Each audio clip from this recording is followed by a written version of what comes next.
Pickleball. I'm coming.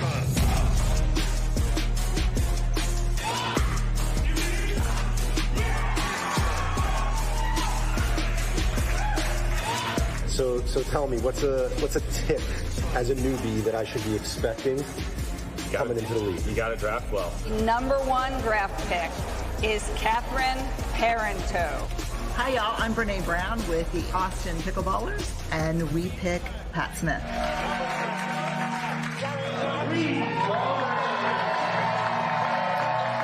It's all about the firefight.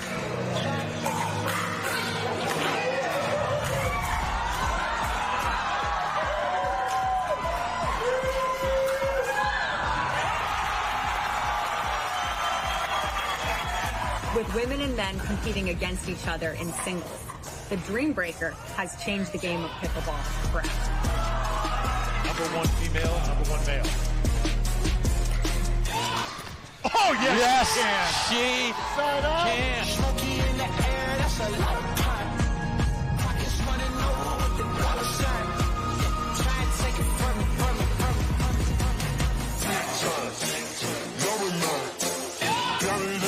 I got a lot of shine.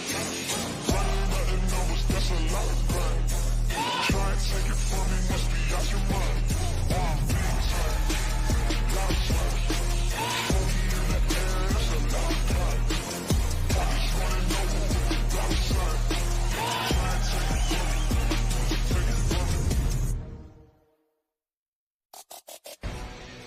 All right, we are back in Dripping Springs, Texas for day 2 of Major League Pickleball. And I am pumped, Thomas. After that intro video, our first match of the day, ATX Pickleballers and BLQK, the 2 teams at the top of the standings currently. We are in for a firecracker of a match. Ooh, a firecracker, Tyson. Yeah, you know it. You heard it. Let's take a look at those standings you were talking about. 2 of the teams here in Pool A that we're about to see play in front of us are both 2-0. So, as you said, I do believe this might be a firecracker. In Pool B, we have the Florida Smash topping the leaderboard with a record of 2-0. The Chimeras are 1-1. Mad Drops Pickleball Club, also 1-1. The Fives are 2-0. Hard Eights are 1-1. Lions are 1-1, and the Ranchers are 0-2. I believe there were 4 to 5 teams who faced elimination yesterday and did not overcome it. These 2 teams, on the other hand, that's not the case for them. No, they're both 2-0, and one of them is walking away with a loss at the end of this thing. That's usually what happens in a pickleball match, well, Tyson. I mean, sometimes you got to state the obvious. ATX Pickleballers, the team that I believe you would consider the underdog coming into yesterday, but the way they've been playing, they look like the number 1 team out here. They definitely do. They might be my pick for this one. And what do you think has been their success here? I think they all have chemistry, so they had trained together previously. On the other hand, BLQK, though you look at the individual players, you think, okay, a lot of firepower across the board. They hadn't quite played together much, but now they've gelled. They've built up that chemistry. So I don't know that chemistry is going to be an advantage for the ATX Pickleballers in this one. I think it's really just going to come down to strategy. How do they structure themselves against each other? But let's go down to the court to Cameron Blackwood. She has some thoughts for us. Yes, guys, I've been waiting for this match since yesterday. It's going to be really interesting to see how this plays out. Irina and Paris have really complementary pickleball with Irina's heavy rolls and Paris's drives. They're going to have to capitalize on that. On the other side, Sarah and Jade really impressed me yesterday with how aggressive they were, especially Jade. She picked her moments to really stick it to them, and it paid off in the end. We're going to now go down to Brooks, and we're going to do the coin flip. All right, we're back with the coin toss. We've actually already done the coin toss. ATX Pickleballers won it. Serve, receive, end. ATX Pickleballers choose this end, and they will be the home team, so they will choose second when it comes to mixed doubles. BLQK will receive.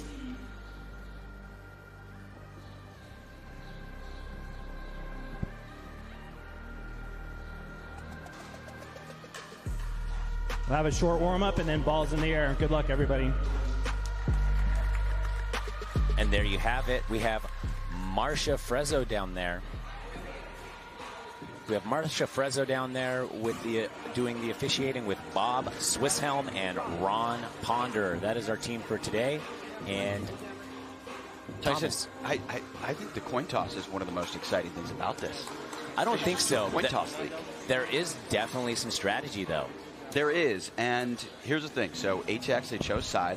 That means they get to choose second when it comes to mixed doubles. Yes. And what's interesting about that is they have two lefties, so they're kind of unorthodox in the way they're going to be structured, regardless of how they choose the teams. But now they get to rebuttal based on what they see BLQK do, and I think that can be a significant advantage. Yeah, definitely. And they're hoping that it doesn't go down to a dream breaker where then they will be putting their singles players up first. I think it's pretty obvious who's going to take this one into dream breaker. What do you think, Tyson? Who do you think I'm thinking about? You're thinking about BLQK. They're stacked with singles players. And they have so much experience, a lot of recent success on the singles side from all four of those players. And on the other hand, I'm thinking HX Pickleballers, the way they've sort of they've beat expectations throughout this weekend so far, they might be able to pull it off. So I think anything goes here. Another interesting matchup you'll see is that Altaf Merchant and Zane Navratil have played a lot together. They've also trained together. They train together all the time. Will they be able to capitalize on each other's knowledge of each other's game? Like, is Altaf looking at Zane, knowing his weaknesses? Yep. And is Zane doing the same with Altaf, and who can do that better? Yeah, right. I mean, they know each other's games inside and out, and it's almost like it equalizes, right? Maybe.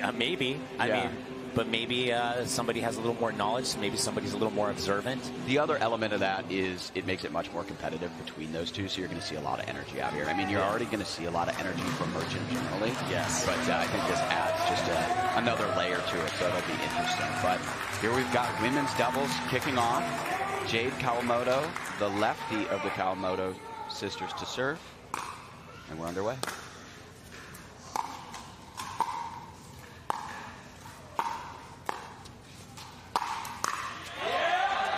Irina Tereshchenko setting the tone right off the bat. Takes advantage of that lift from Ansbury.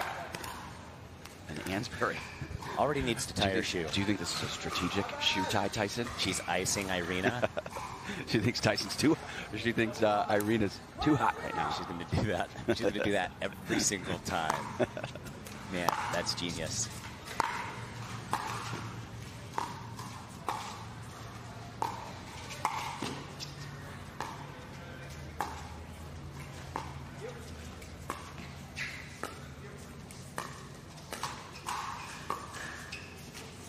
Oh, ATP from Paris.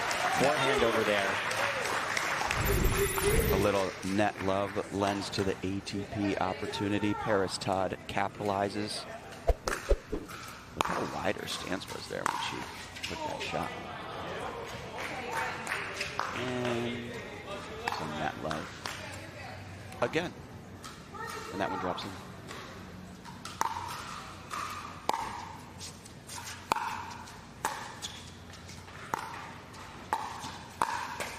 There she goes. Irina charges the ball, hits it right into Ansbury's body. Yeah, I mean, you're going to see that a lot out of Tereshchenko. She's an aggressive player. And it works for her. It'll be interesting to see who BLQK wants to go to, particularly when they're at the net in those dink rallies. Are they going to go after Kawamoto?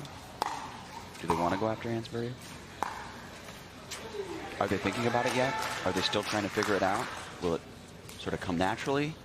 I mean, they're off to a hot lead. I think they just don't fix it if it ain't broken.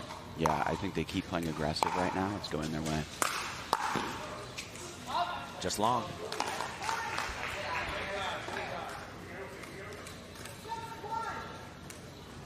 Thomas, what are some of the differences here with the Major League Pickleball format versus standard pickleball? Well, I mean, the obvious one is the rally score.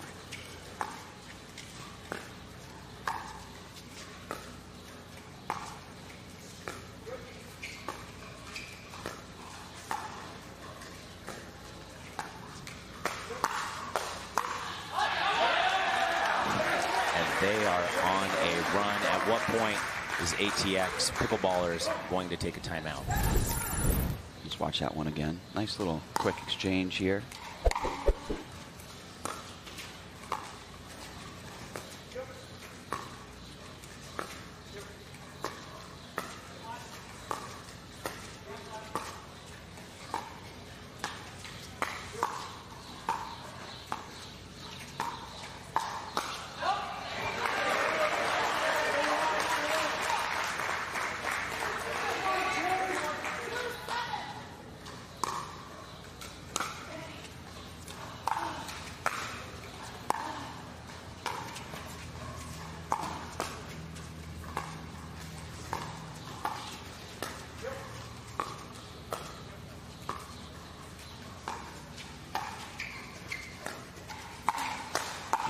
With the speed up. Todd answers. BLQK beating them in the soft game and the power game right now. ATX has to come up with an answer.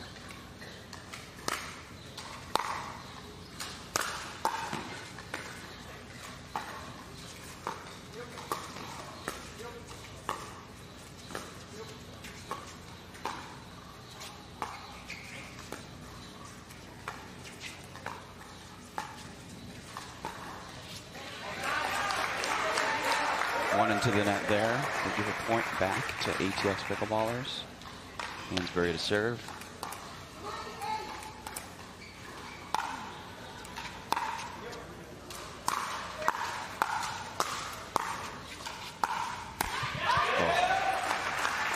Good defense there from ATX, but BLQK was relentless, bringing the power.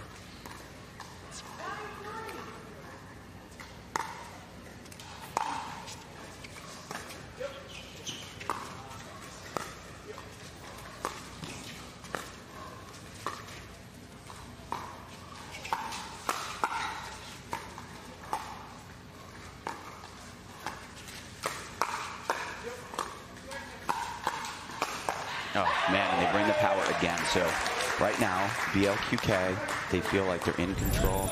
They keep initiating the speed-ups. They're relentless with the attack. And right now, ATX Pickleball is just playing a lot of defense. And they need to figure out how to change this dynamic.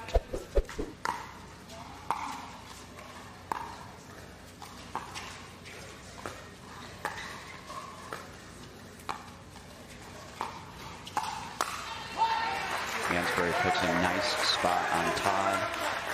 Takes it out of the air there. I want to see Kawamoto get aggressive here.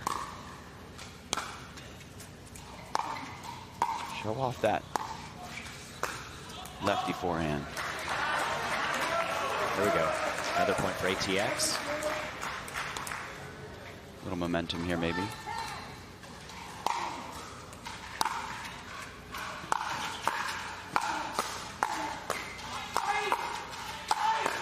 Oh, there's more of it from Hansberry. There we go. Do these players... Let's watch this real quick. Hansberry just taking over there. Tracking the ball perfectly. Nice little fist bump.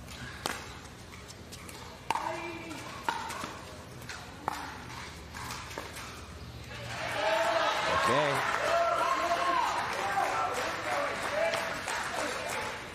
Momentum shifting. And because they didn't call that timeout earlier, Tyson, they still got that if they need it. Yeah. And they close the gap.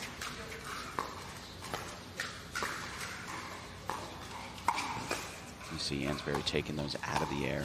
She continues to do that. She tries to find that spot on Todd. There it is again.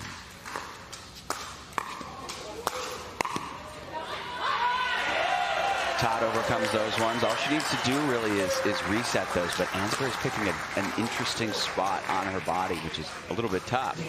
And it's kind of handcuffing Todd, but as long as Todd can get a good paddle on it and reset those, she can stay alive.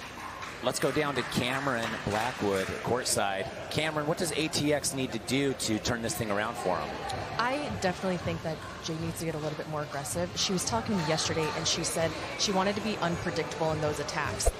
I think she needs to start doing that and just, excuse me, getting a little bit more involved with that. I think Sarah's doing a great job getting a little bit bigger in the middle. That's definitely helping.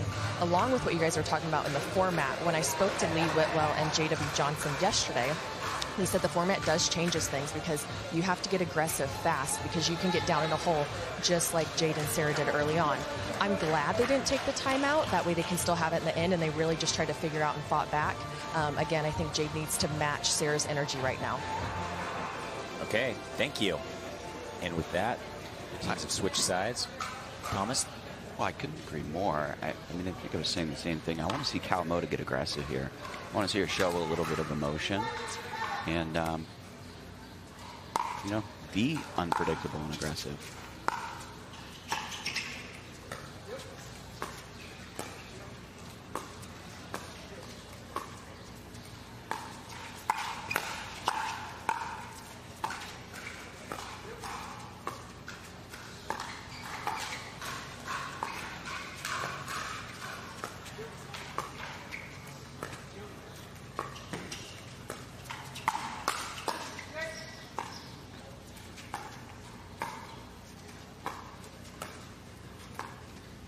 Hansberry dictating this point. She likes that speed up to Todd right now. She's really comfortable with it, but right now she's dictating the way these rallies are going. She's putting the ball where she wants it to set up her next shot. She's playing like a veteran, and she is a veteran. She knows what she's doing out there. Known for her instructional videos, always teaching clinics. Based out of Hilton Head, South Carolina. She's the head pro there at one of the country clubs. And there she goes again. She is having her way with VLQK right now. Todd and Terashenko exchanging some words. Hey, let's avoid Ansbury, maybe. Both teams still have 2 timeouts, and with that, we are tied at 11s.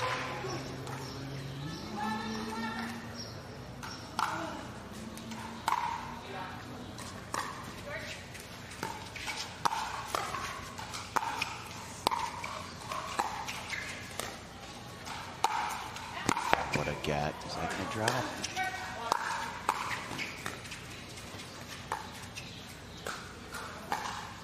Best rally of the match right here.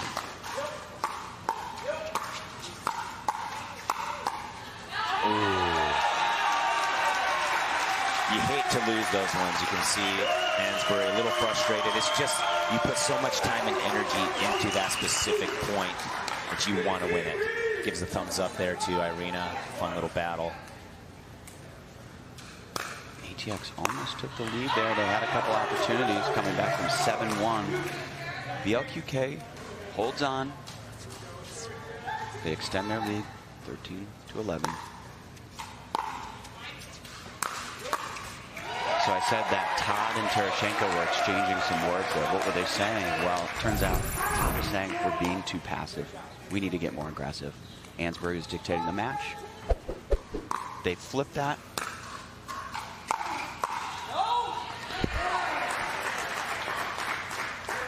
Good aggression there by Irina, just barely missing.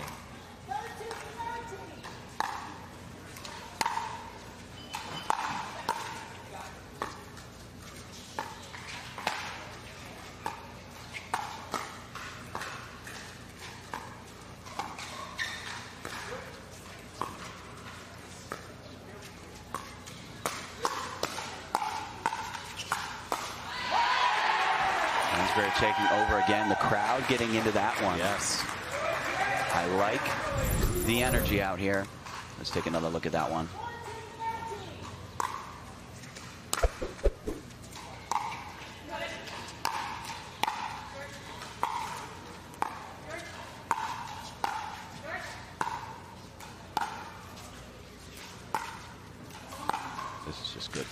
from Ansbury. Oh, she almost played that one perfectly. She worked her way all the way to the net, gotten out of that tough spot. Irina was keeping her at the baseline. She hit a lob. She hit a mid-court third. She hit a baseline third. When she came in for a poach, she's putting on a clinic out there, but that one goes in the net.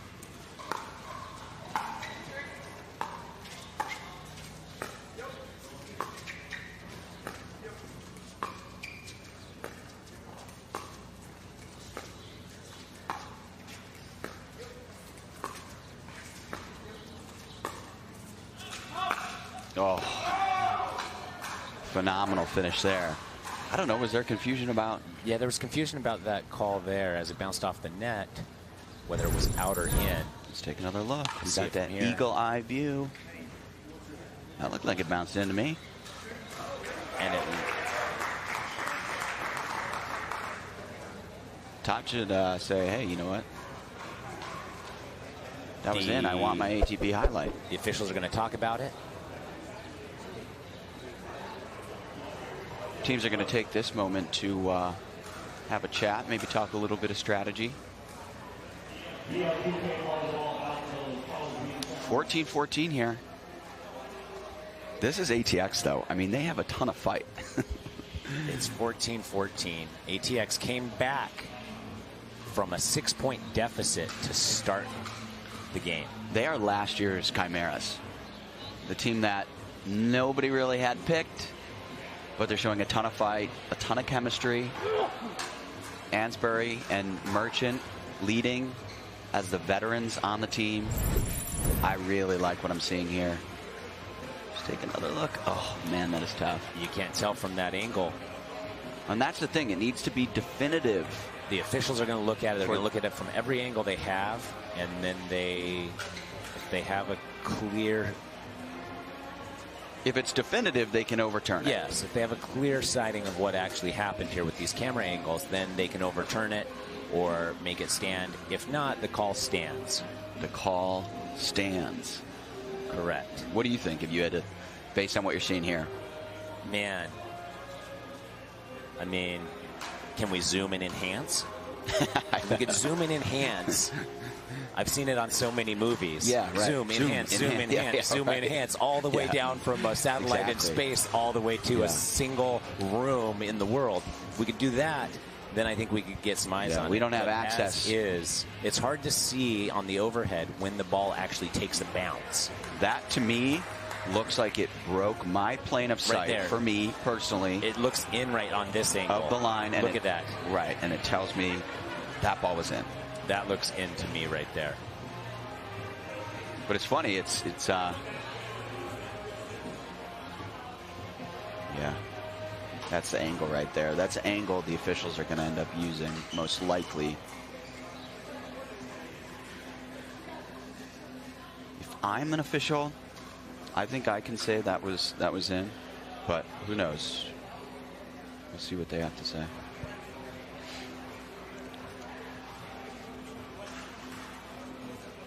Looks like the officials are now coming up to the second set of cameras to get a better angle. All three looking there. Tyson, can you hear what they're saying?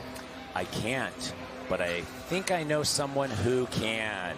Cameron, what are you gathering from these teams? It's all tied up. Is anybody changing anything they're doing?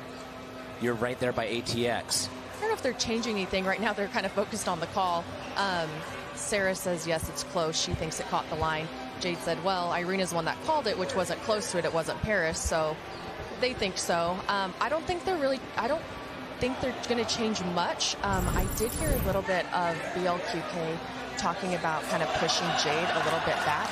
And once they can push her back, kind of taking a little bit more control of this side of the court. So I think that's what they're going to kind of focus on to keep the points moving for them. Oh, okay. Interesting. Thank you. So let's look to see if they keep pushing Jade Kawamoto, keeping her back, which opens up a little bit more of the court to take advantage of. Thank you, Cameron. Well, I think they... Well, let's see what the call is here.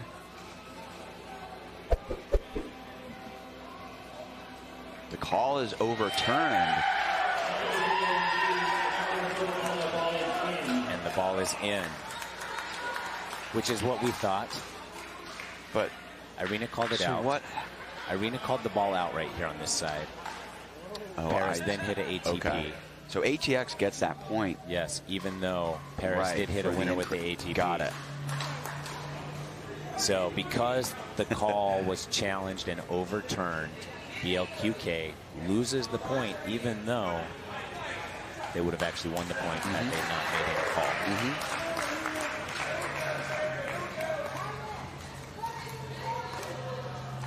So until the refs get involved, the players, they're calling their own lines.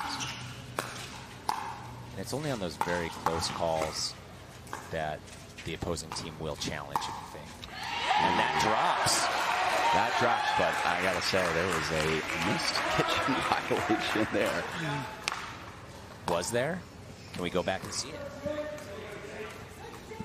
But, you know, Ansberg is putting a ton of pressure there.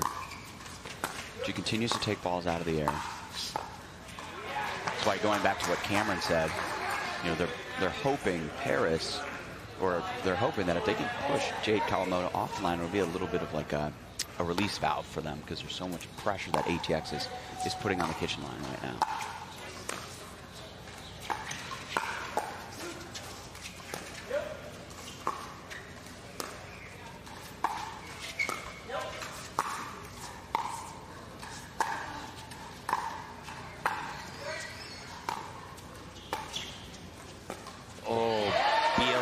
Getting all the way back in the kitchen line after a long defensive battle. Those are the ones you hate to lose right there. ATX with their biggest lead of the game, 17-15. Ansberg taking another one of those out of the air, keeping that pressure on. We have a timeout. Cameron, can BLQK get back on track here, and what do they need to do? Oh, absolutely. I mean, it's Irina and Paris. I think they can come back from anything. I think they just need to start playing their game. I think they're feeding a little bit too much into this. I think that they're focusing on Sarah's movement a little too much rather than focusing on what they need to do. I would like to see them slow it down a little bit, let Irina and Paris get back into a nice rhythm on the dink, and then pick their moments. They don't need to rush this, and I think they're kind of moving a little bit too quick and letting ATX kind of take off with some points. Okay. I think Terashenko and Todd are two alpha players, right? I mean, they like to be aggressive. They like to initiate the attack. So they're kind of trying to force it. And I agree, Cameron. I think they need to just kind of play their game, play methodically. Well, they were off to an early lead, and probably at that point thought, okay, we'll just keep doing this. And then ATX adjusted, won all those points back, and now they're trying to figure out how to get back in it. Out call there from ATX. 19-15.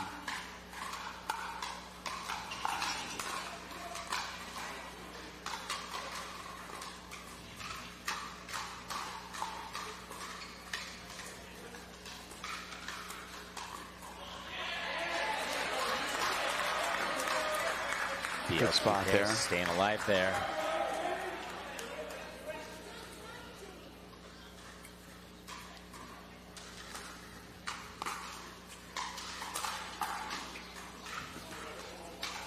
Look at that footwork from Todd. Ansberg again, trying to keep them back, stay aggressive. Oh, foot fault. She couldn't quite keep herself out of there. The momentum just brought her toe into the kitchen. You got to stay out of that no volley zone. There's that view. There it is. That right foot just slipped over. She crosses over. She knows it.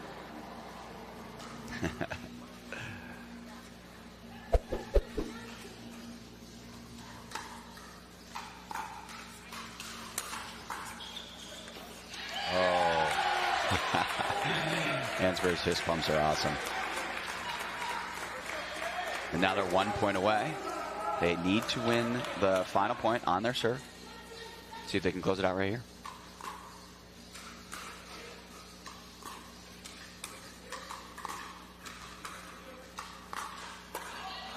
And that'll do it. ATX with a big win there in game one. Big win. And we're watching the highest level pickleball in the world. And you can see Merchant there giving hugs to his teammates. Definitely brings the energy and sets the tone. Let's watch that final point again there. And with that, let's go down to Cameron Blackwood courtside with Jade Kawamoto. Yes, we are missing one. Sarah will be right back. I just wanted to talk about, there was a lot of momentum shifts in this game. You guys didn't start off strong. They were locked in from the beginning, but you were able to gain momentum back. What was the shift in your game plan to do that? Yeah, I think they started out really hot, and we had to keep our focus, know that we can get back in it, just keep our balls in play, take advantage of being offensive when we can, and let them make mistakes. And Sarah, you ended up getting really big, really active. How did you change? What was your strategy behind that? You know, I think we came into it with like a little bit of a plan, and our plan wasn't working quite like I think what we thought. And I think I just literally told myself, wake up, Sarah. And I figured, you know, she's next to me, I can rely on her consistency to get that back. So, you know, a foot fault's not great like on that. So I was like, oh no, but I just, that's how you got to play. And so it's when you got someone next to you setting it up and making it consistent, I trust that if I don't make a great attack sometimes, she's still going to get it back. So that's so important. And how important is this first win for you guys moving forward playing BLQK? I think it's really big. We came into it, we really wanted to win it, and so far we've been doing good with our women's doubles, and you know, we want that. We want to come out clean, and we want to make sure that we're set up nicely for the semifinals. Well, congratulations, guys. Interesting from Ansbury there saying, yeah, you know, there were a couple of foot faults, but that's the price of playing aggressive, which ultimately worked. But we are going to take a break and come back with men's doubles.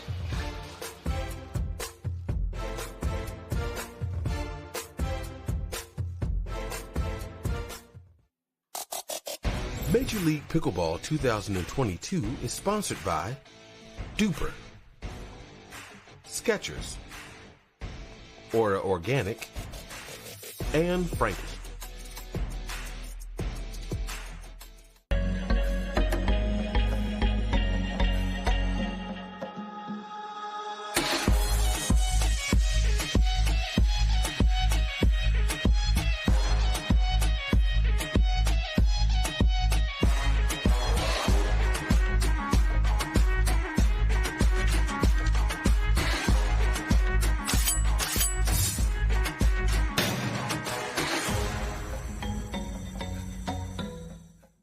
It's hard to find supplements that work.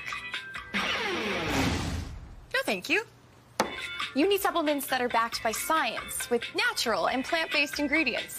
And that are third-party tested. Because cleaner is better. Like Aura Organic. Plant-based supplements made from the Earth's most powerful plants for your immune health, gut health, workouts, and more. Find out more at auraorganic.com. Want the perfect pair of sunglasses for your every occasion? Hit up the Knockaround Custom Shop. With over 1 million possible combinations, why not get a pair for every you? 8 a.m. I need a coffee you. Clocking a few miles you. Game day you. Happy camper you. Fun in the sun you. On the slopes you. Dog days you. Happy hour you. Seasick Quay Day you. The Knockaround Custom Shop. You design them, we build them.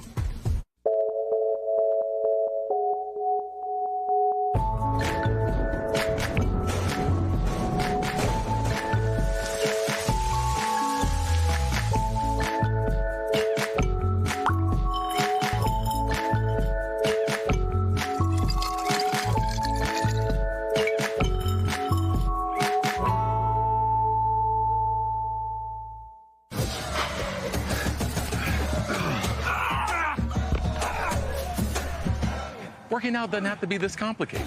That's why I make walking my workout with Skechers' new Workout Walker. They're loaded with performance and comfort technology, including a carbon-infused plate to add more spring to your step.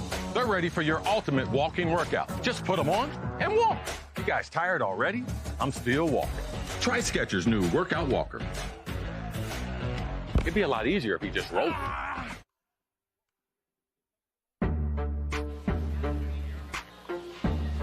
We are back, and here is today's schedule on Championship Court. Right now, we're watching ATX Pickleballers versus BLQK. After that, we will have Florida Smash versus Mad Drops Pickleball Club, where, again, Thomas and I will be walking you through all of the action. After that, Hard Eights versus the Lions at 1:30. And then we go to the quarterfinals, with quarterfinals number 1 starting at 5 p.m. and quarterfinals number 2 starting at 7 p.m. A full day of pickleball action-packed from the best pickleballers in the world. And coming up, we have the men's doubles between ATX Pickleballers and BLQK. Thomas, what do you want to see? What are you expecting to see? What are your hopes and dreams for what's going on down there? I want to see some celebrations from Altaf. I want to see him get loud, and I can almost guarantee that he will, because he is a very animated player. So for anybody who hasn't seen him play before, get ready. You're in for an entertaining match here, or game, if you will. But I also think that Rafa Hewitt, he's going to bring the noise on the other side. Down to you, Cameron. Just like this last match, momentum, momentum, momentum.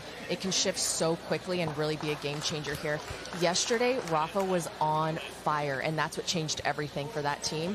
I think that Dylan really just needs to stay steady, and Altaf needs to pick his moments. And his fire really brings his team up and really brings the crowd up and pumps him up, and he plays even better. So it's going to be really interesting to see if they can calm him down, but also keep Rafa calm. So I'm really interested to see how this match is going to play out.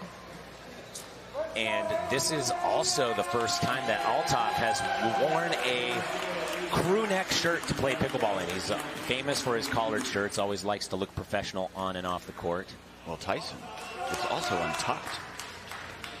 Whoa. Who is that guy down there? I don't recognize him. That, he will serve.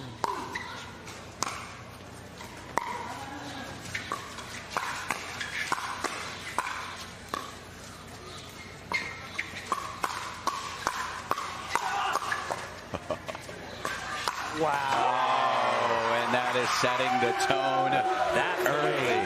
That is the way to start a pickleball game. Let's watch that one again. Watch this exchange. Incredible.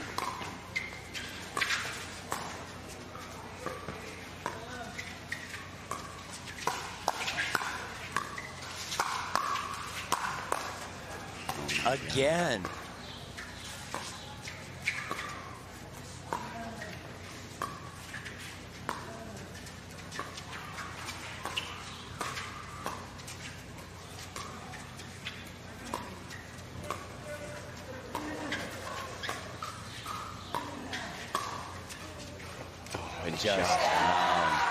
Here's what I'm seeing, though.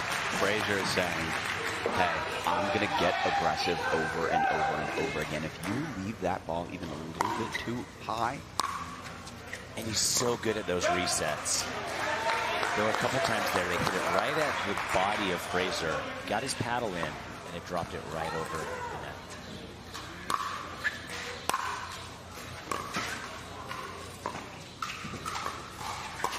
Here it is again. You can't leave that ball hanging in the middle. Fraser's going to reach over, snap that wrist, and then he brings his paddle back, gets ready for the next one. So he's like setting himself up.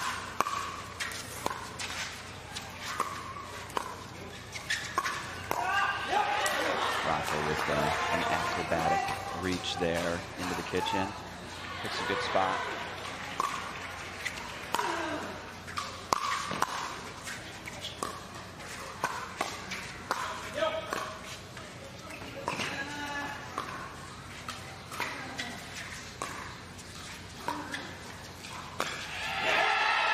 Hewitt getting loud there.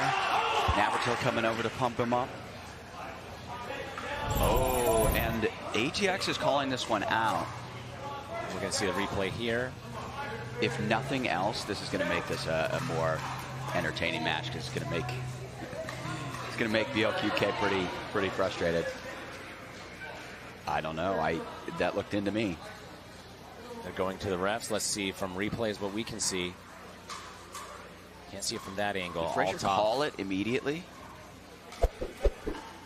Maybe he looked to the crowd. I don't.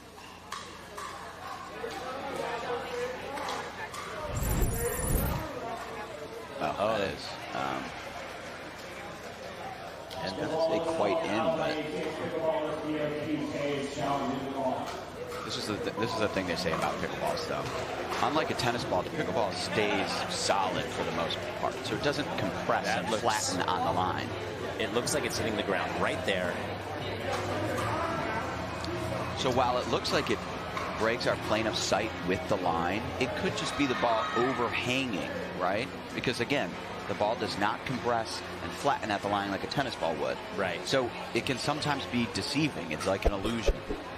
But we'll see what the officials have to say about that. They're going to look at it. They're going to look at the replays. If they can see something clearly, they may overturn it or keep it. And if not, the call stands.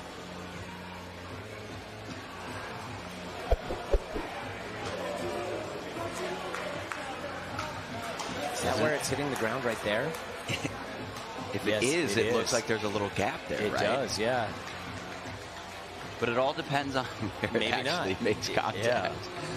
Right there, yeah, it's so close. This is why I'm not an official, Tyson. But this is the angle that the officials are going to use right there. Yeah, if they isolate that as the moment the ball bounces, but it could be just before that. It's right in here. I think I see blue. Right there. I think I see blue the whole time. Blue between the line and the ball, that is. Let's go down to Cameron courtside. Cameron, did you see that? Really quick before we get the call, someone just handed a phone over here to Dylan and replayed it on his phone, and Dylan goes, yep, knew it was out. So we'll see, but he saw firsthand, so we'll see if it gets overturned or not. Interesting. Wow. The call stands, and that means BLQK has lost their challenge for the game. They don't get to challenge anymore. But more importantly, it means Hewitt has a chip on his shoulder. And he's loud enough already. He was already into this match. Okay. That's what we love to hear.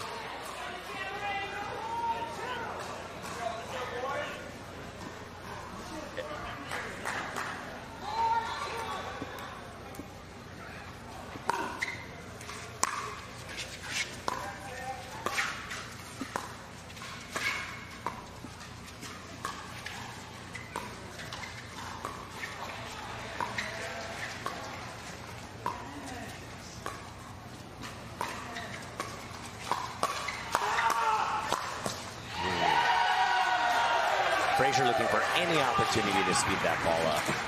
He really is. I mean, he's playing so aggressive right now. If you give him even a little bit of daylight, he's going to capitalize on it. Makes him so dangerous up there. Wow.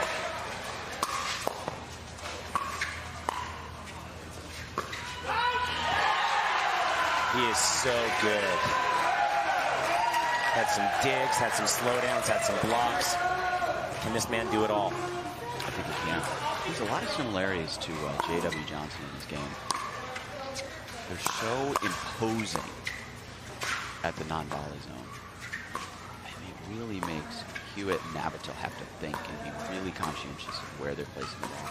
And they're just going to keep going back to all top down. It's like it's just safer over there.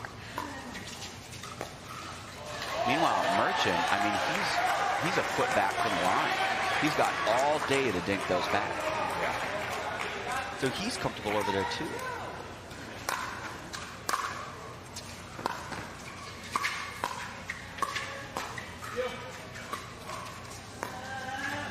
Look at how they're staggered right now.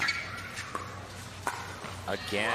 Frazier is up on the line, all top his back. It's like, yeah, dink me. I'll just send it back to you. Meanwhile, Frazier's like, I'm gonna attack this thing. And he does, again there.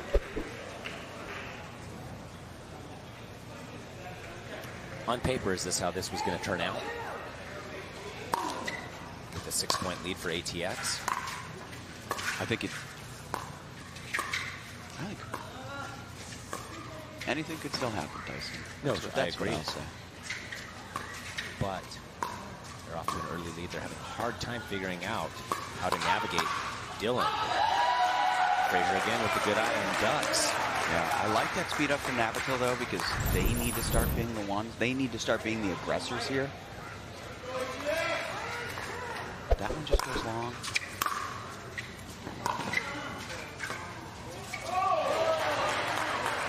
You see the Merchant's talking. The points have all gone similar. They've ended with Frazier hitting the ball. Yeah. It's a good strategy for ATX. And that one's out. And another questionable one. Frazier is... So are they calling this one out here? ATX is trying to call that ball out. Refs are saying they couldn't see it. They can't overrule it. I think we might end up going to... Let's see. Here we go. They're saying that one's out before the ATP. So BLQK is saying that ball is out. They made the call. And they got it.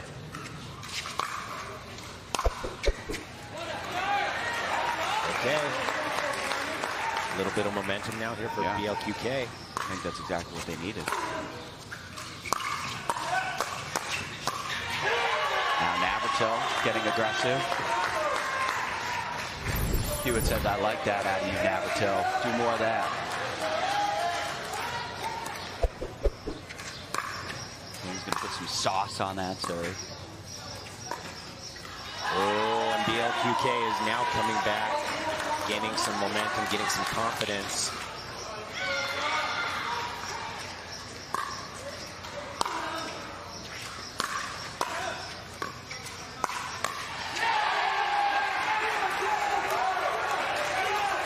This is a fun game right here. Both these teams are very into it. And we are at the halfway point where we will have a side switch on the court, so each team gets a fair shot if there are any discrepancies in the court. Cameron, let's go courtside. What do Hewitt and Navratil need to do to get back in this thing?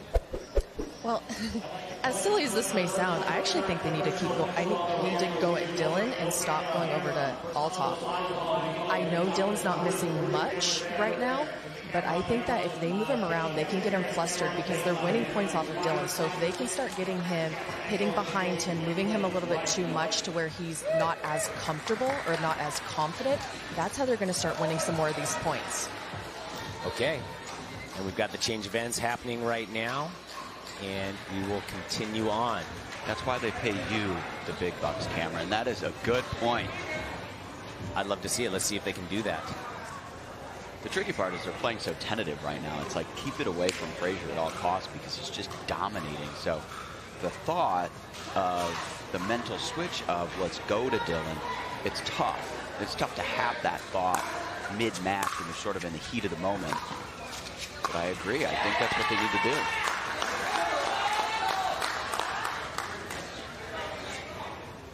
I think especially on the third shots there, BLQK needs to always go to Frazier, keep him back on the baseline as long as they can.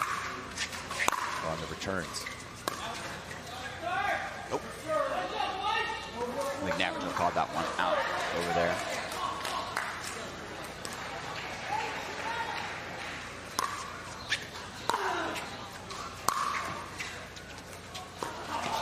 Oh. Couldn't quite get that one. That was tough for Althoff. It took a little netter, and he wanted to see it bounce before he hit the ball. Where pickleball goes.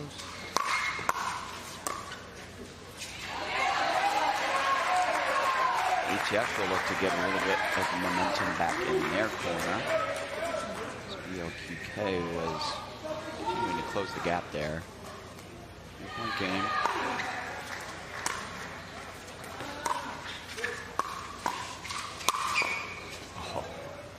Oh, almost a great get there from Frazier, but that one lands out. 2-point game.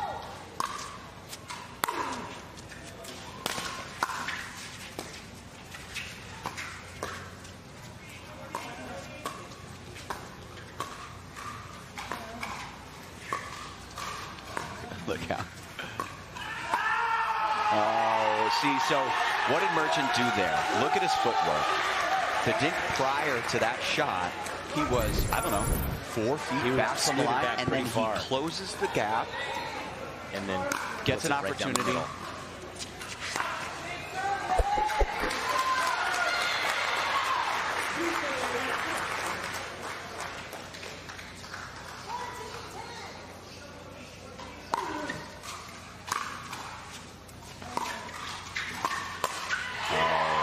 Frazier.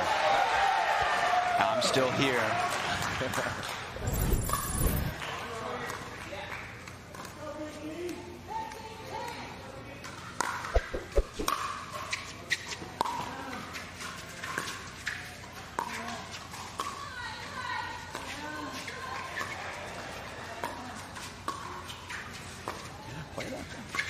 Hewitt sending it over to Frazier, keep him on his side a little bit. But look at what Frazier's doing. Look how far in the middle he is. And Hewitt every once in a while. Hey, Frazier, you still awake? And he is. Yeah, hits it a little. You know what? I think it was the right play because Frazier let that one hang, and I do think Navratil had the opportunity to go for it, but he just didn't quite roll over the ball the way he wanted to. The paddle was too flat. He sends it long.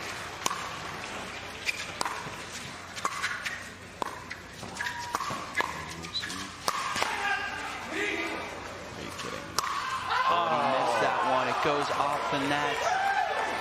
BLQK cannot get a break right now. ATX likes that one. Sometimes it's just about staying alive. Outlast your opponent. Frazier closing the gap, getting aggressive again. They need to change something up. They're losing every time. He's just moving across the court so quickly. And he's able to get his paddle on everything. No matter where they put the ball around his body, his paddle's there. Timeout. And with that, let's go to Cameron Blackwood, courtside. Cameron, thoughts so far? Again, they need to go at Dylan. I think Rafa tried to do it, but he did it with a dink. You can't do that with a dink. You either got to speed up at his shoulder, or you got to drive it down or punch it down the line. You're not going to get much out of him with a dink. He can recover easily for that. So again, I still like the strategy of shaking Dylan up. He's too comfortable. He's too confident right now. Granted, he can't miss, but let's make him try and miss. So that would still be my game plan going into this, maybe slowing it down just a little bit. They really got to just start playing their game. Rafa needs to get into it a little bit more and point by point, slowly start getting point by point. Yeah, I think Hewitt's playing a little bit tentative as well. He's had a couple unforced errors, and you know, when he's playing confidently and playing aggressive, that's when he's playing his best. And right now, he seems like he's playing not to make mistakes. Yeah, that's a hard way to play. That's a good point. I mean, I've been in that position many times. What a get. Look at this point.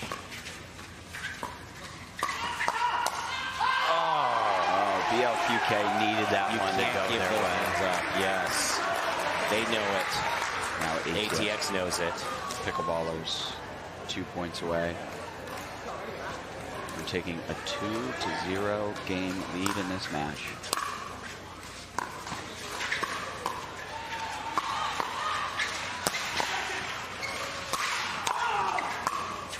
So how do you beat these guys if they're doing that? Man, like that. I mean, the way they keep these points alive, though, they just don't go away. Both sides. I think we're starting to understand why ATX Pickleballers are undefeated, have the best game differential at +5. Let's close this one out. PK.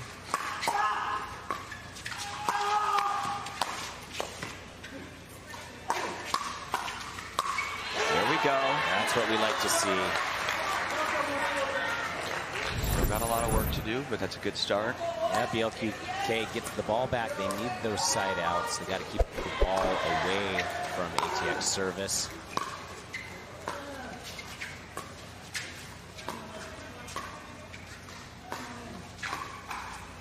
This is where Cameron's saying, you know, you got to switch it up, do something a little bit different. Oh, Hewitt, I like that. And Frazier saw it coming the second he hit the ball and knew there's nothing to be done. His hands kind of just went down to his side. He's like, dang it.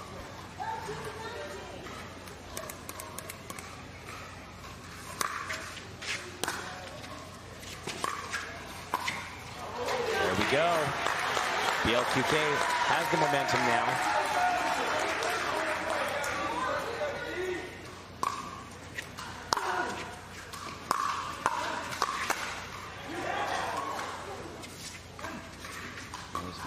Navratil inverts his paddle on this.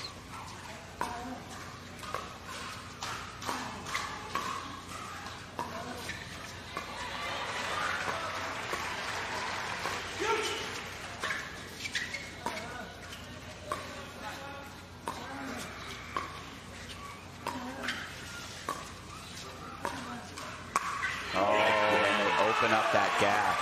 So patient. But so Frazier knew that he couldn't keep creeping middle as much as he had been, right? Because they're keeping him honest with those short side dinks. Correct. There, that results in an open middle, an open alley at the middle. You've got a 4-point game.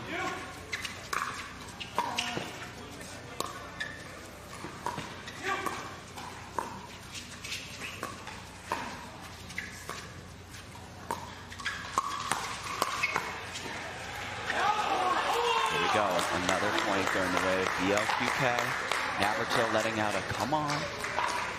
And there's a timeout from ATX Pickleballers to talk it over and say, hey, how can we hold these guys off? And we'll go courtside with Cameron. Cameron, are they doing exactly what you want them to do here? Yes, Rafa is getting way more involved. He's getting more confident.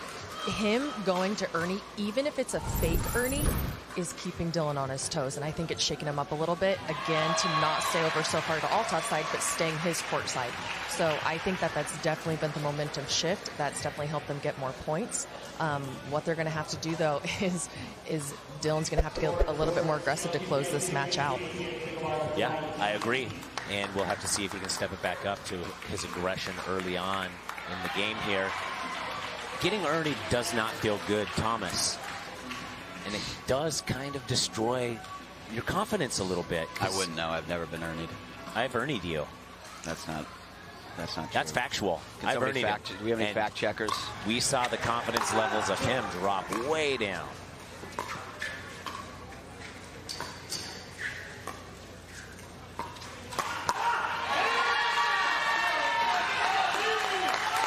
Navratil, bold move going down the middle there, because that's Merchant's forehand.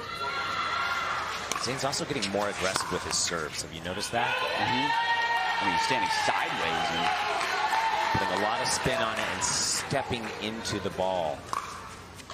1-point game here. Ball goes into the sands on that one. And now it is a game point. HX Pickleballers. Something tells me they need to close it out right here. Yeah.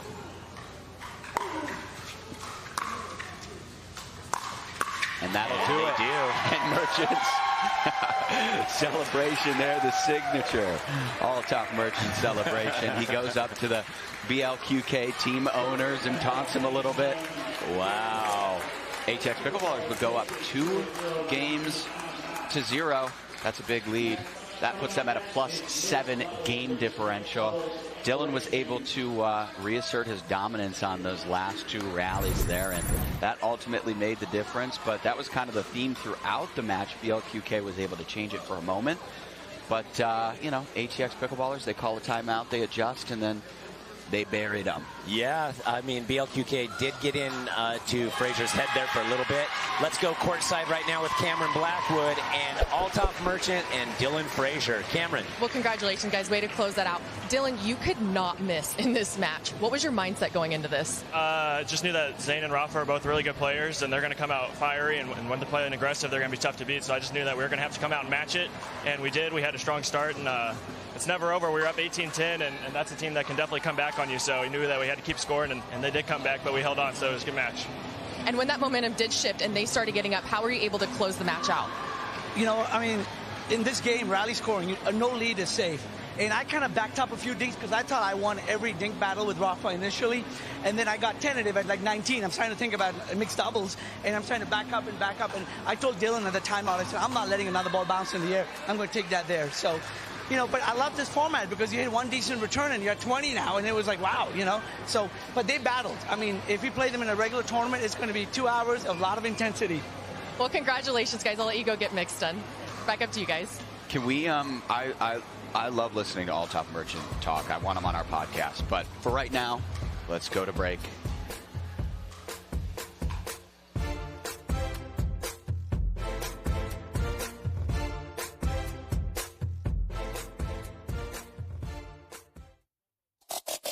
Major League Pickleball 2022 is sponsored by Duper, Skechers, Aura Organic, and Frankie.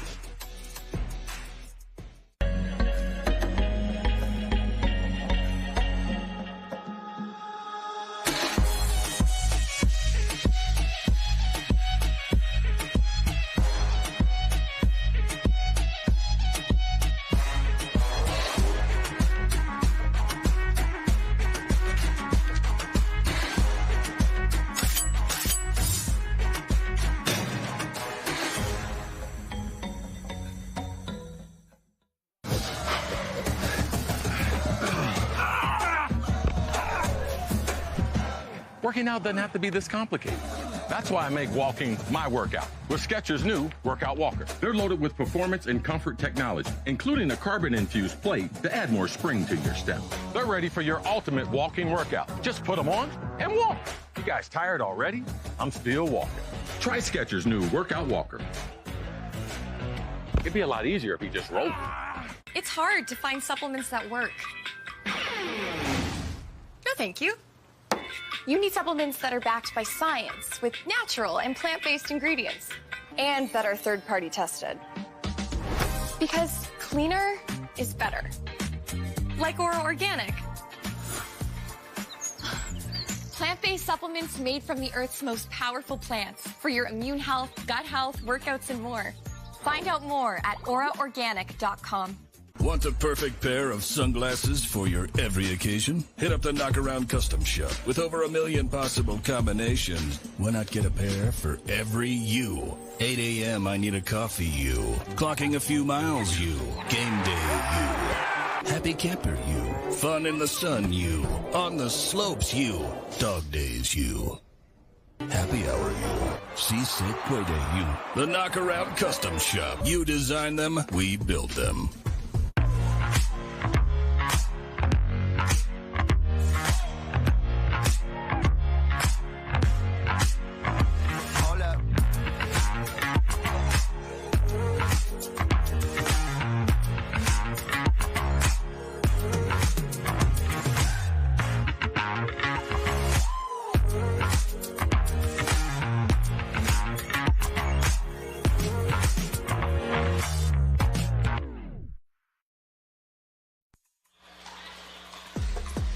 We are back with the ATX Pickleballers versus BLQK. ATX leading 2-0 as we go into the 2 mixed doubles games.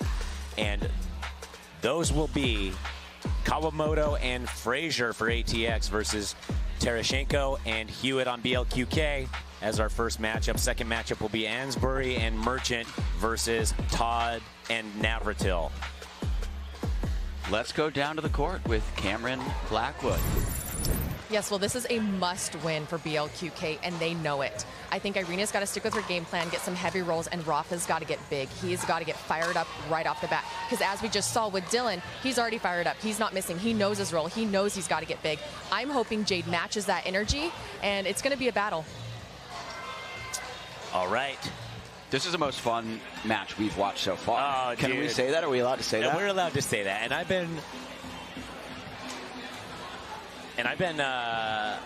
since last night, when I saw the schedule, I was really looking forward to this. I'm surprised I got any sleep last night because I knew this was going to be good.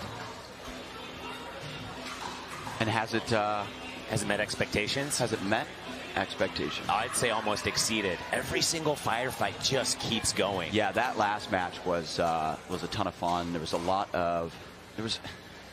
some matches it's just about, you know, who brings the most power or who's the best athletes. That one was all about, you know, changing dynamics, playing different types of strategies, and then ultimately a Dylan Frazier type who we're going to watch right here just take over. And I think he's going to have to try and take over even more here. Although Jade does send that first one down the line for point number 1. We've got 4 hands in the middle here for ATX Pickleballers. Jade Kawamoto, the lefty, playing the right side. BLQK also has a lefty over there in Hewitt. They do, and one thing about Irina Tereshchenko is she's one of the best left side women's players. So I actually really like the way these two match up together in Hewitt and Tereshchenko.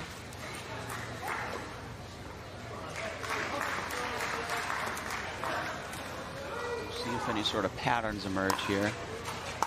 But I imagine Hewitt still has Frazier in the back of his mind. How could you not?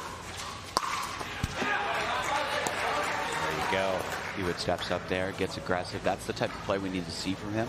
I think so, and I also think there's some strategy into him aiming the kill towards Frazier. Kind of signaling, I'm not afraid, here's the ball. There's certainly some mental warfare going on there. Ooh, Irina with the well-timed speed up. That's what I do to my brothers. You know, it's like I'll dink to my dad or somebody safe, and then as soon as it pops up, slam it at my little brother. And then stare him down. Exactly. Yeah. You're a good son and a bad brother. That's right.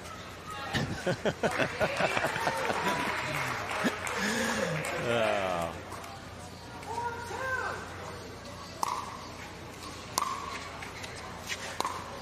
And BLQK has to win this one if they want to win the match.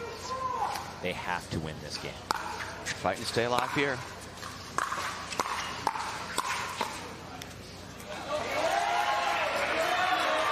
Regardless, they will go to game 4 and play the second mixed doubles, even if ATX goes up 3-0.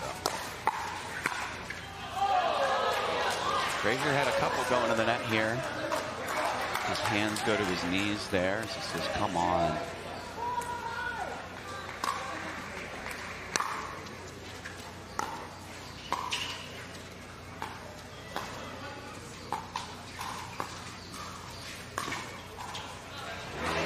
Good spot there. That was a good spot. Pushed it past Rafa a little bit there.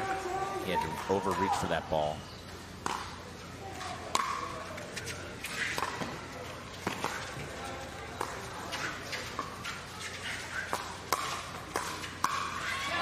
Rafa again at Frazier's feet. Navratil going to give him a thought there. Not sure what he was saying. If you had to predict. He's probably saying the announcers are really handsome. I would assume he's already said that multiple times.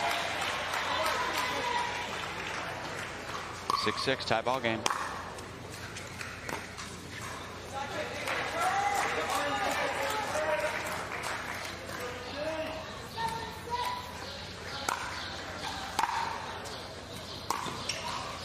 Again. Hewitt continues to put these balls away. All in Frazier's feet. Yep, in Frazier's direction.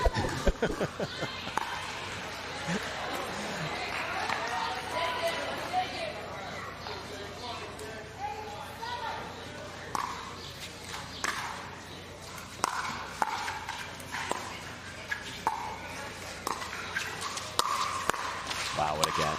Another get. Oh my God. Those are some massive forehands from Rafa Hewitt. You think his shoulder's sore after that? Yeah, I mean, that almost looks like a high-risk shot there.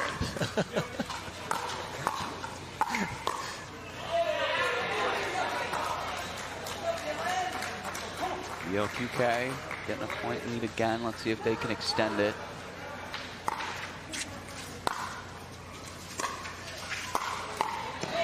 Both teams just kind of looking for some momentum here.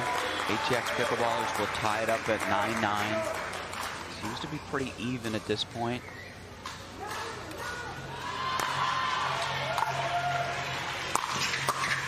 Hewitt getting aggressive there, anticipating the shot from Kawamoto. Doing a little victory dance. Using that left hand to his advantage.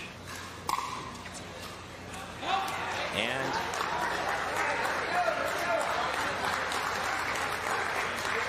we're going to take a look at the knock around instant replay. Take another look at those Hewitt overheads, which are a little bit scary. I'm going to have nightmares about these. Here we go, and Hewitt coming in. Lots of defense by Frazier and Kawamoto, but it wasn't enough. Eventually he splits them apart and goes right down the middle, because that, what does it solve, Tyson? The middle solves the riddle. That's right. Yeah, anytime somebody does that to me on the court, that's exactly what they say. And then you say, hey, get some new material. Yeah, I've heard that Everybody before. says that? Yeah, everybody says that to me specifically. I've heard it so many times. Stop saying it to me. Tarashenko to serve. We have an end change here. 2-point lead. Beautiful Think Dink t-shirt right behind them. Just some good product placement. And Hewitt again imposing his will, sliding over, using that lefty forehand to put the ball away.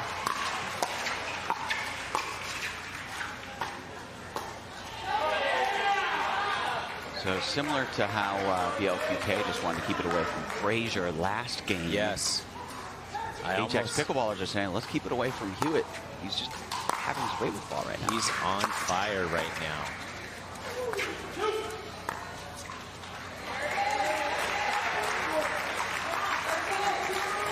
HX gets one back. Kawamoto to serve. And a long turn there. We'll give another one to ATX. 2-point game.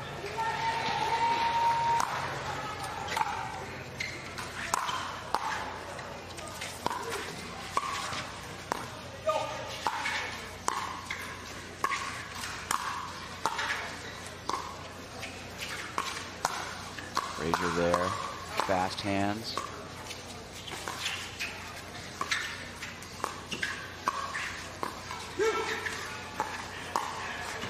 Oh, some confusion there from BLQK. Hewitt trying to take over, and some confusion with his partner there with Irina. I think they knocked paddles. Yeah, well. Oh, yeah.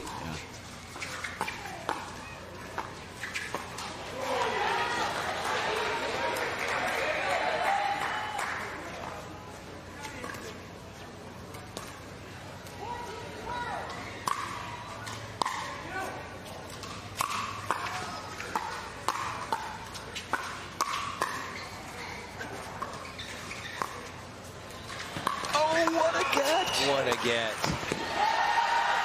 How could he? And Merchant comes off the bench to say, hey, good shot, Hewitt. I mean, Hewitt. Credit where credit is due. The ball got ahead of Hewitt. He chased it down, came back around it. There's another great get from him, and he recovers on. Oh, in the net. Spoke too soon. And like that, ATX has tied things up.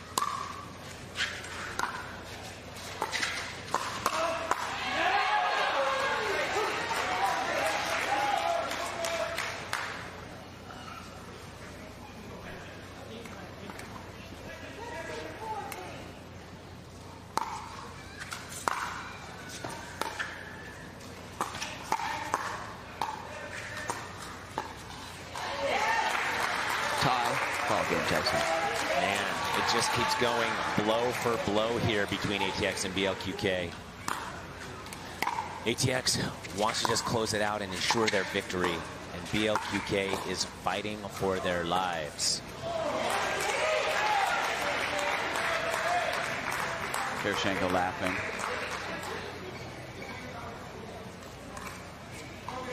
making jokes to the sidelines, as she tends to do.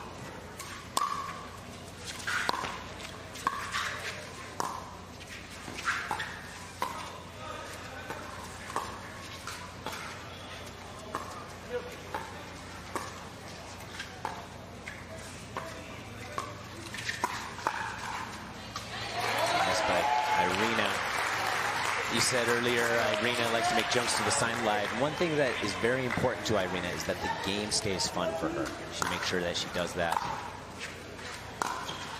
Always enjoying herself out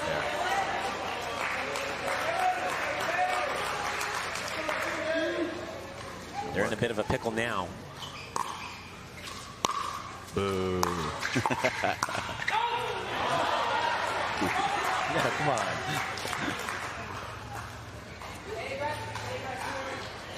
BLQK down 2. Need to make something happen. Frazier sends that one long, and again, it's a 1-point game. This one's been neck and neck. No real patterns emerging. Momentum has shifted back and forth this entire game. No team really getting a stranglehold on it.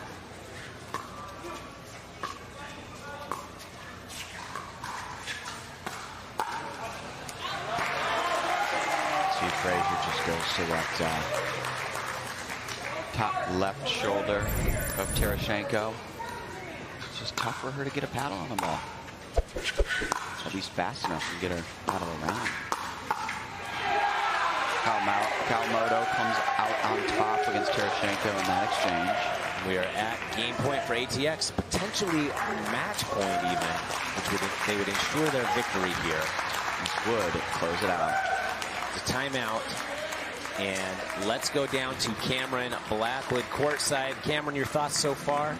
This match has been very interesting. I think there's been a lot of misses that we don't usually see from any of these players, so that's why there's been a hard time trying to find a rhythm on either side.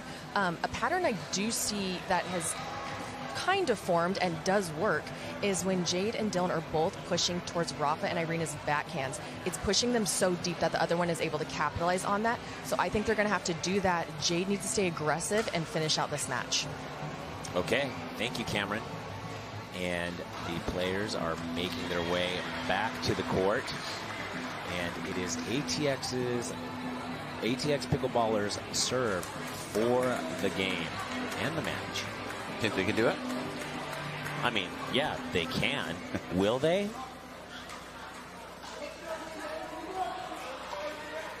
To close it out.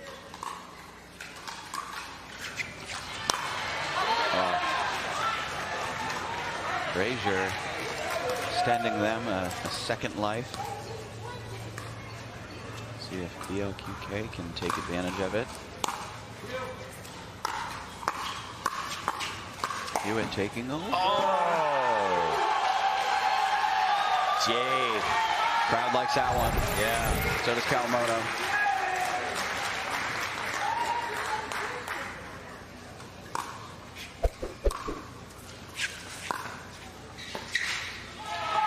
And that is game, and ATX has won the game. They've won the match. They are playing unbelievable, Tyson. It is. I mean, I would not have guessed that they come in and they win 3 straight games to close out this match. This is unbelievable. 3 straight games against the BLQK, which is the favorite team on paper. Plus 8 game differential.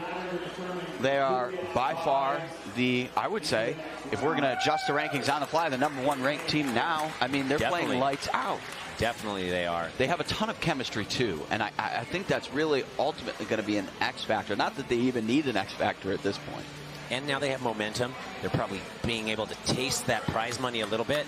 Let's go down to Cameron right now, courtside with the winners. Cameron.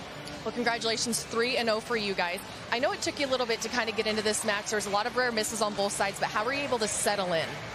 I think once I just started making third shots and working it up to the kitchen line, once we got there, I felt pretty good.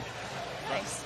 And I noticed at the end you were starting kind of to develop a pattern where you were pushing Rafa really deep on his backhand, so was Dylan with Irina. Was that the game plan? Yeah, I wanted to keep him a little honest since he was coming over on her side a lot, and I just wanted to keep him on his side so I could mix it up a little, be unpredictable with where I'm going. Well, congratulations. That was a great win for you guys. Back up to you. Okay, and with that, let's go to the Franklin Kitchen Cam. See this shot by Jade Kawamoto. Really, she just needs to put that ball in the open court that Hewitt leaves out there as he comes over aggressively. And you can see Jade's body language as she kind of holds her breath, willing that ball to stay in. Yeah, when you poach like that, you got to make sure you put the ball away. And we'll be back with the finals mixed doubles matchup of this match. Major League Pickleball 2022 is sponsored by ProXR, Richards Rainwater, Knockaround Sunglasses, and Franklin.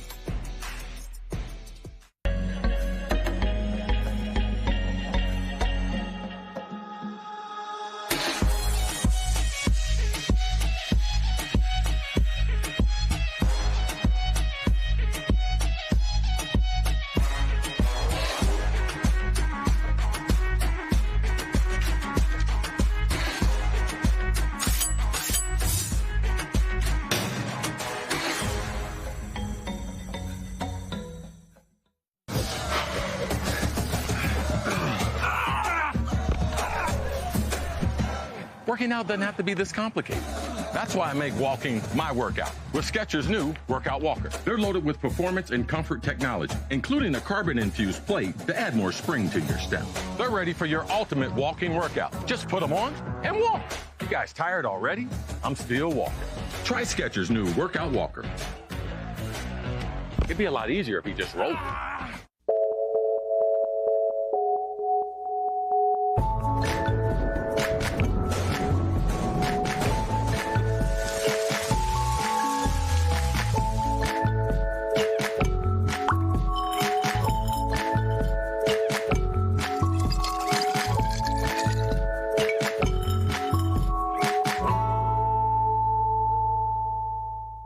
Children, your DUPER final athlete exam begins now.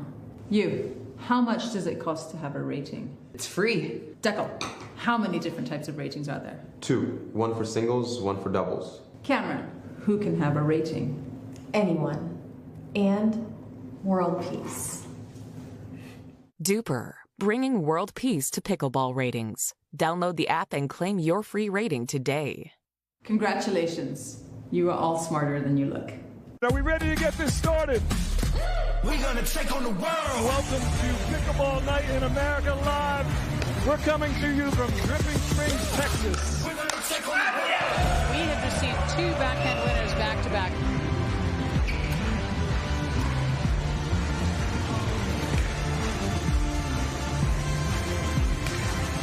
Thomas Wilson is so fast.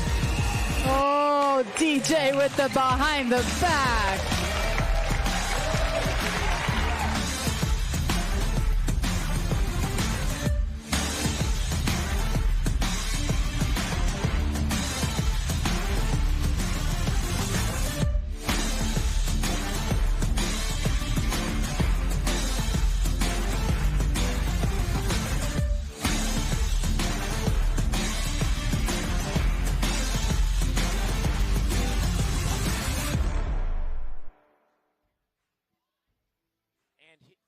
Here are the scores on the match so far this morning versus ATX Pickleballers and BLQK. We have Ansbury and Kawamoto defeating Terashenko and Todd 21-17. Then the men's doubles was Frazier and Merchant defeating Hewitt and Navratil 21-18.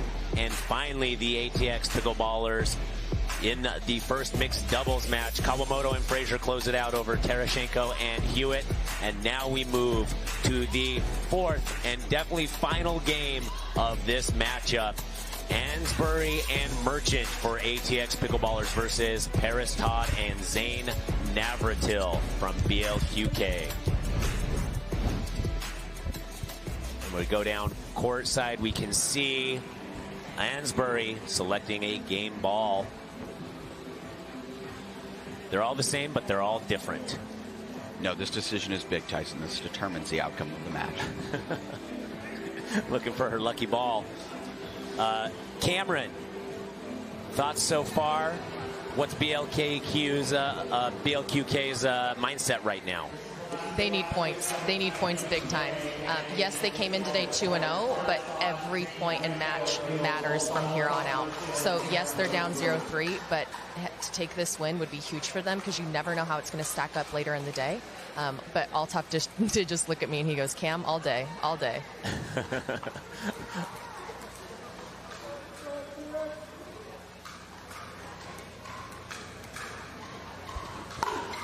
And BLQK came in at +4 net today on games. If they lose this, they will be back at even.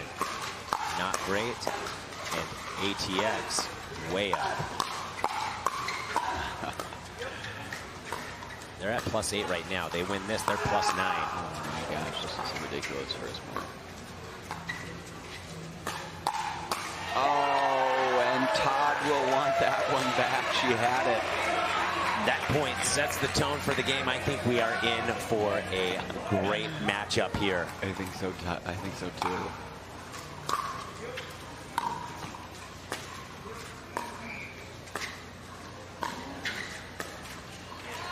Altaf wagging his finger. Not today, not on my watch. Merchant pulling the Matumbo with the finger wag. We're 2 points into this thing, and he's pulling out finger wags. He's got so much confidence now.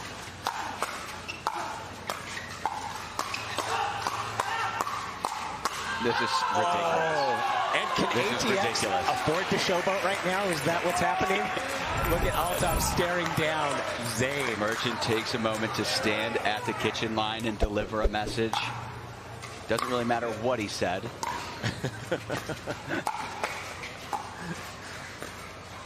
He's so entertaining to watch. But they're having fun right now. No, they definitely are. They're having a ton of fun. I'll tell you what. Misses that one. Anytime I'm winning, I'm having more fun than when I'm losing. I would agree with that. And most people are that way, Tyson, believe it or not. Yeah. Not unique to you. No?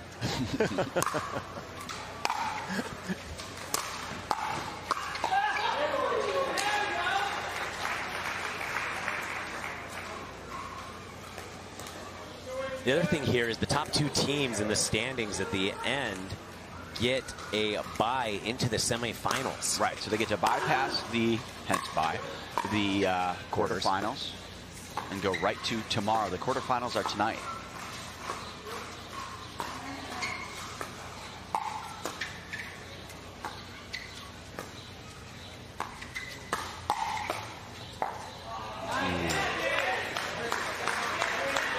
ATX definitely wants that bye. Gives them a little more time to rest up, time to focus. And a guarantee to make it one step further.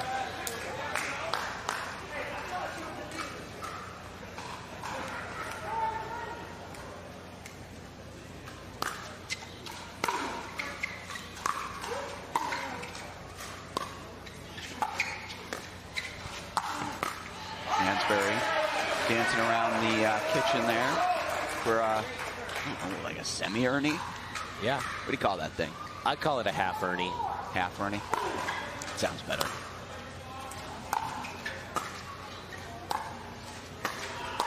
Oh, Merchant getting aggressive. Looks at Ansbury and says, I'm sorry. She makes a little face at him. She says, I want a new partner. I don't think she said that. The LQK has a lead here. Well, Zane getting aggressive with the serve and sends it long. And that's why in rally scoring, higher risk to be more aggressive. On a serve, for example, just give the other team a point. Tie ball game. Great pickup there. That was a great pickup. That would agree. Yeah. Sometimes we don't. A lot of times it's on clothing choices.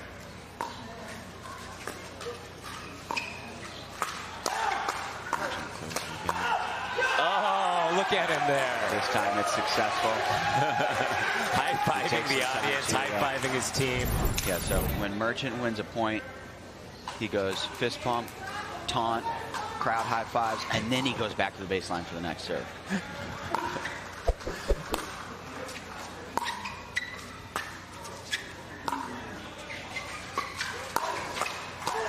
Merchant. Again. I mean, he is just...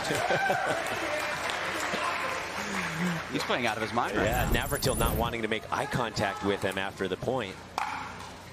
He knows what Althoff trying to do. ATX has a 2-point lead now.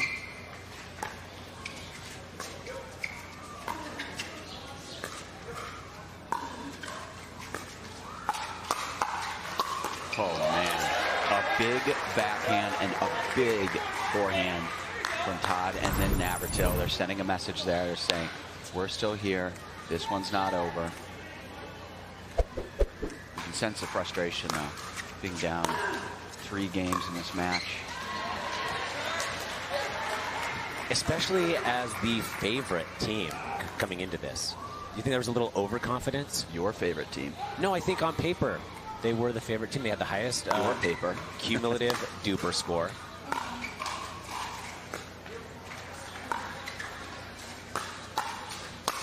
I will say that very few have picked ATX pickleballers, and no matter whose paper or analysis, they were certainly not the favorites. Now everybody's wondering what's going on. I actually what's have in the water over there. I have an envelope here that I sealed up before we got started, before I even flew out to Austin here. And let's open it up and see who my secret prediction was. Look, it's ATX right there on the paper. What do you think about that, Thomas? You didn't see that coming. Focus on the match here, Tyson.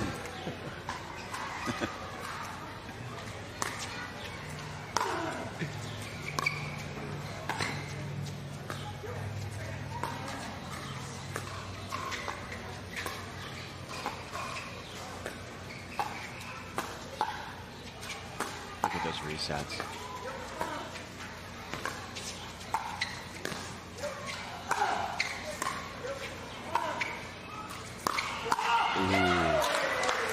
I like the aggression from Navratil, and that'll give them a 1-point lead. Paris Todd is fired up.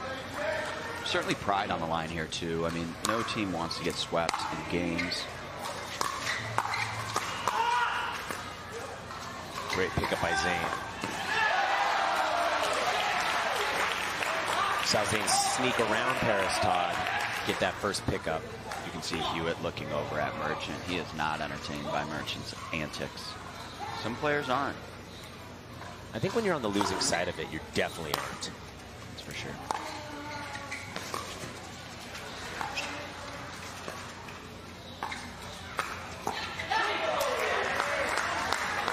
Todd continues to find that spot on Ansbury, and Ansbury's been able to reset a couple, but on that one, handcuffed her.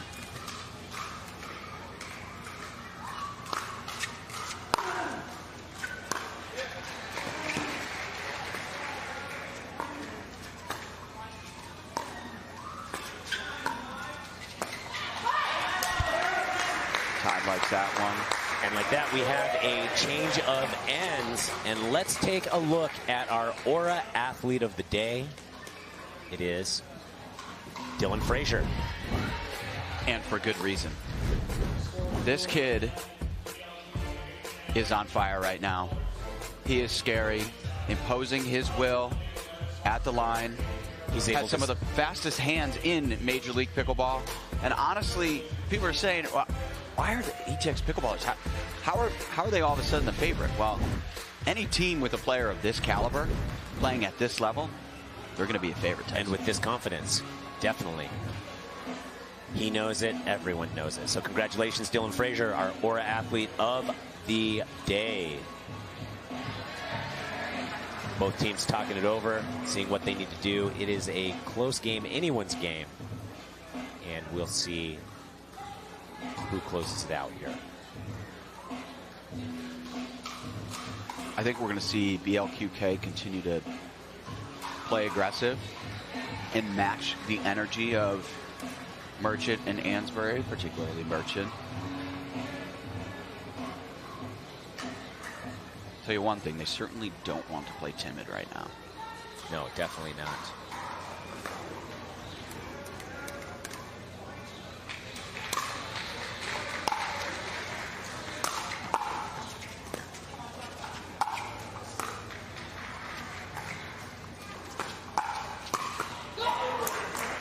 Nice close there from Navratil.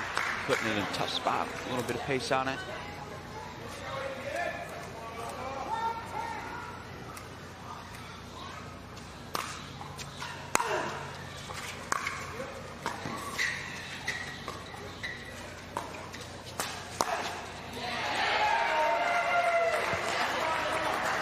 Merchant closing the gap. And finishing in the open court there with a little extra.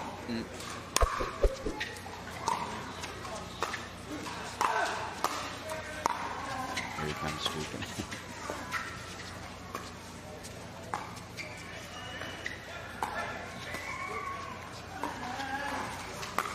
Ooh.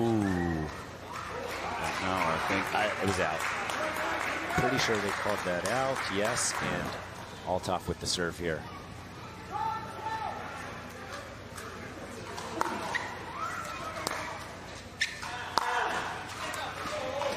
Motion goes just long, but he is bringing tons of power right now. 1 point game in favor of BLQK.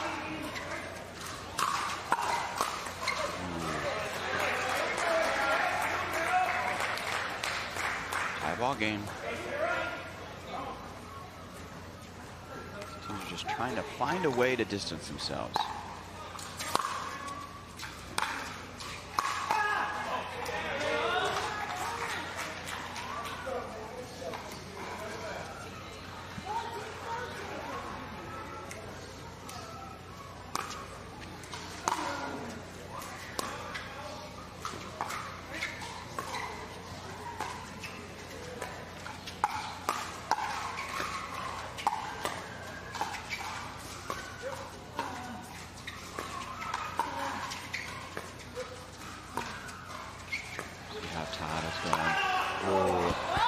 Misses the ATP there.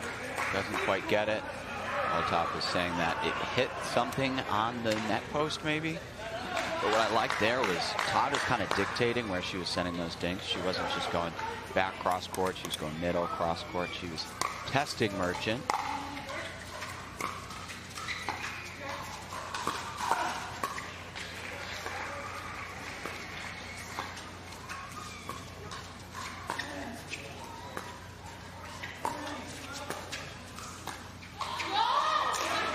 I do also like what Paris is doing there as she moves to the net before Zane. She kind of plugs up the middle there, making the opponents make a decision on which side to go to. Navratil thought a timeout was called. Not the case. Play continues. BLQK 3-point lead here. They want to get this one game. Was that keep them at a +1? Was that Zane signaling to him that he thinks they should? Potentially. But I don't think so. And now they have a 4-point lead here. They want to continue to create some distance, but Ansbury and Merchant look like they have now called a timeout. Let's go have a quick discussion. Let's go down to Cameron courtside. Cameron. I really like what Paris is doing. A little bit before they switched sides, she started holding her line a little bit more. Before that, she was getting pushed back into no man's land, and they were forcing it. That's how they were able to get a lot of points. But as she starts to move up and hold this line, that's how they were able to get back into this. She really changed that up a little bit. So again, if ATX wants to get back in this, is to push her back, get her off her line, get Zane moving, go behind him. But I think her holding her line up here, she has good enough hands for resets or for hand battles. So her holding that line has been all the difference in this match. Thank you. Yeah, I agree. Let's take a look at what is coming up later in the day. Thomas, what do we have? We have the Florida Smash, who are 2-0 versus Mad Drops Pickleball Club at 11:30 a.m. Hard 8s versus Lions at 1:30 p.m. And then 2 quarterfinals at 5 and 7 p.m. And we will very likely be seeing the ATX Pickleballers. Or no, they'll probably end up getting that bye, but we'll likely see BLQK in one of those quarterfinals. It's not over yet. They still will have a chance at the money.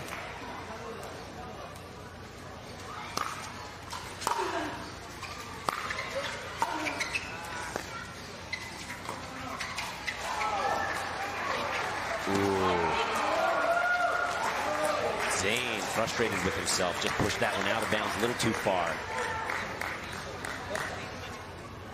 Because of the matches won, BLQK will still be in the quarterfinals and have a shot at winning the whole thing here.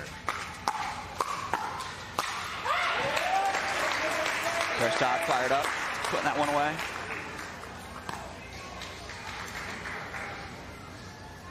Two points away from closing this one out.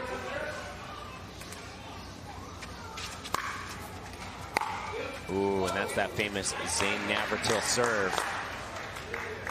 He knows they're up. He's willing to take a little risk on the serve, put a little extra sauce on it.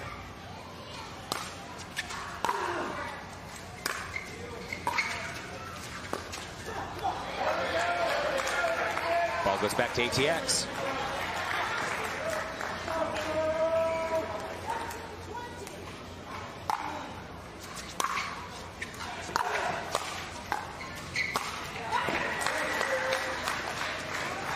Putting that one away. They'll serve for the win here. This will leave them with a game differential of +2.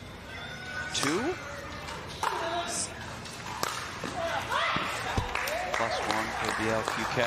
And they will. They'll lock that in. But Althoff is going to challenge that one. Why not, he says. Why not? It's the last point. Just to rub it in. Are there... And Ansbury, what's Ansbury doing right now? She's saying, don't worry about it? She might be. And Althoff doubles down and says, I want a challenge. Okay. Having a talk with the officials.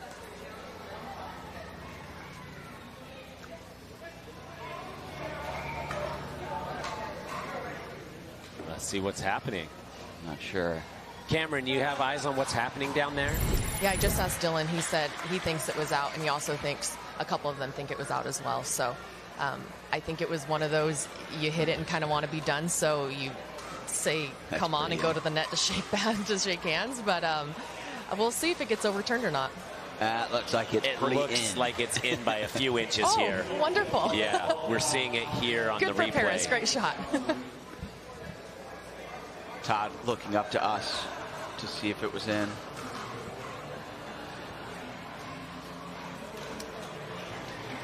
Yeah. I mean, you can check the ball on that one. There's definitely some white and blue paint on it. The lighter blue.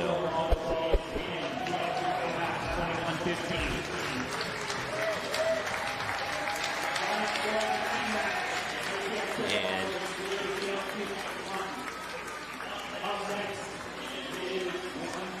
Brooks Wiley down there saying that the ball is in, and BLQK, while they won that game,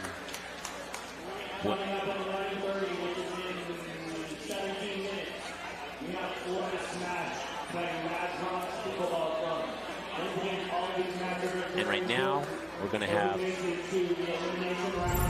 the updated pool standings here. So as we said, HX Pickleballers, they lock in a game differential of +8 and a record of 3-0. They'll likely be getting one of those buys and moving on to tomorrow. BLQK, they are 2-1 with a +1 game differential. Team Clean and Jackrabbits are both 0-2. They're at the bottom of the board there. And I'm not sure whether either of them can claw their way back into this. Join us back here at the bottom of the hour for the Florida Smash versus Mad Drops Pickleball Club. We'll be back in 15 minutes.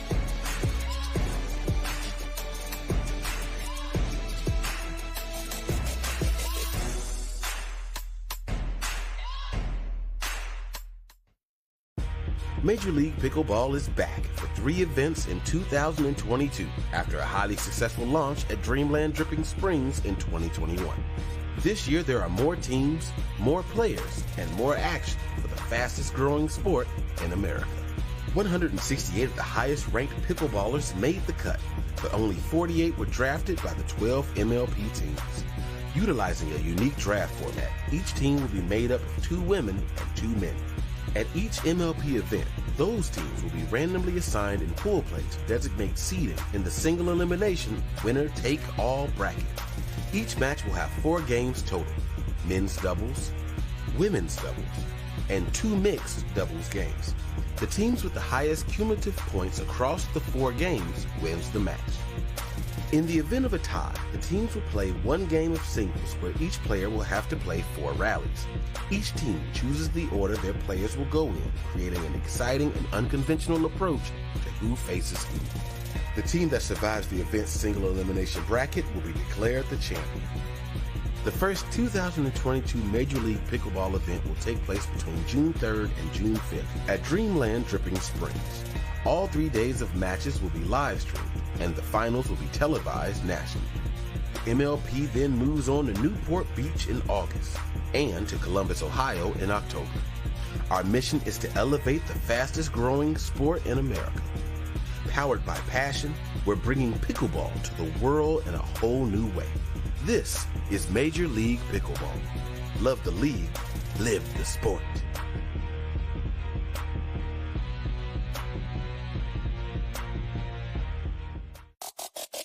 Major League Pickleball 2022 is sponsored by Duper, Skechers, Aura Organic, and Franklin.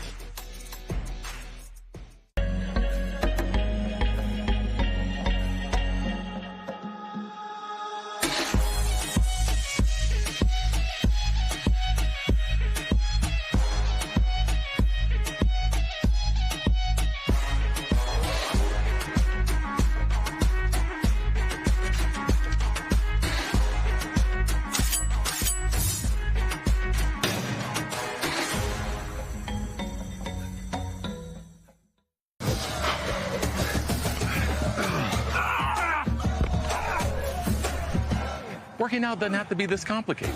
That's why I make walking my workout with Skechers' new Workout Walker. They're loaded with performance and comfort technology, including a carbon-infused plate to add more spring to your step. They're ready for your ultimate walking workout. Just put them on and walk. You guys tired already? I'm still walking. Try Skechers' new Workout Walker. It'd be a lot easier if he just rolled. It's hard to find supplements that work. No, thank you. You need supplements that are backed by science with natural and plant-based ingredients and that are third-party tested. Because cleaner is better. Like Aura Organic. Plant-based supplements made from the Earth's most powerful plants for your immune health, gut health, workouts, and more. Find out more at auraorganic.com. Want the perfect pair of sunglasses for your every occasion? Hit up the Knockaround Custom Shop. With over 1 million possible combinations, why not get a pair for every you? 8 a.m. I need a coffee you. Clocking a few miles you. Game day you. Happy camper you. Fun in the sun you. On the slopes you. Dog days you. Happy hour you. Seasick playdate you. The Knockaround Custom Shop. You design them, we build them.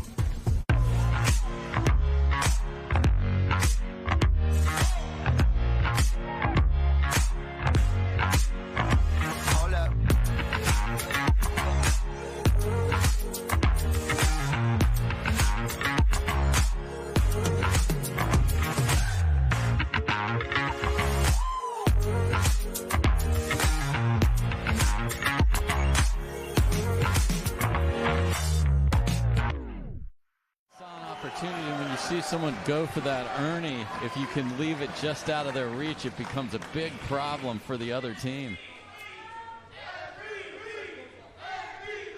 13-14-2.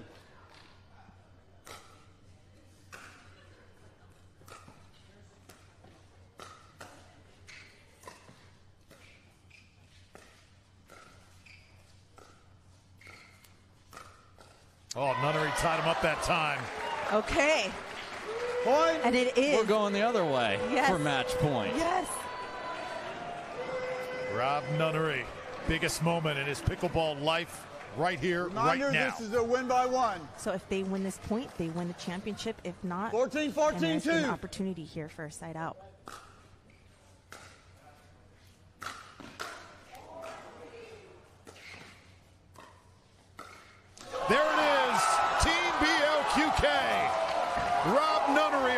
Tereshchenko, Ben Johns, and Andrea Koop, the first ever Major League Pickleball champions. All week.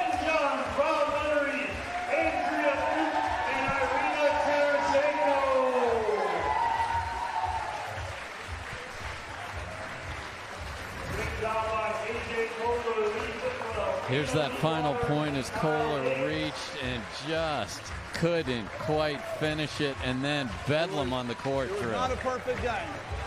Good job. Good job. What a moment here on Stadium Court. Hugs, so much emotion, and a post-game show coming up next on CBS Sports Network. What an incredible scene here as Major League Pickleball comes to a close. Time now for the trophy presentation. Hannah Johns standing by with the winners. Hannah, take it away. Thanks, Drew. I'm on court now with Team Black. They're ecstatic. I'm here with Jenny Kitch. She will be presenting the trophy. I'm going to toss it over to you, Jenny. Good evening.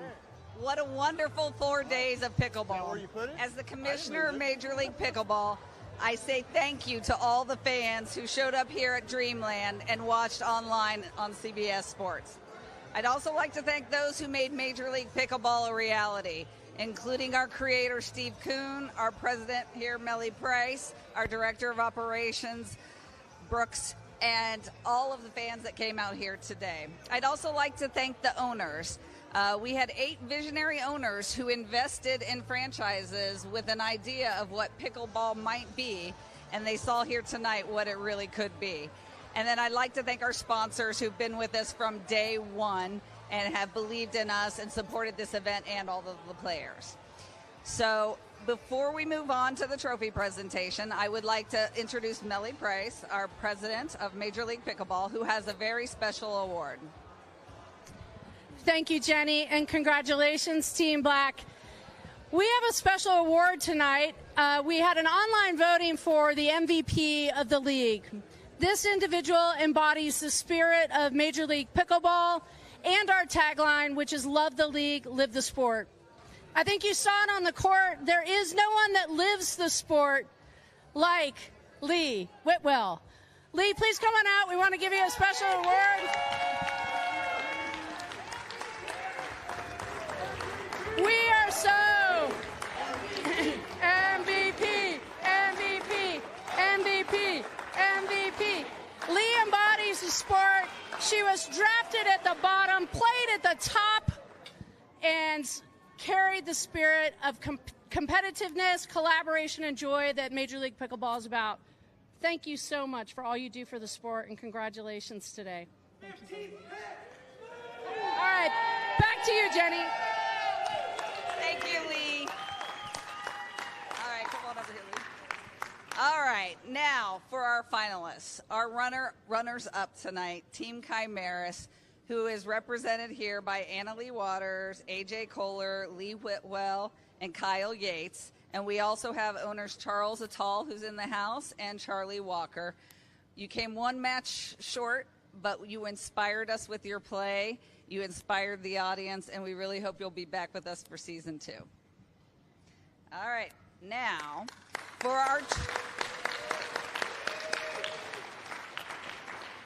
our trophy presentation, the winning team will be asked to hoist the Pritchard Cup, which is in front of me, and also each team member will get Major League Pickleball championship rings.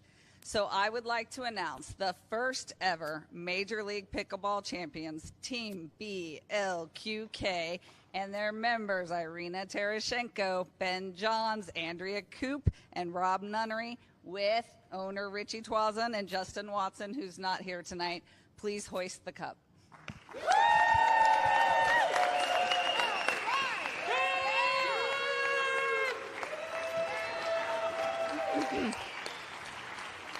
Ben, you're out here holding this cup above your head. Did you think you were going to be here? And what would you like to say to everyone out there after this historical event has concluded?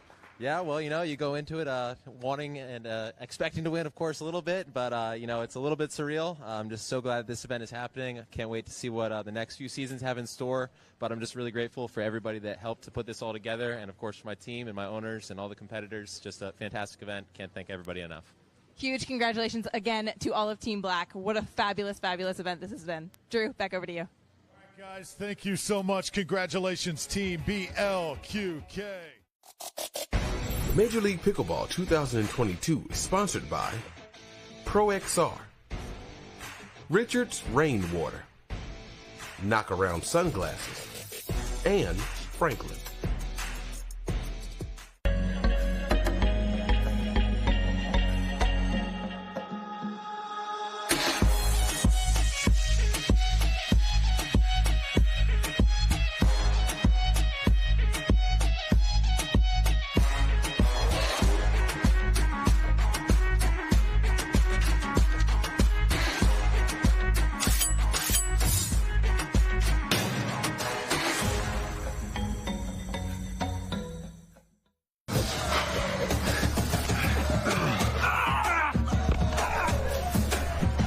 Working out doesn't have to be this complicated. That's why I make walking my workout with Skechers' new Workout Walker. They're loaded with performance and comfort technology, including a carbon-infused plate to add more spring to your step. They're ready for your ultimate walking workout. Just put them on and walk. You guys tired already? I'm still walking. Try Skechers' new Workout Walker. It'd be a lot easier if he just rolled.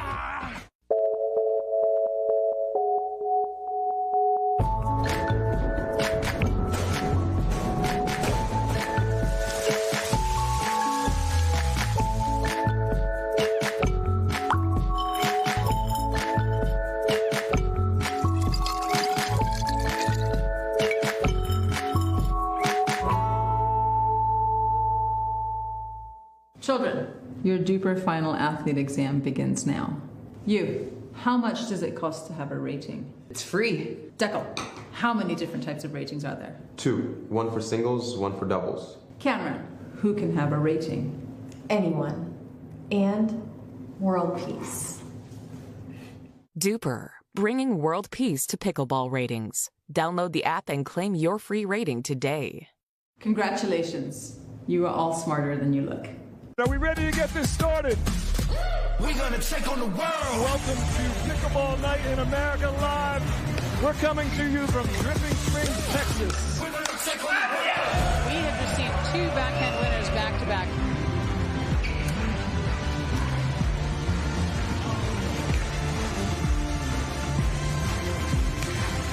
Thomas Wilson is so fast.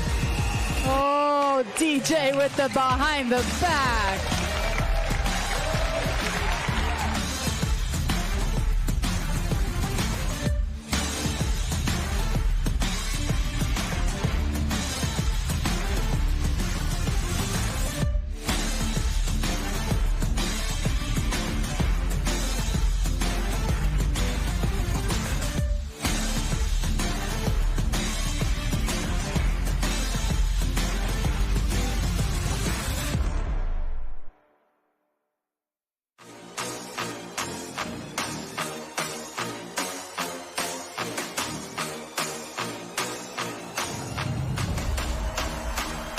Pickleball.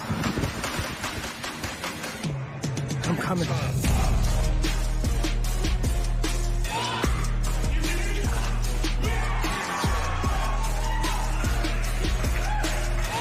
So tell me, what's a tip as a newbie that I should be expecting coming into the league? You got to draft well. Number 1 draft pick is Catherine Parento. Hi, y'all. I'm Brene Brown with the Austin Pickleballers, and we pick Pat Smith.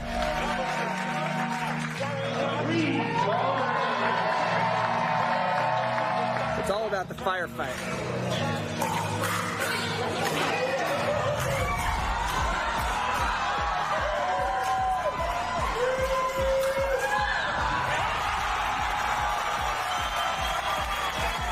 With women and men competing against each other in singles, the Dream Breaker has changed the game of pickleball forever.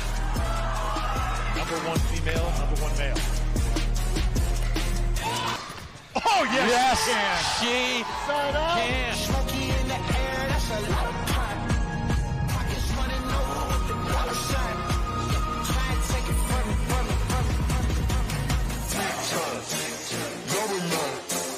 Diamond in my teeth, I got a lot of shine. Running button numbers, that's a lot of grind. Try and take it from me, must be out your mind.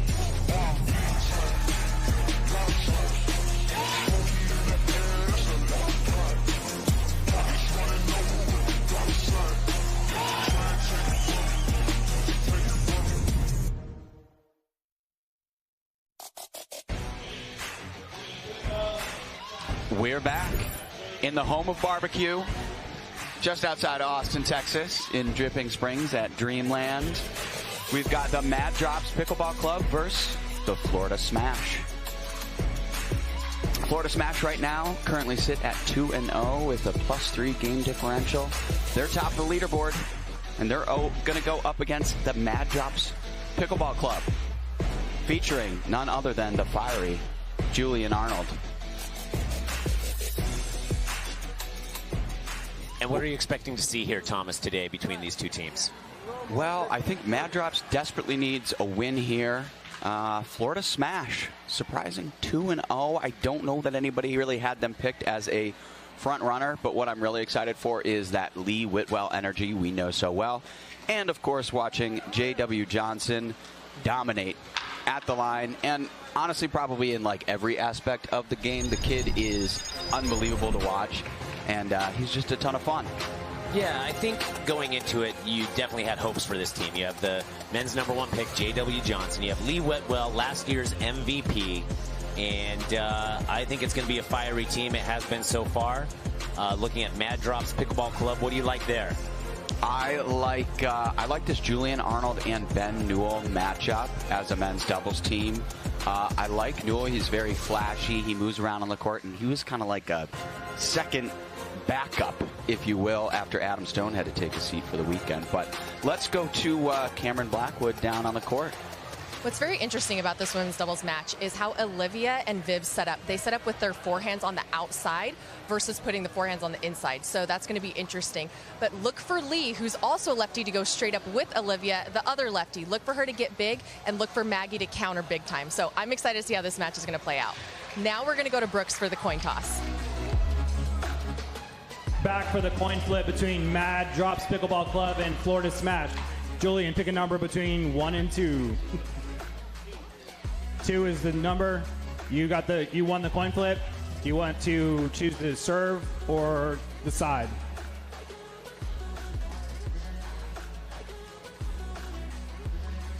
Mad Drops chooses to start on this side.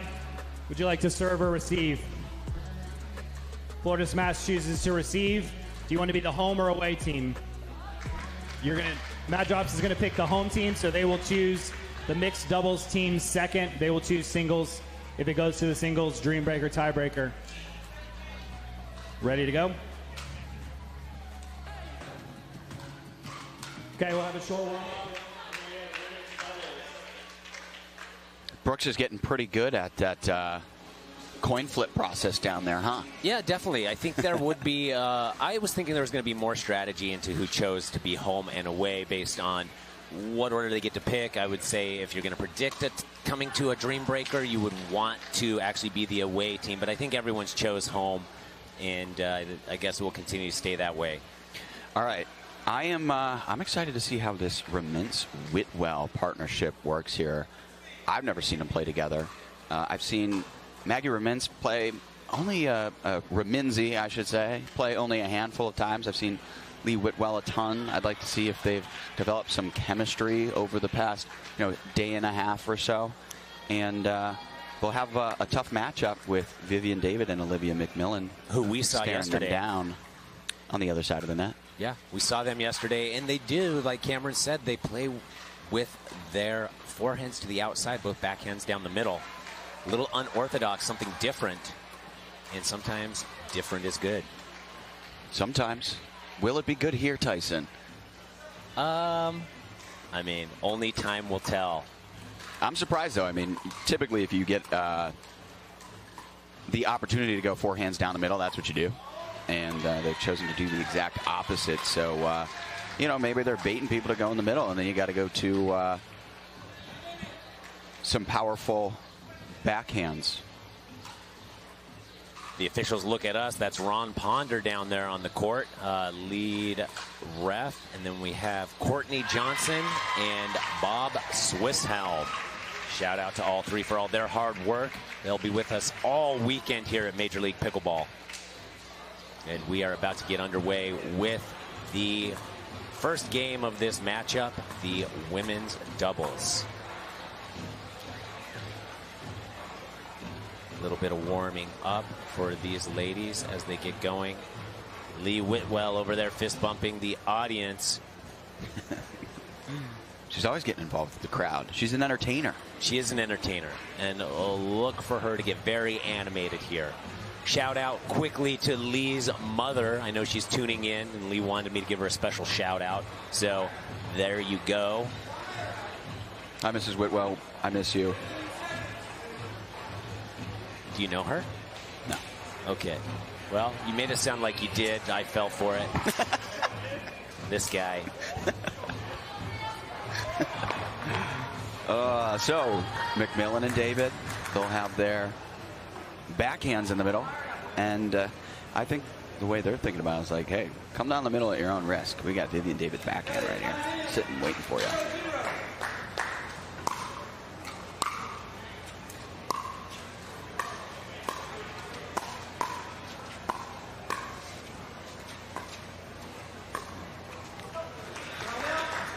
Just a missed dink there by Omac, as they call her, Olivia McMillan.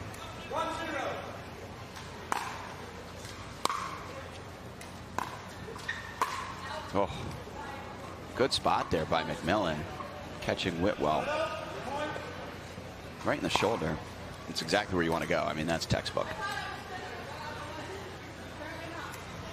McMillan laughing. I don't like it. I want to see animosity out of here. Well, it's early. I'm just joking. Could you just make sure to notify me every time you're joking? Yes. Okay. Thank you. Good put away there, right at the feet of Whitwell. Mad Drops with an early 1-point lead. They will serve.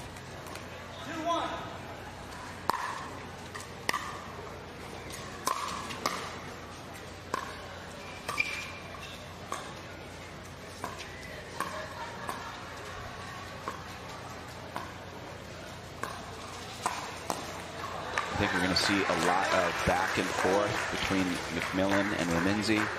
Raminzi does go down the middle there to their backhands. Gets the better of them on that rally. Raminzi, the sister of #1 overall pick, Andrea Coop, who famously prefers sparkling water over regular water. Thomas, what do you think about that? What a fun fact that is.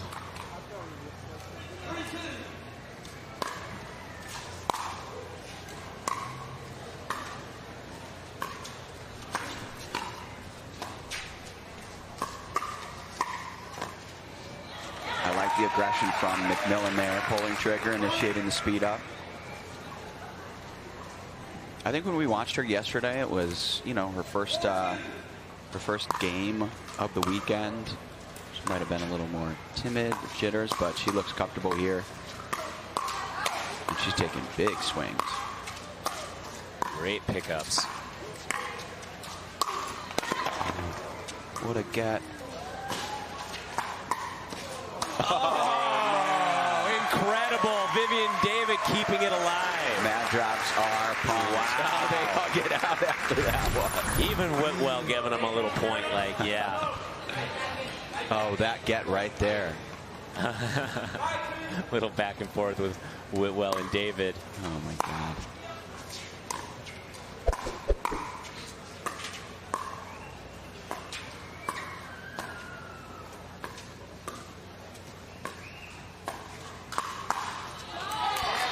Minzy was waiting for that one, but that just goes long. She wants that one back. Not going to give it to you.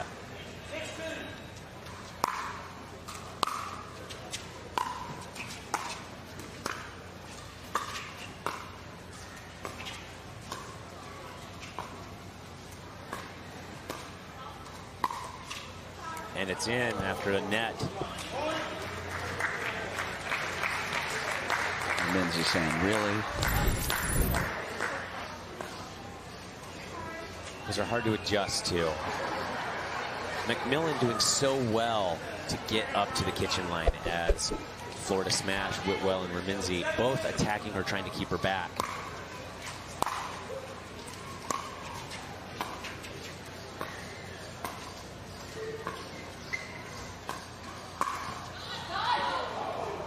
just pushes that one out. A little high from Raminzi there. Gets away with one.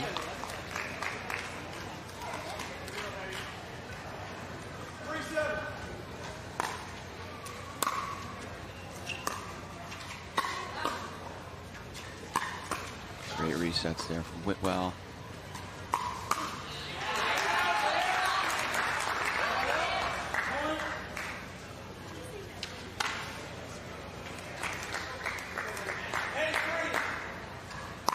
That drops off to a nice start here.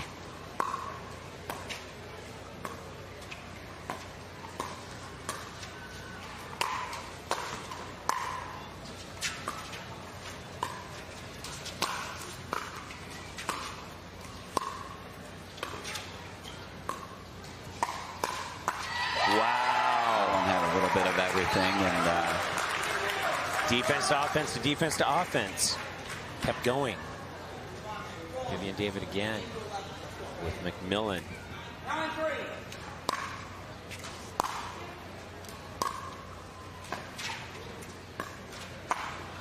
Oh, I like that. A little misdirect there. Right down the middle. Let's watch this one again.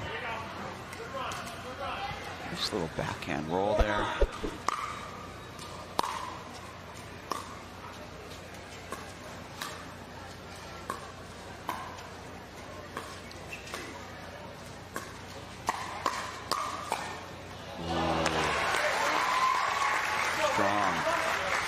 And Whitwell with a little bit of momentum here, pumping each other up. It seems like they're trying to avoid going to Vivian David, but McMillan is holding her own against her. But she's also playing as the aggressor right now, so she's not allowing them to get comfortable like they want to. Correct.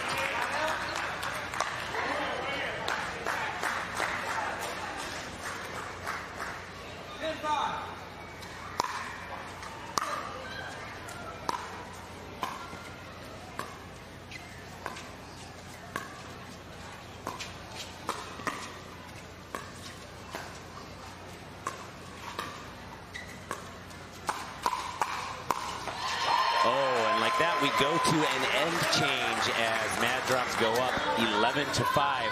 Cameron, what does Florida Smash need to do here to get back in this thing? Quite a bit. I like that they're going to Olivia because, you know, she's the reason they are winning some of the points is because she does pop a couple up. That's the reason they have gotten 5 points off of the one let court as well. But I think that they need to go a little bit more towards the middle. I know that Maggie's pushing Olivia wider, but I'd like to see some dinks in the middle. Really kind of confuse them, not make them so comfortable, get it a little unpredictable. And Lee's really squeezing that. So, you know, if she wants to come over and take a few out of the air, that might be a good thing. But also, I liked how they won the point when Maggie got aggressive with that backhand roll. She really needs to start getting more involved. Well, they got exactly what they wanted there with McMillan popping one up, and Raminzi goes for it. The problem is they have Vivian David there who hits a forehand and a backhand. It's like, what can you even do? They got exactly what they wanted, Tyson. That's something they've got to solve. Is the riddle of Vivian David. Oh.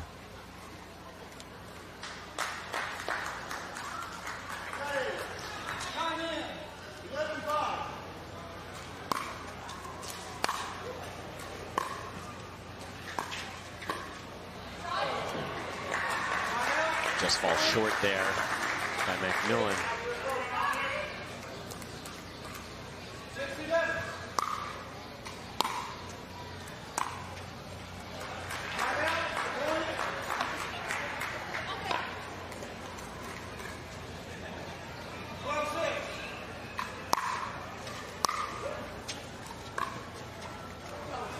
Okay, a few unforced errors in a row here.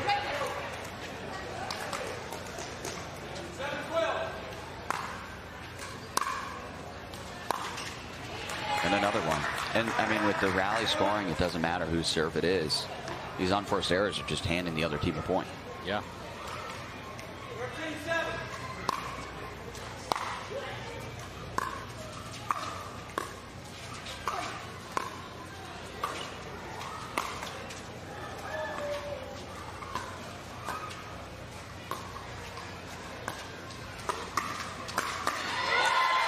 we got word from Cameron there courtside that Lee Whitwell said to Remenzi to break Olivia McMillan down. Keep going to her. Put her in those tight spots and see how she reacts.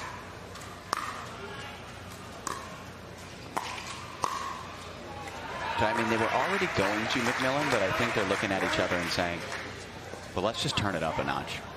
Yeah. Exclusively to McMillan and see if she can hang. Right now she is.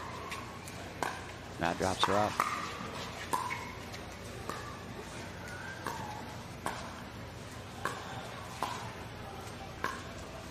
Minzy needs to reach in there. All those are... Oh, well, sees one, but McMillan knows it's coming. Yeah. That's the problem. So even if she... both David and McMillan are waiting on these, right? Even if McMillan does pop it up, they're like, okay, we're ready for it.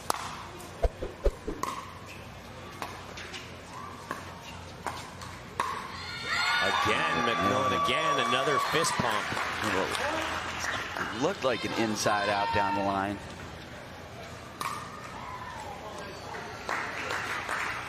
McMillan is pumped. When you know you're the player being targeted and you're just not letting them get their way, it's a good feeling. Ooh.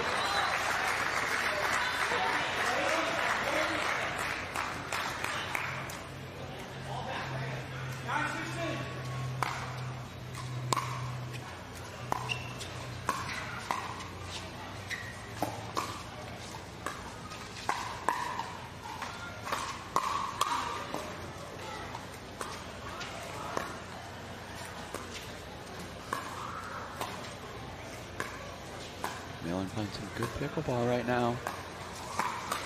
And David with the rare one-handed backhand. Probably because she was trying not to hit her partner. She's too nice.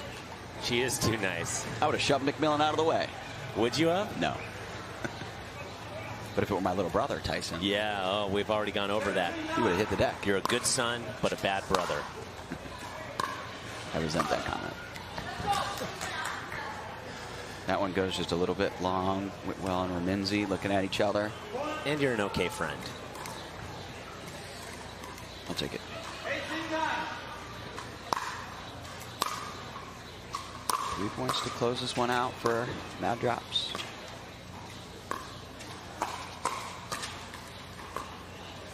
Whitwell with the tough reset.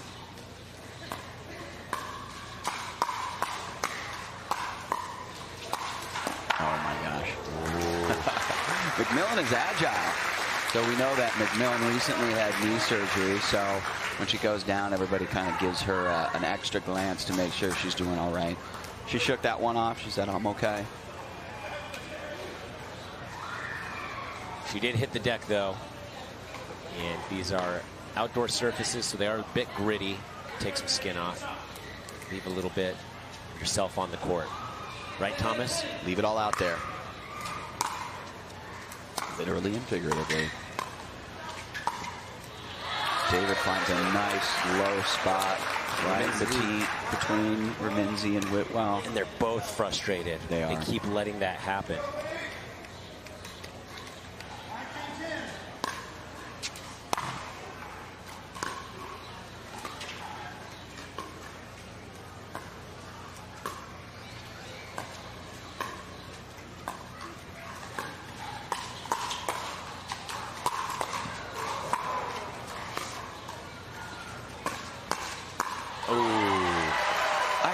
Tyson? Yeah, hopefully I can answer it. Are McMillan and David baiting Whitwell and Remenzi to initiate the speed up?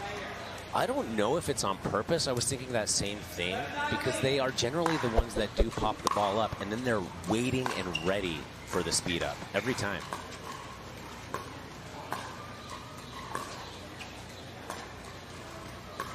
Like, even that right one there is a little, it's almost like she's deliberately doing that and then she sits on it. She just waits. And both of their paddles are right there ready.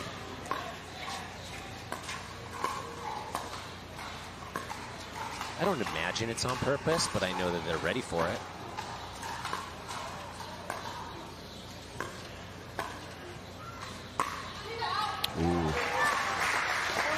long. With the good eye there.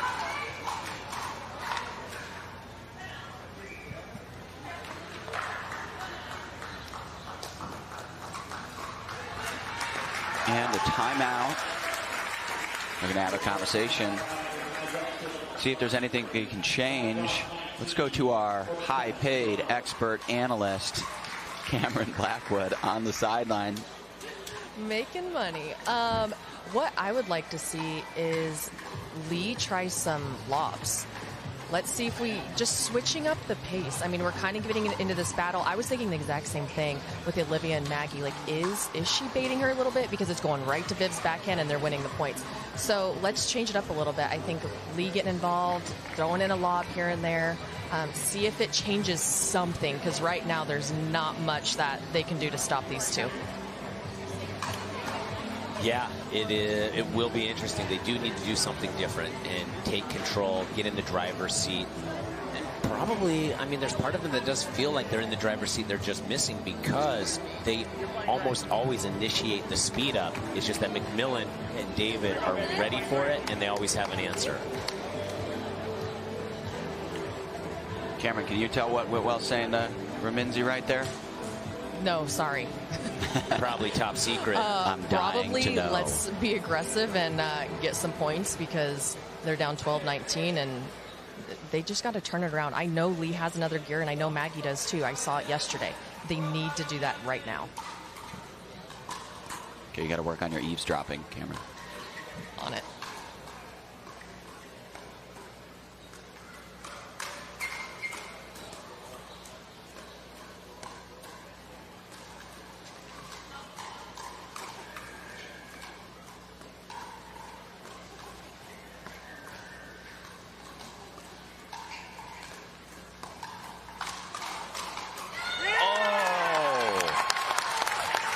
McMillan coming out on top again.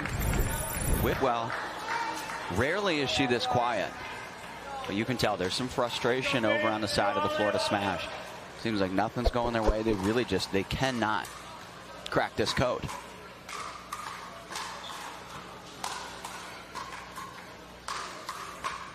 These resets, by the way, from Mad Drops, these gets, the defense, it's been amazing as well. It's not just been the offense. And with that, they're going to close this one out. I think that's the largest point differential we've seen this weekend, Thomas. You and I, specifically. Specifically. We don't know overall. Obviously, we're not everywhere all at once. But yeah, that is a pretty convincing win right there. And with that, we get the men on the court to warm up. And we'll go down courtside to Cameron in just a second here, as soon as these players collect themselves. Mad Drop's got to be feeling good. They got to be feeling real good. 1-0 against the undefeated Florida Smash. Let's go down to Cameron and see what they have to say. Well, great win. Oh, thank you. 21-12, incredible win.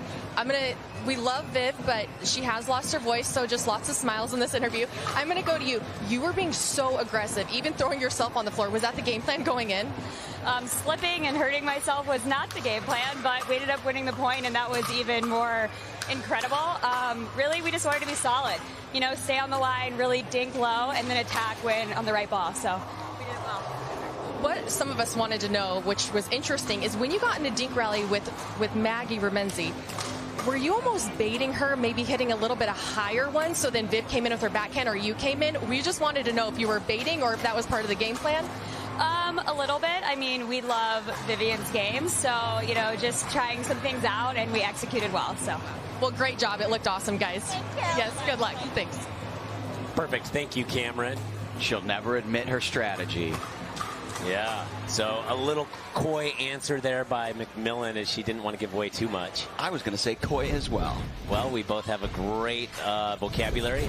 And let's go to the knock-around game point of this matchup.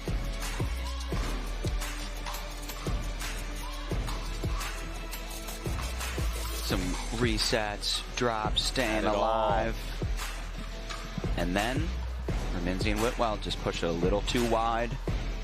Here that is again, the knock-around instant replay from a different angle. I mean, from this angle, it's like, how are they getting these? Oh, that one goes out. They've said that. That one's out. Sorry, guys. And they lock it in. Now we're going to see the men's doubles matchup when we come back.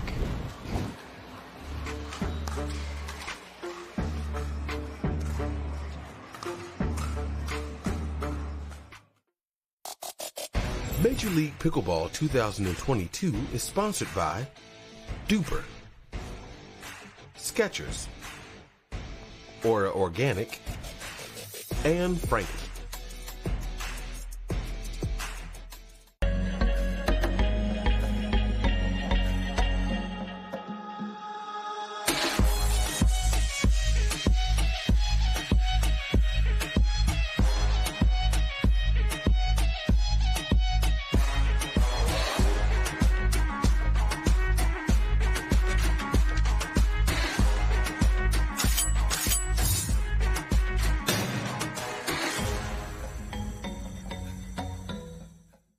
It's hard to find supplements that work. No, thank you. You need supplements that are backed by science with natural and plant-based ingredients. And that are third-party tested. Because cleaner is better. Like Aura Organic. Plant-based supplements made from the Earth's most powerful plants for your immune health, gut health, workouts, and more. Find out more at auraorganic.com. Want the perfect pair of sunglasses for your every occasion? Hit up the Knockaround Custom Shop. With over 1 million possible combinations, why not get a pair for every you? 8 a.m. I need a coffee you. Clocking a few miles you. Game day you. Happy camper you. Fun in the sun you. On the slopes you. Dog days you. Happy hour you. Seasick Puede you. The Knockaround Custom Shop. You design them, we build them.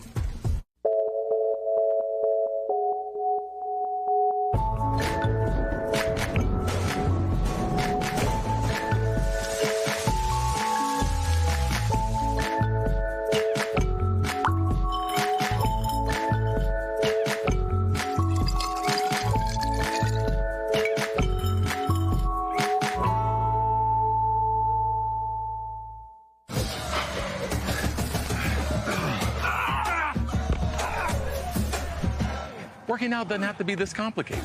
That's why I make walking my workout with Skechers' new Workout Walker. They're loaded with performance and comfort technology, including a carbon-infused plate to add more spring to your step. They're ready for your ultimate walking workout. Just put them on and walk. You guys tired already? I'm still walking. Try Skechers' new Workout Walker. It'd be a lot easier if he just rolled. Welcome back. Beautiful day here in Dripping Springs, Texas at Dreamland. We can see the courts outside a little bit busy as people are enjoying the game of pickleball. It's for everybody. And we are here indoors under the tent in Dripping Springs watching the Florida Smash and Mad Drops Pickleball Club. The first one, the women's doubles, went to the Mad Drops as we get the men's doubles underway. I am Tyson Apostle together with Thomas Shields and Cameron Blackwood, and we thank everyone for tuning in. Let's get to the action. I thought you might forget my name there for a second. I try to. That's good. That's good respect. Thank you for validating my joke, Thomas. You know it means the world to me. Everybody knows you deliver one funny joke a month. One a month. And that was yours. Good stuff. And so let's just take a look at this guy, J.W. Johnson here. Debatably number one player in the world in both singles and doubles. Heck of a talent. So young. Such a long career ahead of him. 19-year-old, just getting started. Everybody already knows his name. Ben Newell here to serve.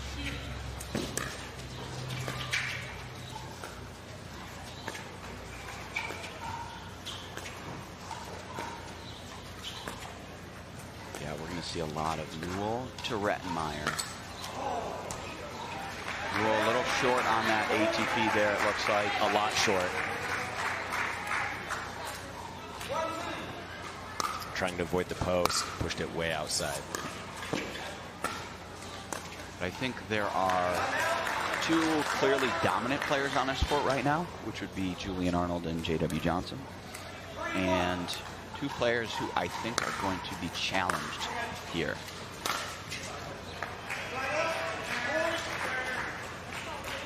Julian Arnold, a high-level tennis player, a standout at UCLA.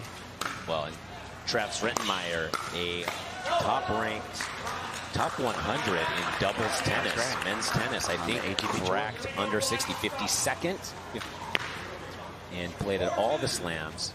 He's also part owner of the Florida Smash, pulling a Michael Jordan Wizards type thing.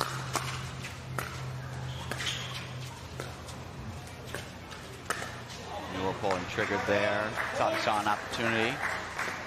A little too low.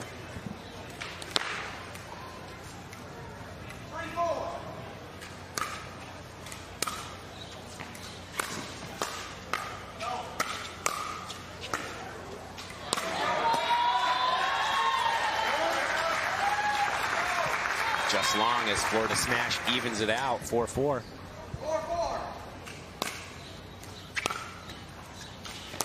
See, Newell's got a flashy style.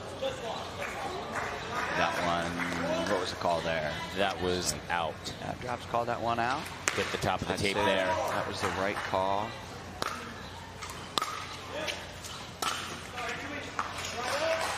Still with the officiating team of Ron Ponder, Courtney Johnson, and Bob Swisshelm. Making sure the match runs smoothly.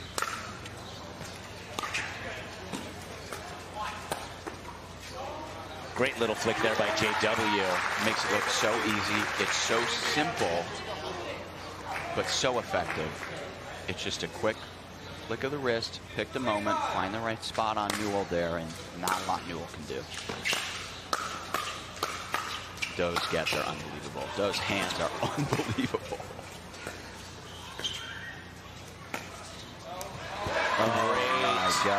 Great pullback by Travis Rettenmeyer.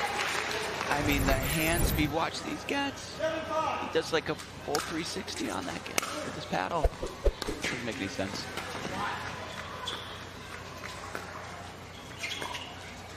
How do you get hands that fast? You remember Bop It? Remember that game Bop It? Yeah. A lot of Bop It. Or the, what's the one at the arcades with the ground squirrels? Whack-a-mole. Yeah, I mean, what arcades are you going to? Whack-a-mole. You wouldn't get it, Thomas. You're too young. Here's what I like about Johnson's game here at the net. His footwork is so good, but it's simplified. It doesn't look like he's moving his feet too much, but it's these little small steps. And he's so anticipatory. I like how Arnold's not afraid to go to JW. It's almost challenging him. Well, I think they need to send a message. Hey, we're not afraid of you, J-Dub.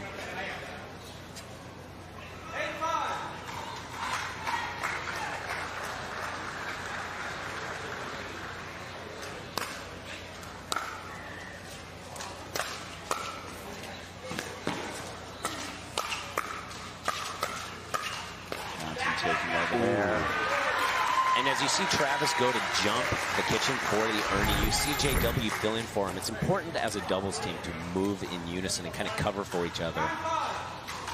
Well, I think in this instance, Rettenmeyer's like, hey, JW, take as much of the court as you want. I mean, he is. I guarantee if you asked him, he'd say, yeah, I want JW coming over. Yeah, no, that's what I'm saying to JW if I'm playing with him. That's what I'm saying, too. Imagine that. Bad drops to serve. 3-point game.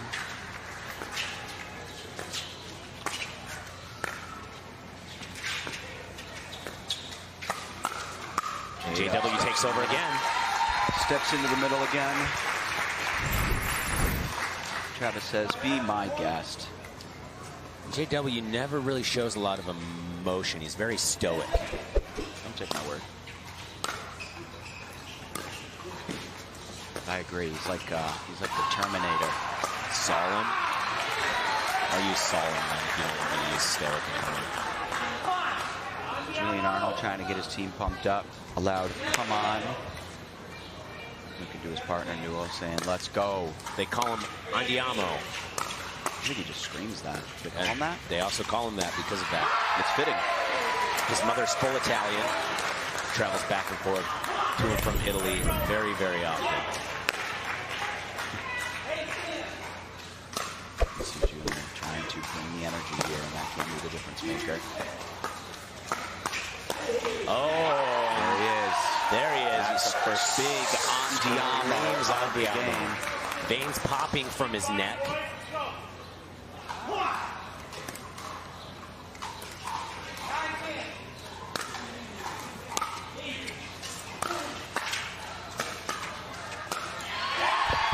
Newell with a put away on this one. Equally as pumped up. Is not going to match the energy of Arnold. Is he yelling on Diamo as well? I don't believe. I think there'd be copyright infringement. I think it's patent pending, actually. Andrea Coop standing around here somewhere. She's attorney. That's true. And we go to an end change. Let's go down to Cameron Blackwood. This is a close one, Cameron. What are you seeing? I think Ben has settled in, and that has been huge for them. I think he was trying to do too much, thinking, you know, I have to have my dinks perfect, versus let's just get it over, let's create the point, and then finish. And now you've seen them come all the way back to 10-11. Something interesting I do want people to look at going into this after this change. When you look at everyone at the kitchen line, I asked JW this. I was staying with them for a month, and most ex-tennis players hold their paddle above their waist when they're at the dinking line or at the kitchen line. He does not. He holds his very low, almost by his knees. And I asked him, I said, is that so you can just flick your wrist? You know, because he has such a great flick. And he goes, yeah, I don't feel like I really need to hold it above my waist. I like having that lower angle and really using my wrist to get the ball up. Because he typically is like, it's like a low to high, though a minor low to high, but that flick of the wrist motion is this low to high motion, so it's actually to his advantage to have that paddle a little bit lower.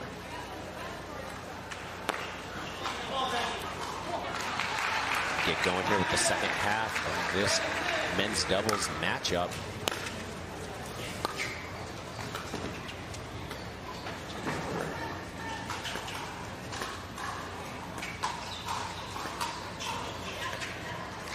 Would have expected to see more of this.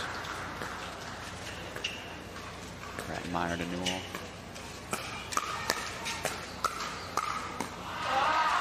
See, Newell saw the opportunity there because Rettenmeyer popped it up a little bit, but maybe he was just going for placement there, but there wasn't a lot of power on it. Smash responds, and they walk away with the point on that one. Rettenmeyer has to have a ton of confidence in his partner, knowing that even if he makes a slight mistake, JW can correct that. He's there to clean up the mess. They call him the janitor. That's what J stands for in his name? Janitor. I don't know. Come up with a W. Win. Oh. Body bag by Travis. That's a body bag, and Arnold. One of those apologies that is actually meaningless. It's a formality. It is a formality.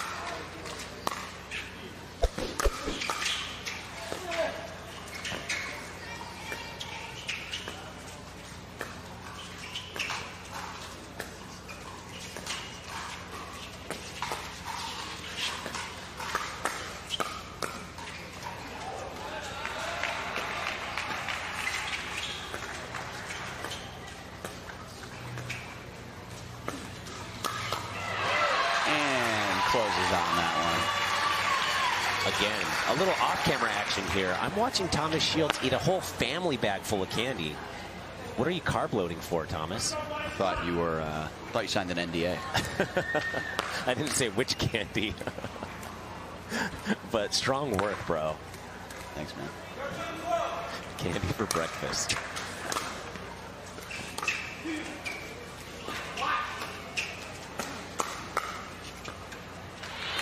Ooh. They get the better of JW there.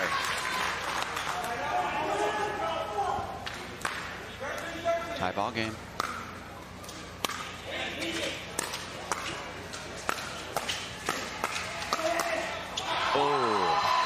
Arnold steps in, takes over. J-Dub holds his ground. It's not enough.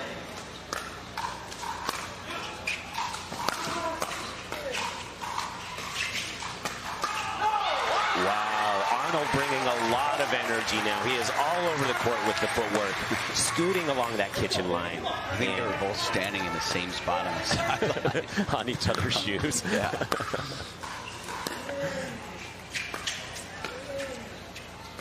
Watch Arnold trying to continue to pump himself up, and Arnold hits the deck. And I think that was in. It was. It was. Mad Drop's on a bit of a run here. Arnold loves to get a little bit of momentum, get super vocal. That's exactly what the smash needed to do there. Stop him in the tracks. Serve back.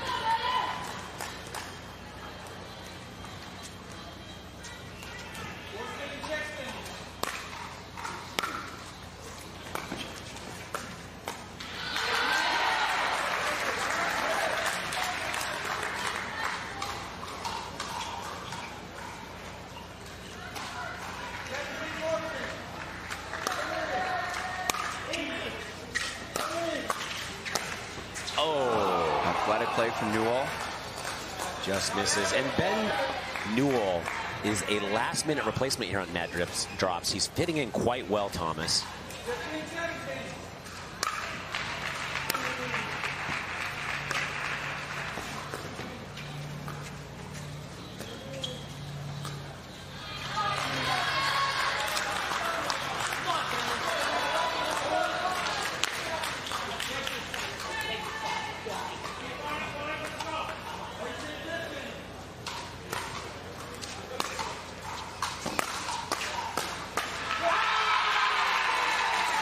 Julian Arnold, the aggression paying off again. How many times have we seen him slide to the middle like that and just completely take over? So many times. Once he's tracking the ball and is in control, it's hard to get him off of it. It's looking a lot like J.W. Johnson over there. Who's J.W. looking like? Also J.W. Johnson?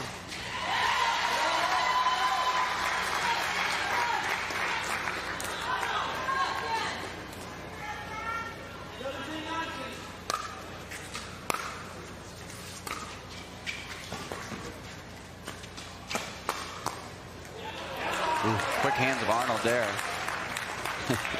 He kind of offers somewhat of an apology there because it was more just get his paddle up and hope it goes.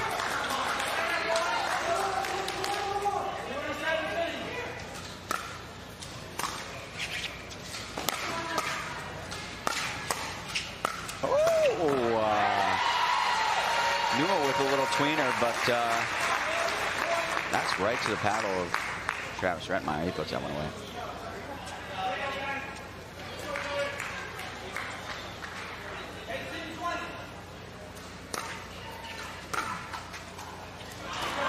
Just long by Ben Newell. And rally scoring has stopped for Mad Drops because they are on game point.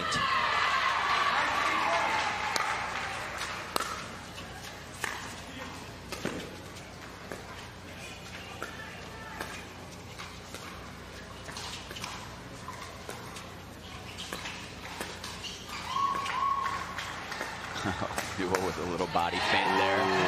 And then he closes the gap and puts that one away. I like it from Newell there. And it's a side out. Gives them another opportunity to close this one. Should be a big win for Mad Drops. Go up 2-0. Worst case scenario, force a Dream Breaker. They cannot pull it off there, though.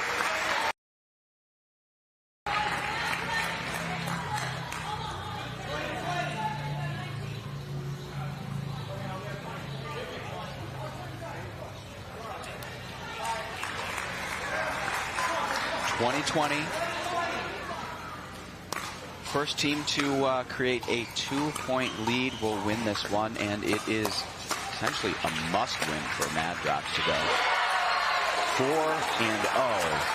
based on the game differential, for them to really have a shot at the top spot performance.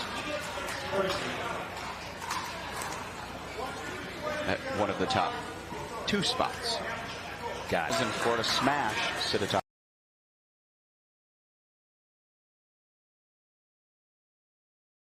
the leaderboard right now. We're all tied up at 20s. Rally scoring has ended, so you can only score points on the serve.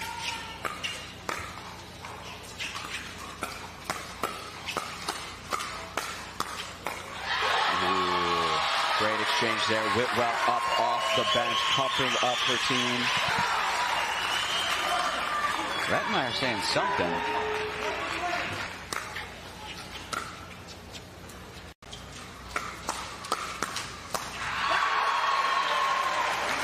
And we might be here a while, Thomas. Side out to side out. Arnold initiates, follows up, and capitalizes. Again, taking over.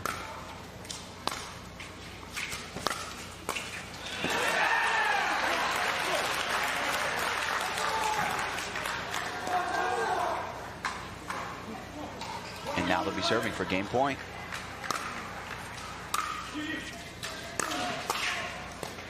Got to go over. Arnold closes. Oh, they call it out. Arnold looks over at Ron Ponder. Arnold's not happy that he wasted that Andiamo. Our lead official. Give him that Andiamo back. He might end up going to a challenge here. All right, get me these replays. See what happened here. It looked like it could have been wide. It was tough to see from our angle. It was on the far side of the court relative to where we're sitting. Okay. It looks close right there. It looks in, doesn't it? Yeah. Is that the bounce right there? Yeah. Definitely in if that is the bounce.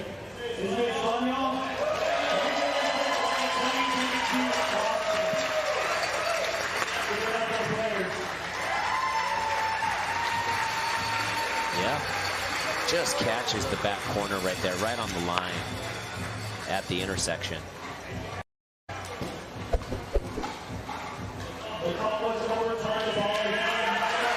ball is called in, and Mad Drops will take this one. They'll go up 2-0, which again is crucial for them to finish in the top 2 of their pool in advance. Correct. And we will go down to the sideline shortly with Cameron Blackwood.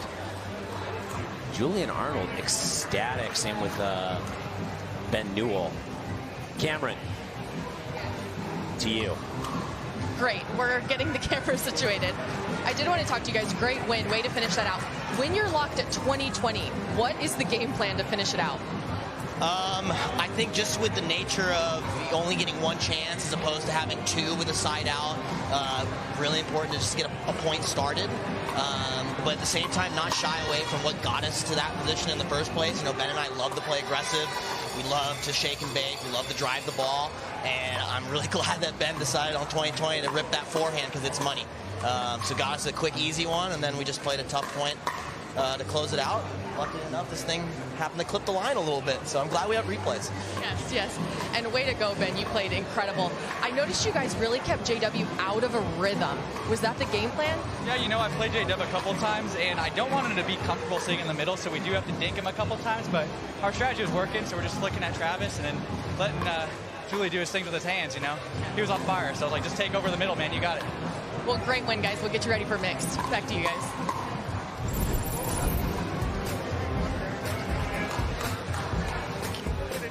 Okay, here's the game point again, and this is crucial now for Mad Drops to win 4-0. You see the ball does bounce in there, And I just want to reiterate that Mad Drops need to win this 4-0 to guarantee their shot in the quarterfinals. Going to break right now. We'll be back. Major League Pickleball 2022 is sponsored by Duper, Skechers, Aura Organic, and Franklin.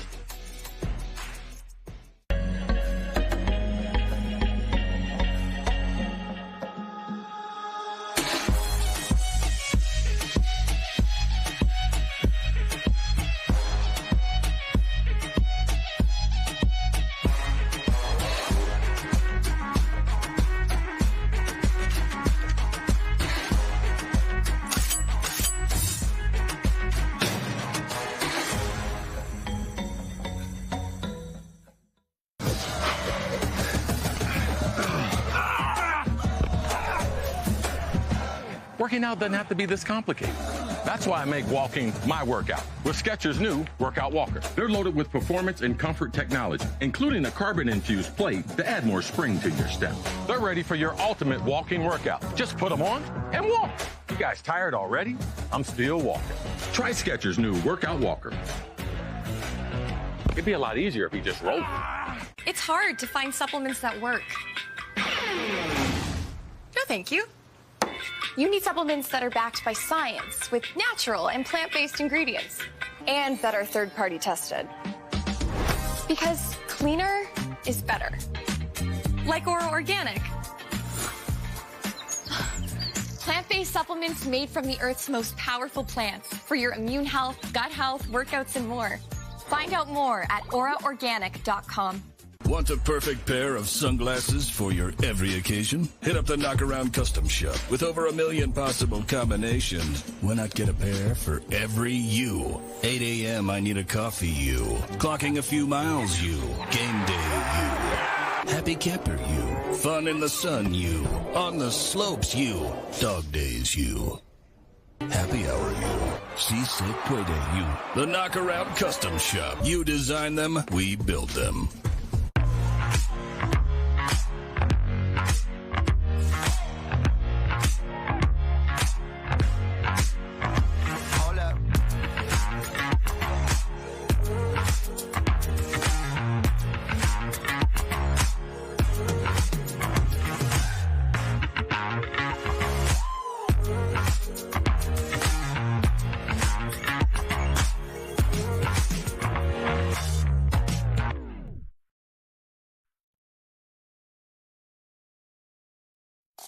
Pickleball as we move into the mixed doubles rounds, and let's take a look at what has happened so far in this matchup between Florida Smash and Mad Drops.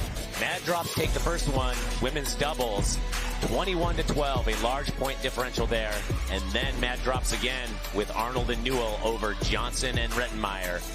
Now we have the first mixed doubles match of the game.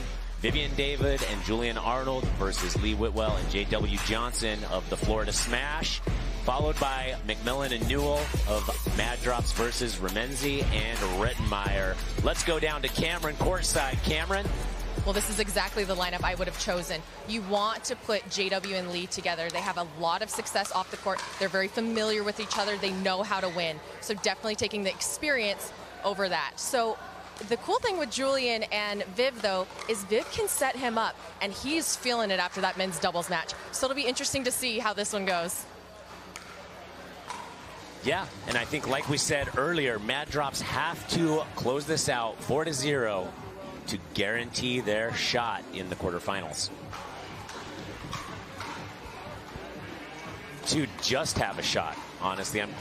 I'm getting word that Mad Drops have to win 4-0 to just have a shot at getting into the quarterfinals. Not necessarily a guarantee. Not a guarantee. That is a lot of pressure. Yeah, but I think sometimes when you're playing, you're coming from behind, you know, it's sort of like we got nothing to lose. Only upside. Let's go out there. Let's play aggressive. Swing for the fences. Let's try and make this happen. We want to be the Cinderella story. Keep going. You got more? That's it. Yeah. Okay. With that, we get the first mixed doubles game underway.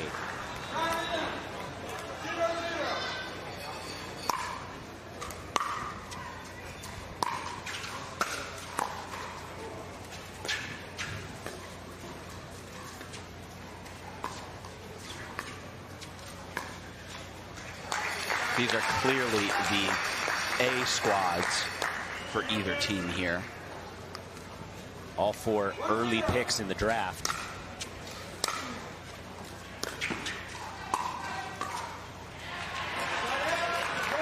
And Lee Whitwell with the miss there. She was the breakout star last year's MLP and the MVP. So many highlights from Lee last year.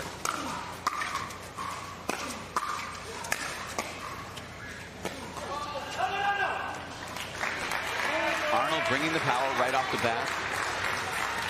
I like this Arnold-David matchup. I do. I like them as a team. I do think they have a tough opponent on the other side here with Whitwell and Johnson, who have a ton of chemistry together, play on the APP tour together all the time, and Meadow. They understand each other's games.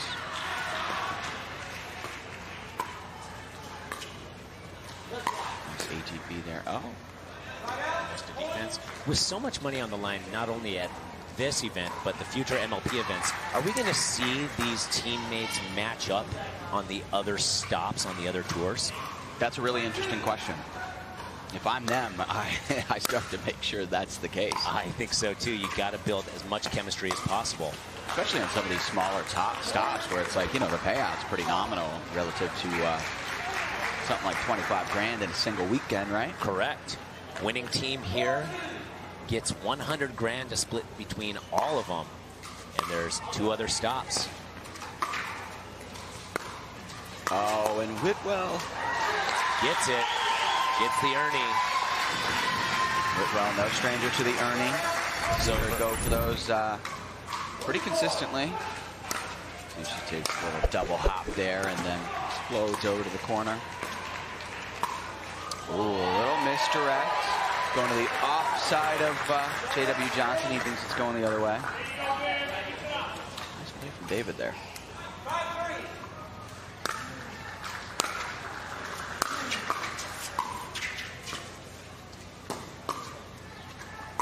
Oh, and David goes right to the center of the body of Johnson. That's 2 in a row on Johnson, where she just kind of catches him off guard. And Mad Drops walk away with the point.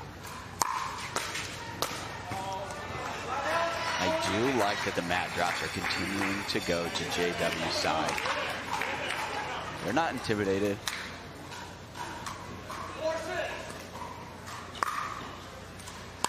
Well, like you said, it's catching them a little off guard.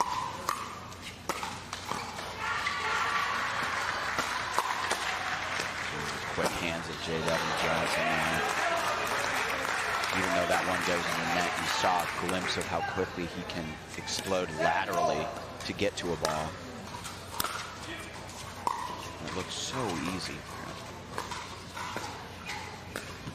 Well going for the Ernie there.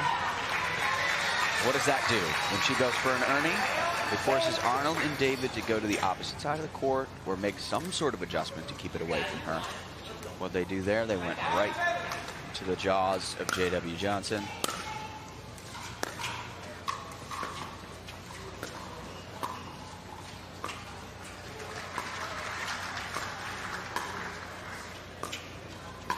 David taking most of these out of the air. And increase the pressure on Whitwell.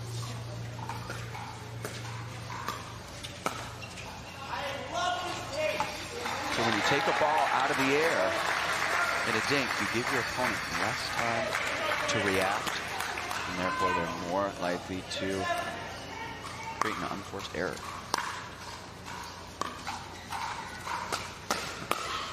Johnson closing aggressively and quickly. Again, you see how explosive he is with that lateral step, but his lower body, it's so quiet at the same time. It's such an aggressive movement. It's like a river dancer.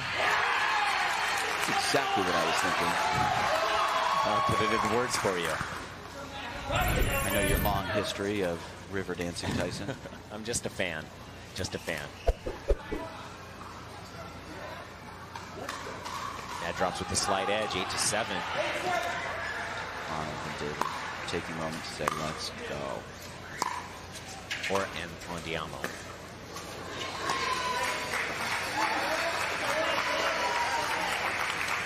Eight.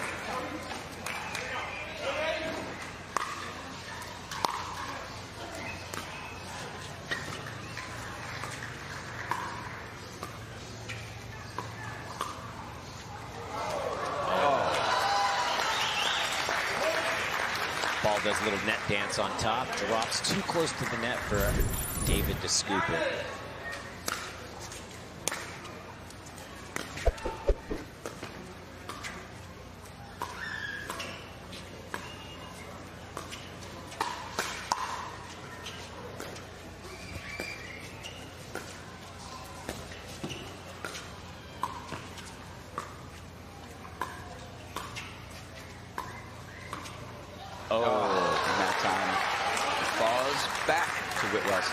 She doesn't get the net love.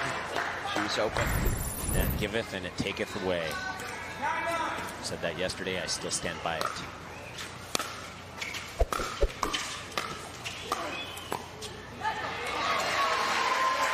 And that one, it giveth. It giveth. Whitwell, nice little pop-up. She's able to put away. 3 rallies in a row where the net has been the deciding factor.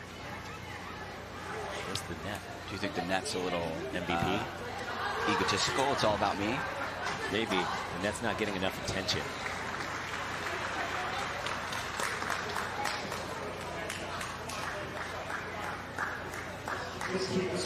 Cameron, what's happening down there? I think it was Telemundo playing or just a movie. I'm not sure. Okay. So that's Everyone's what looking at the scoreboard. Lee was looking. She's like, I'm watching a movie. So they're just trying to get the TV. So we just turned it off. So we will just be hearing the score from the refs. Okay. And from us. The old, yes. The old somebody sat on the remote. Yeah. Well, when I was a kid, all the hotel remotes worked on every TV. Oh, really? Arnold there. Yeah, so you'd go to the room next door, change their channel for them, and then move to the next room without them knowing you're doing it from the outside. A little fun prank. I think the statute of limitations is long past. You can admit it now. Yeah. Feel good. David, check and see if... Oh. And like that, we have an end change. Florida Smash with the slight edge over Mad Drops, 11-10. Let's make that last point of Franklin Kitchen Camp point of the day. With the MVP, the net.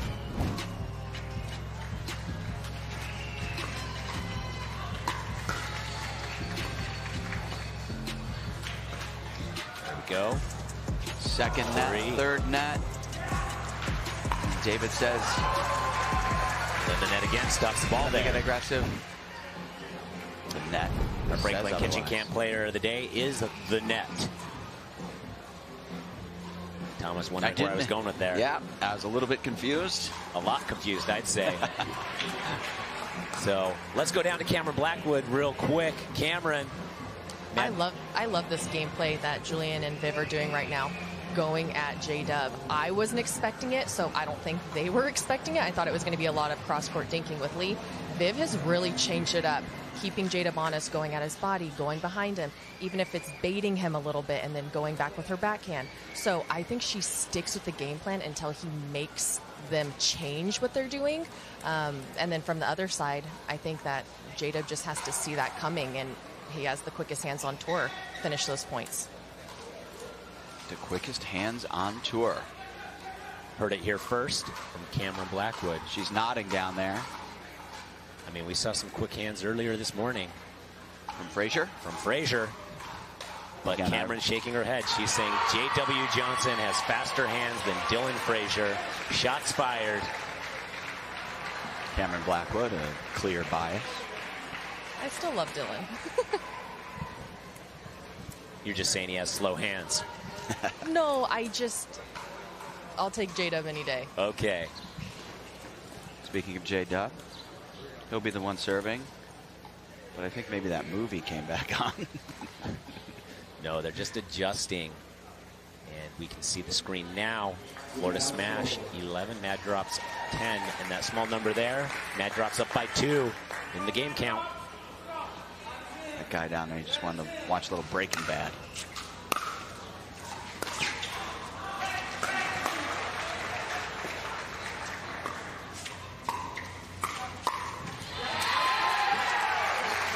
David looks at Arnold. Sending it J-Dub's way again. Sorry, Thomas, you were saying? It's too late now. Not going to give it to us.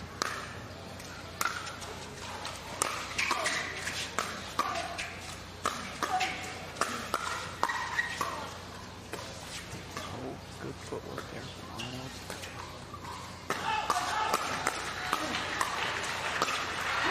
Wow, he's able to stay out of the kitchen there. Is that the rally of this matchup so far? It was up there.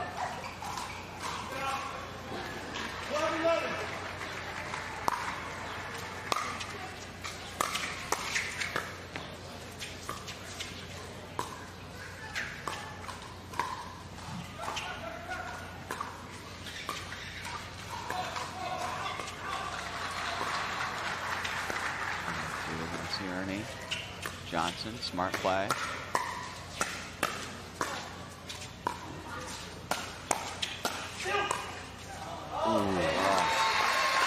David wants that one back. How important are those long rallies to go your way, Thomas? Well, it definitely can create some momentum and some confidence. A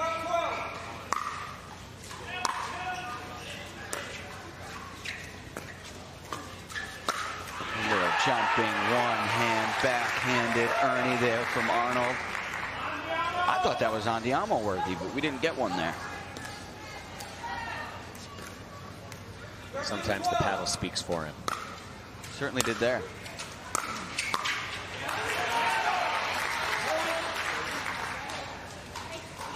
We go up the middle, creates a little bit of confusion there. Both Johnson and Whitwell going for that one. Oh, that looked like it might have been good. Big forehand there from David. JW calls it out.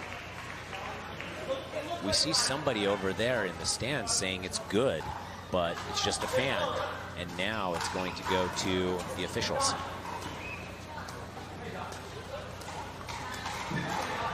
Close one. Yeah, it's a close one. Cameron, did you get eyes on that one? It was over by you. I thought it was in. But it was close. It was close either way. I challenge for sure. I mean, this is the closest match we have, and they definitely need the win. So, challenge. And if they win the challenge, they still have a challenge left in the game. If not, they lose all challenge opportunities. About to see from the camera angles what we have.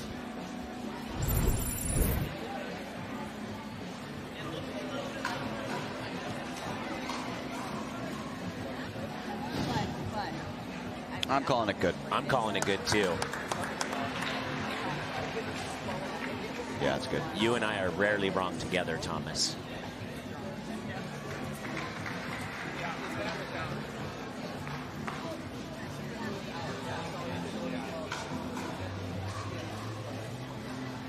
People next to me are saying it's out, but I think it's in. That's what I think too.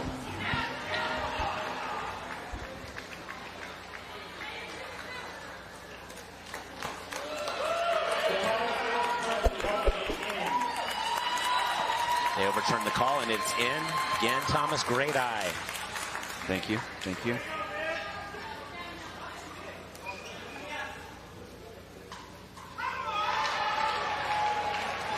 Thomas getting compliments from everybody. People coming up to him telling him how unbelievable his eyes are. I was a first-class marksman at day camp as a young lad. How old were you there? Very good at archery as well. How many marksman archers do you know, Tyson? One, and I just found out today.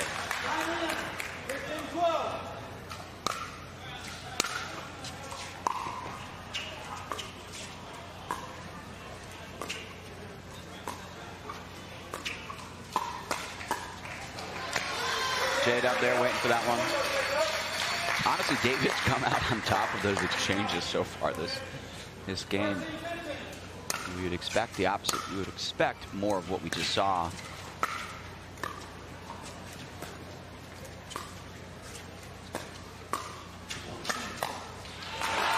Arnold acting as if he was almost in the kitchen line, but he had quite a bit of room there. Better safe than sorry. 3-point game. Arnold getting aggressive slide middle. Oh, that ATP is too easy. Not much a smash can do there when it goes off the net like that. It pushes it so far outside that Arnold can pretty much do with what he wants.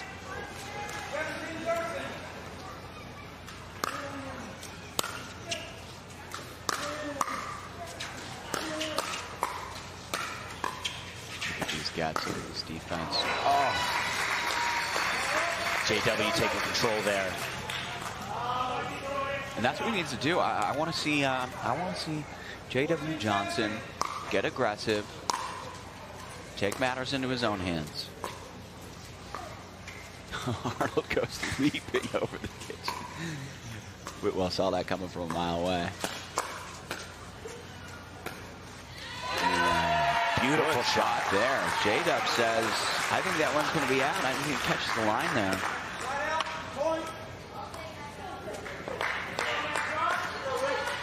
Mad Drops up by 4 with that. Another big win for the Mad Drops. Oh.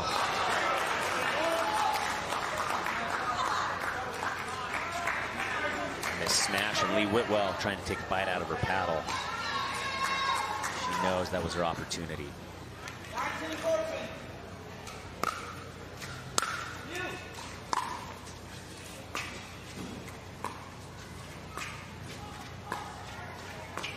Oh. 2 errors in a row from Whitwell leads to a game point here for Mad Drops. David to serve for the win.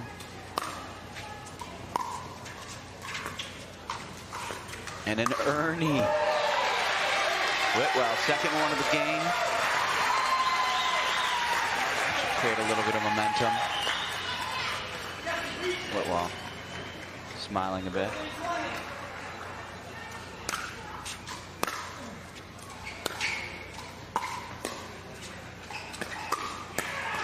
Oh, what a get from Whitwell.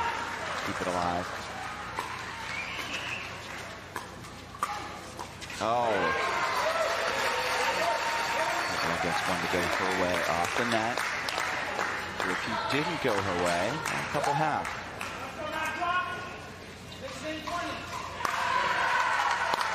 Four-point game. Oh. Johnson's there. Side out and game point here for the Mad Drops.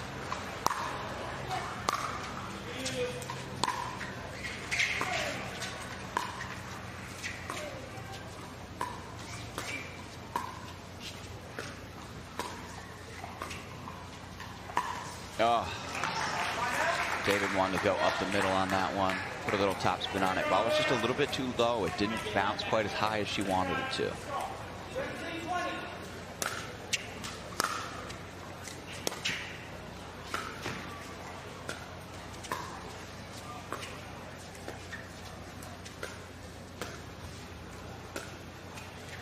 Well, going to that Ernie doesn't matter necessarily if she gets it. It just puts that extra pressure on them. Makes Mad Drops have to adjust, think. Oh. Another opportunity for Mad Drops.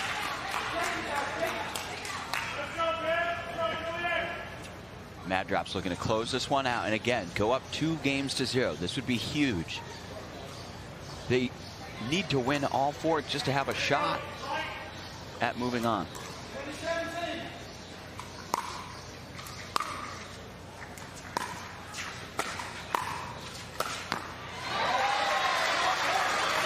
Good spot there from Johnson. And they are inching their way closer to the Mad Drops. 2-point game. Whitwell again, I mean, she's been surprisingly quiet this game. Usually pretty vocal. Oh. Now they're going to have to hold on. Another game point for the Mad Drops. Julian Arnold saying right here, this is the one. Is this their third? Their third I think it is. Their 3rd game point here.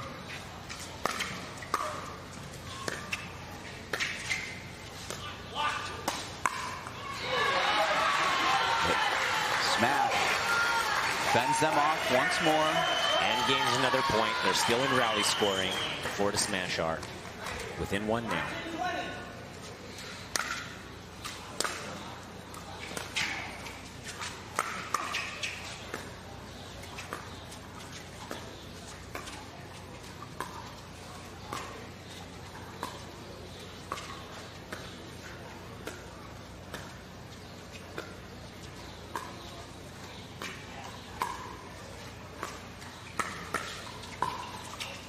Johnson's hand so fast to be able to get to that one.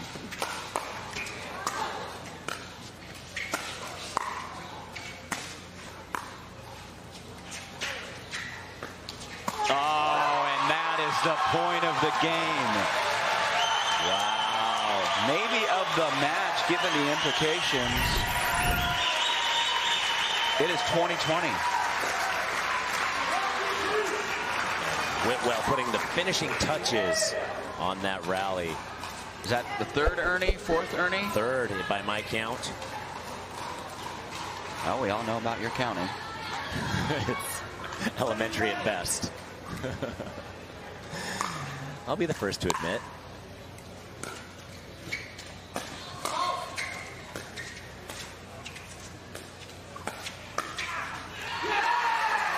Uh-oh, Arnold comes up limping here. Looks like he rolled his ankle a little bit. So he feels he's going to walk it off for a second here. Let's see what he did. I hate watching people roll their... Oh, it was just a small tweak when he planted. Good thing is he didn't come down on it.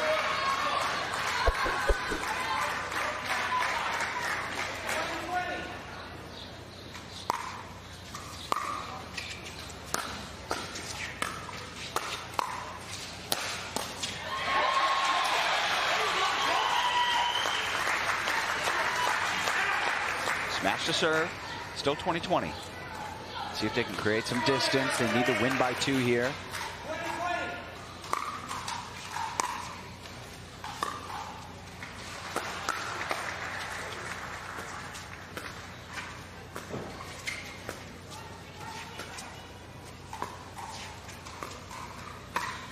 Oh, and Johnson's waiting for that one. He's seen it from David multiple times this game.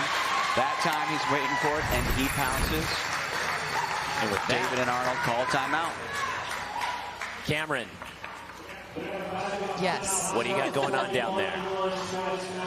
So J-Dub is ready for that from Vivian. He's not having any more of that, which they needed. I mean, for them to inch back point by point, slowly but steady. Now they've gotten themselves back in it. I did never count them out. They know how to win, and they'll do it their way. And I think they just really needed to slow it down, take Julian out of this a little bit, shake up Viv. She was very, very calm and confident going head-to-head with J-Dub. He's done with that. They're ready to take this. Yeah. David, honestly playing a really good game. Yeah. Playing confidently, not afraid to go at J-Dub, as you said, Cameron. And that time, though, I think J-Dub was waiting for that one. And now he'll serve. And this is to close out the game.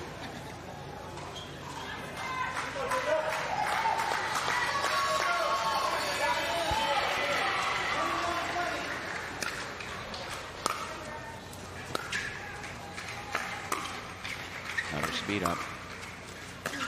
And that one goes long, and that'll do it. A little paddle toss from Julian Arnold. I love a good paddle toss. Yeah, so do I. Thomas, at this point, Mad Drops now cannot advance. That's right. Moving forward, they're still going to play the final doubles matchup. What do they have to play for? At this point, it's just pride. You know, they've now been eliminated from contention. Arnold visibly unhappy, justifiably so.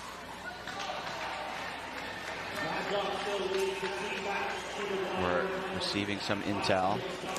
Scenario now, if the bus upsets the Chimeras and they manage to win the match, then Mad Drops Pickleball could still have an opportunity to make something happen here and get back into contention. So somebody should go tell Julian Arnold that, who just stormed off the bench. Let's go down to Cameron on the court. A must win for you guys. Them sitting at 20, how were you able to inch your way back just point by point, staying steady and take it to the end? You know, I'd like to say that we strategized and talked about it, but honestly, it was a matter of like, hey, let's make our shots, let's be patient, and my job is to let him insert himself in the point and just wait for the right opportunity for JW to insert himself, which he did tremendously. And, you know, he set me up for a couple of earnings that were clutch. So, hey, legal earnings, yes, for the record. It's not cooking today. but no, always a pleasure every time I share the court with JW, and he was rock solid. And, you know, we came out with a W for just winning Johnson. And Viv did have the better view at some points early on, but you had enough of it at the end. Were you just ready to get this over with and take the win? Yeah, pretty much. I got burned about 5,000 times, so finally one time I got it, and I was happy with that one. You never let me burn you 5,000 times. Well, I don't know, experience, I guess. I don't know. Well, great win. I'll let you guys go back to the team. Back to you guys. All right, so the intel we have here is that if Florida Smash wins this final mixed doubles game, they could very well have a bye into the semifinals. And if Mad Drops win this game, they then need the bus to upset the Chimeras on the other court. And with that, we go to break. Major League Pickleball 2022 is sponsored by ProXR, Richards Rainwater, Knockaround Sunglasses, and Franklin.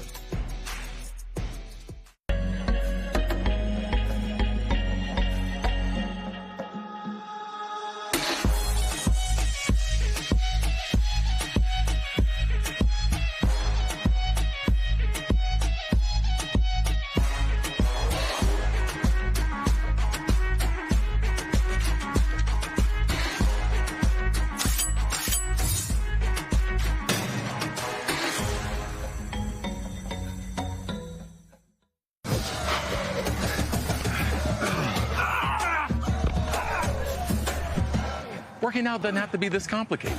That's why I make walking my workout with Skechers' new Workout Walker. They're loaded with performance and comfort technology, including a carbon-infused plate to add more spring to your step. They're ready for your ultimate walking workout. Just put them on and walk. You guys tired already? I'm still walking. Try Skechers' new Workout Walker. It'd be a lot easier if you just rolled.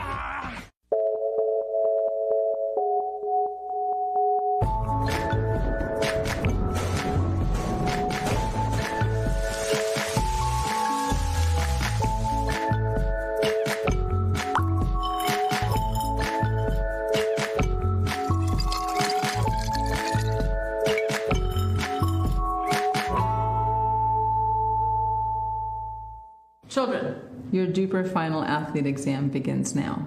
You, how much does it cost to have a rating? It's free. Dekel, how many different types of ratings are there? 2. One for singles, one for doubles. Cameron, who can have a rating?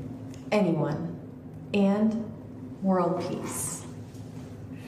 DUPER, bringing world peace to pickleball ratings. Download the app and claim your free rating today. Congratulations. You are all smarter than you look. Are we ready to get this started? We're gonna take on the world. Welcome to Pickleball Night in America Live. We're coming to you from Dripping Springs, Texas. We're gonna take on the world. We have received 2 backhand winners back-to-back.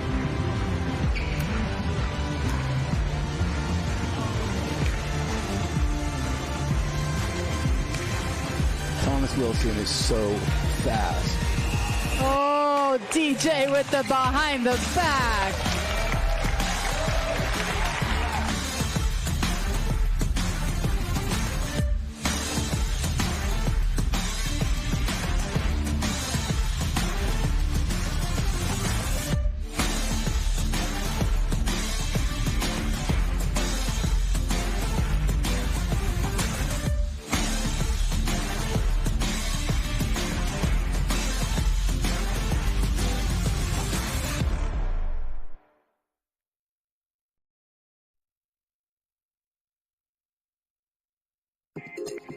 And we're back. I couldn't tell. Welcome back. We've got another mixed doubles matchup here. And just a little update on some of that intel as far as the standings go. So the Florida Smash are in with the bye for the next round. And then tell me, Tyson, I believe that the bus still needs to upset the Chimeras in order for Mad Drops to have a shot here and remain in contention. Yes. And so that is happening on the other court. And it could very well happen. It's tied 1-1 with the bus up 13-9 in the first mixed doubles matchup over there. So we'll keep you informed and see if the Mad Drops can pull it off. So, yeah, I'm sure they're in one sense happy that they still have a shot, but in another sense they wish that fate was in their own hands and it was not up to what's happening on another court. But again, they do need to win this one to even have that shot. So correct. And I think that you hit the nail on the head there. You never want to hope for a team to lose so that you advance unless it's the team you're battling. You want to... Yeah, I want to go out there and I want to be able to win my way in. Yes. I don't want it to be up to a match I have no control over. I did go over to Julian and say, hey, by the way, you're still in contention. I just want you to know. He said he's aware. They're ready to go.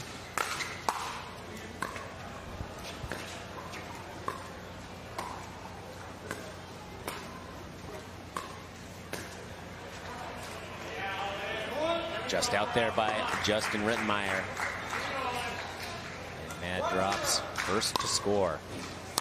Rittenmeyer and Raminzi definitely have the height advantage out there.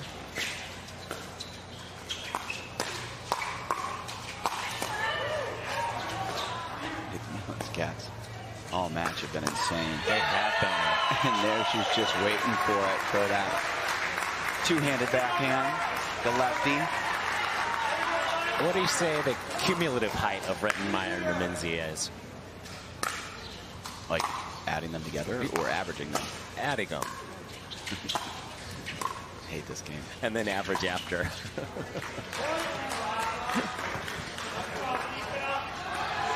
Average 6'1". Okay. Cumulative. Oh, this is going to expose. It's going to be 12-2. If the average is 6'1", the cumulative has to be 12-2. Newell coming over. I don't do public now.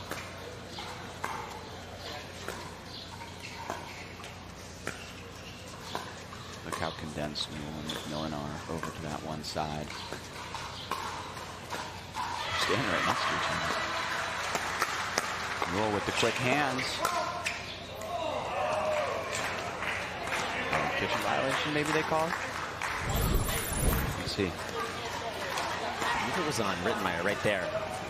You see him cross. He looks over at Ron Ponder. He looks guilty. Lead ref.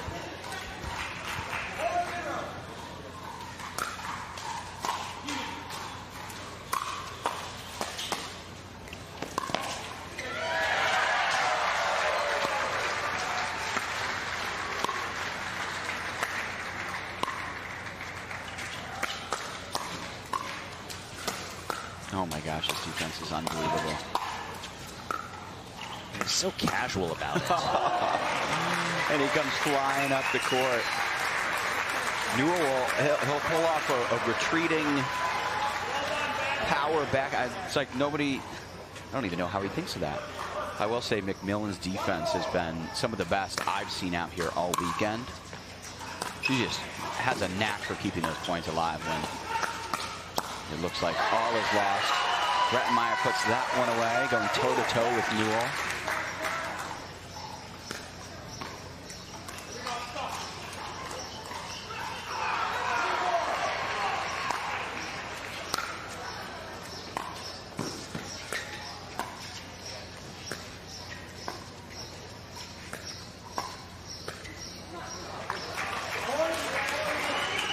So much on the line for both teams here.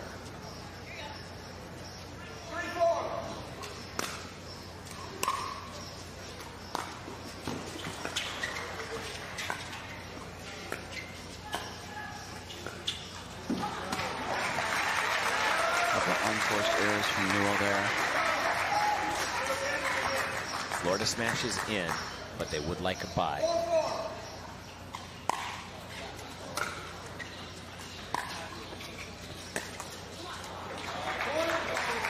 Another one into the net from Newell. He might be feeling a little bit of the pressure, knowing that this is a must-win.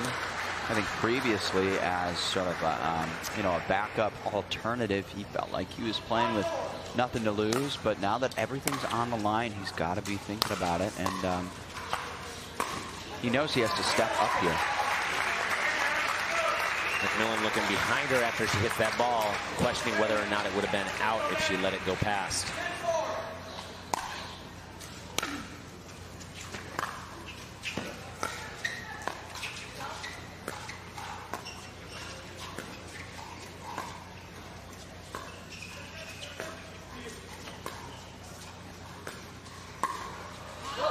Oh, is that out?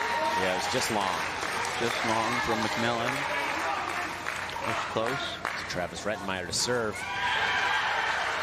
Smashing a 3-point lead here.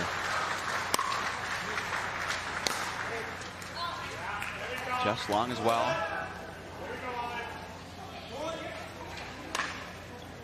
Rettenmeier with that big, powerful forehand he brings over from the ATP Tennis Tour. Newell seeing his opening right there, jumping across the court, smashing it into Ramenzi. Watch him slide over here. Can't hang it up like that. Not with how quick Newell's been, skirting across that kitchen line.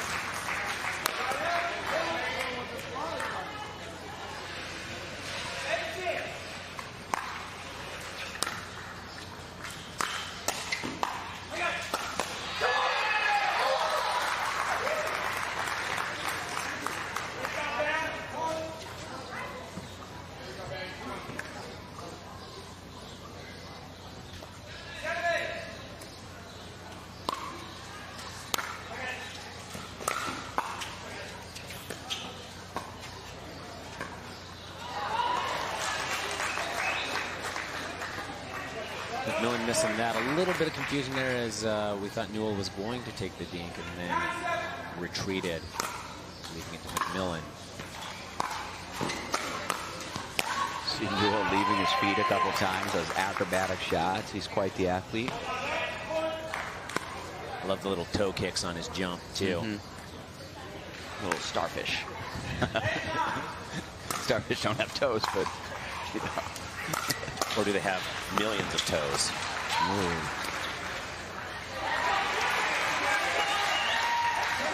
It is going back and forth.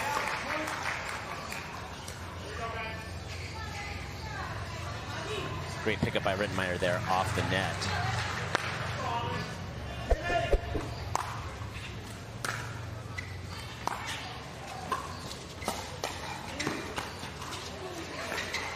Cover from Ramenzi there.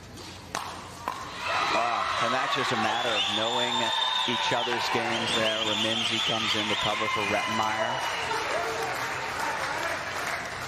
And they walk away with that point. 11-8. We are at an end change. Cameron, how's the morale there at the Mad Drops?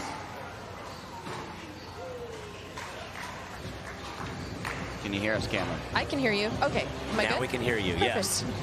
Not great. They're very frustrated. I think they had a good rhythm and they got taken out. I think what they're going to do is they might switch sides.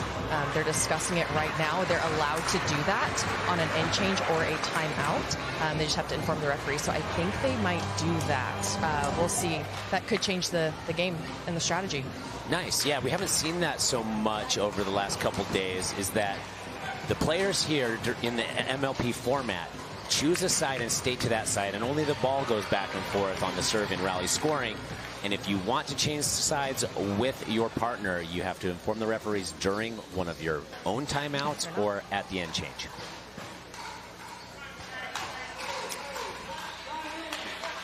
And they didn't opt to switch.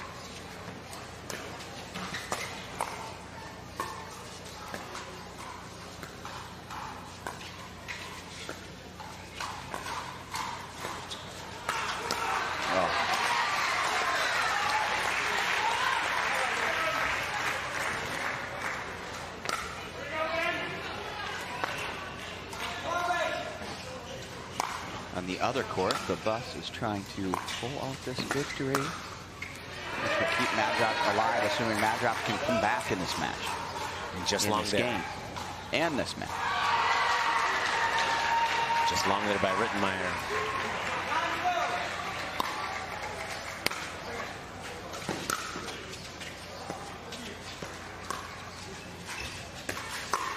Rittenmeyer with the speed up. McMillan, great defense again. McMillan's been ready for everything. It's really tough to catch her off guard. Her reaction time is impressive.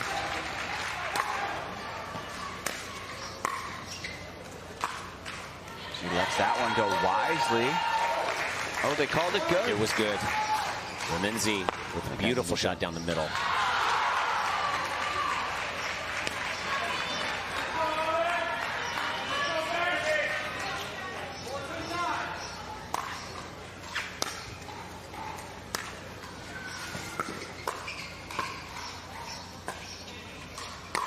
Rarely have we seen the lobs.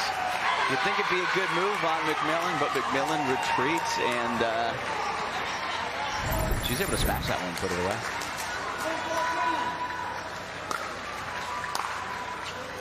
All these players on the court, high-level tennis players.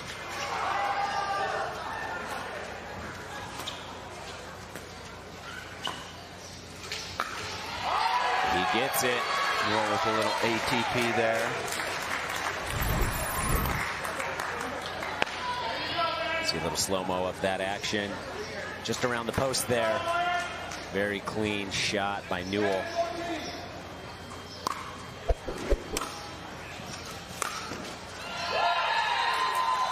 Rittenmeyer taking full blame of the middle coverage there. Just a well-placed shot by Newell. 2-point game here.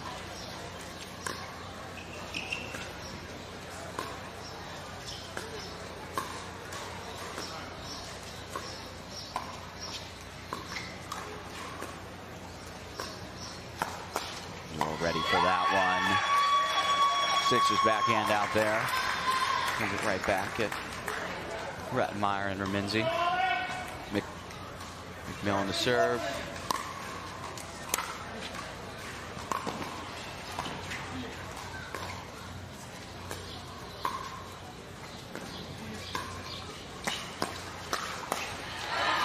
Rittenmeyer with the aggression pays off.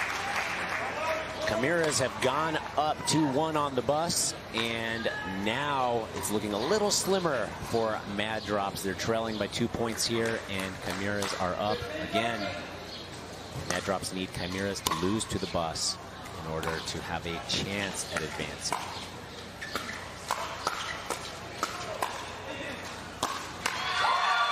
Oh, and McMillan looking good on that one. Getting aggressive, great court coverage. They bring it to within one.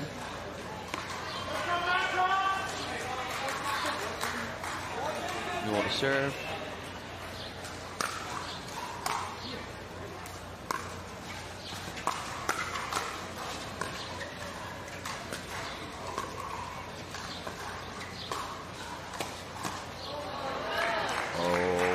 Newell let it go, thinking it was long, and McMillan took it from the sky.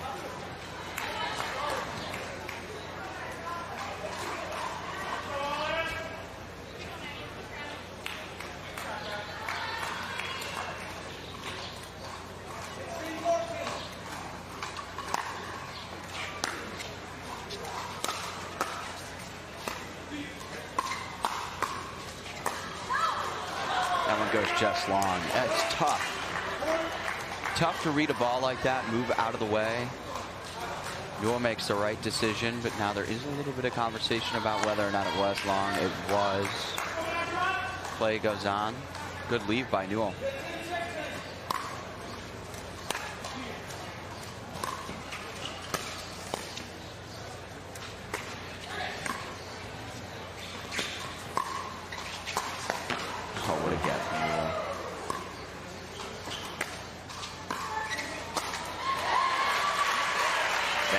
McMillan off a little bit, and then she lifted the ball.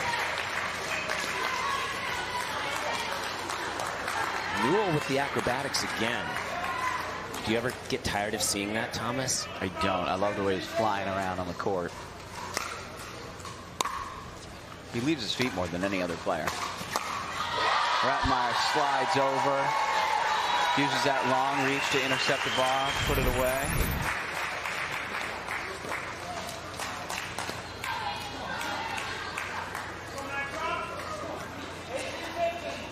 See there, a little fist bump from him. He's pumped up. For a smash, looking to close this one out. 3 points away. Oh, Newell sees the wide open court there. Takes his opportunity as Rettmeyer moves to the middle. Yeah, Rettmeyer looking to get aggressive again, but Madrop's not going to get tricked twice in a row. Fool me once. Newell. There's that retreating big backhand. That one was too big, though.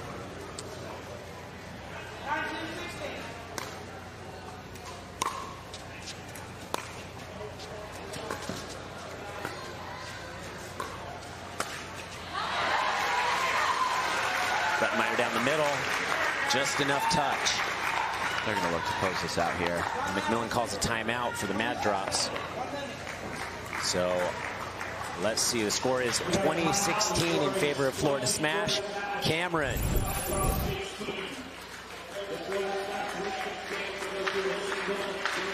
Cameron, are you with us? Yes, now I am. There she is. Travis is the game changer right now, 100%. He is making himself big, making himself known, looking to take all the balls, be aggressive, finish out this match. It's a win. It's a must win for them. They have to. And Maggie is matching that aggression as well. She's really changed a lot of her blocks and a lot of her dinks into punches and drives. So I'm liking what I'm seeing, and hopefully they can close it out. Thank you, Cameron. And if Florida Smash do pull this out right here, close it out, then we will be going to our favorite thing, Thomas. A Dream Breaker. Never heard of it. So, what it is, just kidding. It goes down to a single showdown between the two teams. And it is a game changer in how we watch pickleball. There's so much excitement in it. And we'll see if that happens.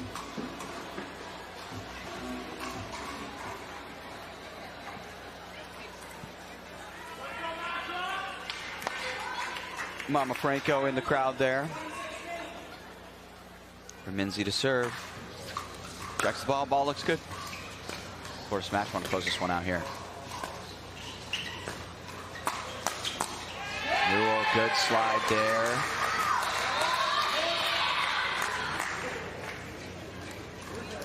Point by point.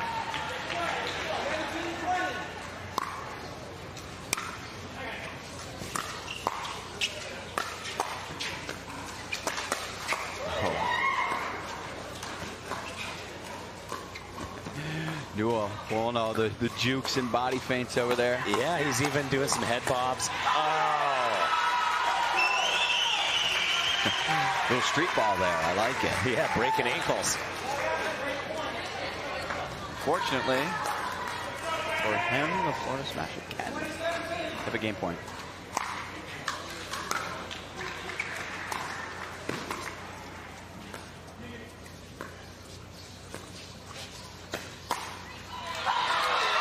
plays right into Raminzi's. Was that a backhand or a forehand? The camera was in the way. I couldn't see. Either way, Raminzi puts it away. Florida Smash take this one. 2-2 in games. We are going to go to Tyson. A dream breaker where it is a single showdown. Let's take a look at that last point. Newell plays right into the waiting Raminzi, who puts it straight down the middle and low between the two.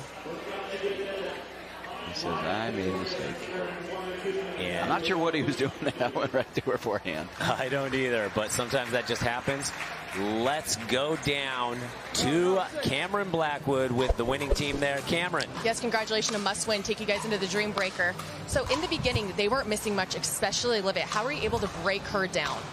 Honestly, I think the biggest thing was switching up the pattern. We were going all to Olivia early on, and we knew that we needed to get Ben involved in the game. And once we did that, it made both of them think about where we were going to hit it. Absolutely. And you in the end, you came on strong. You got really big and aggressive. What was that switch for you? I just need to learn to do it. You know, I haven't played that much mixed, and my timing isn't great yet, but I know I need to make those moves, and hopefully I time them correctly and put pressure on them. Well, in the past 2 days, I've seen you change completely. It's been awesome to watch. Go get ready for the dream breaker. Congratulations. Back to you guys. Thanks, Cameron. And we will line up. Thomas, which team has to put their players up first here in the dream breaker? I don't know. Do you know the answer to that? I don't. That's why I asked you. I guess we'll have to find out here, but I'm excited to see Rettenmeyer show off his singles talent here again. Top, 60 player on the ATP Tour in professional tennis. Doubles. And I think Florida Smash is the home team, meaning they have to put up their singles player first, and then Mad Drops have a chance at responding and matching their players to Florida Smash's selections. So there is an advantage there. And now I'm getting word from Cameron Blackwood that it is Swift swapped. So I look the fool, but it's... My bad. No, Cameron, it's not the first time I felt this dumb. It's the second time.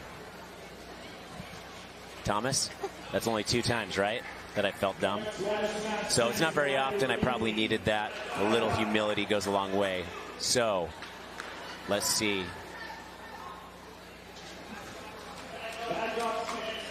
Do not have the order. Few warm-up rallies here. I don't know. It'll be interesting to see what happens here. Cameron, let's go down to you. Can you hear what's happening? Who was your first? With Cameron having a conversation with Ben. Maggie and Julian. Okay. Julian Arnold is first. Versus second. Maggie Raminzi.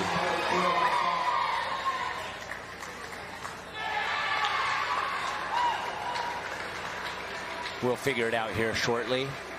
Singles matchups and Dream Breaker is what we love to see. There's so much action in these singles matchups, and you're seeing matchups you would never normally see by people who either don't play singles or men versus women. That's right. So one of those being Lee Whitwell, who isn't a traditional singles player, rarely ever plays singles pickleball. Really only in Major League Pickleball does she play singles. And because of that, she knows that she's kind of out there playing with nothing to lose. So she takes these big, powerful forehands. She's going for winners down the line. She's really excited to watch play. And she's always very animated, tons of fist bumps. And so I'm excited to see that.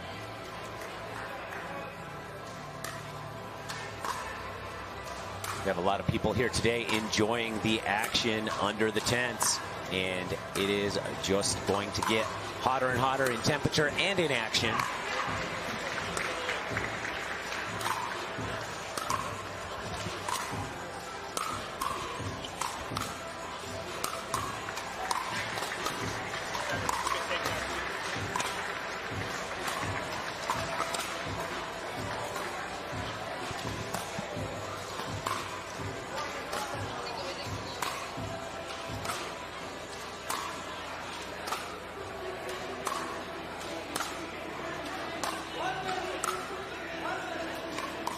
And the refs, Ron Ponder down there calling a minute for some warm-up here between the teams.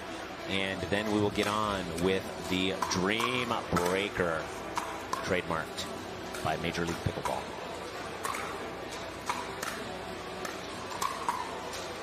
Yes. And Cameron has the order for us courtside. Cameron. Yes, it is going to be Julian Arnold going up against Maggie Remenzi. And then second, it's going to be Ben Newell against Lee. And then third is going to be Olivia against Travis. And lastly, Vivian against J.W. Johnson. Some interesting matchups there. And we saw Vivian David light it up yesterday in the Dream Breaker. Playing very strong, and as always, playing very confidently. Yeah. This will be an interesting one here. Arnold versus Remenzi. We'll see what happens. Arnold with a couple warm-up jumps there to get pumped up, and you can never do too many warm-up jumps. Well, you can actually. You can really tire yourself out. Oh, Remenzi with a great forehand and a fist bump, but let's go. Was that an andiamo by Remenzi? That would be pretty antagonistic. I don't think she said that, but that would be pretty awesome. I hope she says it. She's going to go for these big winners here. She's going to stay back, and she's just going to take rips at the ball. And I think that's the best strategy for her.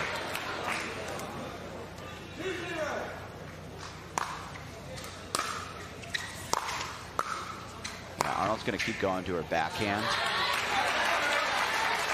Arnold gets one there.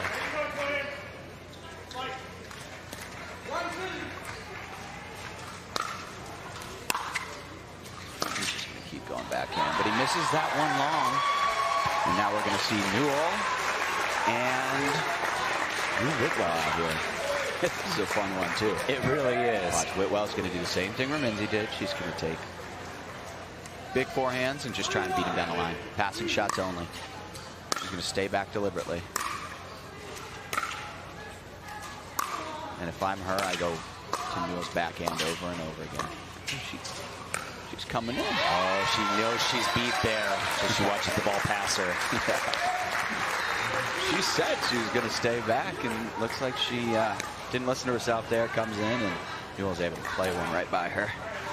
And she wants her opponent to come in so she has an opportunity to hit a passing shot. Looks like maybe Newell knows that because he's staying back too. Yeah. He's like, we can play tennis. We can rip baseline to baseline. I can do that. It's all tied up at threes.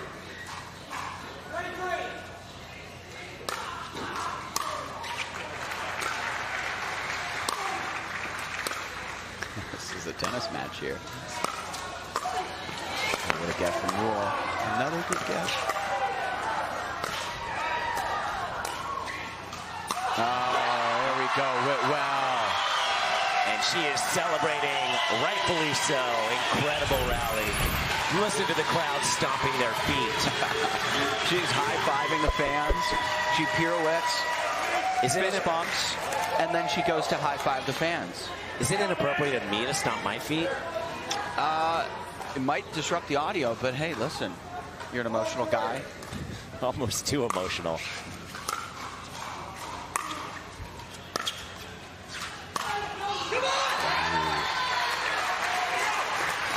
Newell letting out a loud come on. Points to his head like we're in it now. I wonder if he's saying I got in her head. I think that's exactly what he said. They're putting up billboards in Florida Smash's heads. Posting those. Let's go to Cameron. Cameron's got some thoughts for us here. Yeah, that was the game plan that they had told Ben from the start was stay back, do not come in. Right. Let's go ahead and play some tennis here, move her around a little bit. So that was the game plan going in. That's why you saw him hesitant, wanting to go in and then pushing himself back. What's great about these lineups is I love this because girls and guys play so differently when it comes to singles. The guys chip and charge and the girls stay back and play tennis. So the girls can win with the drives and the guys will have to come up. So I'm really excited to see how this plays out. Yeah, McMillan having her way right now with these big forehands. She's got two on Rettenmeier. Rettenmeier gets one back. But even if she goes 2-2 here, that is a great showing for her. McMillan, I mean, look at the size difference alone. Size isn't everything, Thomas. That's correct. You've been told that many times. Just long by McMillan. That'll end their matchup. The crowd is loving the Dream Breaker here. Everyone's into it, cheering for their favorite team. We see a lot of team owners around.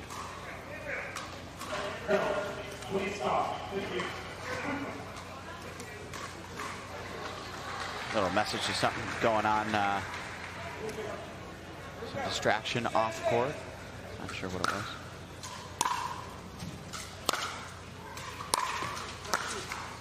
Ooh, J-Dub making it look easy there. J.W. Johnson, regarded as the #1 singles player in the world by some.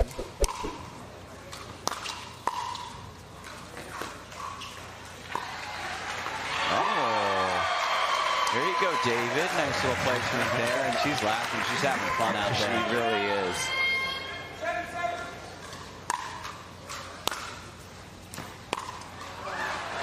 She smiles whether she loses or wins. Natural reaction for David there. She just loves the game, loves being out there.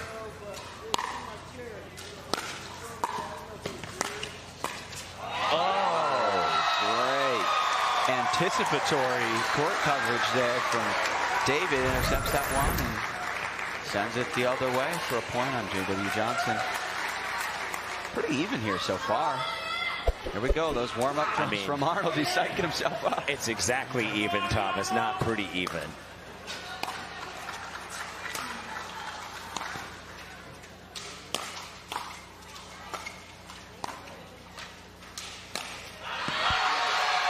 And an Andiamo from Mr. Andiamo himself. Went over to the owner of the Mad Drops, Zubin Mehta, sitting behind the team bench. Gets another one there.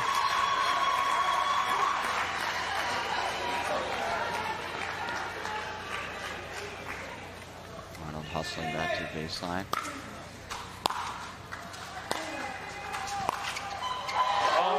It's good. Favor from the net there. Take one back from Arnold. Watch that one again. And a come on. To rebuttal to Andiamo. Oh, what a good backhand there. Makes Arnold have to stretch for it. And we're still all tied. I would say that's pretty even, Tyson. That's pretty even.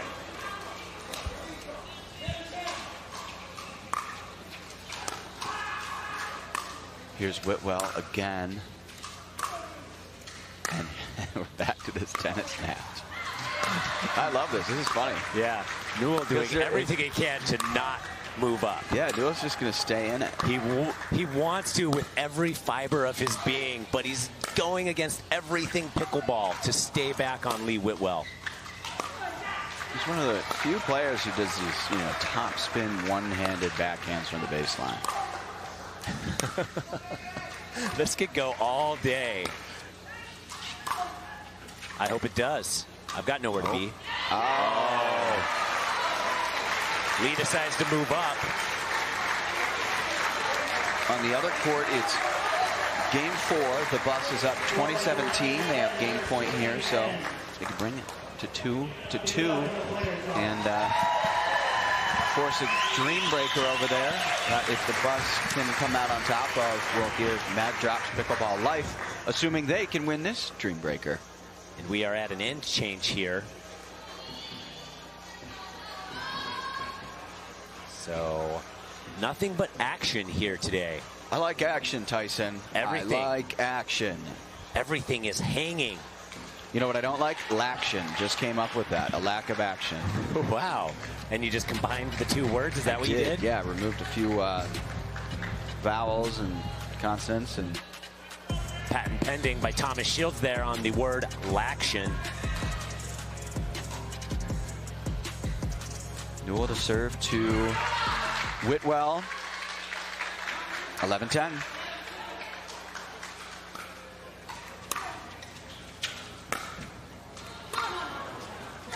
Whitwell calls that one long. Newell wants to know the call. He's looking around. Should I challenge? Should I not? Newell saying it was in by a mile. I don't know if that's true. I think he's saying how far out was it.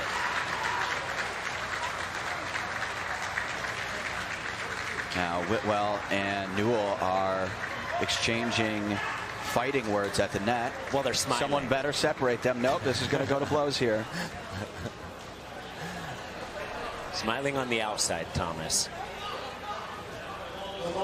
And the Bus and Chimeras are tied 2-2 over here. So they too will be going to a Dream Breaker. And this Dream Breaker will decide potentially what happens to the Mad Drops, right? That's right. We've got a challenge here. So we will go to the cameras. I better sit down for this.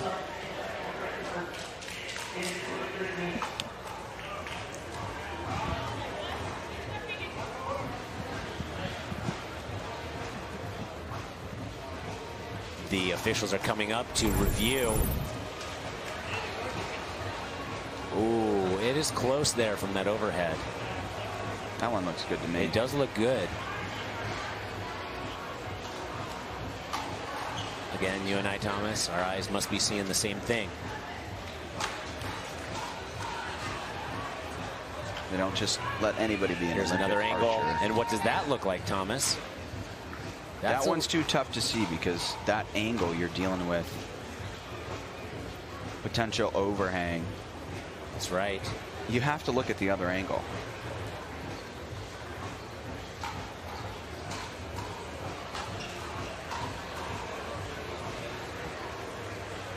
Kind of looks like it splits the ball there right down the middle, right? Exactly, which means the bottom of the ball could be touching the line there. But you can't see it from this angle. And the overhang makes it look as though it could be out. Yeah, and we don't want to fault anybody here. Whitwell is right in calling it out right here. And Newell is right in good. challenging. It looks like it's right on the line, about as close as you can get. And lines are good. We have a fan here watching the camera with us, and she is nodding, agreeing with us, as most people do. We are the voice of the people and the voice of pickleball. I'm saying this one's in. I'll agree. Here's the call. Out.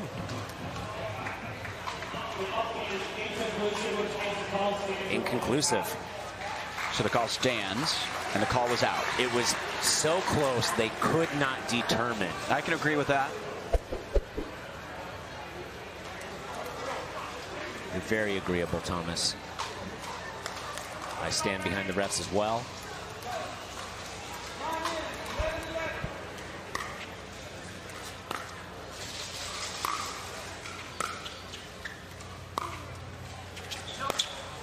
And that's out. Oh, did Newell call that one out? It was out, and Whitwell very visibly frustrated, taking it out on the ball there. All right, I thought Whitwell was sending a message. Turns out she was taking out some frustration. And Newell gets that one to drop. A mad drop, I'd say. Thomas doesn't like that one. Gives me a little smirk.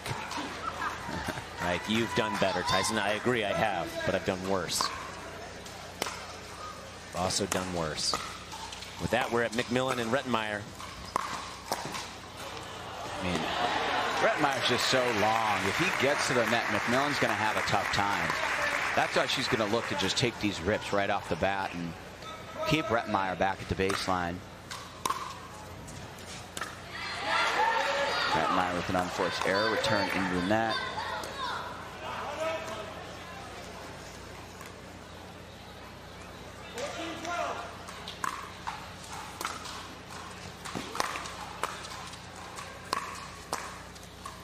Good get from McMillan, but that one is wide. If it was going to be in the court, Rettenmeyer was there. That's the thing. He's just so long, tall, agile.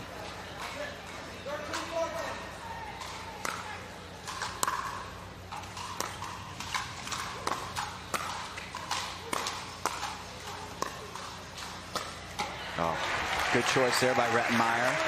Just holds off a split second to see where McMillan is going. Puts it into the open court. Oh, going to see David versus J.W. Johnson. J.W. Johnson to serve.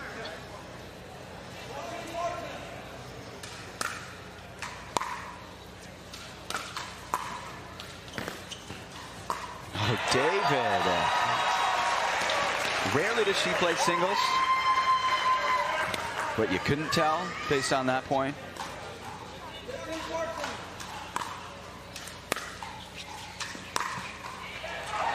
I like that, though. She's got to go for it. I'd say David's one of the most confident players on tour, that's for sure. Oh. Oh, my God. Vivian David. Wow. Wow. That was awesome. You got to think J.W. Johnson's even like, that was awesome. Yeah, he's showing no emotion right now. Yeah. I don't know if he's saying that was awesome or how is she so good. Oh, I clinched. She almost did it again. That was unbelievable. 16-16. Still neck and neck. Raminzi to Arnold. To serve. Oh, and a little net love. Raminzi doesn't care. No apologies. She's not apologizing. I love that out of Raminzi. No apologies. Just a fist bump. Fist pump.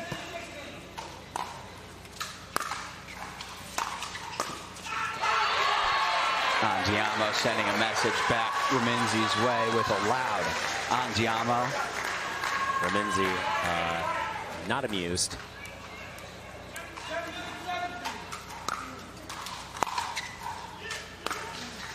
Big backhand. Oh.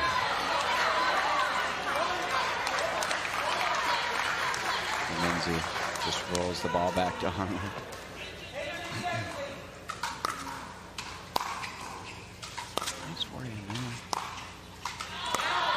Just long. Whitwell with a rare scowl. Oh, there she goes. Now she's smiling. Mad drops up 2 points. Newell could close us out. And he seems to have Whitwell figured out. And that's a good shot there. And now he's got game and match point. And again, this is the lifeline they need.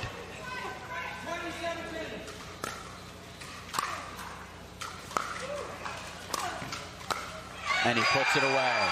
Mad drops will win this match and stay alive. It all comes down to the court behind us. The Bus versus the Chimeras. Also in a dream breaker. The Chimeras up 5-4. The Bus needs to win this one for the Mad Drops to have a shot at advancing.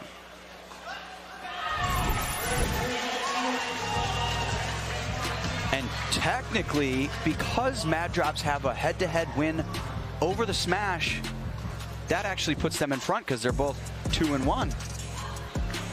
So they go to the tiebreaker, which is head-to-head. And that is some great news for the Mad Drops. Now we just have to wait on bated breath to see what happens with the Chimeras and the Bus over on the challenge court. If the Chimeras win, it's a three-way tie, and then it goes to game differential. And Chimeras will then win. And in that case, the Chimeras would come out on top. And then the Smash would be second, and the Mad Drops would be out. Let us go courtside to Cameron Blackwood to talk to everyone at the Mad Drops there. Cameron? Well, congratulations. You guys started up 2-0. They came back tied at 2-2, went to the Dream Breaker. I got to give it to Vivian David here, taking on JW. That was absolutely incredible. Do you have a few words for us? I mean, I have literally nothing to lose playing against the best singles player in the world. I'm like, just go for it, have some fun with it, run down every ball, and that's what I did. Well, you did an incredible job. And any last words for your whole team? Just really proud in the way that we kept fighting. You know, I think we almost had it in the bag there with Viv and our mixed. Just let it slip, and, you know, we stayed strong. Even though they got it back to 2-2, we were ready for singles. We kind of knew that that was a possibility. And, you know, we're all great singles players. So if it comes down to the Dream Breaker, I'm feeling pretty confident. So. Well, congratulations, guys. I'll let you guys get rest up, but good luck. Thank you. Back to you guys. Thank you, Cameron. And that was a beautiful morning of pickleball, Thomas. Action-packed. And with that, Thomas and I will be leaving you. And we want to thank you all for tuning in. But don't go anywhere. We've got a women's doubles match coming up here after the break. Major League Pickleball is back for 3 events in 2022 after a highly successful launch at Dreamland Dripping Springs in 2021. This year there are more teams, more players, and more action for the fastest growing sport in America. 168 of the highest ranked pickleballers made the cut, but only 48 were drafted by the 12 MLP teams. Utilizing a unique draft format, each team will be made up of 2 women and 2 men.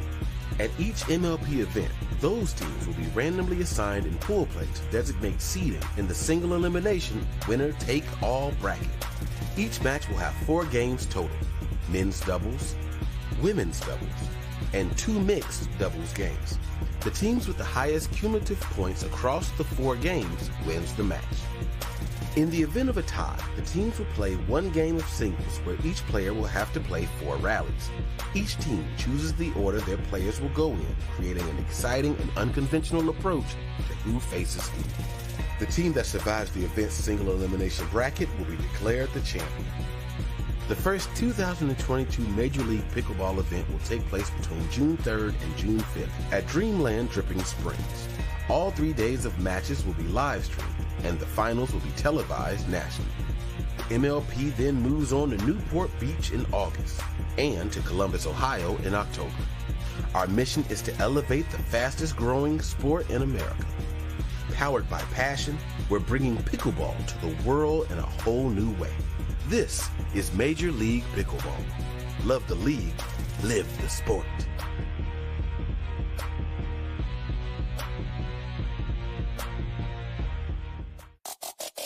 Major League Pickleball 2022 is sponsored by Duper, Skechers, Aura Organic, and Franklin.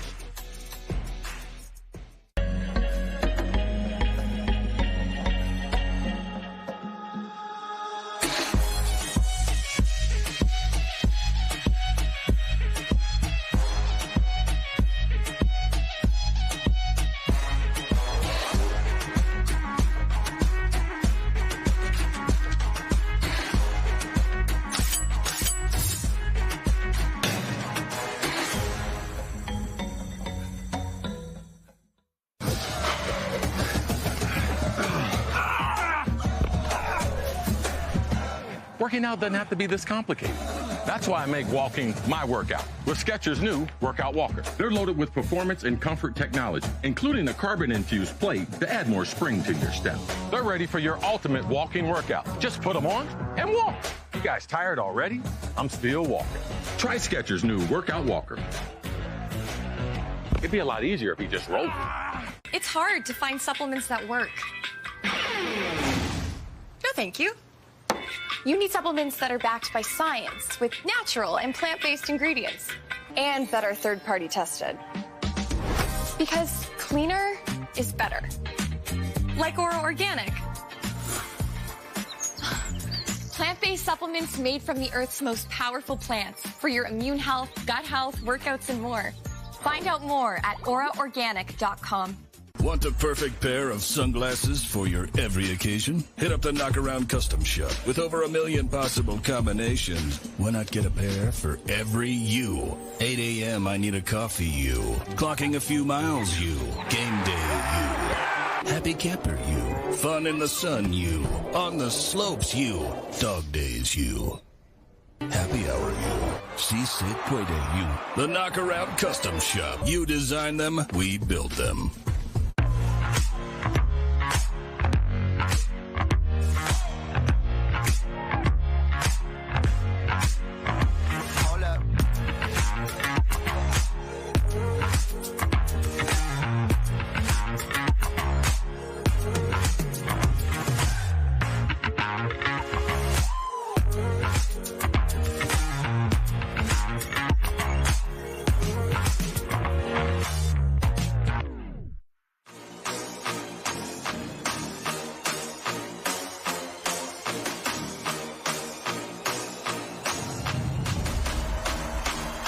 Pickleball.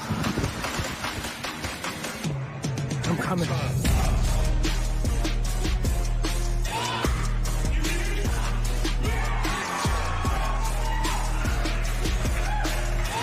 So tell me, what's a tip as a newbie that I should be expecting coming into the league? You got to draft well. Number 1 draft pick is Catherine Parento. Hi, y'all. I'm Brene Brown with the Austin Pickleballers, and we pick Pat Smith.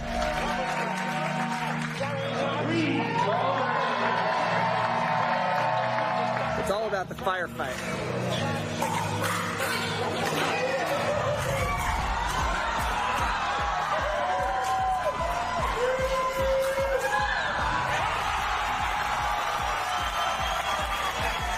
With women and men competing against each other in singles, the Dream Breaker has changed the game of pickleball forever. Number 1 female, number 1 male. Oh, yes, she can. Smoky in the air, that's a lot of pop. Pockets running over with the dollar sign. Try and take it from me. Number 9. Got it in my teeth, I got a lot of shine. Running out the numbers, that's a lot of fun. Try and take it from me, must be out your mind. Lot of shine. Smoky in the air, that's a lot of fun. Pockets running over with the dollar sign. Try and take it from me.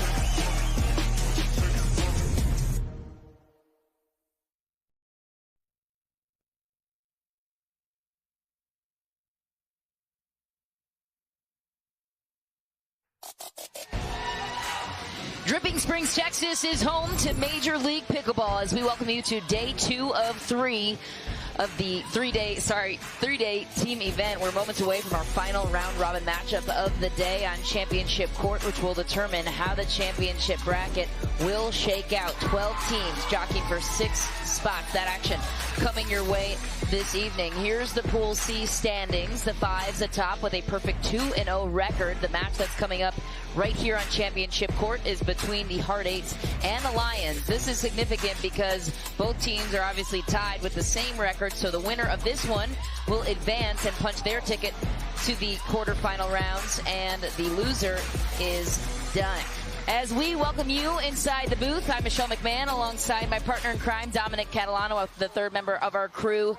Will be joining us in just a moment. That is Cameron Blackwood on the sideline. But Dominic, a lot at stake here on Championship Court, and also a lot going on in this whole scheme of things in the tournament right behind us on the Grand Slam court as well. So first of all, your overall impression on what's playing out here today. Why wouldn't it come down to the last matches on the second day?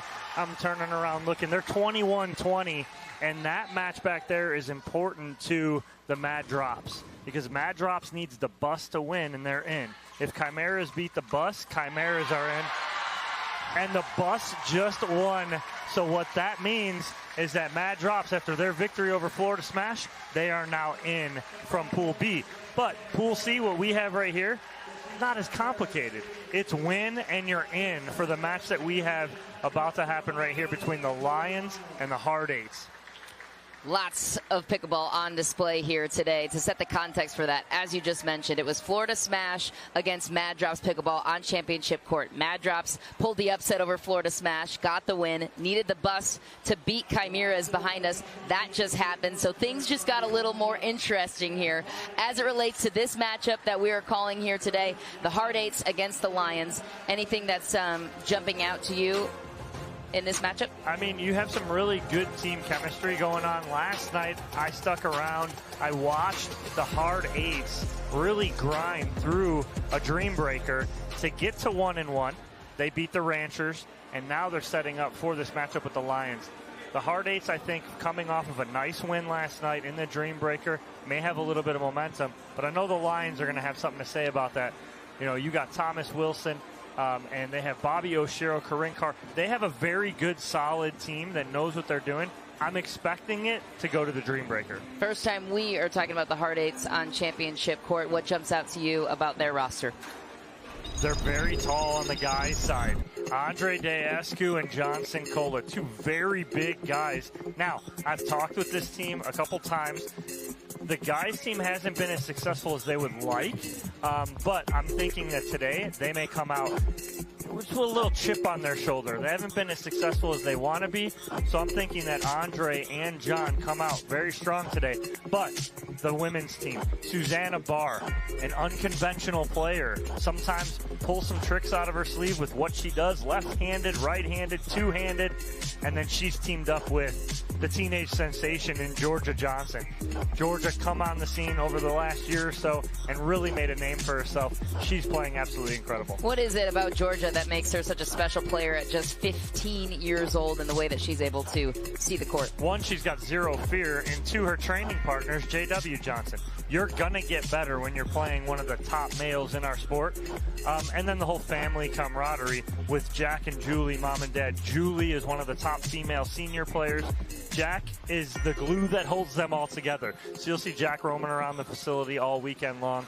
But a great family, but I'm going to be very excited to watch them for the first time here on Championship Court, the Hard Eights. The first game we will see is women's doubles, then we'll move to men's doubles, and then 2 mixed doubles matches. And if this holds true to what the rest of the day has been like, this might go to a dream breaker matchup on the Championship Court here as we round out our round robin coverage. What do you anticipate the mentality being on both sides, given what's at stake?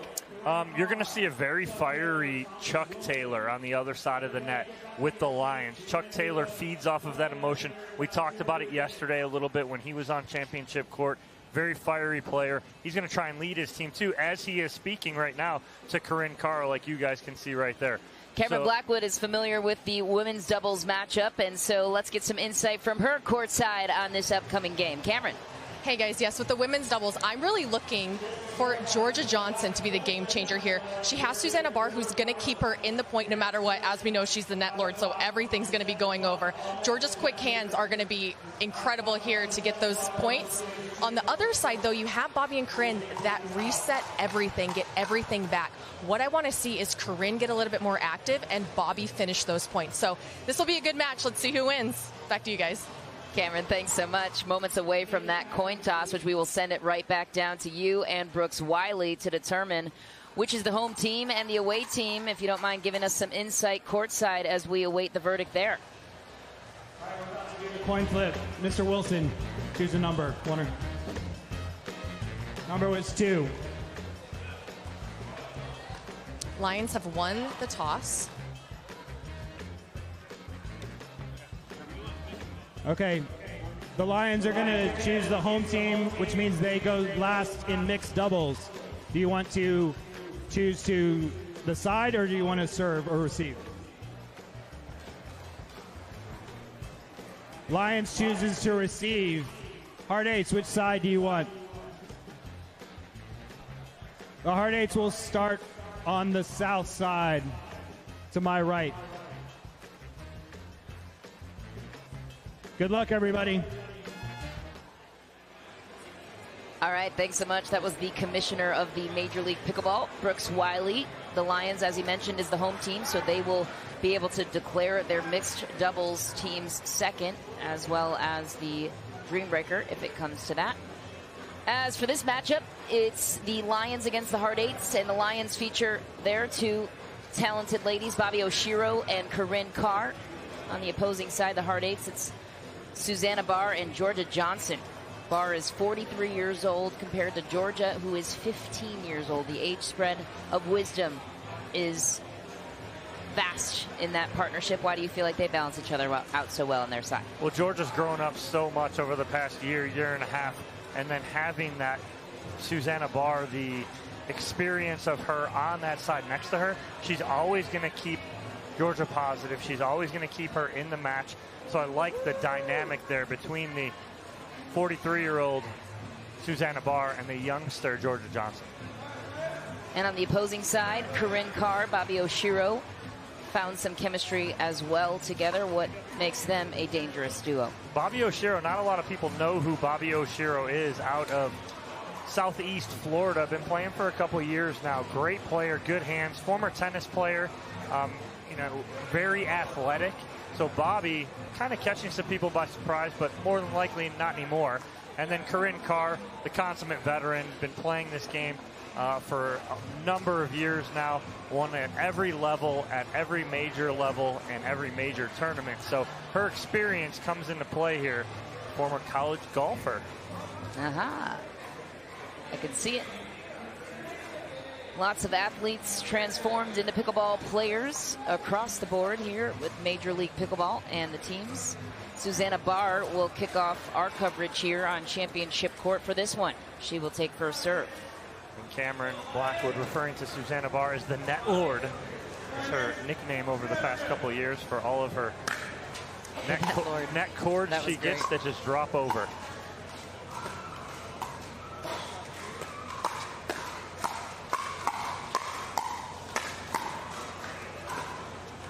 Susanna Barr right away with the lob. What a rundown by Oshiro.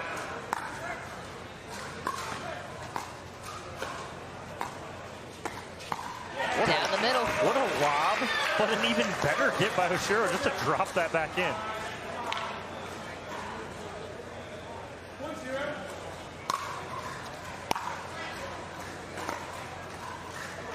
Just shy in the return. Cameron looks right over at us. No Net Lord love there for Susanna early on. Corinne Carr back to serve for the Lions.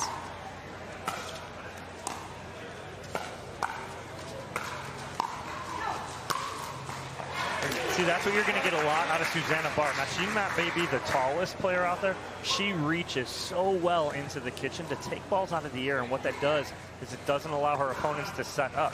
So she's able to reach in and keep them back as much as possible. She does it as good as anyone in the game.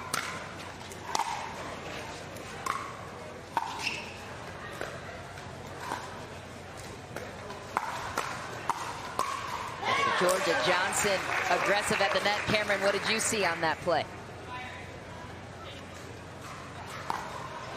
Can you hear me now? There we go. Yeah, exactly what I was talking about right in the beginning of the match. Georgia can finish points like no one I've ever seen. She has a really kind of unconventional flick, so it's not too tennisy. She stopped that a little bit early, so she can, just like that one, really flick it, get a lot of spin, and move the ball off the court. And that's exactly another reason, too, with this team and how we're going to be so successful. Susanna Barr hits one of the most aggressive third shot drops. We'll watch it throughout the match. Her third shot drop is almost like a half drive to where when it lands, it dips right at their feet at that kitchen line. Watch that. And Georgia Johnson's looking to poach that and come on over and put it away.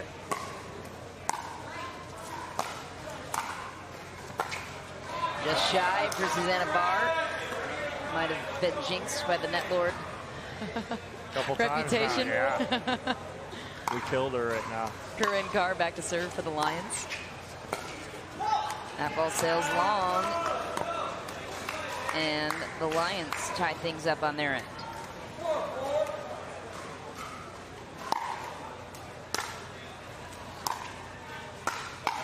The winner of this one will advance. Loser does not. Everything on the line, so we know this one's going to be close in every single game.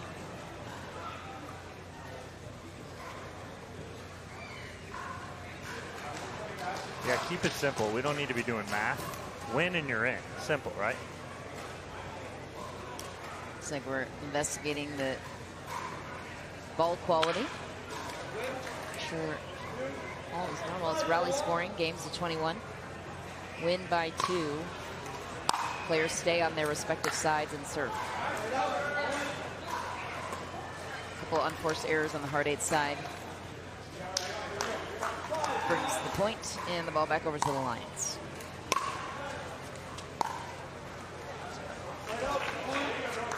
Got into some good points early, and now it's trading a couple side outs.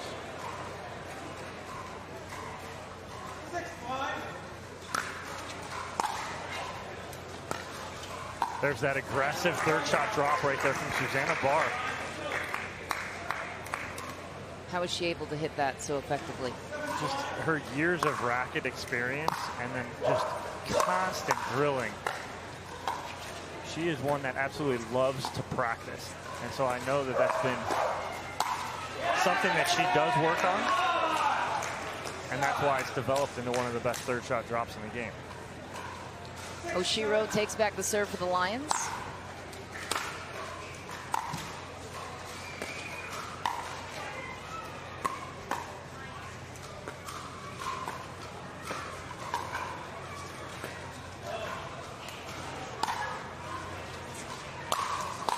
You watch Susanna Barr just get out of the way of Georgia Johnson right there. That big forehand's coming. You don't want to be anywhere near it. What a setup. As good as she is with those thirds, she's also really good with these precise lobs to set up her partner, Georgia Johnson, all over it.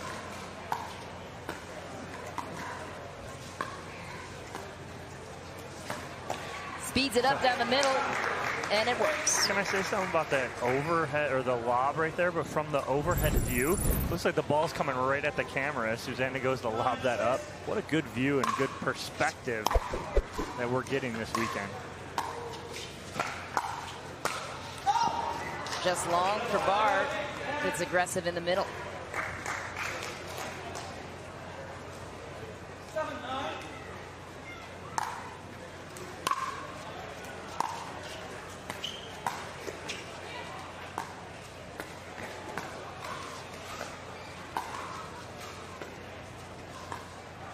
You see Corinne Carr leaning to the middle, looking to see if Susanna Barr is going to flip that, not flip it middle, but maybe even just dink middle, and Susanna catches her backside.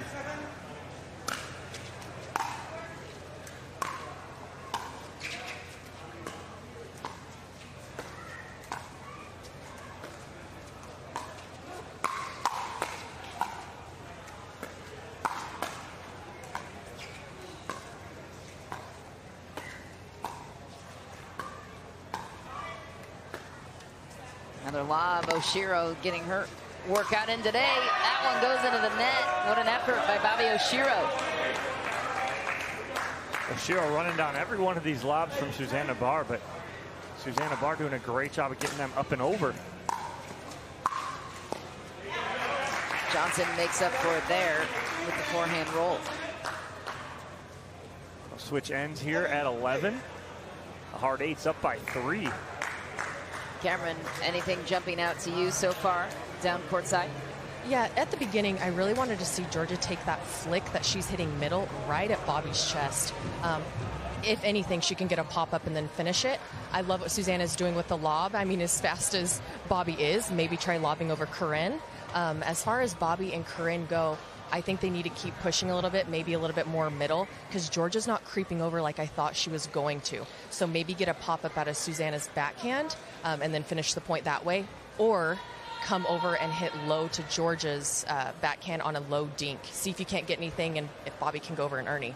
I love it, Cameron. You know, Cameron talking about Georgia Johnson just getting all aggressive on Bobby Oshiro, flipping right at her chest. That's what I would do. Dreamland is one of the premier facilities in all of Major League Pickleball, or the pickleball sport in general. It's just an incredible place to be. We are grateful to be here.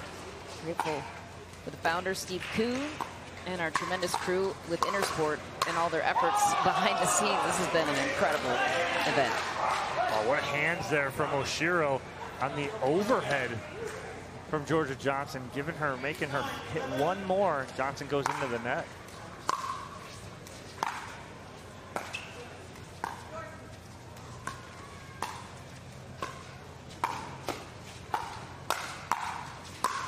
A couple of wicked backhands on the side of the hard eights. Hard eights regain that 3-point lead.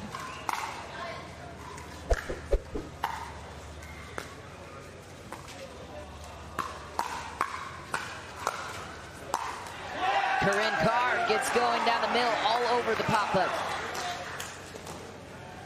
Exactly what Cameron was talking about in her analysis. And Oshiro takes back the serve, climbing their way back into this one.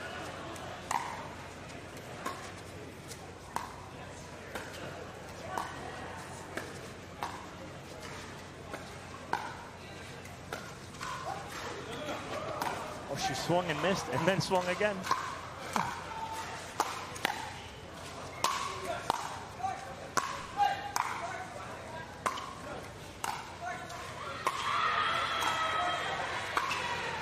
job by Georgia Johnson keeping Corinne Carr back. What good defense from Oshiro and Carr, just fighting for their life through that point. There was the swing and miss.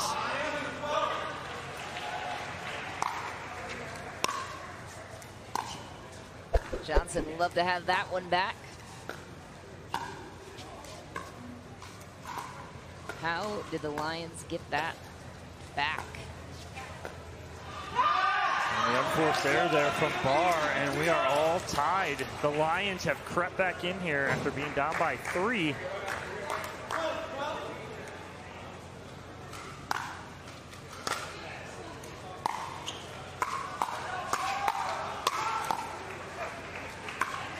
Georgia Johnson, so quick with the flick of the wrist at the net, so effective. So impressed with the defense from the Lions. They're handling everything Barr and Johnson have.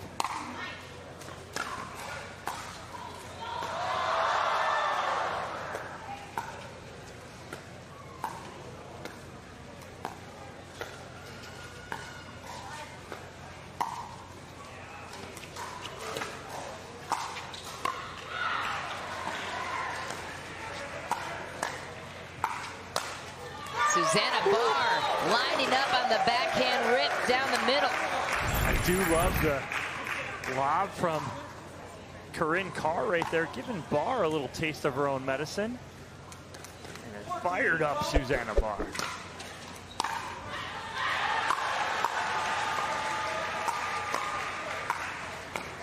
Corinne Carr, really effective, keeping Susanna Barr back on that play. This women's match and every one of these matches is so important. To get out to that 1-0 lead, these ladies got a lot of pressure on them for their team. Win and you're in. Huge match. No net Lord love there. And all tied up at 14 apiece. This one's going to go down to the end here, I think, Michelle. Smell a dream breaker on championship court coming up between these two. We'll see how it all unfolds. This is the first of 4 games at Belize. Not seen Oshiro miss that ball this whole match. He gets so solid up at the kitchen line.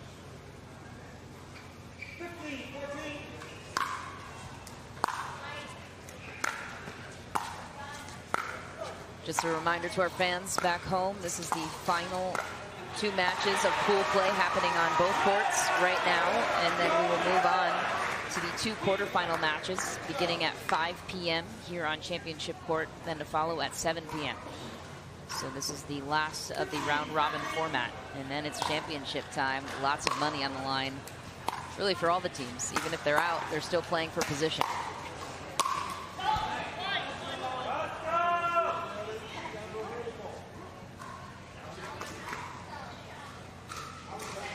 Georgia Johnson in question of the call. Could have our first challenge on the play. I think we're going to get a challenge here, possibly. The call was out.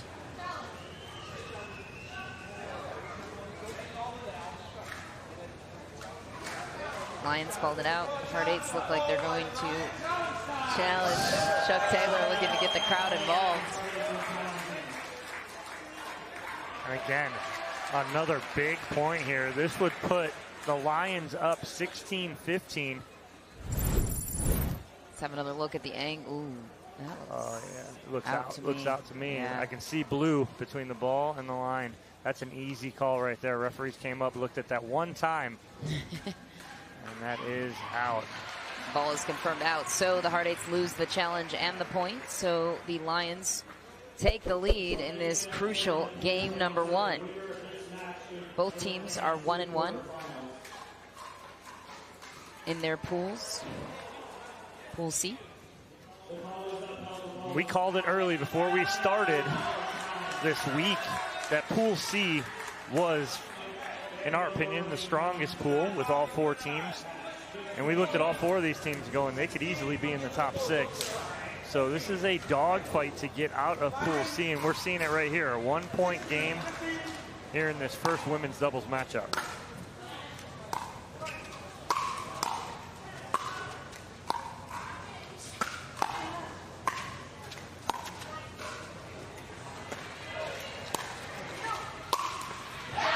spot there from Georgia Johnson in the middle. All over it.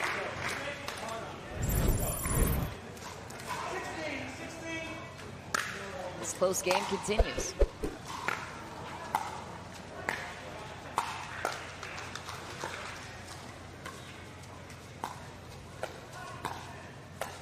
Susanna Barr with that sneaky lob. So good at it. She has not missed one. Cameron, what's the most challenging part when a player is so sneaky with a lob like Susanna Barr? Jump. No, I think it's a great tactic that she's using, and yes, Bobby's fast, but she's also the smaller one, so I see her point and why she's trying to lob her. What I want to see from Bobby, though, and from Corinne, I know they're trying to break Susanna down and keep her pushed back and keep her pushed back. I would just love a deep dink to Georgia's lower backhand. See if you can't get that Ernie or get something to pop up. You know, it's going to be long rallies. I know they don't mind hitting 20, 30 balls, but they could probably shorten it up by getting an easy point there. Great stuff, Cameron. Thanks so much. Susanna Barr looking to keep things going for the hard eights, now within closing distance, 3 points away.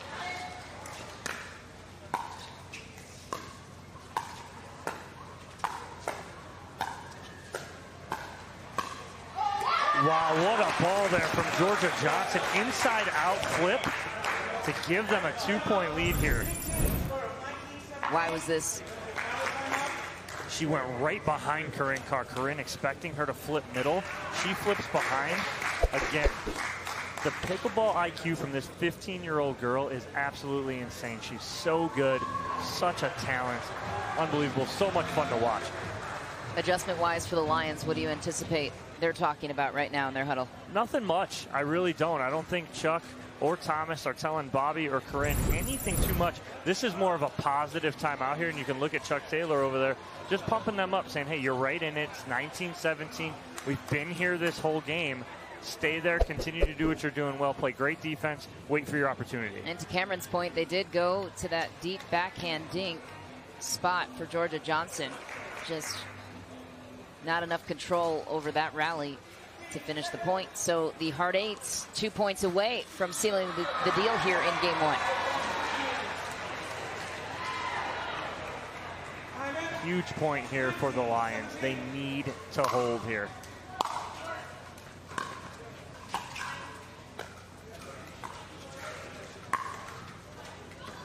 Oh no, off the tape. And Georgia Johnson gets some net lord love. Maybe it's rubbing off because she's playing with the net lord, but it's a game point here. Georgia Johnson has been so good. Her net front presence. Game point on the side of the hard eights. The forehand flicks will get the job done. The hard eights take game number one. What was your impression of the final points and the way Georgia Johnson and Susanna Barr were able to get this done? Georgia Johnson stepped up right there. As it got to 17-17, Georgia Johnson said, hey, Susanna, I'm here with you. I'll help you out. She hit 3 beautiful third shot drops to bring them in on each of the last 3 points, and then goes forehand flick and sets up her partner, Susanna Barr, for the winner. All smiles across the board for the hard eights.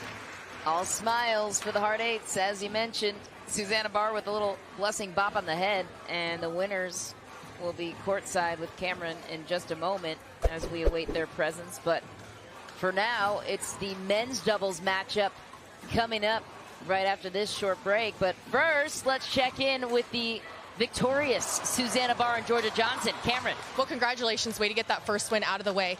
I want to know what in particular you look for on the other side to throw up that beautiful lob. Well, I don't want to give my secrets away. I mean, I'm looking for them to be dinking and leaning in, and then particularly I like a ball I can get out of the air and just push it over them. Nice. Well, it worked out great. It was awesome to watch. And then for you, I know you like to squeeze the middle a bit too much, but you were able also to cover your backhand side. How are you able to do both? Footwork. Move your feet and be anticipating where the ball will be, and I feel like that's how I'm able to cover both sides. Not always. Doesn't always work out. I think you guys gelled really well. Congratulations. Back to you guys. Cameron, thanks so much. Footwork is key, is it not? Women's doubles is in the bag, so that means men's doubles is next. It's going to be a good one. Sincola Daescu, Taylor, and Wilson will be on display on championship court right after this short break. Don't go anywhere. Major League Pickleball 2022 is sponsored by Duper, Skechers, Aura Organic, and Franklin.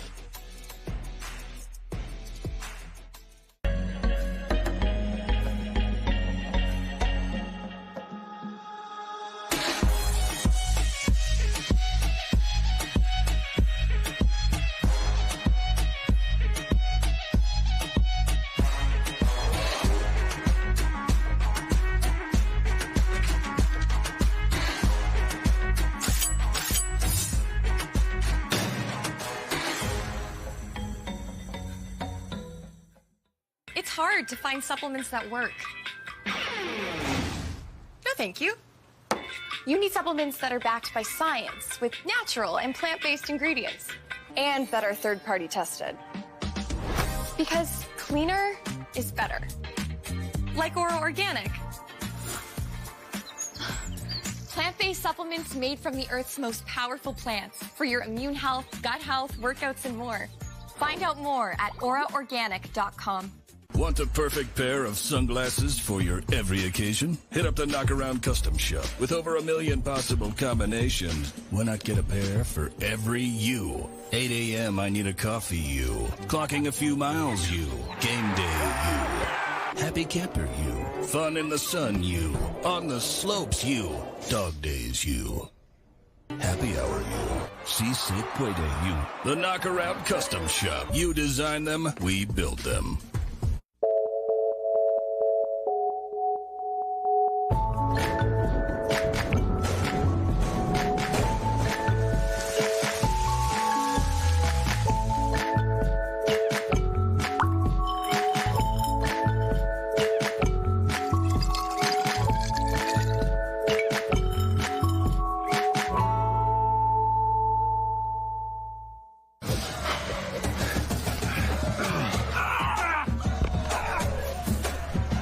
Working out doesn't have to be this complicated.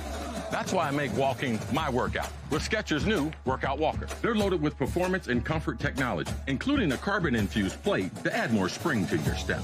They're ready for your ultimate walking workout. Just put them on and walk. You guys tired already? I'm still walking. Try Skechers' new Workout Walker. It'd be a lot easier if he just rolled it. Back on championship court here inside the beautiful Dreamland facilities. It is Major League Pickleball 2022, and this event has been nothing short of exciting and absolutely tremendous for the sport, for the community, for everybody involved here in Austin, Texas.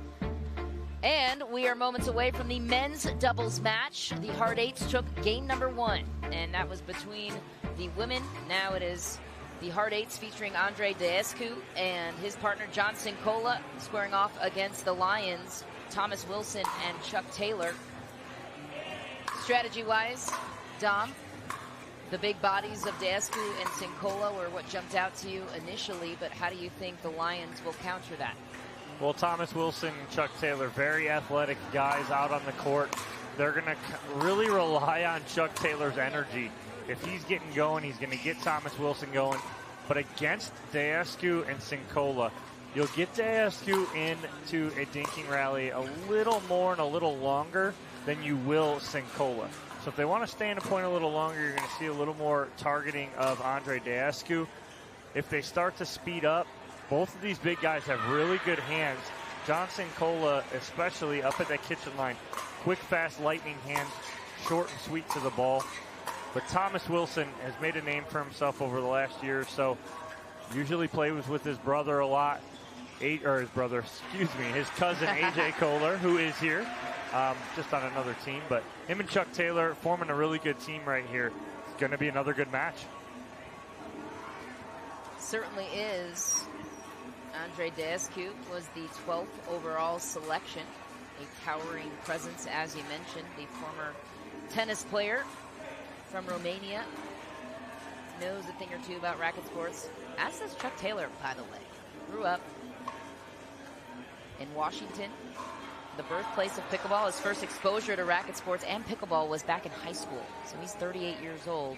Think about how long ago that was for him in high school. Are you calling Chuck old? Not calling him old. He doesn't look old, but no, he definitely doesn't. He's been exposed to the sport before many of us, and then took his game to the next level. Thomas Wilson, his partner, a former tennis player out of Purdue University, Texas native, also has a full-time career in sales at a software company. That's the most impressive part to me, that a lot of these pros balance significant full-time careers that eat up a lot of their time, so they are very dedicated human beings to be able to be at this level, to give this much time to the sport, and to be performing at the level in which they are. Johnson Cola will lead off our serve for the Hard Eights on his side. Again, this is a huge match. Both teams tied with their records in pool play, 1-1. This is the final game of pool play for Pool C.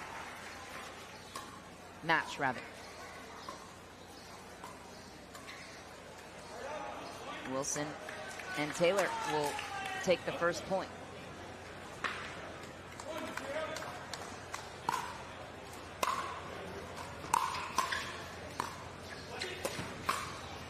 The size of Dasku on display right away. Wilson and Taylor all over it. Yeah, Dasku going for that Ernie was a little too wide in my opinion right there.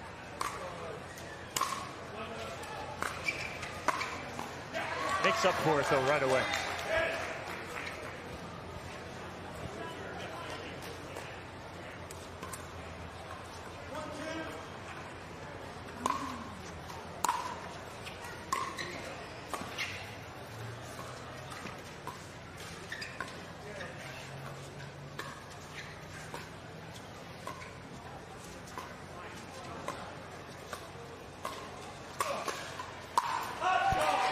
Wilson with the authoritative forehand.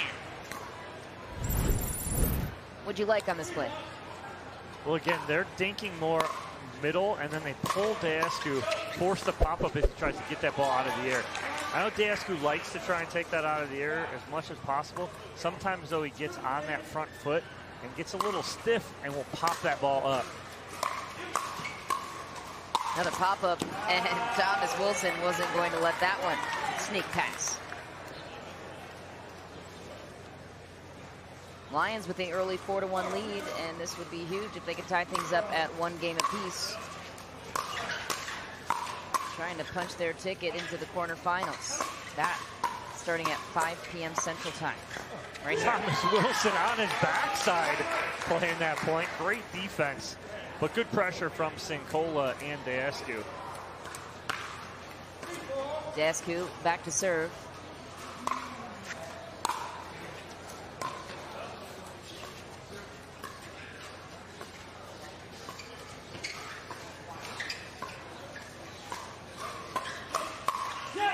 Yeah, so Dasku and Sincola are trying to speed balls up at Chuck Taylor and Thomas Wilson. Just not a good idea right at the moment with how they're playing, how they're blocking and countering.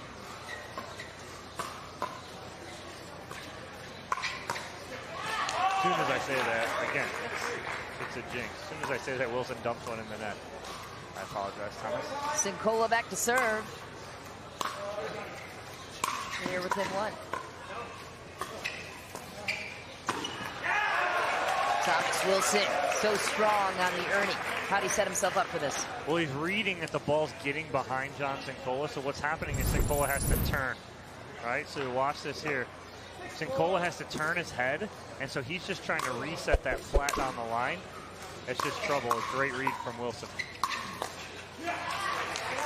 Sincola answers back quickly.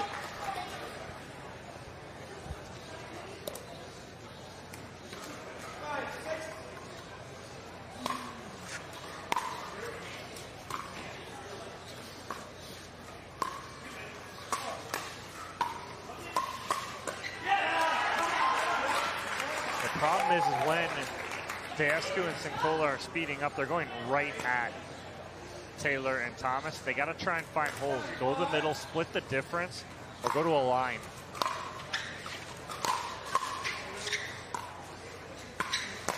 Yeah, it's just not happening right now, unfortunately, for Sincola and Dasku. Got to change their game plan up right now because Wilson and Taylor are all over those speed ups.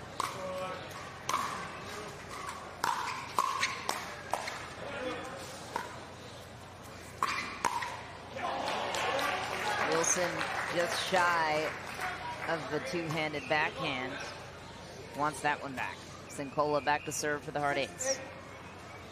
2-point game.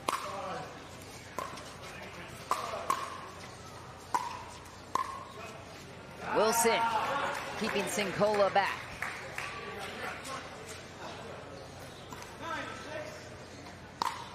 These guys seem locked in on the side of the Lions.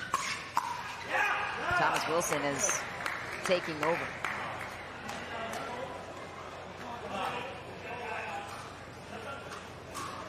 We have a question on the court. So Sincola and Dasku called it out. Wilson pretty adamant saying that that was in.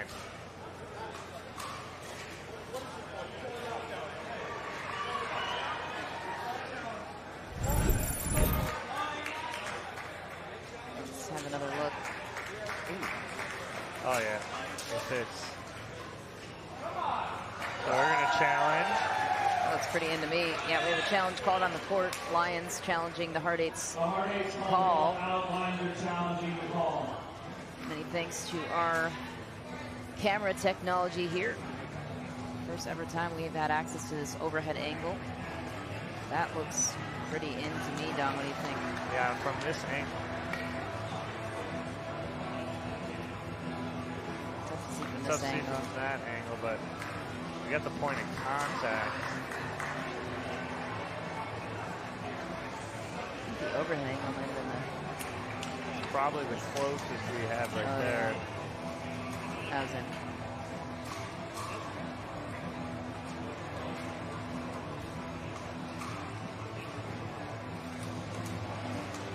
That catches line, yeah?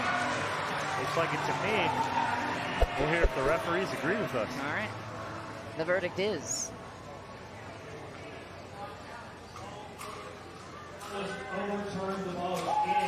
call is overturned, and the point is rewarded to the Lions, and they get their challenge back. So if they have another question in this game, they can use their challenge again. That goes from a 2-point game to a 4-point game. Huge momentum swinging point. First to 11 will determine the end change.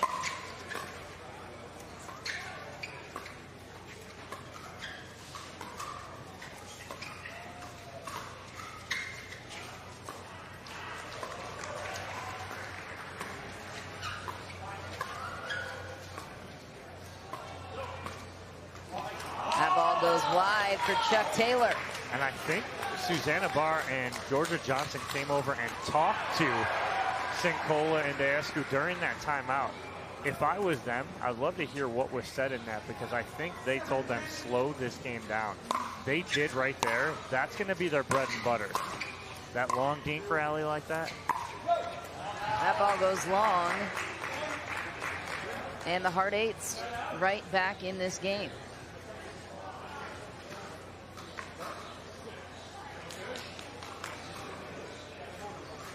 Oh no, Sincola's calling that ball in. So it's 11. So we have an end change. Cameron, anything jumping out to you so far in this matchup? Well, Thomas is happy that was in. I know you guys want him to slow it down a little bit for the Hard Eights, but I'm looking for Andre to get way more aggressive and way more active. He's being a little timid right now, and he can be a game changer in this. And I think if they're going to speed up, yes, look for the holes, but I also want them to go body, but on the forehand side. So I always say shoulder, chest, hip, forehand side, jams anyone. See, this ball looks out to me.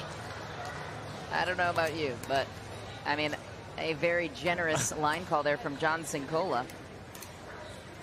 Maybe he felt bad for the error on the first call, but hey,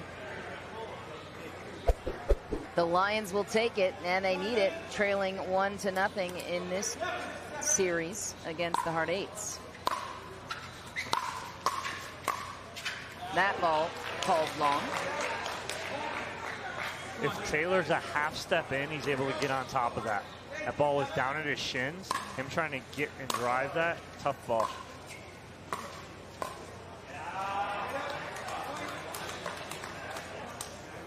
Dasku obviously disappointed with that. Looking to get to his game.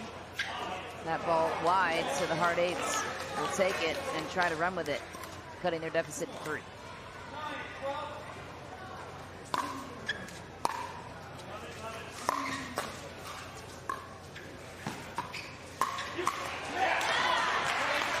Two-point game.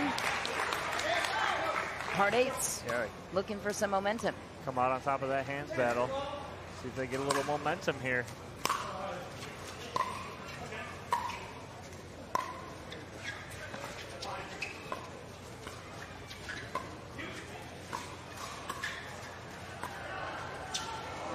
What a grab from Dasku.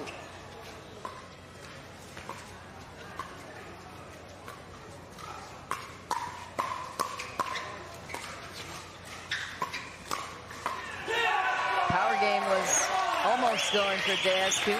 Falls short on the backhand. What'd you see, Dom? Yeah, it's just hard. I know they're getting into that, and I know they want to play kind of like that.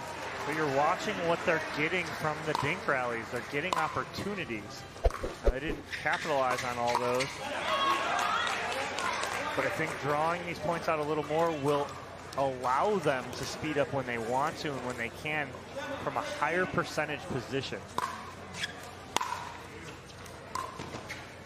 Then 2 again. That's shy of the net for Johnson Cola. Chuck Taylor and his cool shorts back to serve.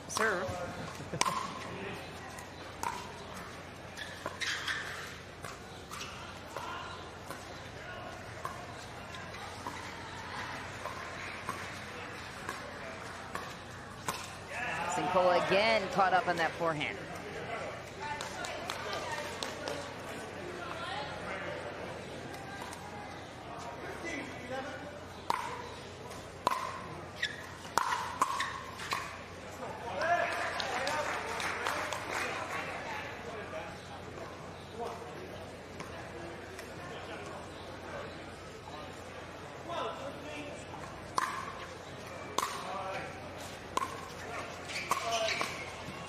Grab from Sincola. Off shoe top.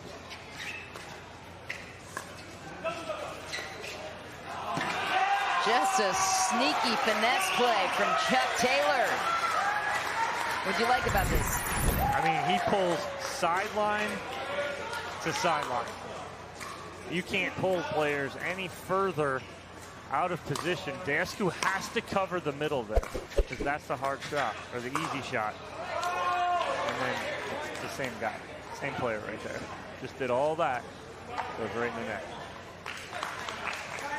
But again, great play from Chuck Taylor, pulling Sincola really wide and then getting Dasku burned on the opposite side. So timeout is called on the court. Cameron, any adjustments you're looking for the hard eights to make, down by 3?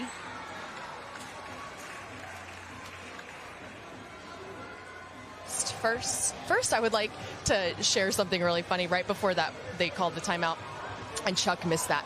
He lets out a big no, looks at the screen, sees the score, and goes, yeah, that's okay. And then moves on. But yeah, going forward, again, yes, slowing down the pace. They really need to pick their moments. They are letting Chuck and Thomas dictate this pace, whether it's slowing down, whether it's speeding up, and they're the ones capitalizing on those points. So they need to adjust and really start playing the game they want to play, the speed they want to play. And I think by doing that, really slowing it down, I like a good push to the backhands, kind of spreading that court. That's what I would like to see. See if they can't get something in the middle or a pop-up for an Ernie. Yeah, you're exactly right, Cameron. And what they're doing is they're going to Taylor's forehand, and they're allowing him to do whatever he wants with it. If they can flip middle, maybe to Chuck's left foot, force him to hit a backhand, see if they can get something from there. Love it, Cameron. The spirited Chuck Taylor Johnson Cola back to serve for the Hard Eights, looking to climb back into this one. Not going to do it with that. So the Lions take the 17-13 lead, closing in on 21.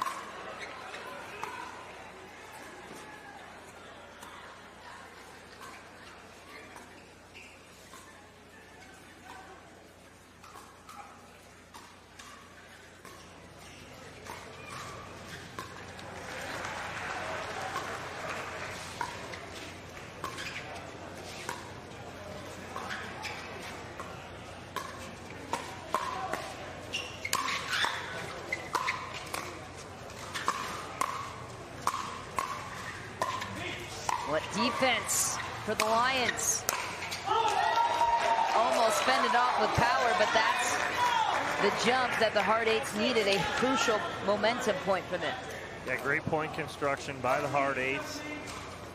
Getting exactly what they wanted.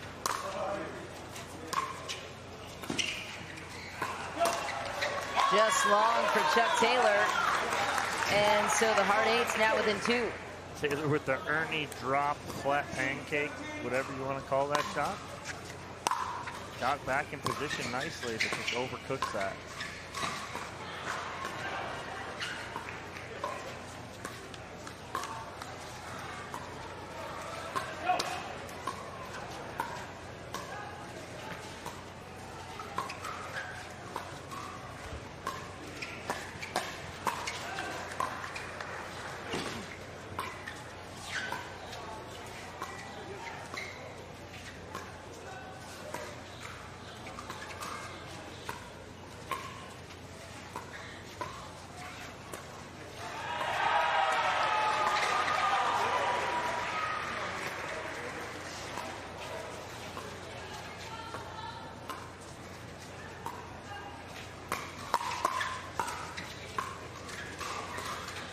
What a finish for Johnson Cola.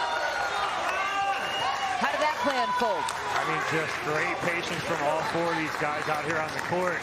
But again, it was Sincola and Askew controlling the point, pulling sideline to sideline. Within 1 here now.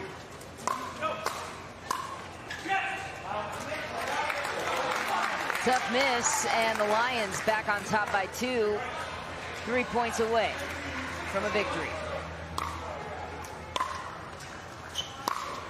That ball is clear in. Chuck Taylor with the chest bump.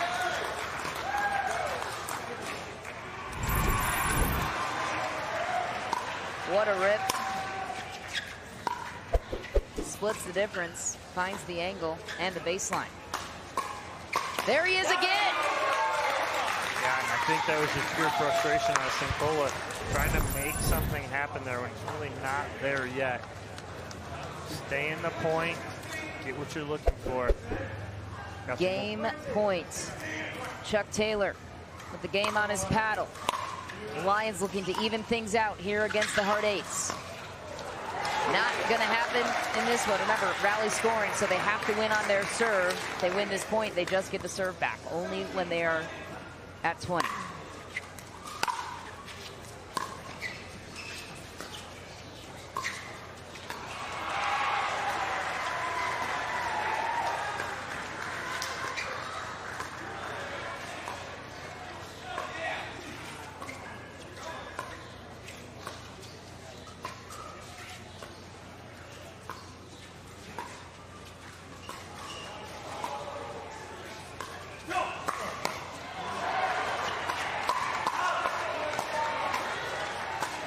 That one finds the sideline. Thomas Wilson answering the call. Some good saves from the Hard Eights, but Gasco ends up letting that ball go, I think. I think he tucked his paddle back in. So once again, game point on the side of the Lions. Chuck Taylor back to serve.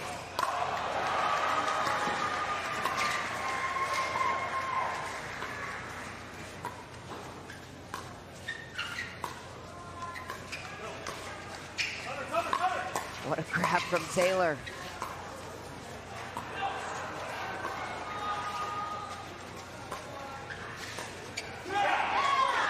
8 staying alive. Just barely. Great pressure dink there again.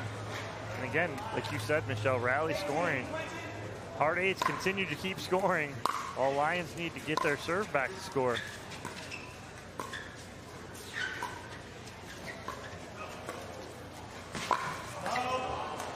Descu just shy of the ATP, and so game point and serve returns to Chuck Taylor and the Lions.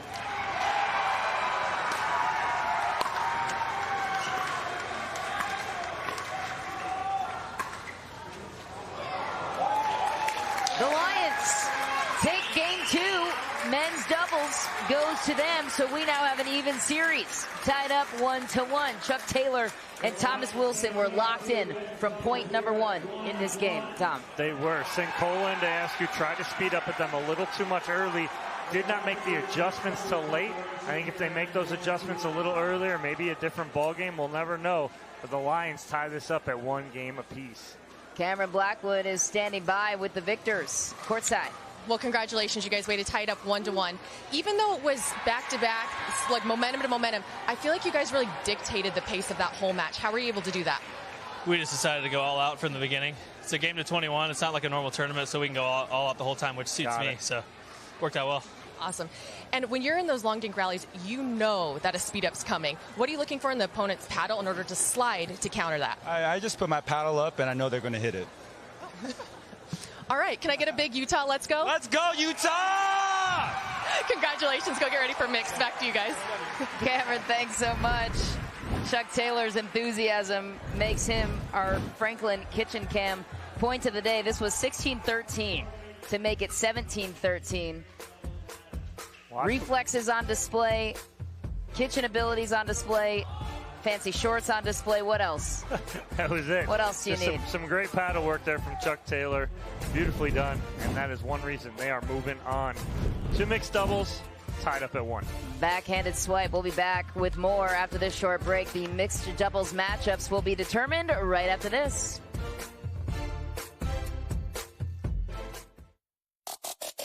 Major League Pickleball 2022 is sponsored by Duper, Skechers, Aura Organic, and Franklin.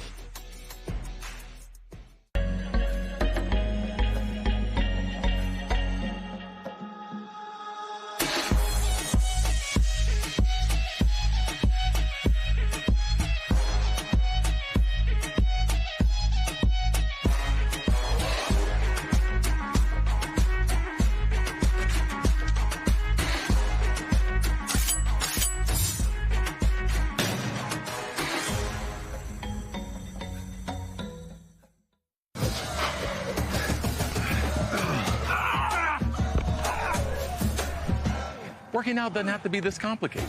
That's why I make walking my workout with Skechers' new Workout Walker. They're loaded with performance and comfort technology, including a carbon-infused plate to add more spring to your step.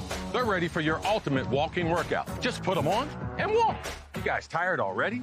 I'm still walking. Try Skechers' new Workout Walker. It'd be a lot easier if you just rolled. It's hard to find supplements that work. No, thank you. You need supplements that are backed by science with natural and plant-based ingredients and that are third-party tested. Because cleaner is better. Like Aura Organic. Plant-based supplements made from the Earth's most powerful plants for your immune health, gut health, workouts, and more. Find out more at auraorganic.com. Want the perfect pair of sunglasses for your every occasion? Hit up the Knockaround Custom Shop. With over 1 million possible combinations, why not get a pair for every you? 8 a.m. I need a coffee you. Clocking a few miles you. Game day you. Happy camper you. Fun in the sun you. On the slopes you. Dog days you. Happy hour you. Seasick play day you. The Knockaround Custom Shop. You design them, we build them.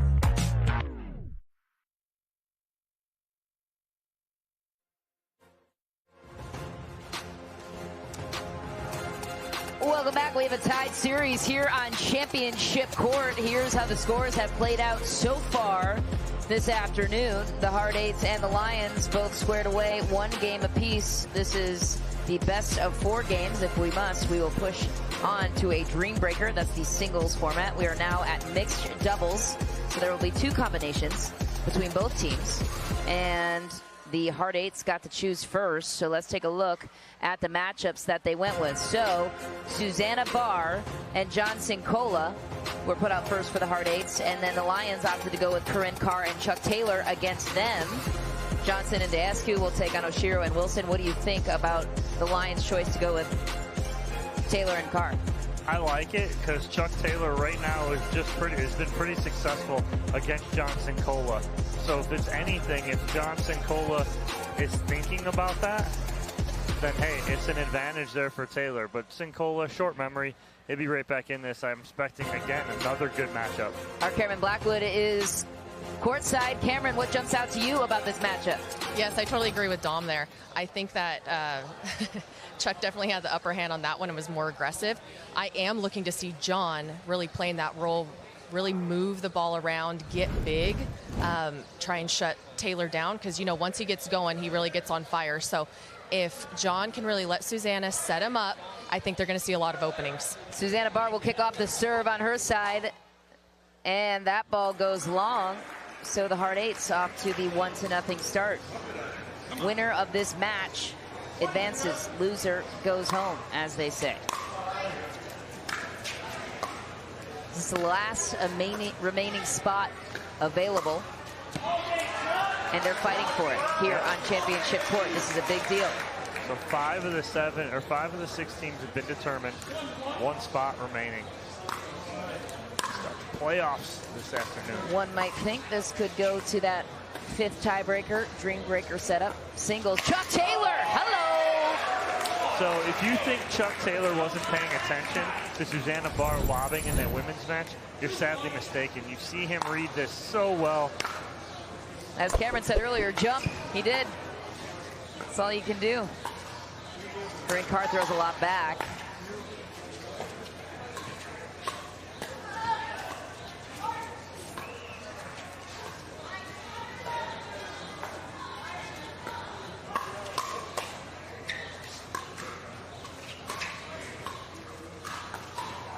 Susanna Barr steps in, punches that through the middle. So what I think the difference maker is going to be is the Susanna Barr-Corinne Carr matchup. Susanna Barr may have a couple more tricky shots up her sleeve that she could pull out than Corinne. So we'll see if she can set those up.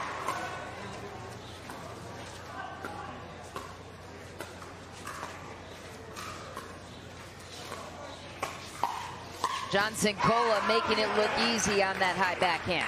And again, that started from his partner, Susanna Barr, moving that ball wide. Corinne Carr forced to reset, gets John involved. Rally scoring, games to 21, win by 2, must win on your serve. We switch sides at 11. This is the 3rd game between these 2 teams, tied up, 1 game apiece. Lob thrown up by Carr, answered by Johnson Cola, not the player you want to lob against. No, so 2 of the best female lobbers in the game, in Corinne Carr and Susanna Barr, both of their lobs got punished. So what adjustment do you make? No more lobbing? Not at this moment. Wait for a better time.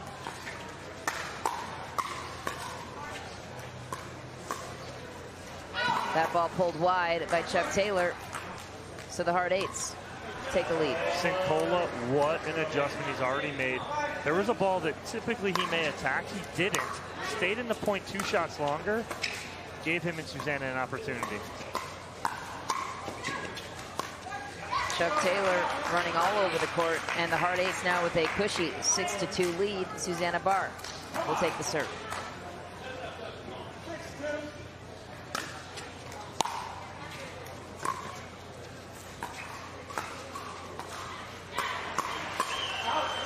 That ball wide, and the Lions back within 3.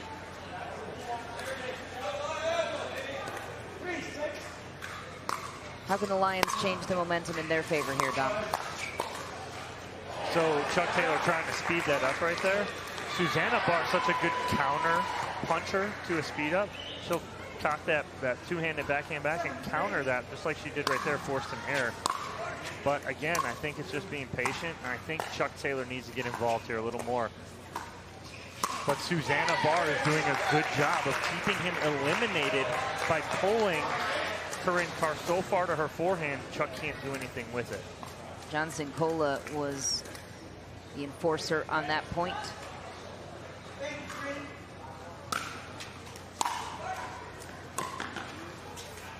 A little change, I like it. Adjustment in game from Taylor and Corinne Carr. How about Susanna Barr, though, finding the back door? All smiles. When the game's on the line, you got one spot left. Susanna Barr stepped up. First in women's doubles and now already in mixed doubles. Reverse the flow, found the opening.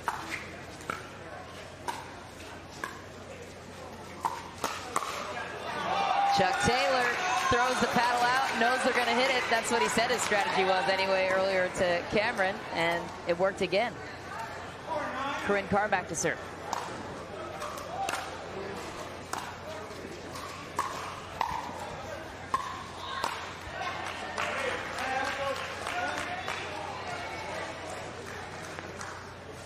Hard eights now with the 6-point lead.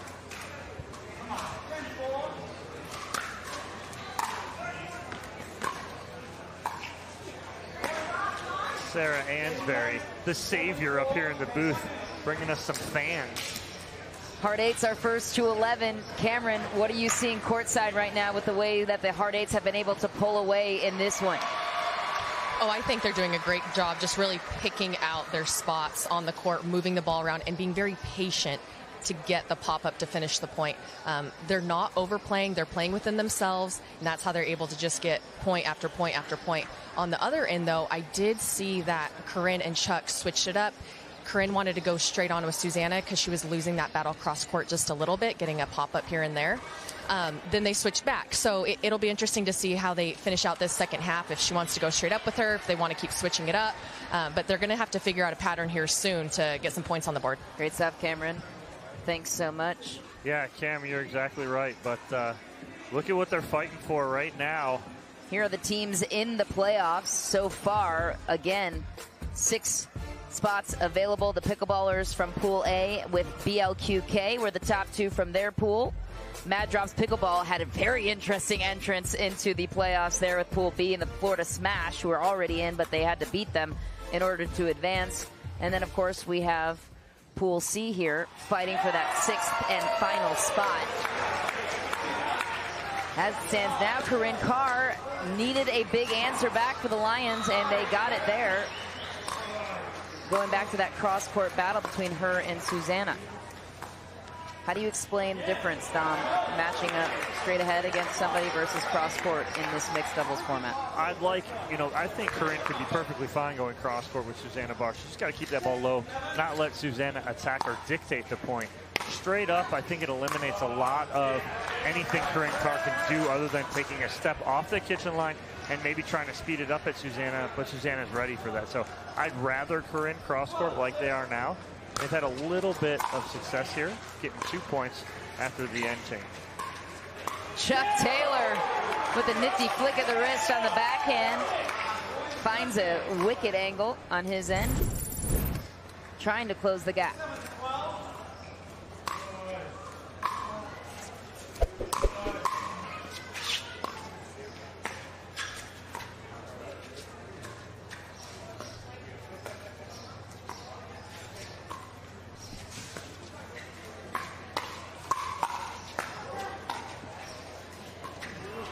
Corinne Carr holding her own in her corner. Yeah, John wanted to take that ball out of the air. He doesn't on that one right there, and he kind of got handcuffed.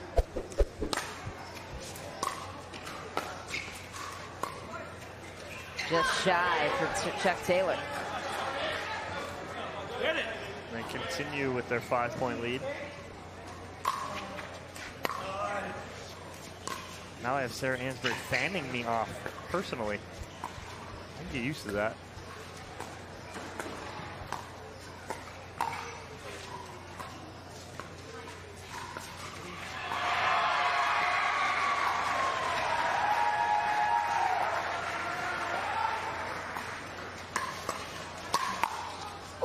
Almost grabbed from Corinne Carr. Johnson Cola just too powerful on his side.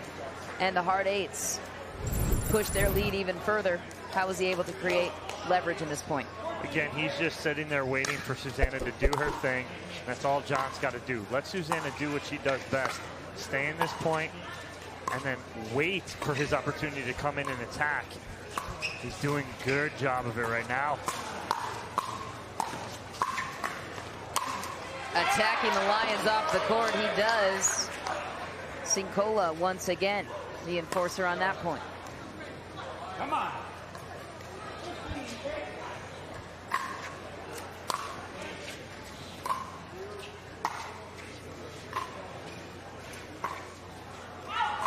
That ball goes long, and the gap widens. I think we may for the have a hard eights. timeout here from the Lions.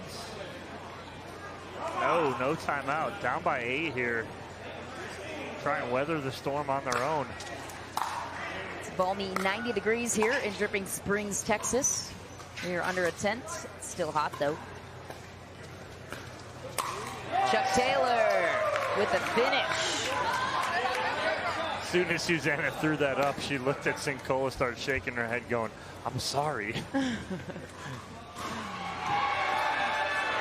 Again, that's a 16-8 shot though, right? You're gonna try it then. That ball goes short into the net. So the Lions trying to do anything they can to create some momentum here.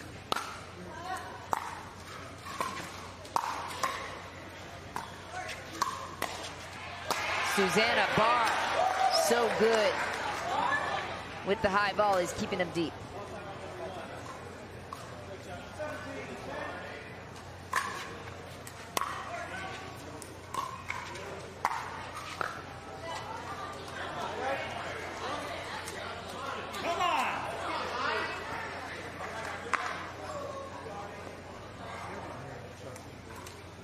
Chuck Taylor back to serve for the Lions.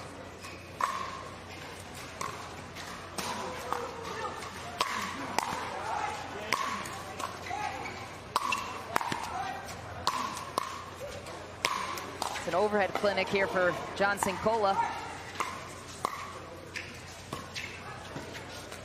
Tweener for Chuck Taylor. Oh, the defense just couldn't hold up, but what an amazing rally on the side of the Lions. What did you see? I mean, absolutely such an athletic play from Chuck Taylor, staying in that point. He almost overran that. That's how because he had to get the tweener. Because he almost ran past it. It was between his legs because he ran over it. Timeout called on the court. Cameron, what do you think the Lions need to do to be able to get into this? We'll check in with her in just a moment. We're going to get to the knockaround instant replay first. That last play. Check out the athleticism that Dom mentioned.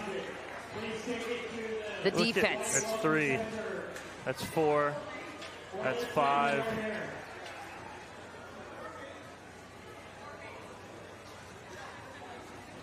There it was right there.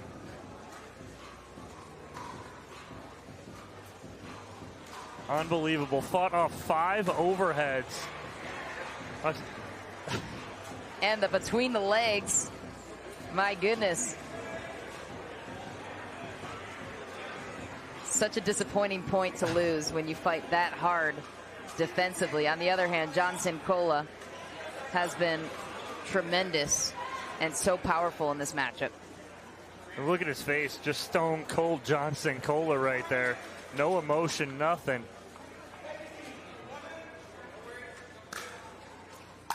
We resume play here on Championship Court.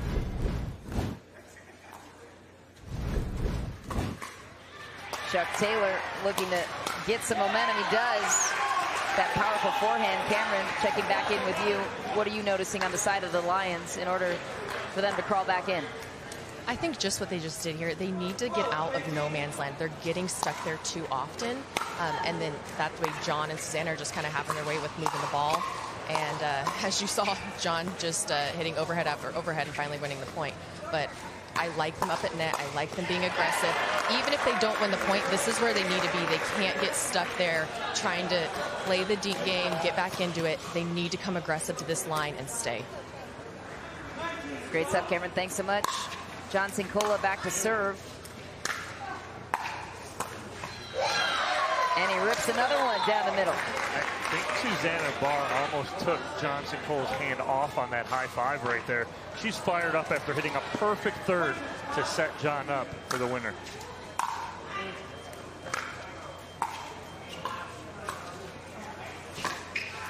What an ATP from Johnson Cola, pulling out every trick in his hat. The hard eights go up 2-1 on the Lions with a 21-12 victory. Why did Susanna Barr and Johnson Cola work so well together? Consistency. John let Susanna do what she does best. Hit the thirds, dink cross court, set him up, let him be aggressive when he needed to be, and John chose the right moments. That's why they won 21-12. That's a big win for them. One win away. If they can get this one, they're moving on to the playoffs. An interesting matchup, though, between Wilson and Oshiro against Georgia Johnson and Andre Deescu. We will get to that match in just a moment, but first let's check in courtside with Cameron and the winners. Well, congratulations, guys. Up 2-1 now. In that match, you really took your time setting up that point. Was there a certain pattern that you were trying to play to get that pop-up to finish the ball? Yeah, I mean, we came in with a game plan, and I think we just did a really good job of executing and not kind of straying from that and, you know, just doing what we planned on doing. Nice. And in those cross-court battles with Corinne, you were able to create some pop-ups. How were you able to do that? You always want all my secrets. I don't want the secrets. Is there just something that a hard roll to the bottom that she's popping up? Yeah, I mean, I was trying to dink pretty aggressively, add a lot of topspin on my dinks, and make her move a little bit. Yeah. Well, you definitely did a great job. You both did. The game plan definitely worked, so congratulations, up 2-1. Let's see how this goes. Back to you guys. All right, Cameron, thanks so much. Our mixed doubles match number 2 will be on right after this. It's going to be a good one. This one could determine it all. Who punches their tickets to the quarterfinal matchup later on this evening? It is win or go home. We have plenty more coming your way on Championship Court. Don't go anywhere. The action is only just beginning.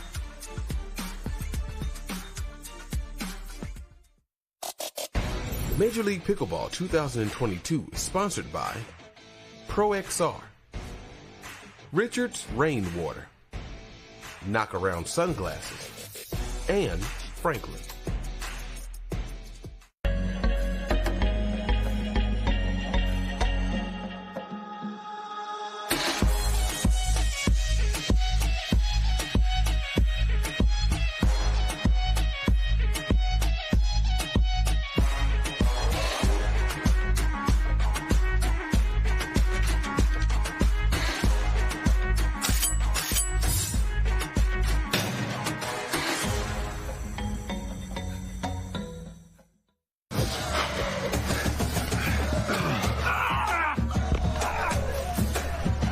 Working out doesn't have to be this complicated.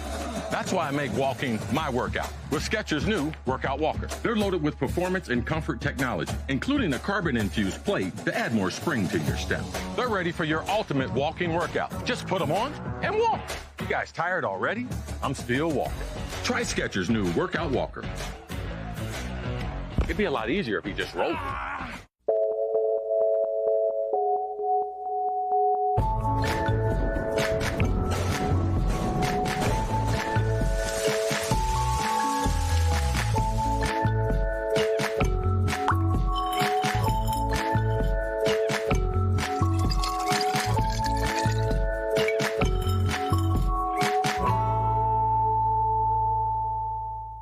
Children, your DUPER final athlete exam begins now.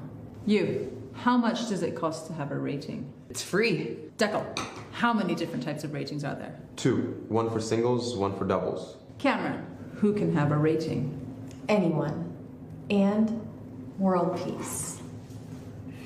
DUPER, bringing world peace to pickleball ratings. Download the app and claim your free rating today. Congratulations. You are all smarter than you look. Are we ready to get this started? We're gonna take on the world. Welcome to Pickleball Night in America Live. We're coming to you from Dripping Springs, Texas. We're gonna take on the world. We have received 2 backhand winners back-to-back.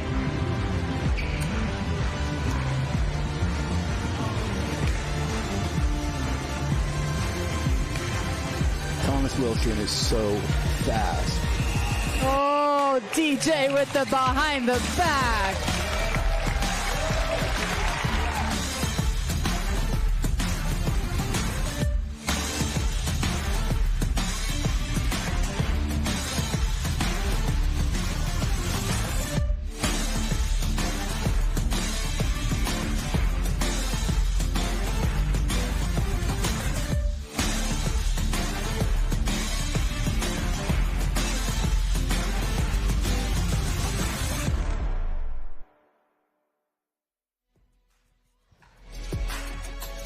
On championship court, Michelle McMahon, Dominic Catalano, Cameron Blackwood on the call with you here. We are moments away from our second mixed doubles match between the Lions and the Hard Eights. This is the final of pool play here in Pool C.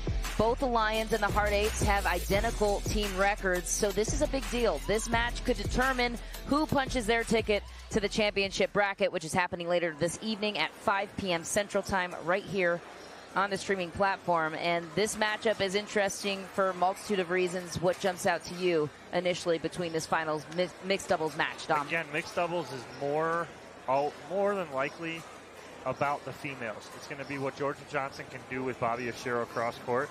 They practice together. Bobby and Georgia are very familiar with each other, so it'd be interesting to see the forehands cross court, and then what Thomas Wilson and Andre Deescu can do in the middle to try and neutralize everything and put balls away.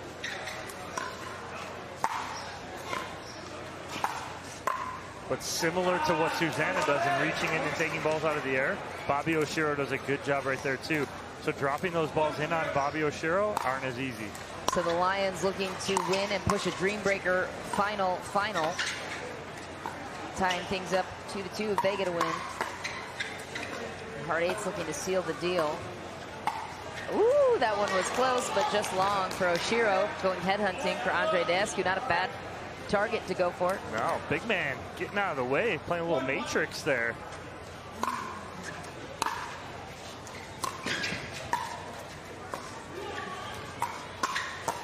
Ooh, there it is. Georgia Johnson making a difference right here.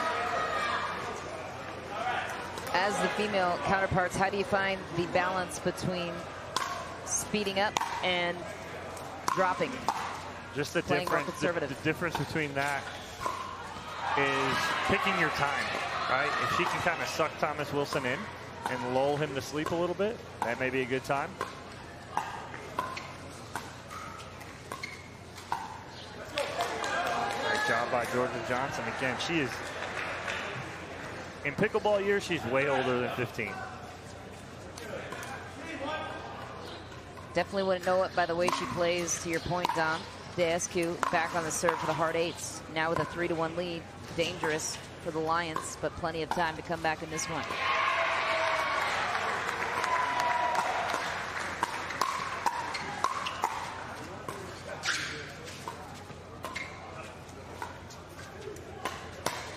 Deescu speeds things up down the middle. Thomas Wilson read it, just didn't capitalize.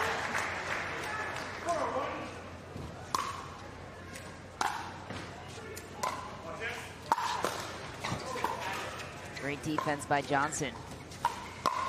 Grabs it again.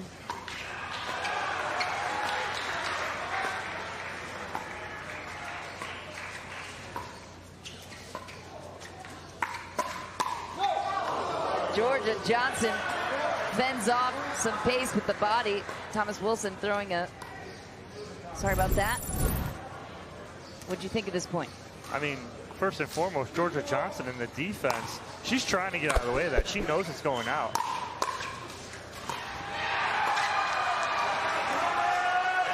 Two quick points there for the Lions, right back in it here. She looks almost a little rattled by that, Dom, do you think? A little bit, possibly, but I guarantee you J.W. Johnson hits balls at her a lot harder than that and punishes her a lot more than that, too. Oh, brotherly love. Oh, yeah. So she's used to it. So the Hard Eights now taking a 5-3 lead.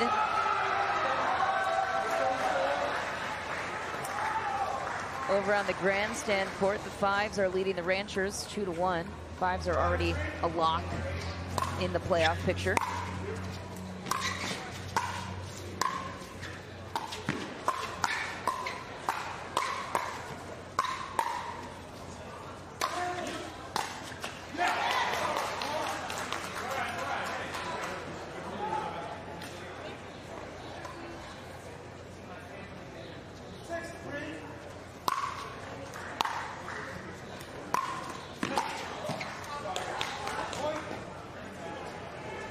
Little ball off the tape right there. Oshiro can't get on top of that. Those are such hard balls to get because you're expecting the speed, clips the tape, pops up, slows down. I always equate it to like a changeup in baseball where you're expecting speed and then all of a sudden it slows down. The Hard Eights are pulling away in this game. That ball is wide, and they'll take the serve and the point.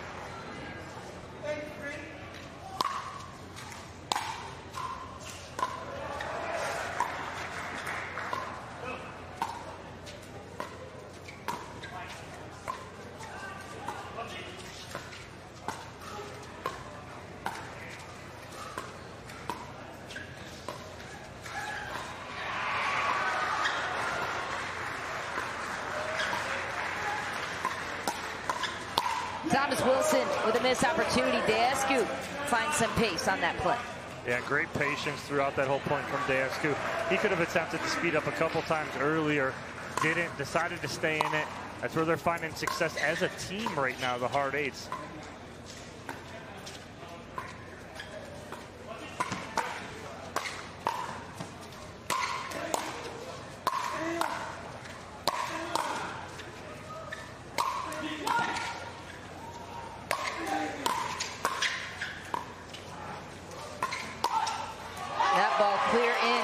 Wilson finds the open corner. Nobody happier in this arena than Chuck Taylor on the sideline. They handed off about 5 or 6 overheads and just praying to get back in it. They finally do. Wilson with the winner. Beautifully done by Oshiro and Wilson. Here we go again. What's the key to good defense? Being as quick and as athletic as all 4 of these players are. Being able to track these balls down such good angles too. But just a little too much Hard Eights right now, up by 6.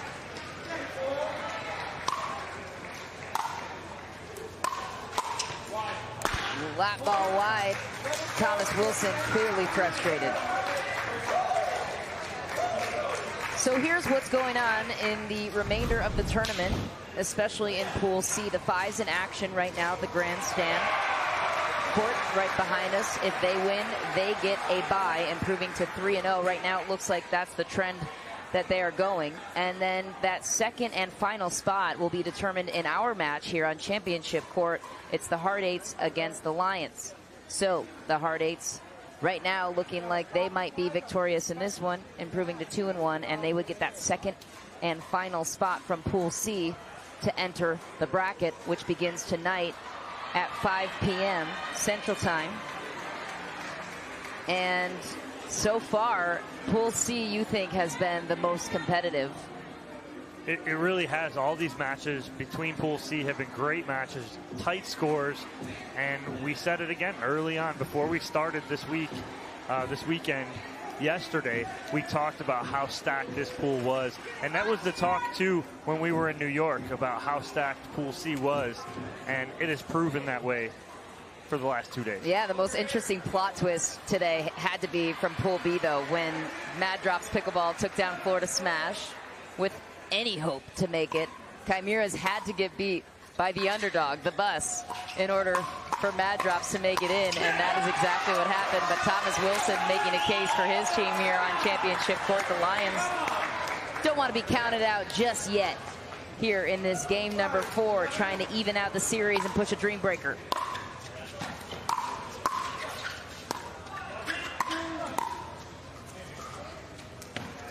Ball drops on the baseline. Thomas Wilson taking over. He goes right off of Georgia Johnson's leg right there.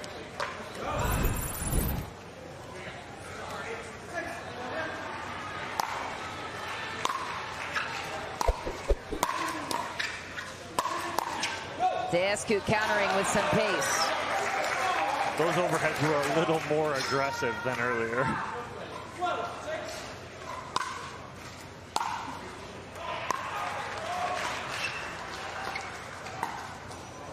What a drop from Georgia Johnson.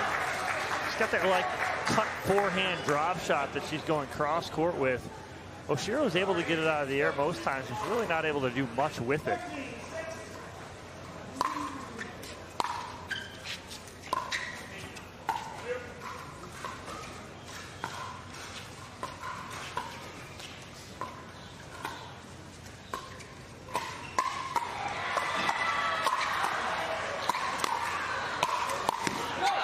That ball goes wide, and Andre Dascu coming to life here for the hard eights.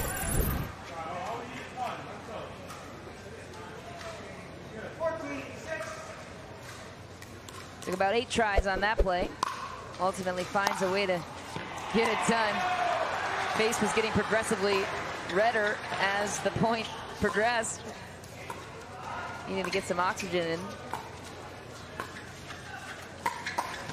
Thomas Wilson, feisty back. Can feel his fight.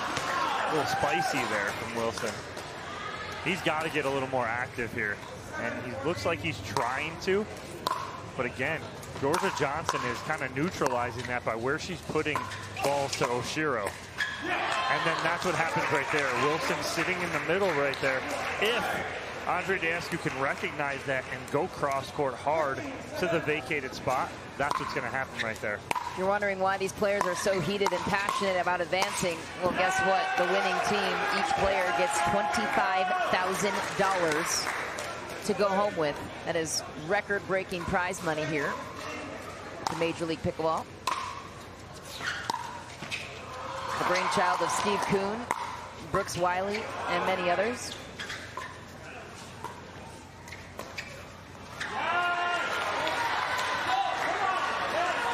The Lions hanging in, trailing by 6.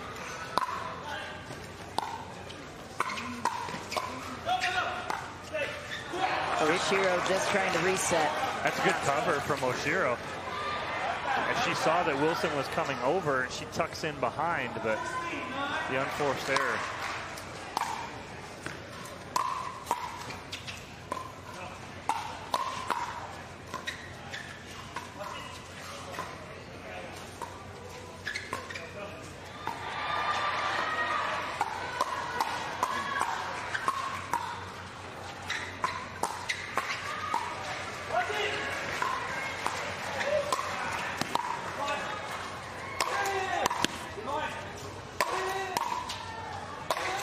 What defense from the Lions. Wilson wasn't going to lose that point. What just happened, Dom? I mean, that's unbelievable. That's twice that they've got into points like that, and Wilson and the Lions have come out on top. Andre Dascu was doing everything he could to fight off the defense. The Lions were just too stubborn and prideful to go anywhere. I caught that.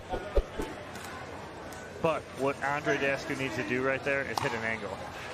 Instead of going flat every time with those putaways. So much more fun to hit it as hard as you can, though. I have played with you. I Take it from me. have played with you, so I do know that's a fact. You guys at home. Doesn't go in it all the time, but that is an absolute fact coming from the show. The hard eights now up by 7, closing in on a game and potentially match point situation.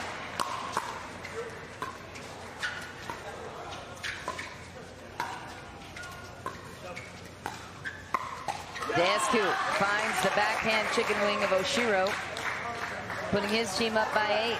What a setup from Georgia Johnson, going hard at the right foot of Bobby Oshiro, giving Dascu the put away. This could be it. The final points of pool play here for Pool C.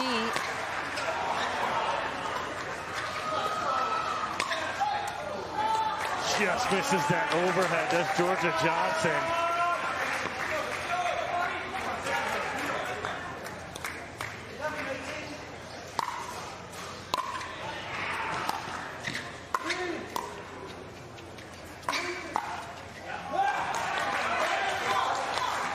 Identical scores in court, grandstand court too. They're close to 19-12. We're 19-11. We got a timeout. We'll see what Thomas Wilson and Bobby Oshiro can come up with, but they need a bunch in a row here, down by 8. Because if the hard eights win, Michelle, it is all over. The hard eights have been dominant, really, in both mixed doubles series. Pulling ahead in this one, 2 points away from closing in on a Game 4 victory. Cameron what are you hearing down below in the Lions huddle? I think they really just wanted to slow down the momentum. They didn't talk too much strategy. They just wanted to take a minute here before Georgia and Andre kept running with this. But they definitely need to get back up to the line. Again, they're back at the baseline playing the defense game. So they're not going to win that way. They're going to have to slowly work themselves up and see if they can't work a point to get going on this. Great stuff, Cameron. Thanks so much. Once again, it's rally scoring until we get to 20. So the Hard Eights have to earn on their serve. They are to get to 20, which they do right there on the powerful overhead of Andre Deescu. So, game match point. What's the discrepancy here? Potential in-out discrepancy. Nope. Serves going back over to the Hard Eights. Game point, match point on the paddle of Georgia Johnson. Could the Hard Eights close it out here? Punching their ticket to the quarterfinals. Nope, not going to happen that one. Sorry for the build up there. Oshiro back to serve on her side for the Lions.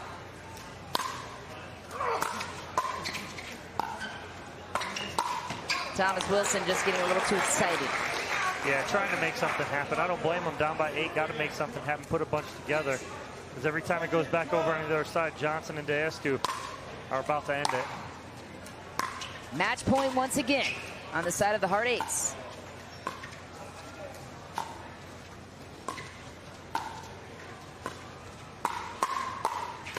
What a grab from Deescu.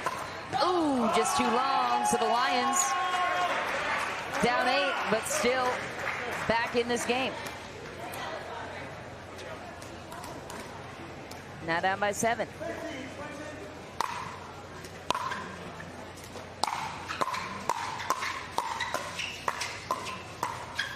Deescu once again with the overhead slam. Nobody's getting that back. So once again, our third game and match point.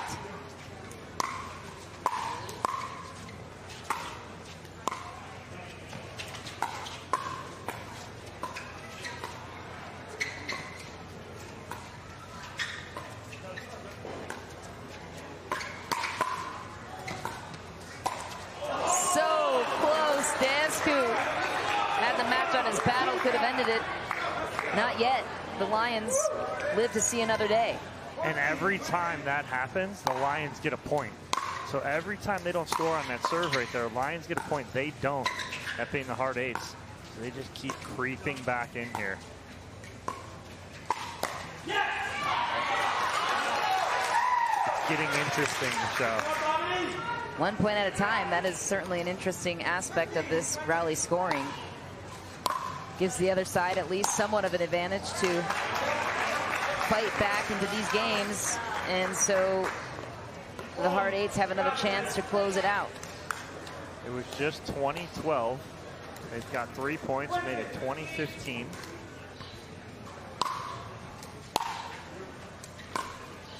Love it from Georgia Johnson. She goes backdoor on Thomas Wilson to end it. So the Hard Eights punch their ticket to the quarterfinal matchups happening later on this evening. And mixed doubles just made this look easy, Dom, on both sides, both teams. Simple and easy. Great game plans there from the Hard Eights. I think they stuck with what was going well for them leading up from men's doubles, where they lost. But slowing the game down worked for them. They carried that over into mixed doubles, executed their game plan, and they're moving on. The winners, Andre Deescu and Georgia Johnson, are standing by with Cameron Blackwood. Cameron.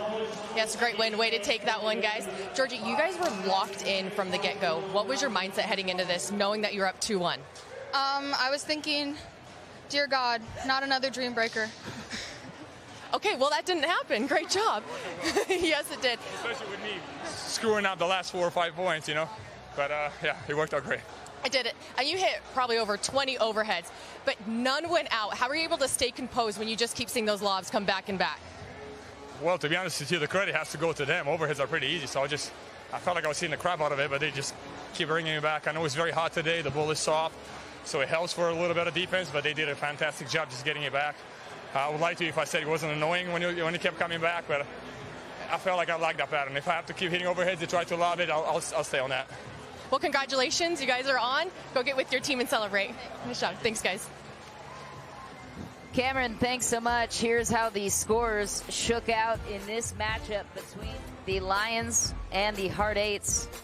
First, Susanna Barr and Georgia Johnson took care of business on their end with the 21-17 win. Then men's doubles made things interesting on the side of the Lions to even things out. We thought mixed doubles might split out as well, but no. The Hard Eights came away victorious and pretty handedly in both mixed doubles matchups. So, what does that mean in terms of the pool standings? We'll get to that in just a moment, but first, our Aura Athlete of the Day, it's Susanna Barr. She was impressive. Why today, Dom? Just using her veteran ability to know what a game plan is and stick with it. She really set up her partner, Georgia Johnson and Johnson Cola, so well and just did everything that she needed to do to get her team and help her team get that victory today and move on to the quarterfinals later on this evening. So that brings us to the pool standings. First, Pool C, the Fives and the Hard Eights, the top two teams from this one punching their ticket to the championship bracket. The Fives earning the bye with that 3-0 record and that win over against the Ranchers on the grandstand court. The Lions and Ranchers eliminated. Pool A, it's the Pickleballers with a 3-0 record and a +7 games differential, and BLQK. So they will be the top two from their pool, advancing on to the championship round. And last but not least, Pool B. It's the Mad Drops Pickleball Club and the Florida Smash with both 2-1 records. So we should also mention that the Pickleballers, the ATX Pickleballers, Brene Brown's team, will also earn the bye in the quarterfinal bracket matchup when it comes to the championship. So here are the teams that are in the playoffs. This is how it all played out after 12 hours of pickleball yesterday. Lots of pickleball here this morning, this afternoon, and this evening. The final six have punched their ticket to the championship bracket. We'll see you right here at 5 p.m. Central Time for our first quarterfinals matchup. Until then, get a snack, get a drink, come right back. We'll be here, same place, same time. That's a wrap for our coverage this evening.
to Major League Pickleball, and Dreamland's championship court is the stage for the quarterfinal matchups. It's the third-seeded BLQK against the sixth-seeded Mad Drops Pickleball Club, kicking off our coverage this evening. There are now 6 teams in the hunt with $100,000 on the line for the winning team.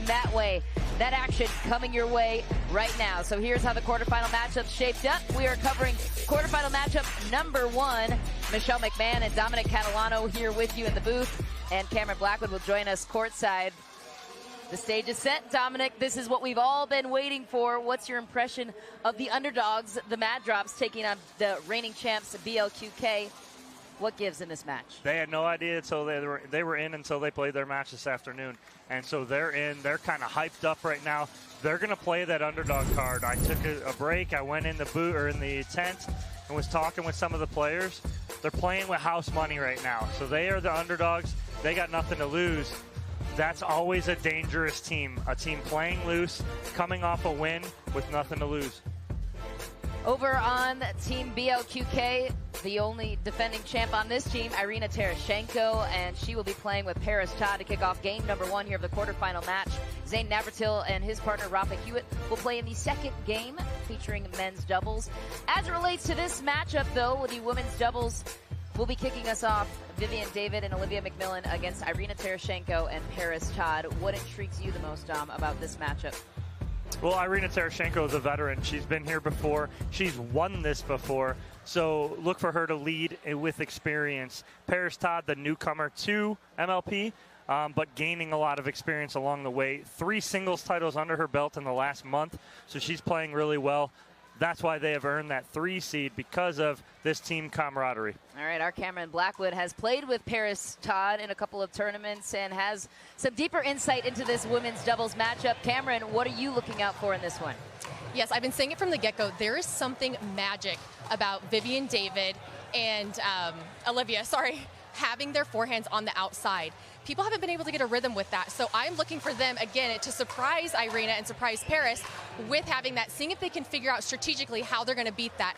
Again, like you said, Irina has the experience here. This is not new to her. I'm looking for Paris to really step up and make a statement. When she is loud and aggressive, she's playing her best. Cameron, thanks so much. We're going to set it back downstairs to Brooks Wiley with the coin toss. Captain for BLQK.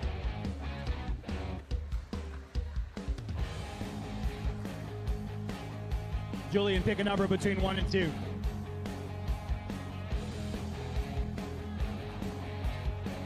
The number is 2. BLQK, do you want to choose the side, or do you want to choose to serve or receive?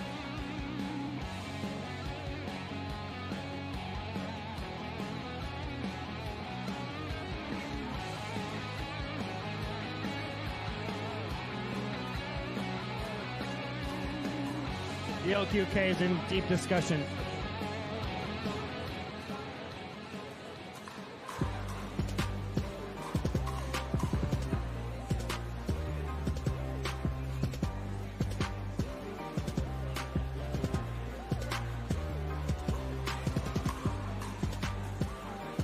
BLQK will start on my right side. You want to serve or receive? Mad Drops Pickleball Club will receive. BLQK will start serving. BLQK, do you want to be the home team or the away team?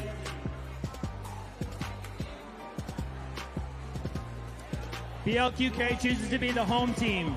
So that means when we get to mixed doubles, BLQK will be the second team to pick. If anybody hasn't been here yet, we're playing one game of women's doubles, 1 game of men's doubles, and then 2 games of mixed doubles. If it's tied 2-2, we'll play the singles dream breaker tiebreaker. A couple more minutes of warm up, and then we'll get balls in the air and ready to go. Good luck, everybody. Brooks, thanks so much. And that is the MLP commissioner. He just mentioned the match format, so we will review it with you in case you are just joining us here on our stream. Each match consists of 4 games. Women's doubles will kick us off, then men's doubles, then the 2 mixed doubles matchup. It is rally scoring, which is relatively new to what we've seen in the sport, going to 21 points, win by 2. Note that the team must win on their serve. The doubles game order, as I just mentioned, women's, men's, and mixed. And if it's tied, that dream breaker has been a barn burner, as they say, in all of these matchups, and it's always so fun to see the singles take the stage here on Championship Court. Let's take a look now at the standings to see how all of these teams got to where they are here today. Starting with Pool A, the Pickleballers got the bye on their end with a perfect 3-0 record. BLQK dropped one, so that gave them the 3 seed overall with that +2 game differential. And from Pool B, Mad Drops just barely snuck their way into positioning with a 2-1 record. They had to beat Florida Smash to get here, and then they needed the bus to knock out Chimeras on the other court, which happened. So the pickleball gods in their favor, but with that -2 game net differential, they dropped down to the 6th seed. But hey, they're just happy to be here. And last but not least, the Pool C standings. You felt like this pool was a bear dom. The 5s took the other bye with a 3-0 record, and the hard 8s will be seeing in action later on this evening with a 2-1 record +2 games net differential. So that's the road to the single elimination bracket, which brings us to Championship Court, game number 1 of this quarterfinal situation. Women's doubles will be leading the way. For the Mad Drops, it's Vivian David, 24 years old, based out of Dripping Springs, Texas, and her partner, Olivia McMillan. She's 30 years old, from Jacksonville Beach, Florida. 8 months out of knee surgery, by the way, and back on the court. And over on BLQK side, it's Irina Tereshchenko, 39 years old, Tucson, Arizona based, the 11th overall pick here with the draft. And then Paris Todd, who Cameron was talking about, has a lot of experience with her, 24 years old, California based, former tennis pro turned pickleball pro. Newer onto the scene, but has won 3 straight gold medals in women's singles. She is making a name for herself here in the pickleball land. She will kick off our service on BLQK's side to lead off this quarterfinal matchup. Here we go.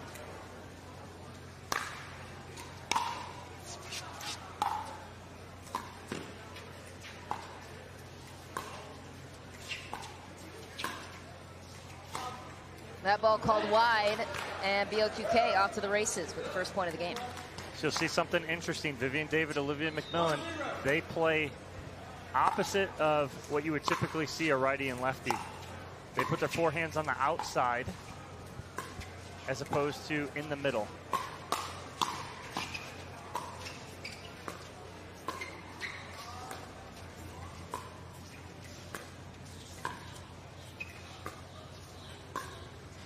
And the reason being is because Vivian David is such a strong player on the right side of the court that she's so very comfortable playing that side, and Olivia was in agreement that they could play that way. So this is why they are playing what you would call almost a reverse stack. McMillan tries to fend off the bad bounce off the net, just a little bit too high. Paris Todd takes back the serve for BLQK.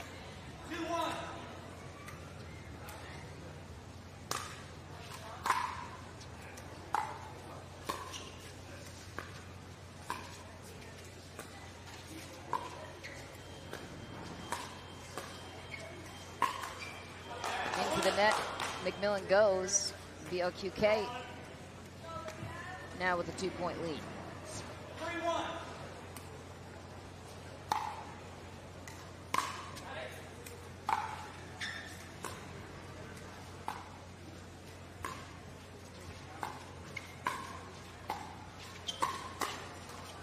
McMillan makes up for it with that lefty forehand down the middle. Again, sitting in the players' lounge, talking to some of the players in between and before this, talking with Olivia McMillan. Very hard to understand her right now. As you see, she's a very fiery player, going to be very loud. She's almost lost her voice in 3 matches. Vivian David taking over at the kitchen.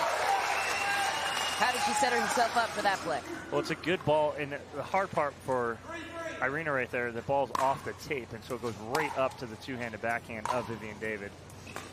Oh, Vivian David again, going right at the body. Right, she goes inside out right there. You'd almost think that she's going to go hard down the middle, and she goes right at that almost left side of the body of Irina Tereshchenko.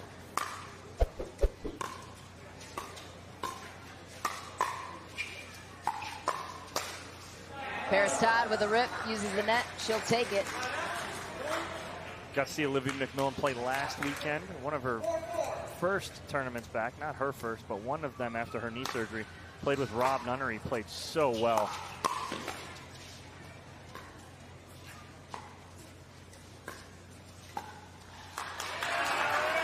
Rare error from Tereshchenko. Gives the Mad Drops the advantage.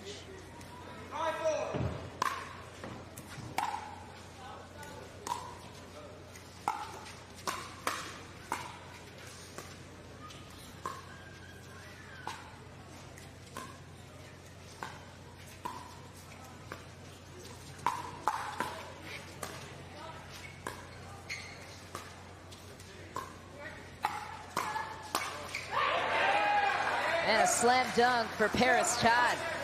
So I'm seeing a pattern from, not a pattern, but an idea of a game plan from Tereshchenko. And she starts that with a backhand dink. She's looking to the middle right there, wants to go to the backhands of both Vivian David and Olivia McMillan. See if she continues that.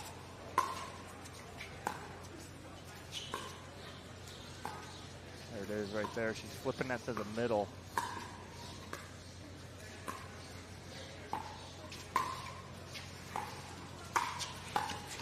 Vivian David with some power, scooting things up.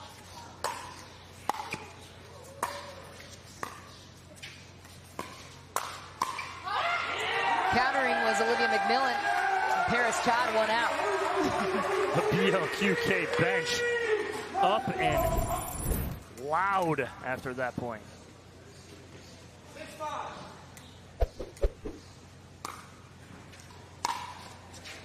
That ball sails long. And BLQK now starting to run away with some momentum.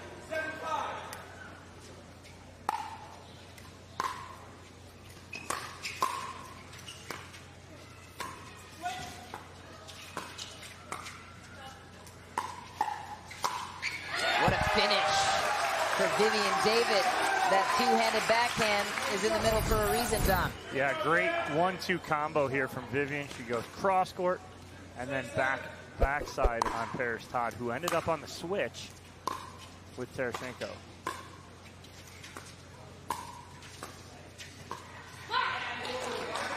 That's a nice little forehand roll dink there from Paris Todd. Saw that a lot again last weekend at New York City. Her playing with Lauren Stratman.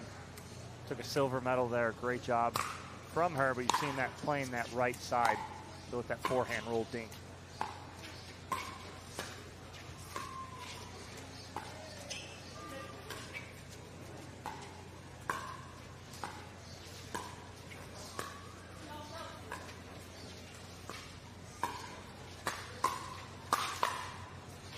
What a rip from Paris Todd, finding the angles. Yeah, and that's the key there from Paris Todd. She hits that angle so well, just out of the reach of Vivian David.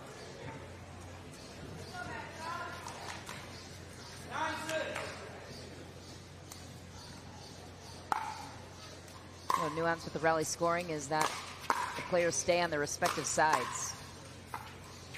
And the serve, McMillan sails that one long. So far, how do you like the rally scoring in this format, Tom? I don't mind it. It's actually nice. It puts an emphasis on every single point, so that there's something to be won after every single point that's played. We'll switch sides at 11. BLQK on their way there.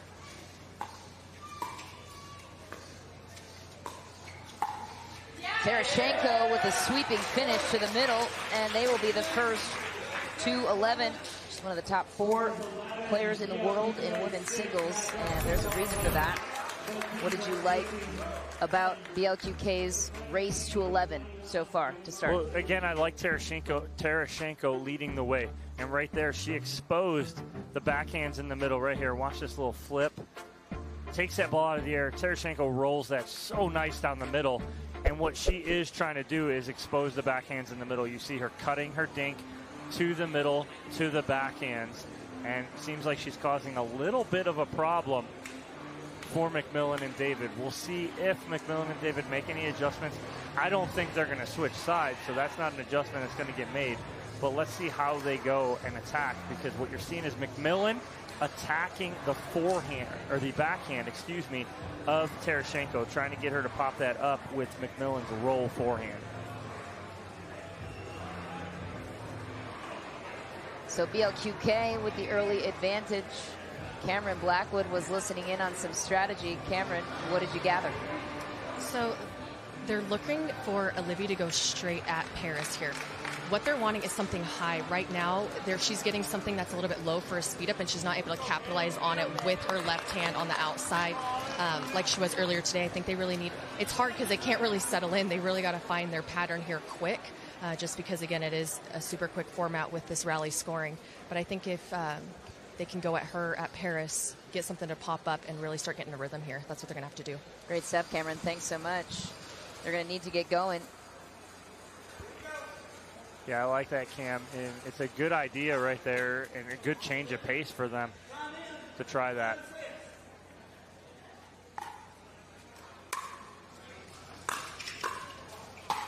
Tereshchenko with a missed opportunity.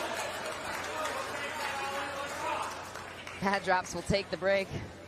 Olivia McMillan with a sigh of relief, and she gets the serve.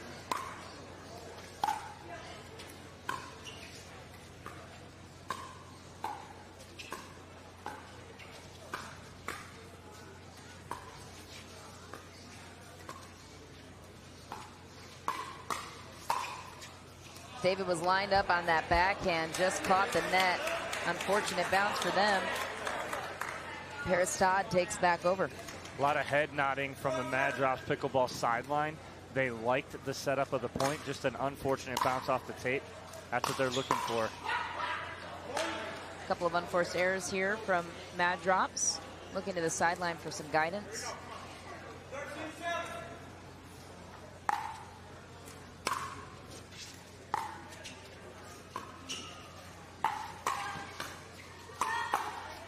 McMillan with some firepower, painting the sideline.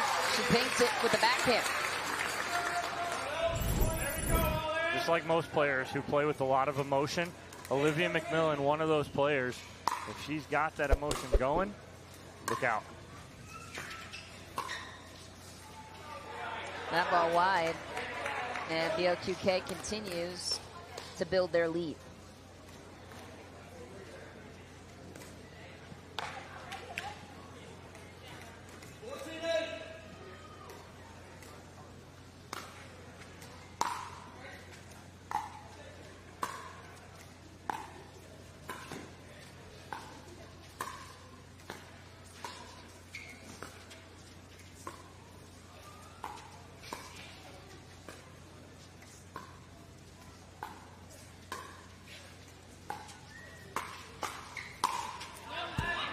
David lines it up, tries to go line, unsuccessful.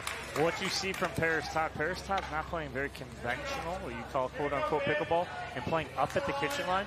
She's giving herself about 2 or 3 feet off the kitchen line. She's almost anticipating a speed up, and when it does come, she gives herself more time.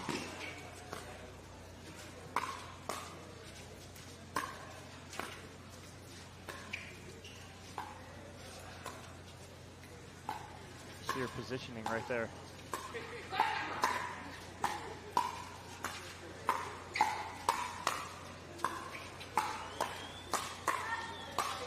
The defense, too much to handle though on the hands of Paris Todd. Olivia McMillan takes one to the body. And so now it seems like we've had in the championship court, every time someone gets hit, it's like hooting and hollering.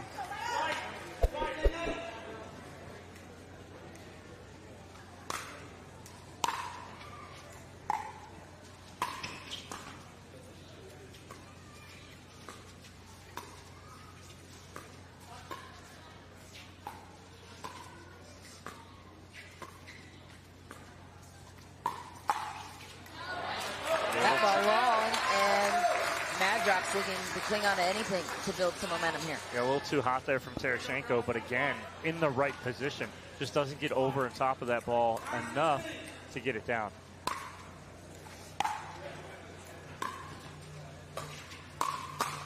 Paris Todd has been powerful. with her presence at the kitchen line.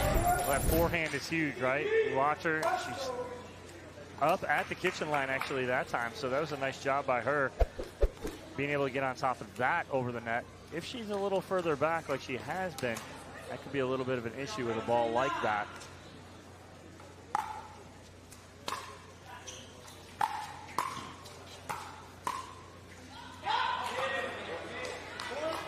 BLQK closing in on 21, just 3 points away. Timeout is called on the court. How did this game get out of the hands of Olivia McMillan and Vivian David? Well, what's exactly happening is what they wanted. Was they're trying to go at them, but unfortunately it's not working, going right face on with Paris Todd. Paris Todd has been so good so far in this game, and that is why she is our Franklin Kitchen Cam point of the day. Have another look at this beauty, the way she created, waited for her moment, playing defense, turning into offense, and then finally working her way to the blast. Finished her right in the face. Right in the face. That's awesome right there. But again, Paris Todd playing very well. Got a 9-point lead here, sitting very comfortable. Last thing you need right now is a loose Paris Todd and Irina Tereshchenko, and that's exactly what Mad Drops are dealing with. Cameron, you're behind the bench of the Mad Drops. What did you hear? They're looking to extend each point, stay in the points longer, grind it out with them, break them down slowly but surely, then find the pop-up and get your opportunity to finish the ball. But that's what they're really wanting to do, is sit here and grind it out and see if we can't make this last a little bit longer. The gap is widening. The time is now if the Mad Drops want to get back into this one, but they're not going to do it with that. BLQK is, credit to them, causing some of these errors. Tereshchenko takes the serve back.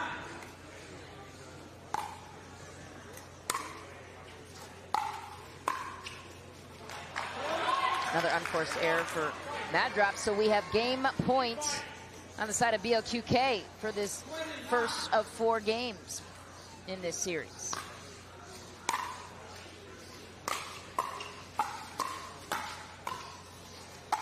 Tereshchenko pushes them off the court. And Paris Todd, Irina Tereshchenko take care of business for women's doubles. What made them such a powerful combination against the backhands in the middle of David and McMillan? Well, Tereshchenko just on her game right now. That's as good as I've seen her play. And Paris Todd just kind of assisting her in the middle there, resetting everything, letting Tereshchenko do what she does best. But again, don't count Paris Todd out. She's not just there to assist Tereshchenko. She had plenty of fight of her own. And that is why they came out on top of that, giving BLQK a very comfortable 1-0 lead here. Our women's pro is courtside with the victors right now. Cameron. You guys came locked in the very first point. Yes, we're already here. We're here with the interview. You guys came in ready to fire. Did you have to change your game plan at all, going and playing a team that has forehands on the outside versus the middle? We took a nap between our first match and the second match and just kind of recovered mentally. And yeah, using the middle was definitely one of our strategies, and I think it worked well. Absolutely. And you came out firing with that forehand. How important is it for you to get this first win in this quarterfinal? It just gives the guys a little bit more freedom to do what they need to do and take the pressure off of them. So I think me and Irina did just that. So keep going. Well, congratulations, guys. Good luck. Back to you. Oh. Black. Let's go black. Thanks. The always colorful Irina Tereshchenko. Cameron, thanks so much. The girls teased it. It's men's doubles coming your way right after this, and this one is sure to be a close one. Paris Todd was absolutely dominant in this matchup for women's doubles. That was just an appetizer, though, for the game that is coming your way right after this short break. Don't go anywhere. We're only just beginning here on the stream. Major League Pickleball 2022 is sponsored by Duper, Skechers, Aura Organic, and Frankie.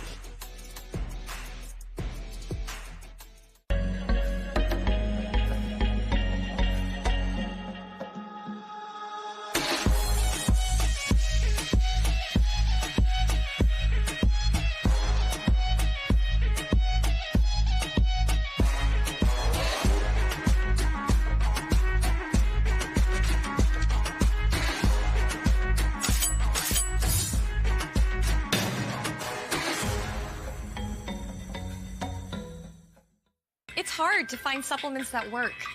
No, thank you. You need supplements that are backed by science with natural and plant-based ingredients and that are third-party tested. Because cleaner is better. Like Ora Organic. Plant-based supplements made from the Earth's most powerful plants for your immune health, gut health, workouts, and more. Find out more at auraorganic.com. Want the perfect pair of sunglasses for your every occasion? Hit up the Knockaround Custom Shop. With over 1 million possible combinations, why not get a pair for every you? 8 a.m. I need a coffee you. Clocking a few miles you. Game day you. Happy camper you. Fun in the sun you. On the slopes you. Dog days you.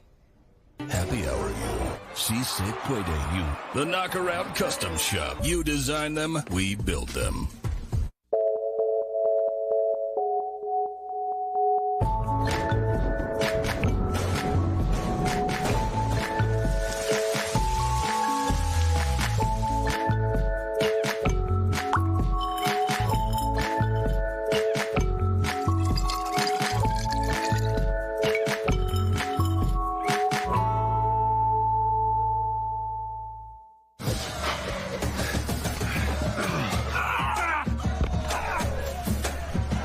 Working out doesn't have to be this complicated. That's why I make walking my workout with Skechers' new Workout Walker. They're loaded with performance and comfort technology, including a carbon-infused plate to add more spring to your step. They're ready for your ultimate walking workout. Just put them on and walk. You guys tired already? I'm still walking. Try Skechers' new Workout Walker. It'd be a lot easier if you just rolled. Back inside the beautiful Dreamland facilities here in Dripping Springs, Texas. The men's double matchup is upon us. It is Julian Arnold, his partner Ben Newell, against Rafa Hewitt and Zane Navratil. Team BLQK went up 1-0 with a victorious women's matchup just a moment ago. And now the Mad Drops are looking to even things out here on Championship Court. By the way, in case you're wondering, it's really hot here in Texas, about 94 degrees. Underneath the tent, a little bit of a breeze, but we were baking under the sun earlier today. It is supposed to be record-breaking 105-degree temperatures tomorrow, so that should be a whole lot of fun. We'll be baking away here in the booth, but we're not complaining. We're ready to go. And moments away from first serve here between the men's doubles. What stands out to you the most about this matchup, Dom? The biggest thing I think about this matchup is the fact that Team BLQK's women won the first round. What that does is that lets two very aggressive players be even more aggressive. That being Rafa Hewitt and Zane Navratil. When they're playing loose and playing free, that is when they're at their best and most comfortable. Irina Tereshchenko and Paris Todd gave them that comfort level by winning that first match. Ben Newell, Julian Arnold on the other side. I hate saying it, but it's a must-win for them. You can't and don't want to face a 2-0 hole going into mixed doubles. So, for lack of a better term, it's a must-win for these guys. Chatted with Ben Newell before the game, by the way. He credits Julian Arnold for his selection into the tournament. Remember, Adam Stone was supposed to be on the Mad Drops team. He went down with injury. Julian Arnold looked at the player list available, and he said, oh, I got to get Benny. His nickname is Benny Bombs. He told me. College tennis background. Played Division II. Julian Arnold, obviously a prolific tennis player from UCLA. And on the other side, Zane Navratil and Rafa Hewitt have some tennis experience in their own right. Rafa Hewitt leads off the serve. He begins with a rip of a forehand. Power over placement on that one. Yeah, and that's exactly what I'm talking about. If Rafa Hewitt's going to be loose like this, this is trouble for Arnold and Newell.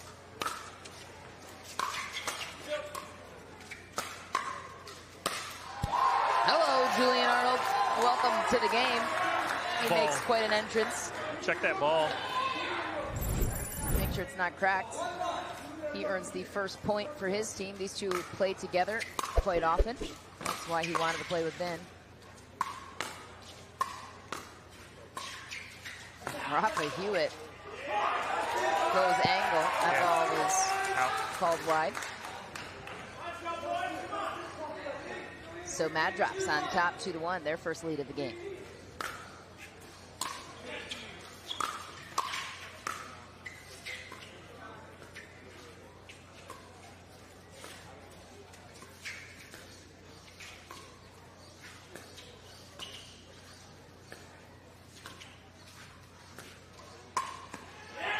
Rafa Hewitt, so powerful. Arnold shaking his head at Newell going, yeah, my bad. I shouldn't have put my paddle there. That ball's going right to the forehand of Ben Newell. Hewitt sends that one into the net. 35-year-old base out of Auburn, Alabama. Family owns a winery in Idaho, in case you're wondering. Want some wine? Julian Arnold back to serve.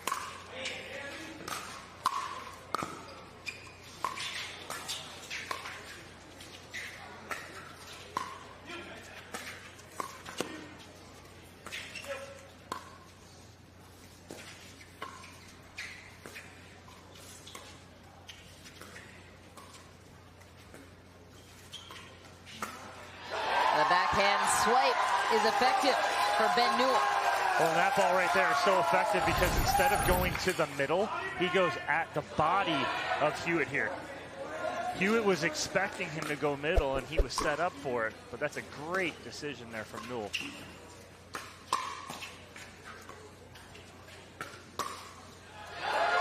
Zane Navratil just shy into the net. And so Mad Drops pulling away with a little bit of a run here. It's exactly the way Mad Drops wanted to start.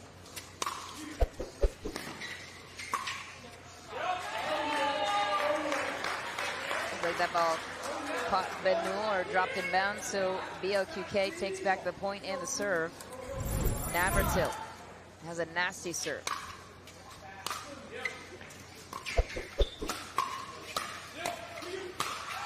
What a finish for Julian Arnold.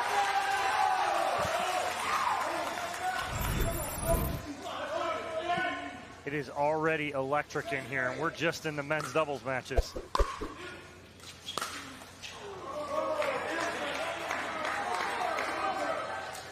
Ben Newell wanted that one just shy. 2-point game here on championship court.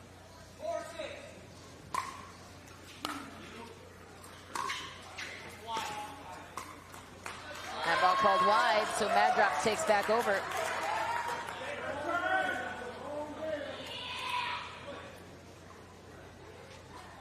Julian Arnold has been playing tennis since he was 7.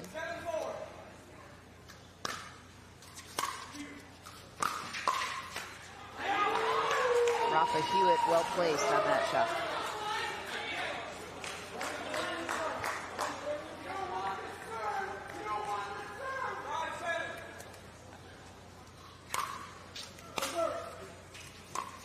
I'm listening to people in the crowd.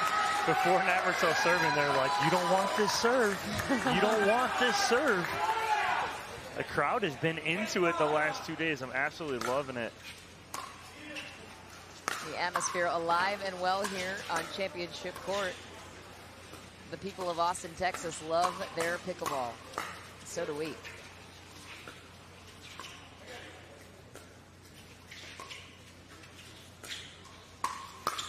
Julian Arnold took control of the forehand.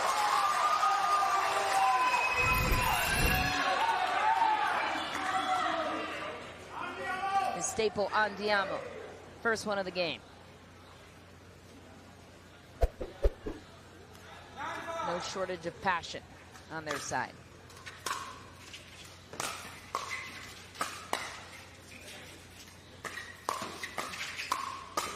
Julian Arnold once again lining up the forehand, finds the open court, the finger wag, and the attitude is present. Yeah, he's feeling really good right now, is Julian Arnold. And again, it's these players that get fired up here, that feed off that. Rafa Hewitt is one of those players. They've a little neutralized him. Oh. Newell and Arnold, slight miscommunication in the middle brings that serve back to Rafa Hewitt.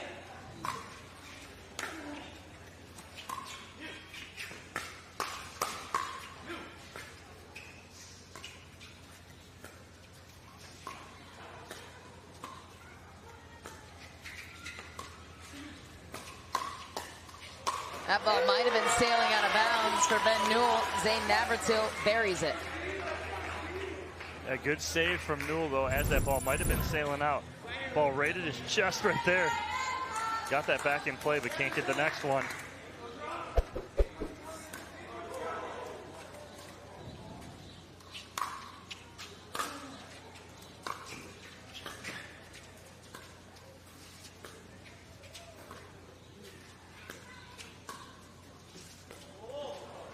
That ball seemed to skip on Arnold right there as it hit the ground. Mad Drops had all the momentum. BLQK, though, climbed right back into this one. It's a 2-point game. That ball wide. Navratil and Hewitt will take it.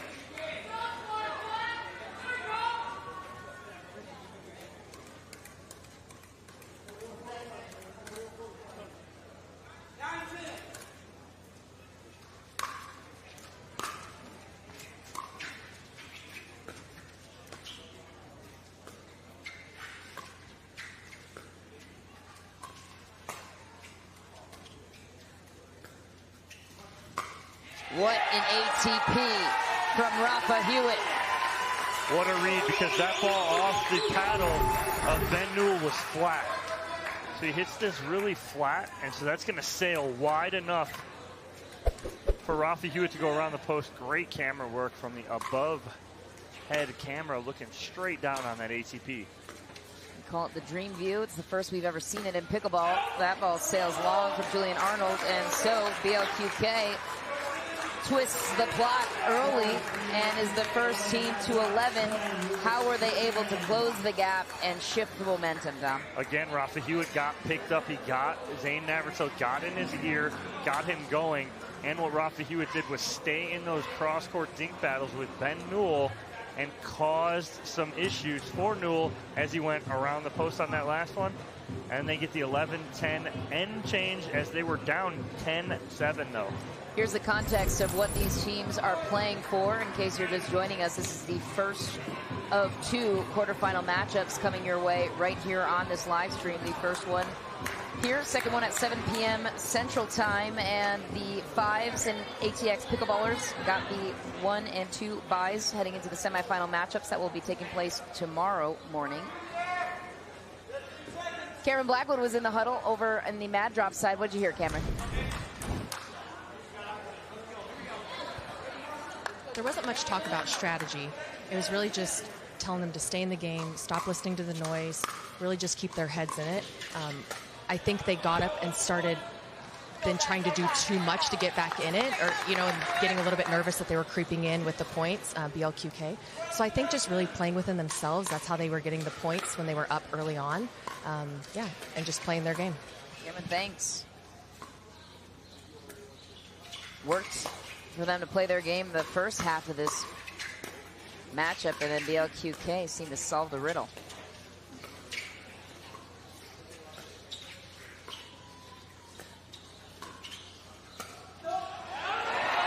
Ben Newell sails it long, excuse me. So Newell's starting to struggle a little bit on this cross-court battle with Rafa Hewitt. Rafa's taking control. And again, Newell left one wide enough for Hewitt to go around the post.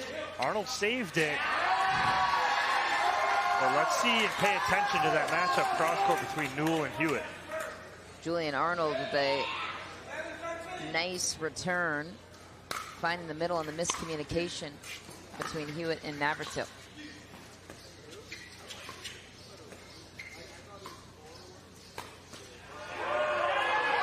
Sniped him. Big body, Rafa Hewitt. Big target, Julian Arnold finds him. He's getting the crowd engaged. Passion shining through here on this side.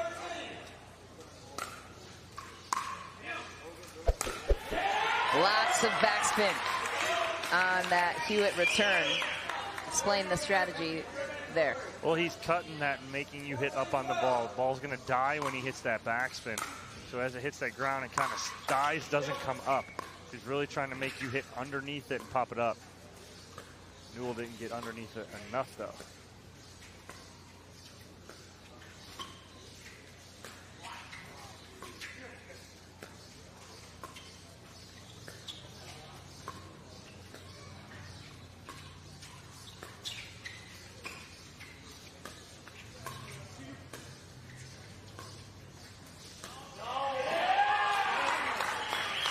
What patience from both Navratil and Hewitt throughout that point. Navratil hits a very aggressive backhand dink to the backhand of Arnold, causes the mistake. Navratil back to serve.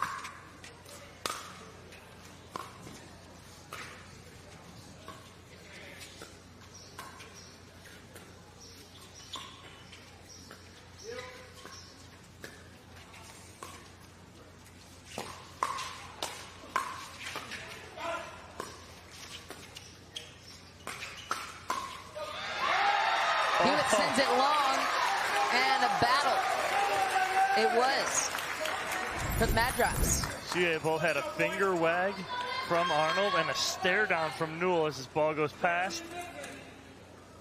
Didn't even look at it, knew it was out.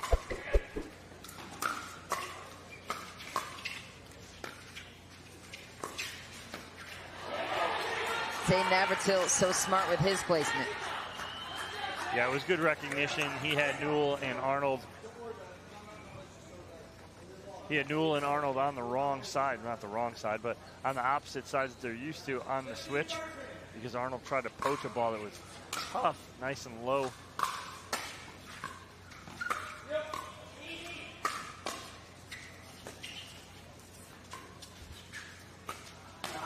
Rafa Hewitt catches it behind him, and the Mad Drops making a run for it. Yeah, nothing he can do right there. Ball off the tape from Arnold.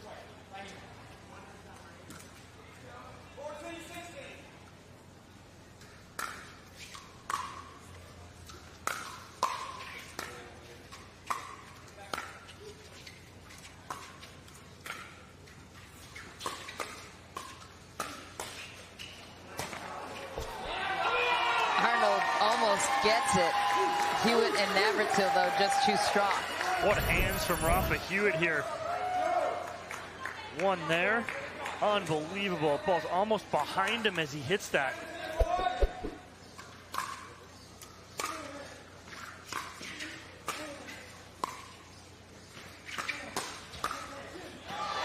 Julian Arnold will take the bounce. That ball just catches the baseline. We're trading points and momentum.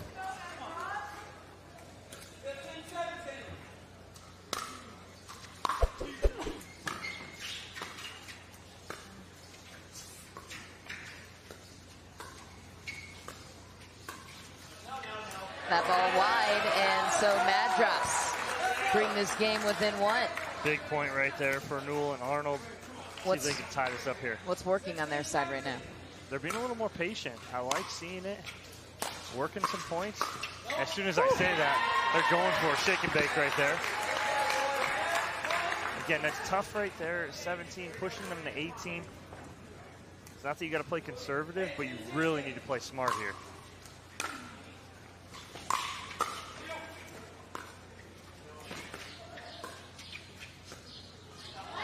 Tough error to make there. BLQK now within closing distance of game number 2. A timeout here from Mad Drops. Zane Navratil, the server, one of the best in the world in men's singles, and he earns game point on his side. Timeout called on the court. What caused the separation? Well, again, Rafa Hewitt firing up right now. He almost got into a low right there where you had Newell and Arnold catching a little bit of momentum right there. Then all of a sudden that momentum shifted back to Rafa Hewitt, playing great right now. And Navratil winning some of these cross-court battles with Julian Arnold. Both of those things right there have been a key for BLQK on the verge of taking a 2-0 lead. Newell and Arnold getting coached up by Adam Stone on the baseline. Cameron, any thoughts on your end on what they need to improve on to close the gap here? Yes, well, there was absolutely not one word said between Ben and Julian, even to their teammates here. Adam did go up and talk to him. I wasn't able to catch what that was, but I just think right now they need to slow it down. I think they need to really get into a rhythm here, find something that they can get popped up and start getting some points on the board. It's definitely not over. Lauren right here, Lauren Stratman's right beside me. She said, this is the one to come back in. We have to get this game. Rafa Hewitt back to serve, hoping that Mad Drops do not come back in this game. And remember, with this rally scoring, they can only win on their serve. So if Mad Drops gets the ball back, the LQK would have to earn the serve back and then complete their game point. But 2-0 looks a lot different than 1-1, so this game is huge. Zane Navratil closes the door on any hopes Mad Drops would have in this one. They were just ultimately too strong to beat. Why, Dom? It's just Navratil and Hewitt playing loose. I said it before we started that match. If you're going to win that first one in women's, it's going to let Navratil and Hewitt play a little more loose. They did come out on top with a 5-point victory in that match.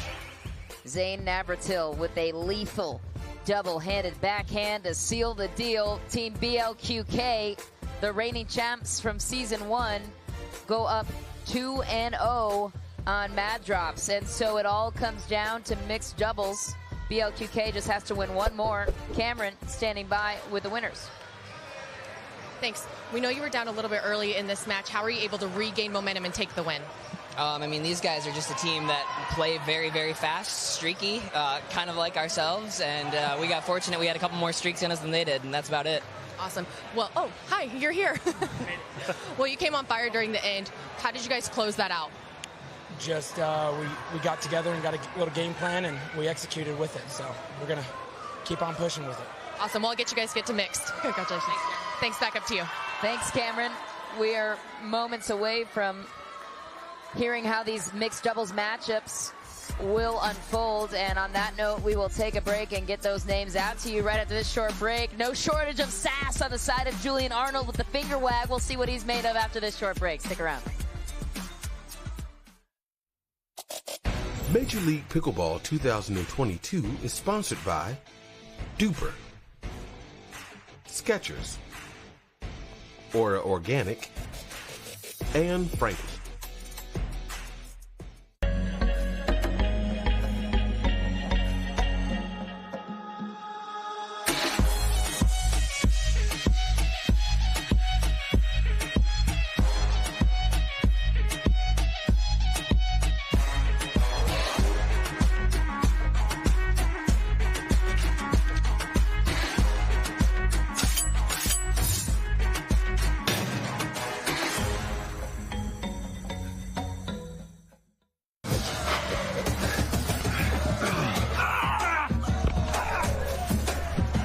Working out doesn't have to be this complicated. That's why I make walking my workout with Skechers' new Workout Walker. They're loaded with performance and comfort technology, including a carbon-infused plate to add more spring to your step. They're ready for your ultimate walking workout. Just put them on and walk. You guys tired already? I'm still walking. Try Skechers' new Workout Walker. It'd be a lot easier if you just rolled. It's hard to find supplements that work. No, thank you. You need supplements that are backed by science with natural and plant-based ingredients and that are third-party tested. Because cleaner is better. Like Aura Organic. Plant-based supplements made from the Earth's most powerful plants for your immune health, gut health, workouts, and more. Find out more at auraorganic.com. Want the perfect pair of sunglasses for your every occasion? Hit up the Knockaround Custom Shop. With over 1 million possible combinations, why not get a pair for every you? 8 a.m. I need a coffee you. Clocking a few miles you. Game day you. Happy camper you. Fun in the sun you. On the slopes you. Dog days you. Happy hour you. Seasick play day you. The Knockaround Custom Shop. You design them, we build them.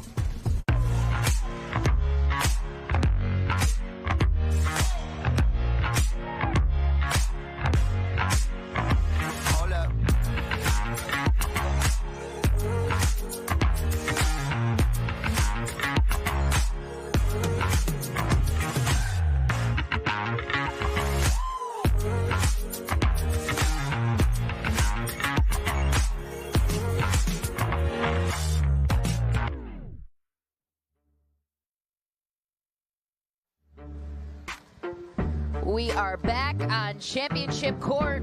It is the first quarterfinal matchup of our evening coverage, and Team BLQK so far on top of Mad Drop's Pickleball Club 2-0. They swept him in women's doubles and men's doubles so far, and so it all comes down to mixed doubles. Mad Drops has one more chance to come back into this one. They have to win this mixed doubles match, or else they are eliminated from the tournament, and BLQK would punch their ticket to the semifinals taking place tomorrow morning. Cameron Blackwood has more on this matchup. Cameron. I think it's smart what BLQK did, putting their two biggest out there. Very intimidating. They have lots of movement. They can be powerful and really take it to this team. However, Julian needs to get hot really, really quickly and really get fired up. Vivian will keep him in every point. He just needs to make sure that he can finish those balls. So Mad Drops got to make their selection first, or had to make their selection first, rather, and BLQK countered with their matchup. Do you agree with the sentiment of Cameron's thoughts? Absolutely. Exactly what Cameron was saying. I like putting Rafa Hewitt and Irina Tereshchenko out there first. Hey, go big or go home. They get this win, it's over. Rest up for tomorrow. Yeah, Zane Navratil, Paris, Todd do not even need to play then, which is kind of nice. I mean, you can save them, not have to worry about it. So we'll see what happens here. Vivian David, though, this is where she thrives. Mixed doubles. Plays with Dekel Bar mostly. Thriving on that right side. Let Jillian Arnold be active here. Set him up. They have a very good chance of forcing a fourth game here. Don't forget, our second quarterfinal matchup is coming up at 7 p.m. Central Time. It is the Florida Smash taking on the Hard Eights, the 5th and 4th seed, coming your way after this. So again, if this game goes in the favor of BLQK, we'll take a elongated break and then be back here with you at 7 for the second quarterfinal matchup. And winners will advance to tomorrow's semifinal games. We have 2 of those in the morning. They will square off against the Pickleballers and the Fives, who took the bye, with their 3-0 records, respectively. So, if you're Julian Arnold and Vivian David, how are you game planning for Rafa Hewitt and Irina Tereshchenko? First and foremost, for Arnold and David, they have to come out fast. They have to score early. They got to get going right out of the gate. Cannot have a slow start here. If you have a slow start, it puts them behind the 8 ball, and that's the last place they need to be, is trailing early and playing catch-up this whole match. BLQK knows a thing or two about winning this tournament. They did it last year. Irina Tereshchenko, the lone member of that team from last year, she was selected again to this team. Justin Watson, the team owner, very present on the sideline for them. And we're moments away from first serve here with our first mixed doubles matchup. This is our 3rd game of the series between these 2 teams. Rafa Hewitt kicks us off.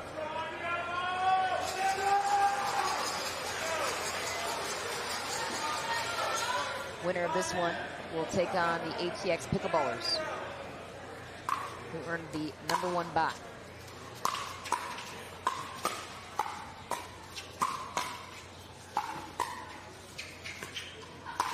Vivian David right out of the gate. And Adam Stone in the first chair on the bench, firing this team up. Ben Newell's the reason he's on this team, because Adam Stone got hurt at New York City. He's there supporting his team.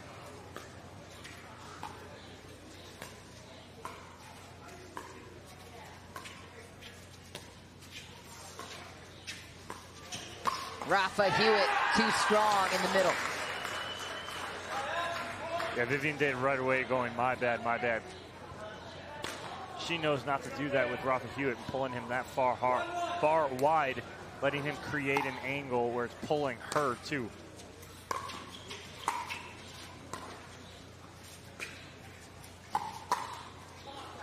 Line that one up into the net that time. Not usually what you see on that wicked backhand of hers for David. Rafa Hewitt with that backhand serve. Why does he do that?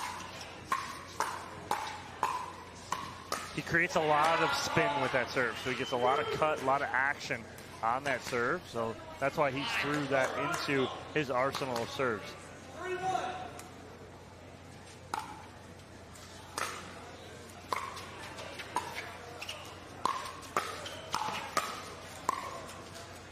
Woo! Julian Arnold blowing up Irina Tereshchenko. That's a great Getting a little ball. rise out of her. So much pace behind that overhead. Not a ball I want to be behind. Rafa Hewitt with that backhanded cut shot that he's mastered. Beautiful return there from Hewitt.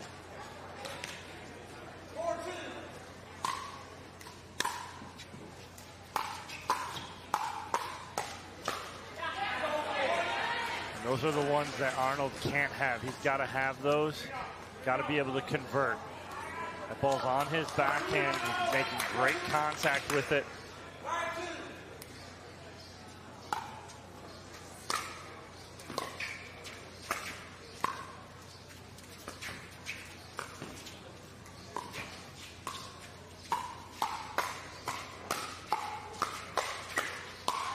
A firefight at the net. Rafa Hewitt comes away victorious. Again, fired up Rafa Hewitt. Issues for Mad Drops right now.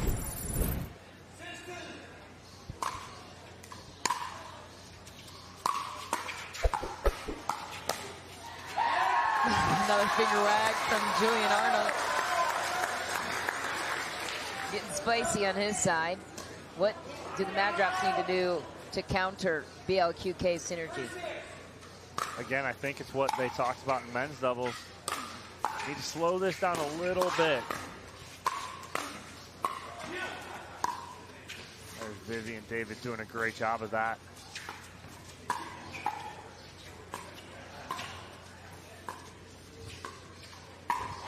That ball sails long for David.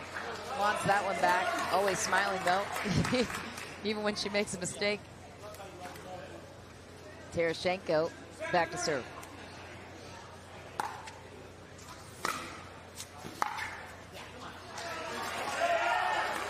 Mad Drops need all the breaks they can get right now. Down 2-0 in the series and down in this game by 3. It's now or never. Lose and go home,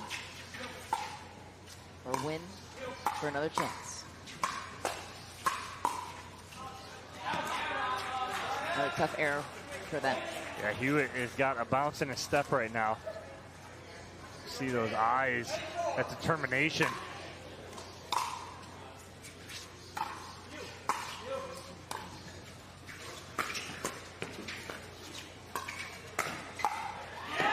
A cross-court shot from Tereshchenko. She makes it look easy. I mean, even when Hewitt's out of position, he gets back in and is able to help Tereshchenko right there, set up her put away.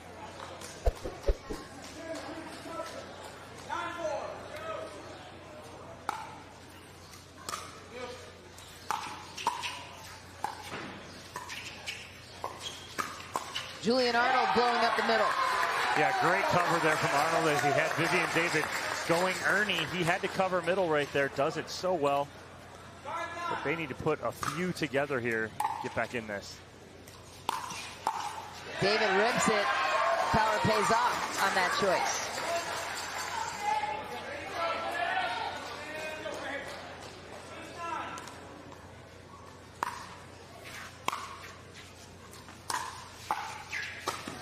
Arnold with the stare down, put away. So the difference here is Vivian David is able to hit these thirds. What she's doing is driving, and Arnold is coming across and poaching.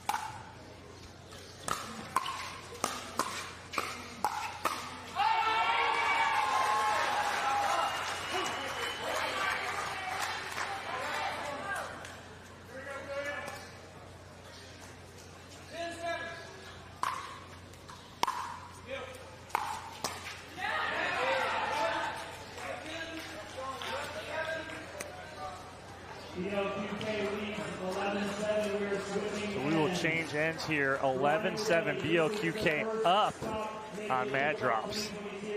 And Rafa Hewitt is a big reason why they have been so prolific here this evening. So for our knockaround instant replay, let's revisit his dominance at the net, Don. I mean, just watch his movement. He's everywhere on the court. Beast mode. Closes the door. So fast with his hands. Yeah, I mean, 4 shots before that put away, he was off court. Gets back, works his way back in. Killer forehand down the middle. That's all she wrote. An 11-7 lead here for BLQK. That's an intimidating man to go up against if you're mad drops. And Cameron has some insight from courtside. What do you have, Cam? Yeah, they just said they're going to slow it down just a little bit, which I like that. Irina and Rafa are looking for a firefight any chance they can. And sometimes it does work out in Julian and Vivian's favor, but it hasn't been consistent. So I would put Viv's dink to Rafa's any day. So have her slow it down, see if they can't find something, find a pattern that'll work, maybe a pop-up, maybe get behind him because that's going to be his backhand. See if they can't string some points together. Cameron, thanks so much. We'll try to do just that here. Chasing behind BLQK. Julian Arnold so good at finding the baseline. Yeah, it's a big put away there for Arnold. He slaps this ball down at the feet of Rafa Hewitt. First one didn't work, but that second one does. So much power behind his paddle. What a drop there from Julian Arnold. Changing the pace, just like Cameron said on the sideline, was what they said in the timeout. That's exactly what they need right there. They close the gap to 3. Trying to stay alive. Arnold goes to the net. Trying to get in that firefight. Yeah, and it's not the game plan. You got to get back to what you talked about during your timeout.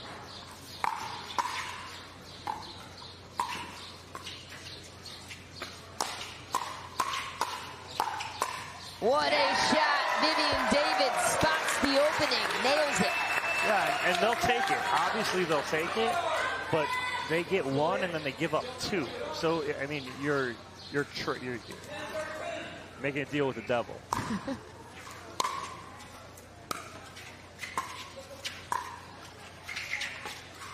Julian Arnold finishes a textbook drop from Vivian David. Right, and you're exactly right, Michelle. What did that come off of? It came off of a beautiful drop from Vivian David, and then Arnold coming over and poaching.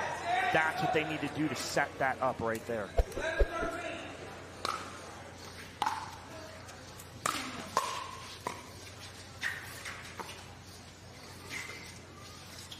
Good recovery from Arnold.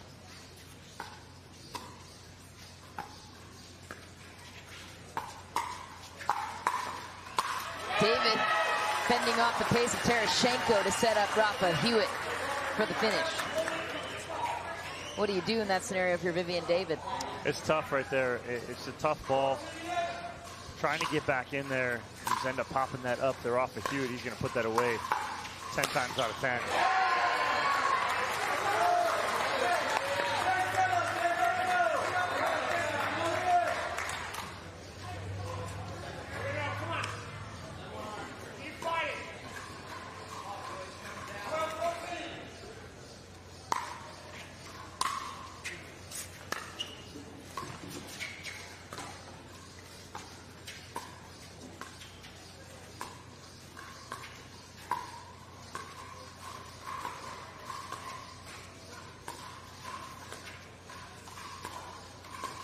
The dink battle that Cameron was looking for. Ooh, tough one. What didn't you like that? Oh, Vivian set it up beautifully. Let Julian Arnold come in there and finish that with his forehand. Unfortunately, David wanted to step in and take that and finish that herself. Let her partner do his work.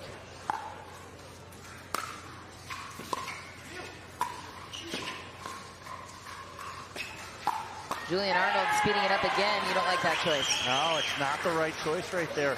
Not off a ball that's that low. They need to be patient.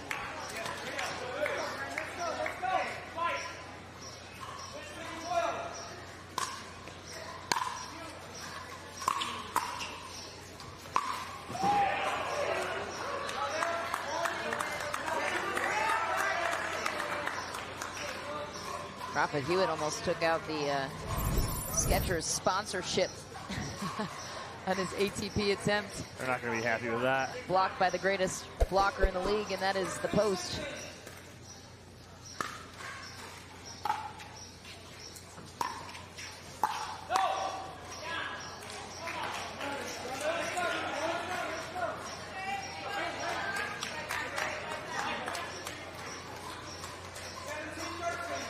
BLQK running away with the lead.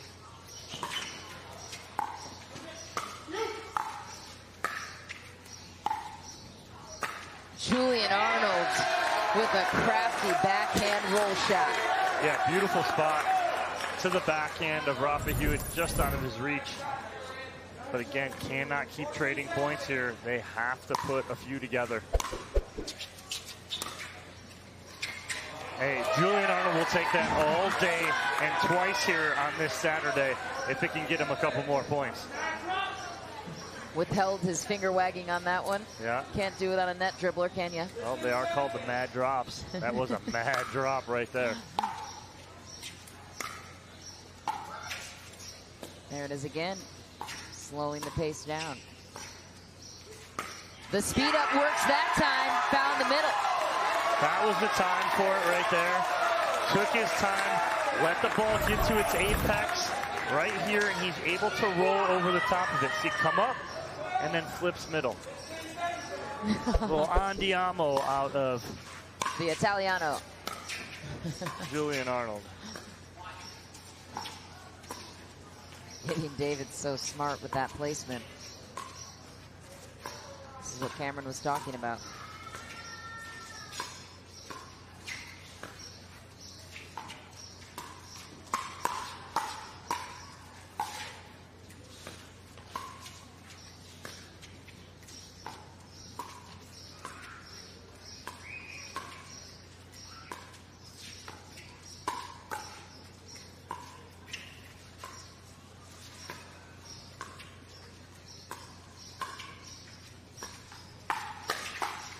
Patience is a virtue, and it paid off for the Mad Drops.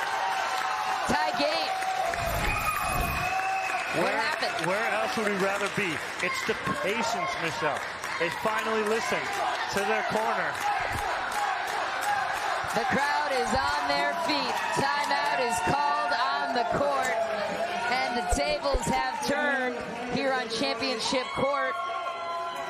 Is it anything other than just slowing it down and dictating the pace that way, Dom? That's exactly it. Hewitt and Tereshchenko are looking at end points early. They've done it the whole match. Now you've seen the adjustment from Mad Drops. Dropping balls in, coming up patiently, waiting for the right moment. That point right there is the epitome of exactly what they needed to do. They just took a little long getting into that. What a game we have. Mad Drops fighting for their tournament lives here in Game 3. If they win, we will play another mixed doubles match. I'm selfish. I want that fourth match. I think we all want it. And if they lose, they are done. And let's just see what happens. Cameron, what do you think? This is exactly what they needed to be doing. You know, it's never too late, so if this is what they want to start now and it's going to work for them, continue with that. Let Vivian set this point up. Let her move that ball around. See if you can't get a pop-up. As for BLQK, if the speed-ups were working, don't shy away from it, just like Irina did just then. Great stuff, Cameron. Thanks so much. David comes up short on that one. The winner of this match will take on the Pickleballers. We were looking just a moment ago at Althoff Merchant, one of the staples of that team. Also so much fun to watch, brings great energy to the court.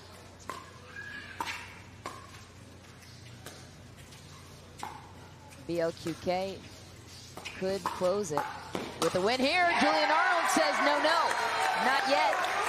Tie game once again. Yeah, and exactly what Cameron said is BLQK got sucked into that slow game. If they want to get back in this and win this, they need to play their game. Speed that ball up. It all comes down to this. Rafa Hewitt picks apart Julian Arnold on that play. How was he able to do that? Well, it's a high third from Vivian David, unfortunately, and that just set that up for Rafa Hewitt.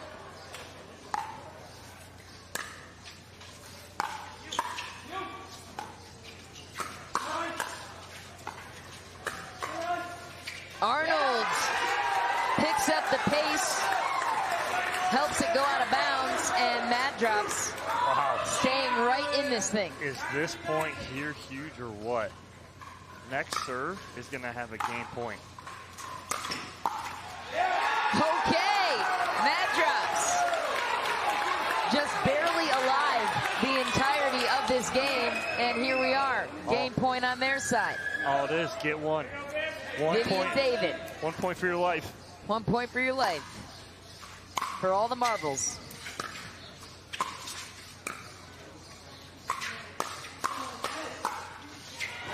Irina Tereshchenko fends off the pace of Julian Arnold in disbelief.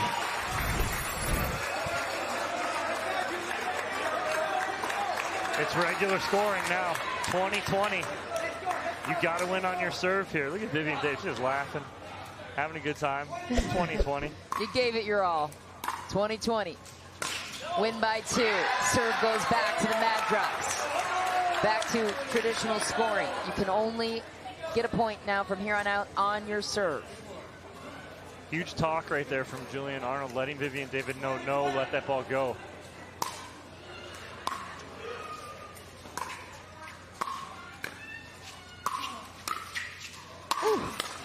Not the pop if you want to give Rafa Hewitt. It was only a matter of time before he buried it. Yeah, Arnold just kept going higher and higher with it, unfortunately. It's not anything like it's his fault or anything like that, but that ball just kept coming back harder and harder, too.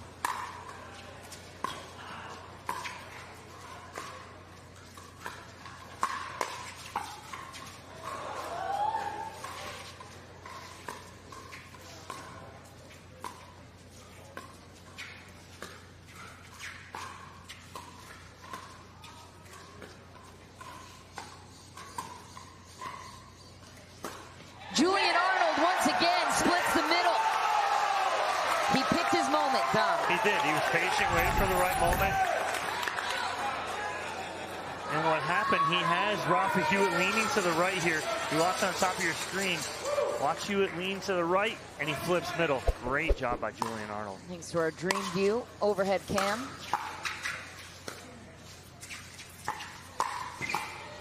Irina Tereshchenko answers back with the cross-court finesse.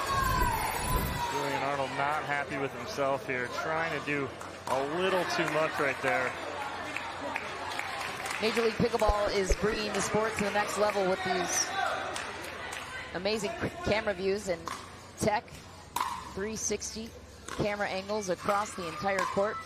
Views we've never seen, ever, in the sport of pickleball.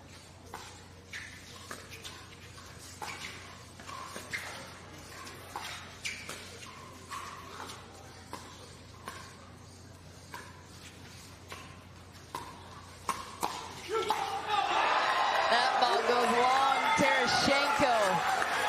How did she miss it? Well, first and foremost, Vivian David off the tape to keep that ball nice and low. And all Tereshchenko did, she led with her elbow and her wrist. Didn't get on top of that ball to get it down. Unfortunately, had a gimme there.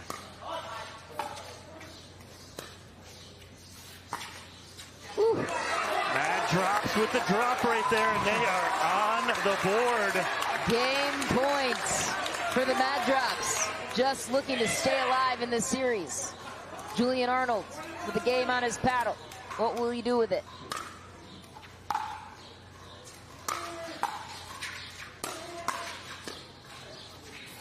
Don't get away from your game plan. Oh, short drop to the net. BLQK hangs on. And I think Arnold got away from the game plan a little bit. He went 2 drives. It just put them out of their typical rhythm that they're in, getting back into this. Don't try and be the hero. Do what you do best and what's got you here. It's been slowing the ball down. Now you got Hewitt dropping a ball in right there. You're sucked into playing your game. Keep it up.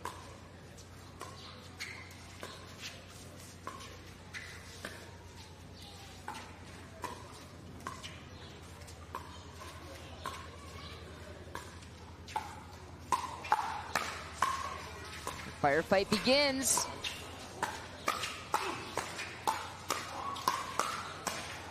Julian Arnold wanted more, and he wasn't going to get it. BLQK playing right into their game plan. Julian Arnold and Rafa Hewitt, ladies and gentlemen. It's like ping pong. Split second reactions. Terashenko back to serve. We're tied up, folks.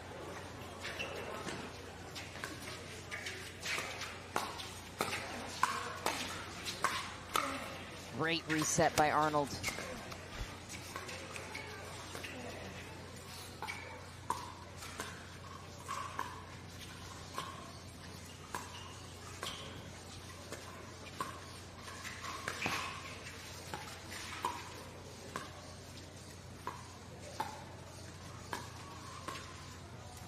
Who's going to bring the fire first?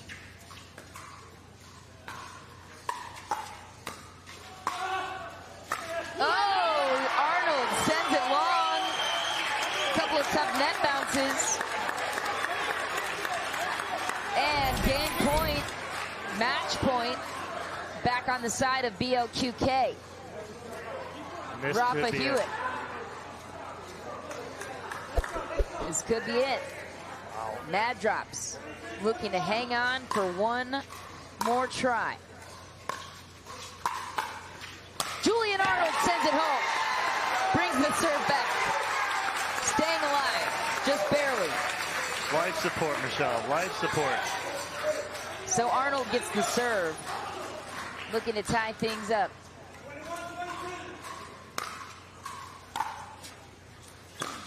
And the drive, it works.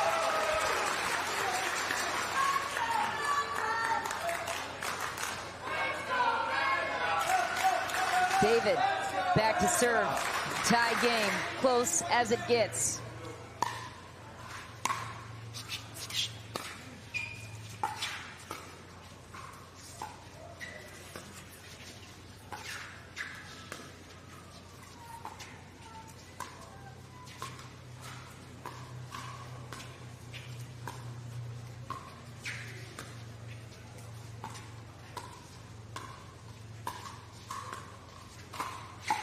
David packs a powerful punch. Not the player you expected to speed things up here, was it? No, not at all. She flips right at the body of Terashenko, gets the mistake.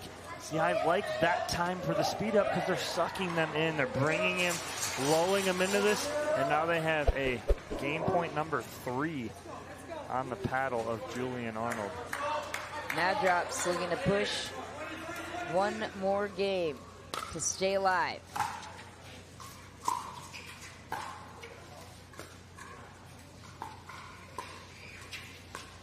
And they do it right there with the short game that's gotten them to this point. Vivian David, Julian Arnold keep their team alive. We are going 4 games, folks, and another mixed doubles match is on the way. What happened, Dom? How were they able to hold on and take down Terashenko and Hewitt? I mean, Mad Drops finally listened to me and Cam and said, slow it down, and they did, and it worked for them.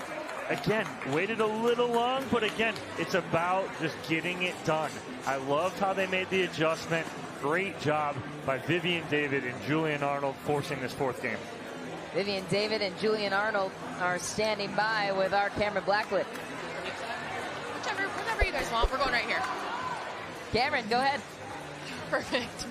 Well, I'm down here. How were you guys able to climb back? I know you had a slower start. They were getting ahead and later in the match, but you guys climbed way back in. How were you able to do that? I got a super supportive partner in Viv. Never lets me get too down. Just trying to stay fired up. This is a great team. And, you know, with the rally scoring, I kind of knew that we were always potentially in it. As long as you don't get more than 5 points ahead, or behind, excuse me, you always have a fighting chance. So, you know, we just kept plucking away, playing smart pickleball and playing our style of pickleball. So, I got to give it out to Viv. She played great. Going to you, Viv. I know there's not much of a voice here, but you really slowed the game down, and that seemed to be a huge game changer. What were you looking to do with that? I mean, definitely we were speeding it up at first, but we were not. The percentages were not in our favor. So we're like, we have to do something else. So we slowed it down. I got into a groove of cross-court dinking with Rafa, Julian being in front of Rafa. I wasn't afraid because Julian's got awesome hands. So as we found a groove, things just kind of started to flow our way. So Julian played awesome. I just let him do his thing. I'm there if he needs me. Emotional support. Well, that definitely worked. We'll let you guys get back to it. Right back to you guys. Cameron, thanks so much. Vivian David has got to be one of the nicest people in the world. That means game number 2 in our mixed doubles matchup is coming your way after this short break. It's Zane Navratil, Paris Todd against Olivia McMillan and Ben Newell. It's been nothing short of exciting here in these single elimination rounds. This one is going to be the same, so stay with us. We'll be back after this short break.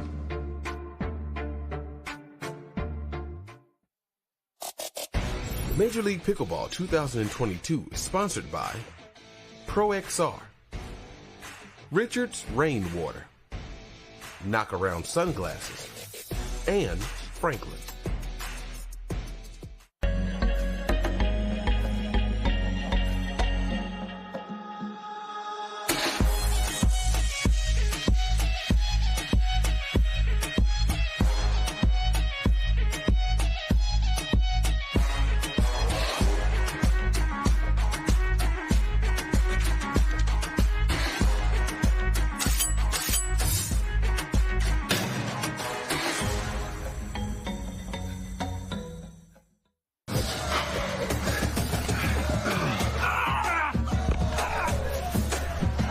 Working out doesn't have to be this complicated.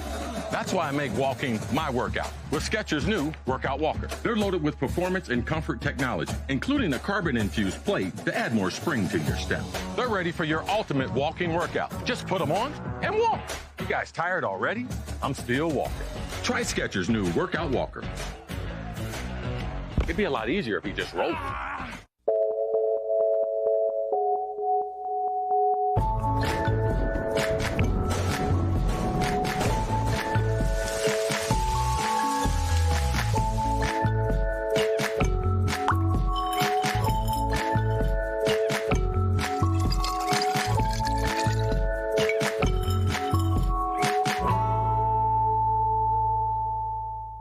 Children, your duper final athlete exam begins now.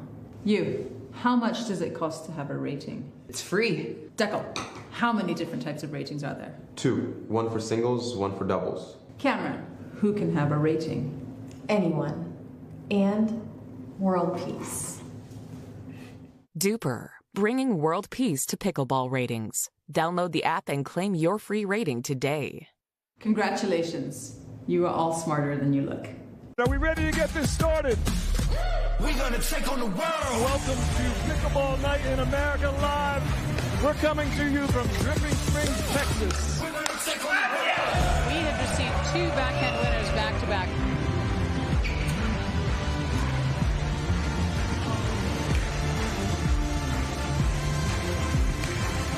Thomas Wilson is so fast. Oh, DJ with the behind the back.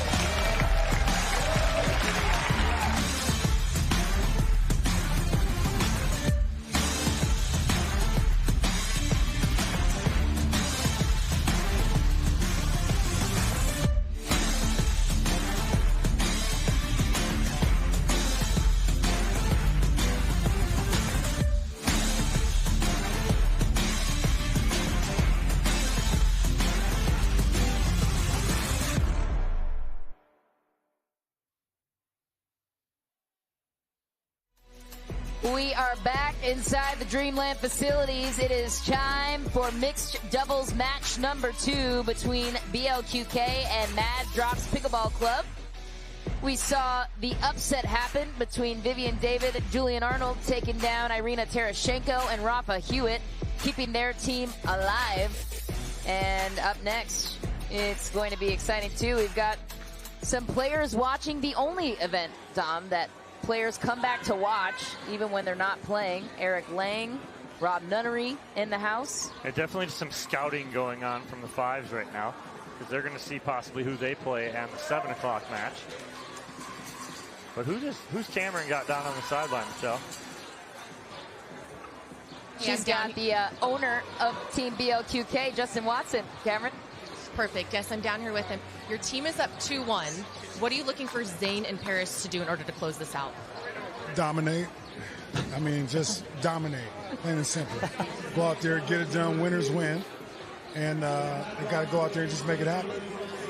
Any words to them before this? And what? Did you have any words for your whole team before they started the quarterfinals? You know, they know that winners win, and you got to go out there and play with confidence. You got to play smart, not make mistakes.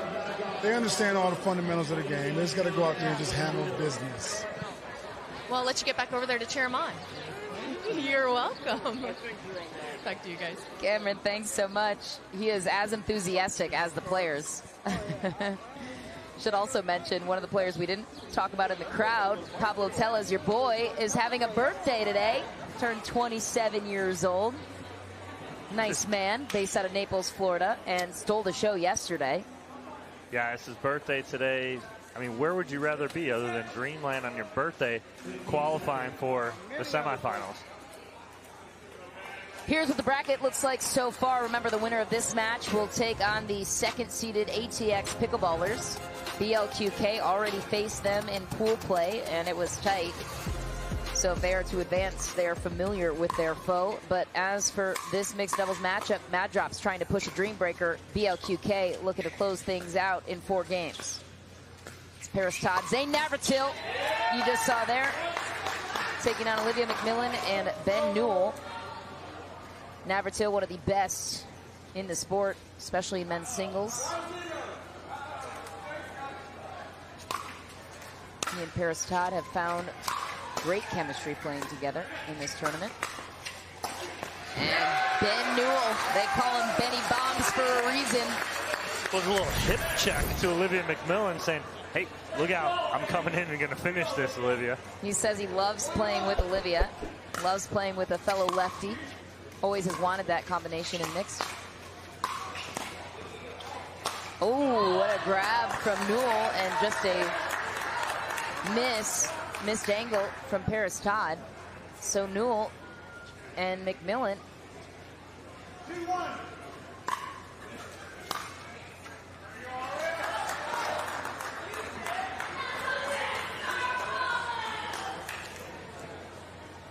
Newell's regathering himself on the serve. That was new.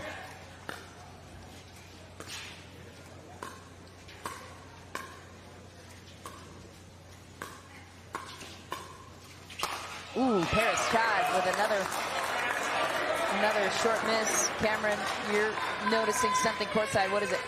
Yeah, so before the match started, the team was talking to Olivia and Ben, and they did say, hey, if we want you guys to do a switch on this and go ahead and put Olivia on the other side, we're going to have you do that. Are you comfortable doing it? Liv said, yes, I am, but let's try this out first and see if we can get on the board quick.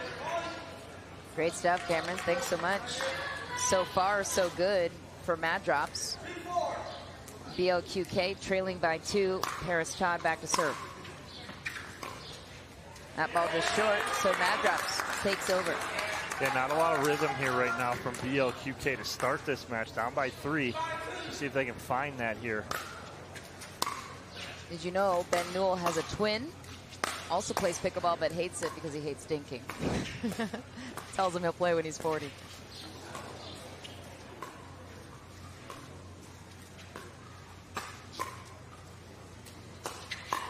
Navratil just taking over. Olivia McMillan almost gets it just shy of the net. BLQK will take back the serve. What makes Navratil so good in these scenarios? His athleticism. He could do so much with the ball, even from awkward positions, too. So when you think you have him off balance, you really don't.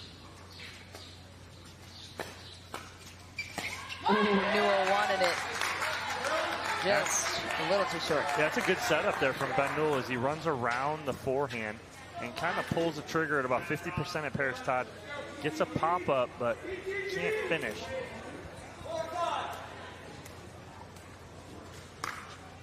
We have a 1-point game early.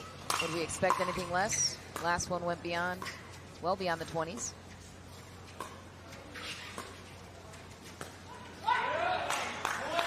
Tough air tie game.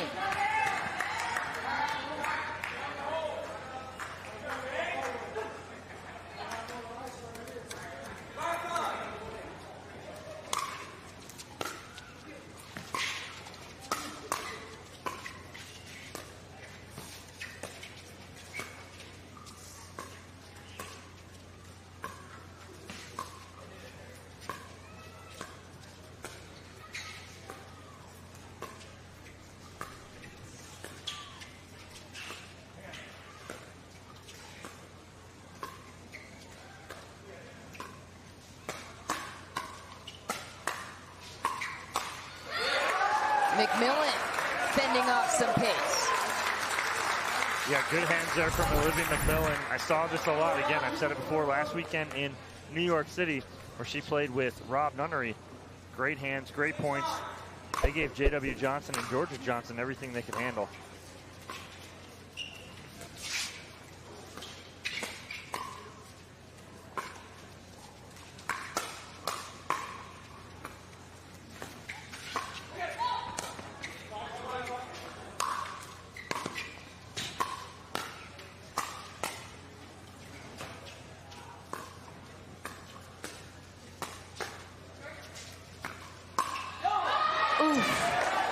Tough point to give up. Madrop so good on defense in that rally. Yeah, absolutely great defense from Newell and McMillan to stay in that point, but McMillan overhits that forehand just a tad. All tied here at 6.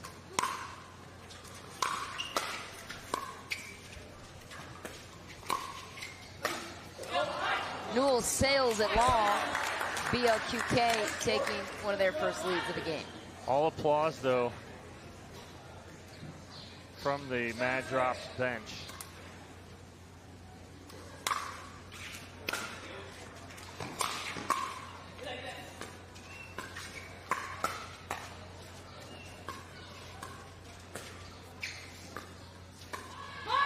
That ball short. Todd and Navratil creating a 2-point lead. We will switch ends at 11. Rally scoring games to 21.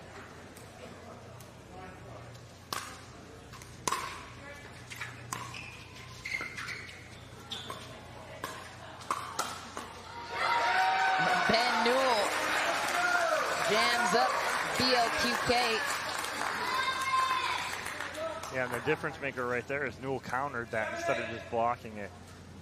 Kind of shocked Paris Todd with it as he went cross court. Wow. That's a big ball from Ben Newell. A commanding forehand from Ben Newell. Sliced him right down the middle. Nope, nothing to say there. Ben Newell was so badly injured last year. He tore a muscle in his back and couldn't walk for a week. Took him out of the pickleball scene for a bit. He and Olivia bond over being injury prone. That ball sails long. Madrops right back in it. Timeout is called on the floor. BLQK looking to gather their thoughts. What do you think they'll need to adjust? That was a little odd right there. Navratil had no idea what Paris Todd was doing. She just walked off the court. A little miscommunication, and Navratil almost looked frustrated with the fact that she was walking off and taking a timeout right there. But they're regrouping right now, talking with Terashenko and Hewitt, down 9-8. What adjustments do they need to make?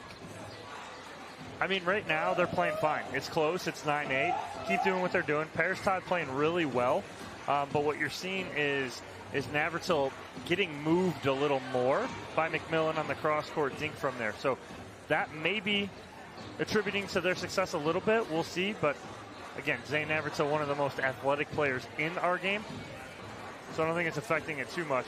We're straight up at 9-8, so not bad. Julian Arnold talking intensely with his counterpart in Ben Newell. Cameron is courtside. What did you gather? Yes, he has a very strategic plan. He is looking to jam Paris Todd big time. He wants been to speed up right at her and then slide in front of Olivia to finish again with his forehand. So that is the only plan they're going with, nothing else. It is jam Paris, slide in front, finish that ball. I don't mind it. I kind of like it. Let's see what Newell does here right out of the bat.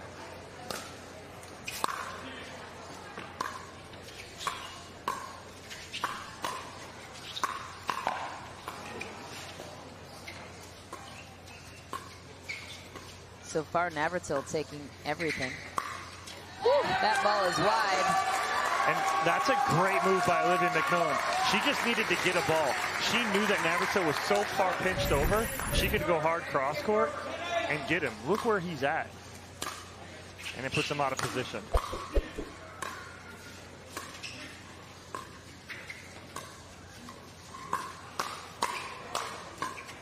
Nice dig from McMillan. Zane Navratil misses a gimme. Is he trying to do too much as they surrender the 11th point, which causes the end change, Dom? I would say so, just a little bit there, trying to do a little too much. As McMillan got him on the point before, going wide, pulled him out, looked for the ATP, but he's on full sprint trying to get that, so that's tough. And then trying to make something happen right there. Again, 2 tough points, and gives Mad Drops an 11-8 lead on the end change. This is their first lead on an end change in any of 4 of these matches. So remember, Mad Drops needs to win this match to push a Dream Breaker final in a singles format. And BLQK could seal the deal and punch their ticket to the semifinal matchup against the ATX Pickleballers tomorrow morning at 11 a.m. A rematch for them. So way better to control your fate in this one as opposed to going to a Dream Breaker if you're BLQK. But hey, Mad Drops have nothing to lose. No, and that's the thing, Michelle, is Mad Drops could have a huge advantage going into Dream Breaker. Cameron is courtside on the Mad Drop side. What do you have, Cam?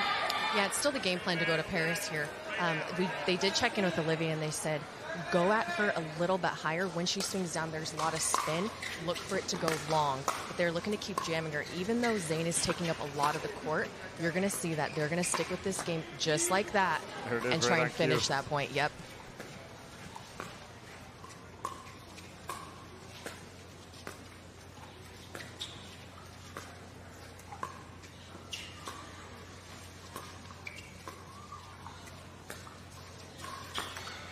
The game plan holds up, as Cameron said. Paris Todd jammed herself up there. Is she getting frustrated, rattled? Any emotional tension on her side, are you sensing? A little bit, it could be. But again, it's not making many mistakes right now. Well, Zane Navratil sealed the deal on that plate. And the reason I said that Mad Drops could have an advantage going into the Dream Breaker is because they would come in hot. 2-0 in the last 2 matches and have that momentum for them, as BLQK would have lost the last 2 going in that Dream Breaker.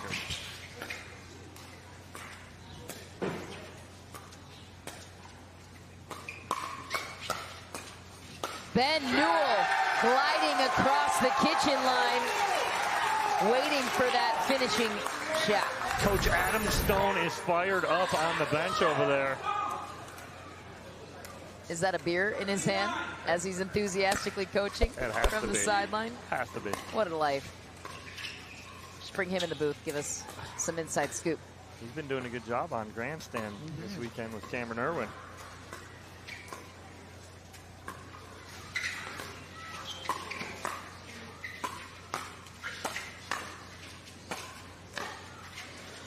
Oh, what an angle from Newell. Great grab from Todd, too. My goodness, this point. They're going to be right back in it. Oh, wow. An unsuspecting finish to the way that point started. Zane Navratil. How did they change the momentum? It was the drive on the overhead. Navratil drove one of Newell's overheads. They had to block that. He came in, dropped the next one, and then came in, pinched, and put that ball away.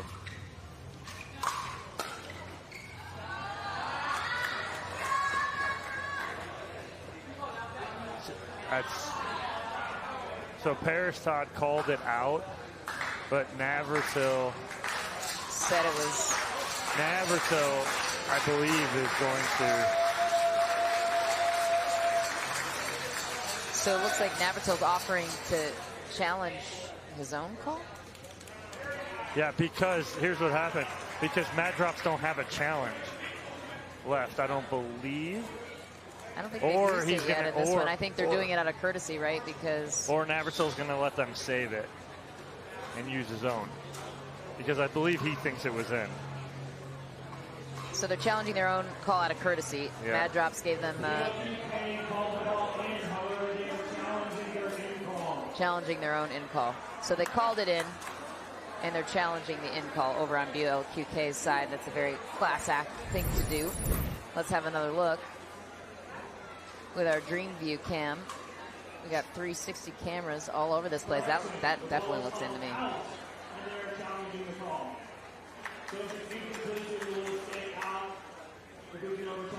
All right, we're told that it is being called out, and they're challenging the out call. I think Cam's got something for us on the sideline, Michelle. Yeah, Ben just came up to me because I think we were all a little bit confused, and he said Zane's being nice to us. They don't want us to waste a timeout or waste our challenge, so they're going to go ahead and use theirs, is what he said. They're being very nice to us and going ahead and using their own. So I don't know the strategy behind that, but that is what Ben just told me. Got it. Makes sense.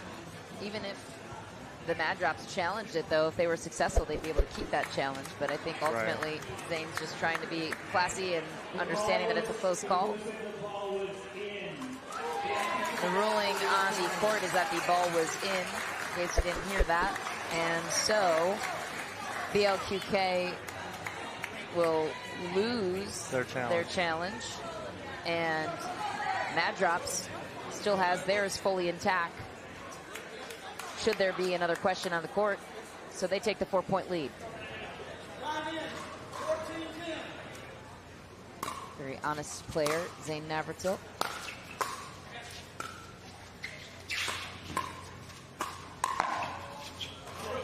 Pushes that ball and forces it wide.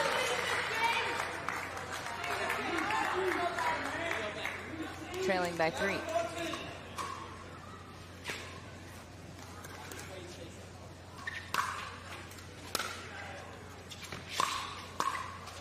That is some pace from Navratil to set up Paris Todd, who's been looking to get going in this match. Absolutely huge overhead from Paris Todd right here.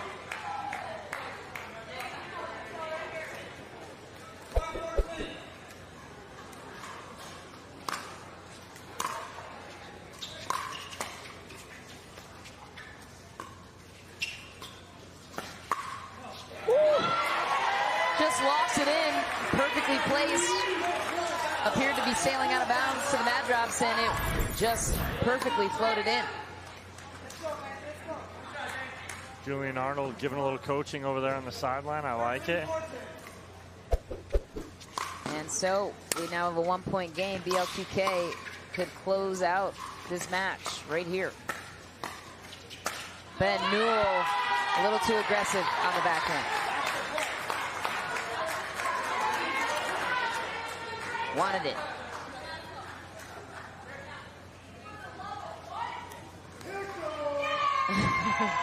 BLQK's owner, Justin Watson, heard him earlier in the broadcast. He's getting his people going in the fan section. Can't miss him in the bright pink shirt.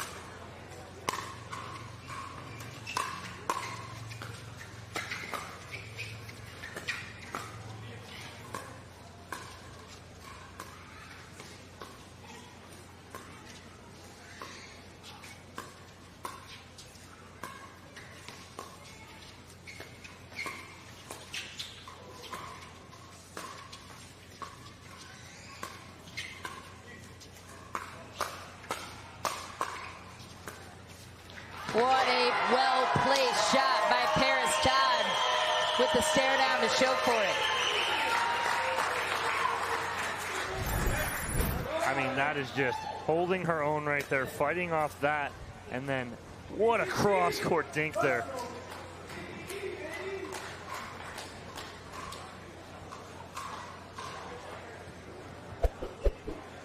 We have speculation courtside. What are they talking about, Dom? Any ideas? I have no clue where they're going to dinner. I have no clue. Everybody stop. We need to discuss our dinner plans. It's 15-14. Just kidding. We'll get you that info as soon as we have it. BLQK, though, with the 15-14 lead. Cameron Blackwood has some intel. What do you have, Cam?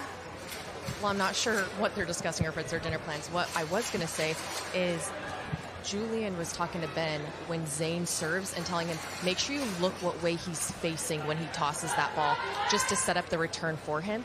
And then Adam went and talked to the ref and said, you need to watch Zane's feet on the serve. So I'm not sure what they're looking to get out of this, if he's foot faulting or what, but they're definitely making sure that they're coaching on Zane's serve. Great stuff, Cam. Thanks.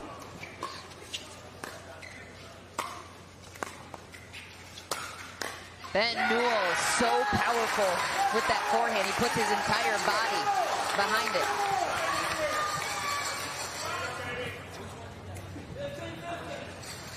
He'll take the serve back from Mad Drops. Tie game. Everything on the line for Mad Drops. Looking to push a 5th game, the Dream Breaker format. We wouldn't be that disappointed to see bonus pickleball, would we? No, not at all.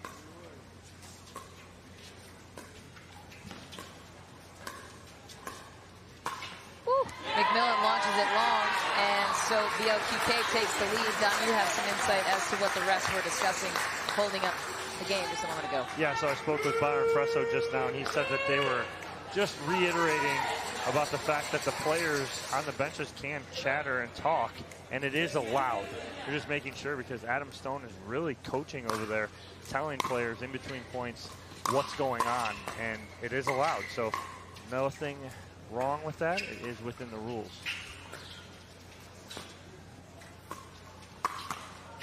Ooh. Newell tries to sneak in the lob. Navratil forces that ball to go long. And this serve is wicked.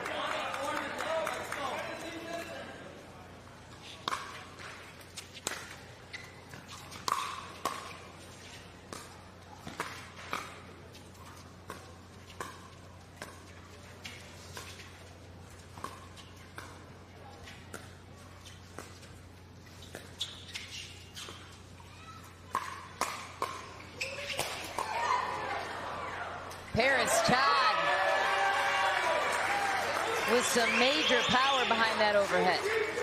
As good with her angles as she is with the power.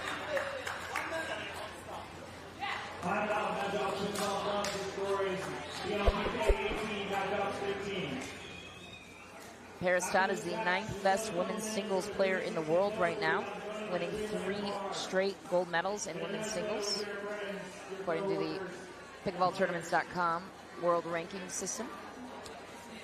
And there's a timeout on the floor. What do you think the Mad Drops are discussing right now, losing their leverage in this 4th game here? Yeah, let's get back to the basics at what got you here and what got them there slowing the ball down. Really no discussions going on right now in the Mad Drops huddle. It's more or less a regroup. Let's refocus. Let's slow them down. They had the crowd on their side. You know, their owner is, I mean, he's sidelined, just standing there. Sunglasses on, pink polo, just pure intimidation factor on the sideline. So we'll see what happens if that momentum is slowed down. They can kind of get the crowd back on their side. But it's 18-15 lead. Lots of players involved on the sideline.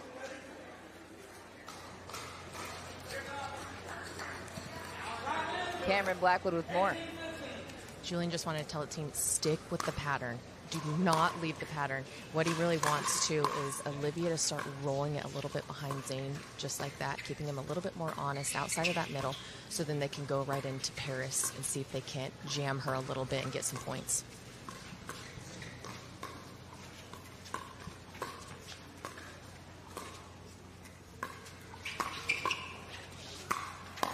What a grab from McMillan.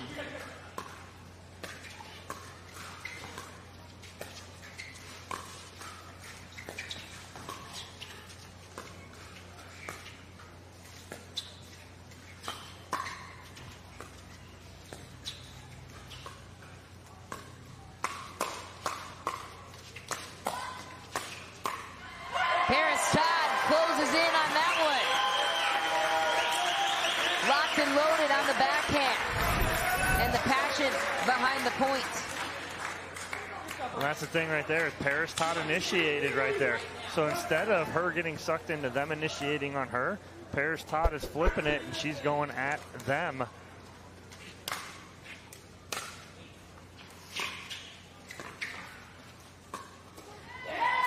Zane Navratil, so good with his precision, and we have game and match point on the side of BLQK. They could win it all right here.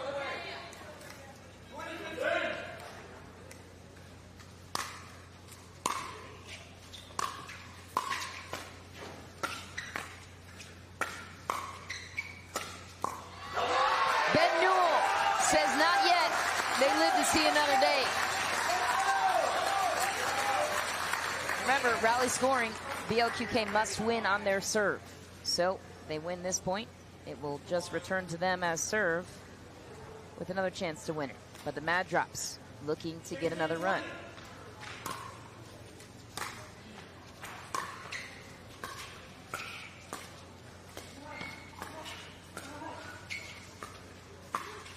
Olivia McMillan with a graceful placement down the middle.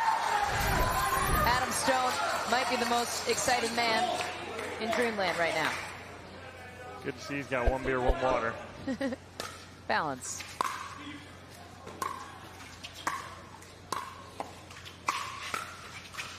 Navratil, so good. He's everywhere. He is. He's so athletic again, can cover so much ground. Used to it from singles.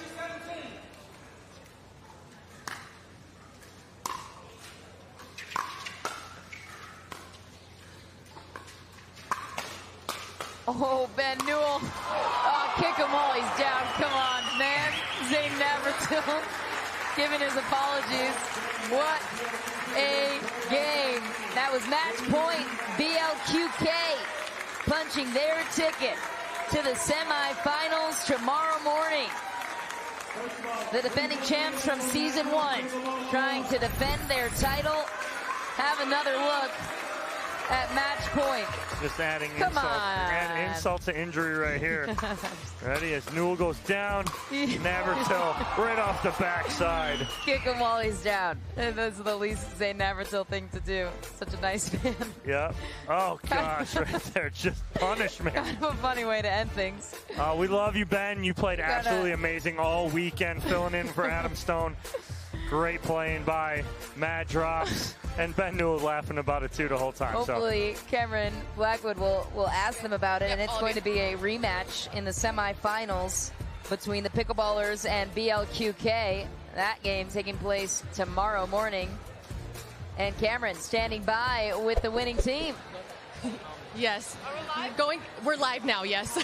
Going back into that match, how did your game plan change going and playing two lefties? Well, Olivia plays phenomenally from that side with her forehand out, and so we tried to find the middle a little bit, which is Ben's forehand, and he was taking him well. Yeah, I think we just played a little bit tight, and you know, it happens in these matches. Anything can happen, and we didn't quite go for our normal shots. Got down early a little bit, but we were able to grind it out. And they did start getting some momentum coming back in the end. How were you able to close it out? Well, we got off to a bad start, and then we picked it up, and then they started playing really well again, and they changed their patterns, and it was working for them, but ultimately, we did it, Zane. We did it. So. You got yourself a place in the semis. How are you feeling? Feeling good. Feeling good. Any last words? Coop! Thanks, guys. Back to you. Yeah, Cameron, thanks so much. We will be back with more pickleball action right after this. Don't go anywhere. This was one of the best we've seen all day long on championship court. And we're only just beginning. Take another look at the championship bracket. The semifinal slate is set for the first matchup at 11 a.m. BLQK taking on ATX Pickleballers. And then our next quarterfinal matchup will be determining who will square off against the top seed in the fives. It's the Heart Eights and the Florida Smash coming your way right after this. It's a sibling rivalry coming up. Before we go to break, though, let's check out Zane Navratil because he is our Aura Athlete of the Day. I mean, not only sealing the game with a punishing finish, but he's been spectacular so far for his team, Dom. He has, and he's led them here and made the semifinals. That's the apologetic after he gets Newell when he's down. You loved that play, though, didn't you, Michelle? I did, but I felt bad for Ben Newell on that one. More from Dreamland coming your way after this. It's the final quarterfinal match. You don't want to miss it. It's been good all day. This one won't be any different.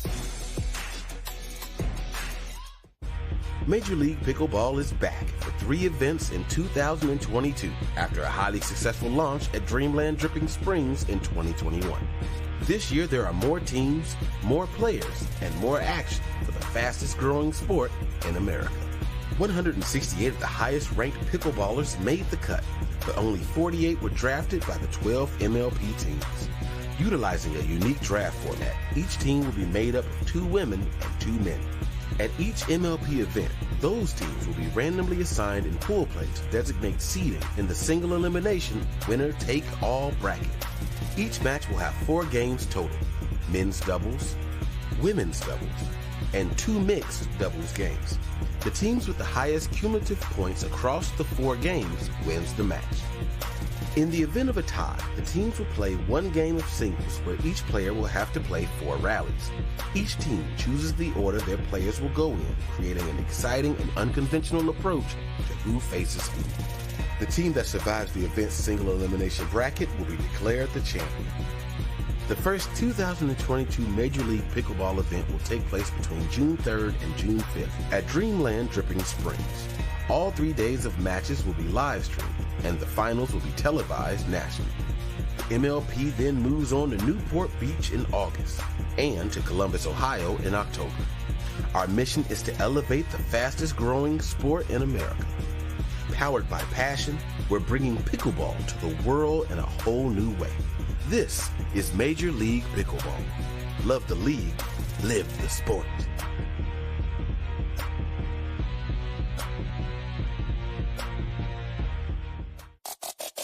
Major League Pickleball 2022 is sponsored by Duper, Skechers, Aura Organic, and Franklin.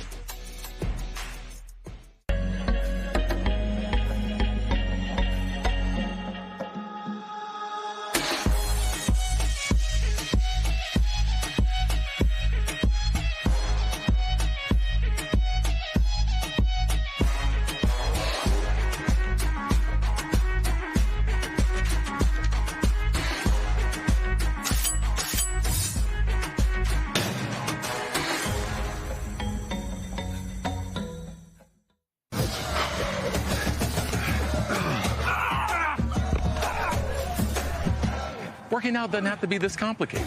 That's why I make walking my workout with Skechers' new Workout Walker. They're loaded with performance and comfort technology, including a carbon-infused plate to add more spring to your step. They're ready for your ultimate walking workout. Just put them on and walk. You guys tired already? I'm still walking. Try Skechers' new Workout Walker. It'd be a lot easier if he just rolled. It's hard to find supplements that work. No, thank you. You need supplements that are backed by science with natural and plant-based ingredients and that are third-party tested. Because cleaner is better. Like Aura Organic. Plant-based supplements made from the Earth's most powerful plants for your immune health, gut health, workouts, and more. Find out more at auraorganic.com. Want the perfect pair of sunglasses for your every occasion? Hit up the Knockaround Custom Shop. With over 1 million possible combinations, why not get a pair for every you? 8 a.m. I need a coffee you. Clocking a few miles you.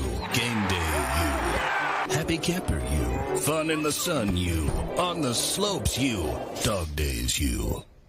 Happy hour you. Seasick play day you. The Knockaround Custom Shop. You design them, we build them.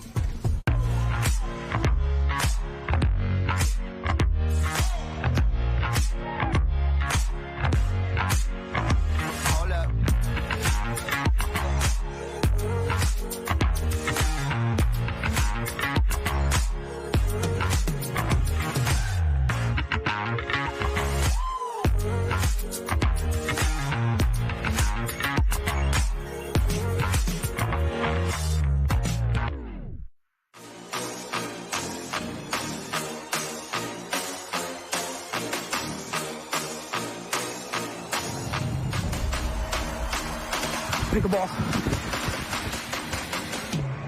I'm coming.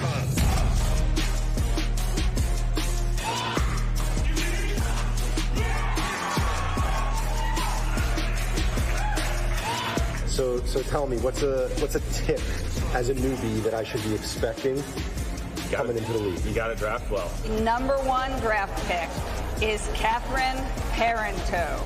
Hi, y'all. I'm Brene Brown with the Austin Pickleballers, and we pick Pat Smith.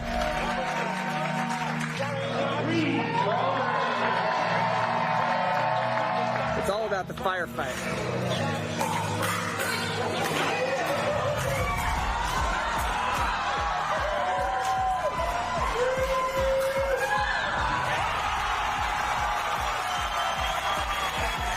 With women and men competing against each other in singles, the Dream Breaker has changed the game of pickleball forever. Number 1 female, number 1 male. Oh, yes, she can. Smoky in the air, that's a lot of pop. Pockets running over with the dollar sign. Try and take it from me.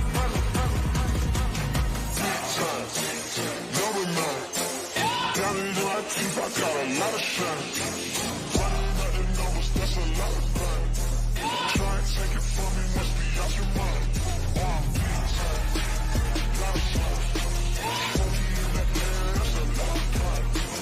Pockets running over with the dollar sign. Try and take it from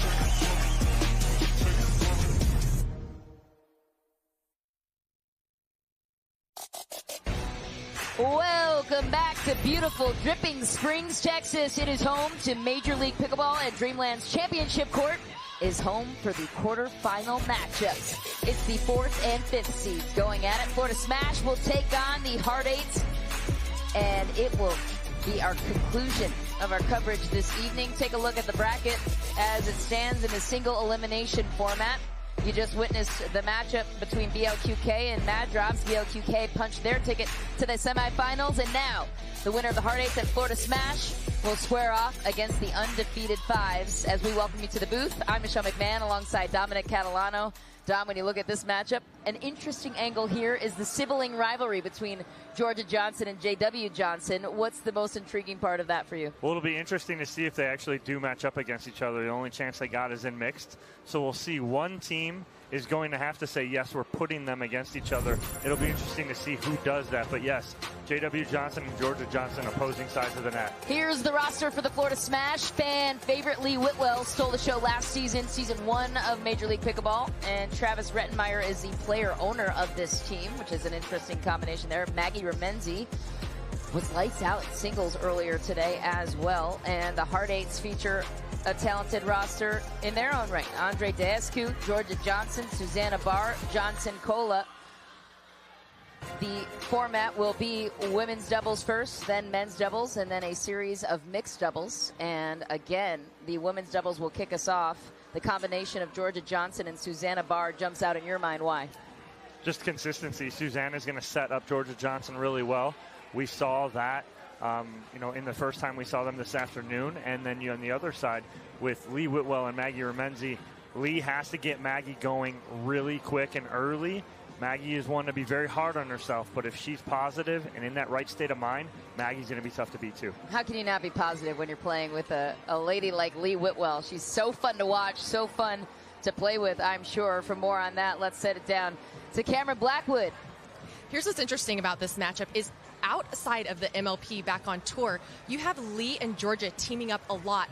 And then we've seen out in Florida, we also had Susanna and Maggie team up as a team. So now they flip-flop. So everyone knows each other's game very, very well. So I'm really excited to see how this one's going to turn out. Now we're going to go to Brooks for the coin toss.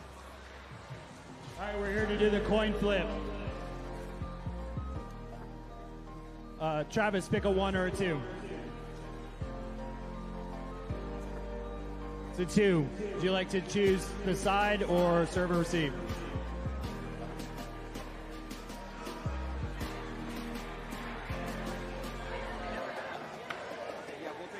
Florida Smash will take the side on my right. Would you like to serve or receive? Hard Eight chooses to receive. Would you like to choose the home or away side?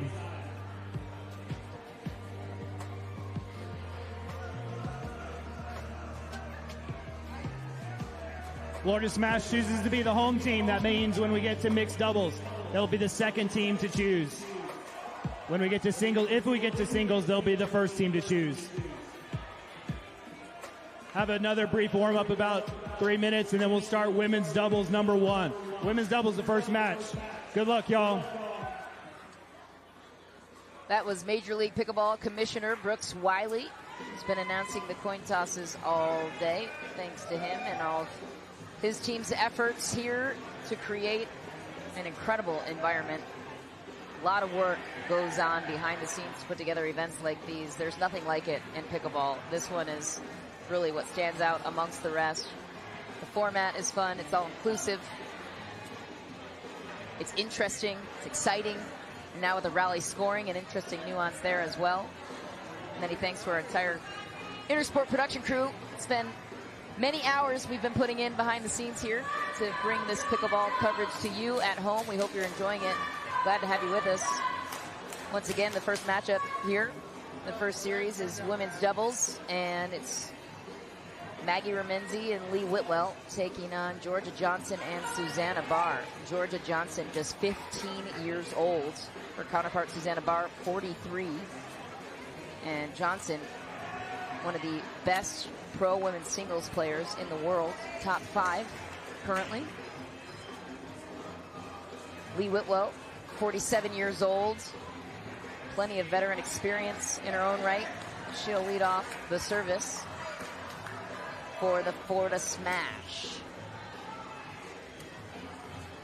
What's the early strategy here for Barr and Johnson against Whitwell and Remenzi? So if you're going to speed up, my opinion, speed up at Whitwell, force a mistake. Most times, Whitwell's not going to counter, she's going to block. So if she blocks, that's fine. You're really not getting hurt. Maybe you get another ball that you can attack. But again, when she gets into that, when Lee starts to feel a rhythm, then she will start to counter. So we'll see what that game plan is there for Johnson and Barr. Well, you said it. They did it. Georgia Johnson, none better than her at the kitchen line.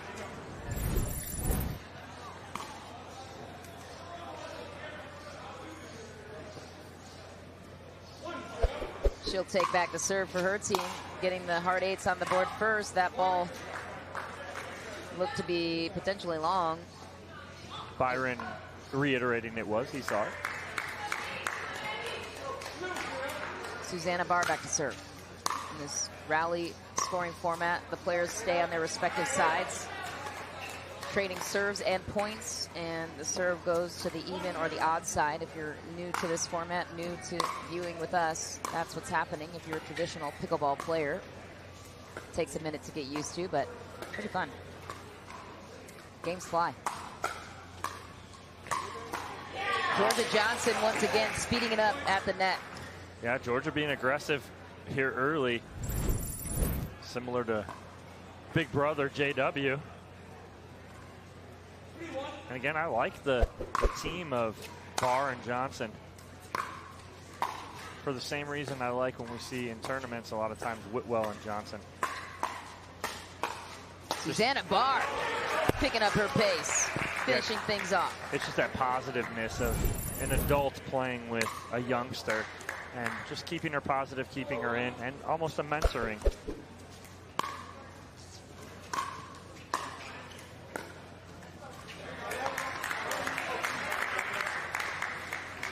Florida Smash taking over on their side. Lee Whitwell kicks back the serve.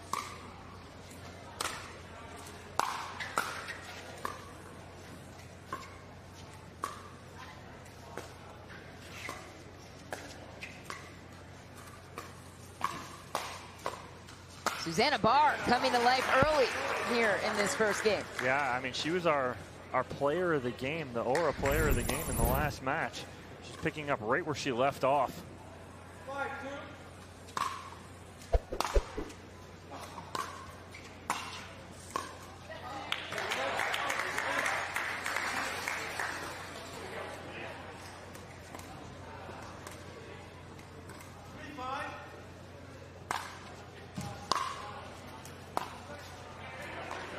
What I like right there from Georgia Johnson on these return of serves, Georgia's actually hitting her return. She's putting pace on it. what that does is it makes that third shot a little more difficult for our opponents. Lee Whitwell drives it deep, right down the middle. The Lee Whitwell fan club is early and often here. They are alive and well, and it's only the quarterfinals. That's your reigning MVP. With good reason. She is so good, so fun to watch. Remenzi finds some pace on her side.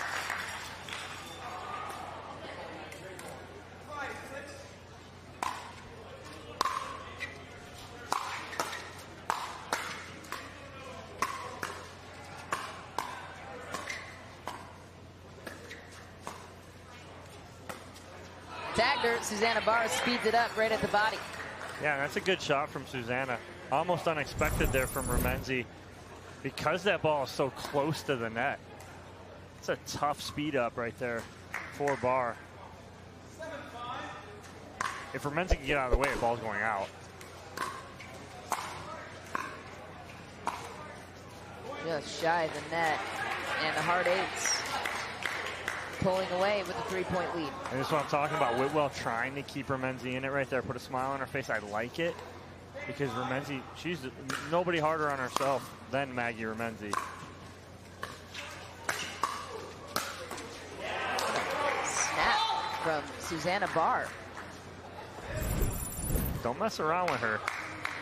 Everyone forgets that Susanna Barr comes from a collegiate tennis background. That was her background. She got into pickleball very late, only like 3-4 years ago. So everybody kind of forgets that about Susanna. When she hits balls like you just said, Michelle, it reminds people quickly. She's based out of Boise, Idaho.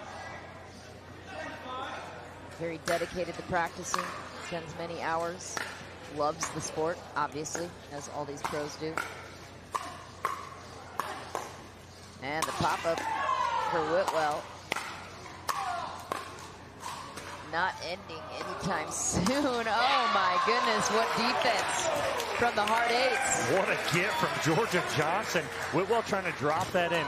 If you're going to drop it in on anyone, the 15-year-old's probably not the one you want to drop it in on. Watch where Georgia's at. She's got back. Wheels. Whew. The hard eights, the first team to 11, so we will change ends. And quite the gap here early. If you're Lee Whitwell and Remenzi, what are you doing differently to close the gap? Neutralize Georgia Johnson. She's the one taking over right now and setting up Susanna Barr. So maybe some balls, some pressure dinks at her feet would be good. Get her off balance. She's extending her arms and being able to extend her paddle and control everything right now. Don't forget our championship match is tomorrow on CBS Sportsnet at 8 p.m. Eastern. Dom and I will be on the call, as well as Cameron Irwin and Lauren McLaughlin down the sideline. It's going to be an incredible finals matchup, I would imagine. Whitwell gets called for the foot fault on the overhead. And so the hard eights off to a strong start. Rally scoring games to 21. Win by 2 on your serve.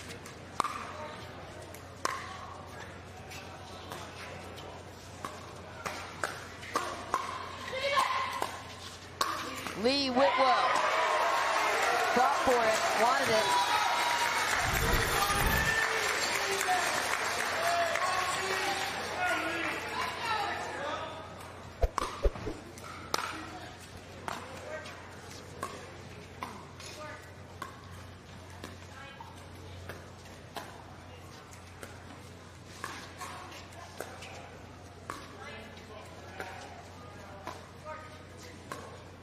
That ball just short into the net. Cameron Blackwood was listening in during that end change. What did you gather, Cam? Yeah, Lee needs to get that intensity. She needs to get the crowd with her. She needs to start getting some points and keeping Maggie positive. Like Dom was saying, when she gets down, maybe she starts missing a few more balls. So keeping this team positive, keeping Lee loud. When she's laughing and talking with the crowd, she starts to do much better. On the other side, I still think Georgia needs to stay active And I like that Susanna's being so aggressive.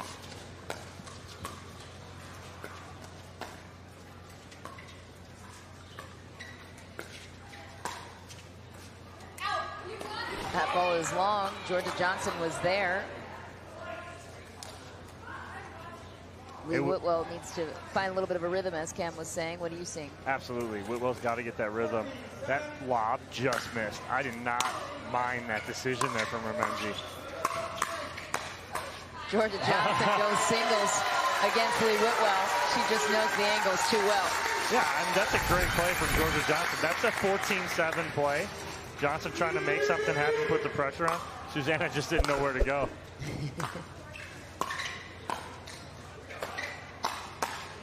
Susanna Barr paints the baseline. They found a lot of chemistry together, Barr and Johnson. This is kind of scary. I mean, this is where new partnerships find themselves organically in a competition like this.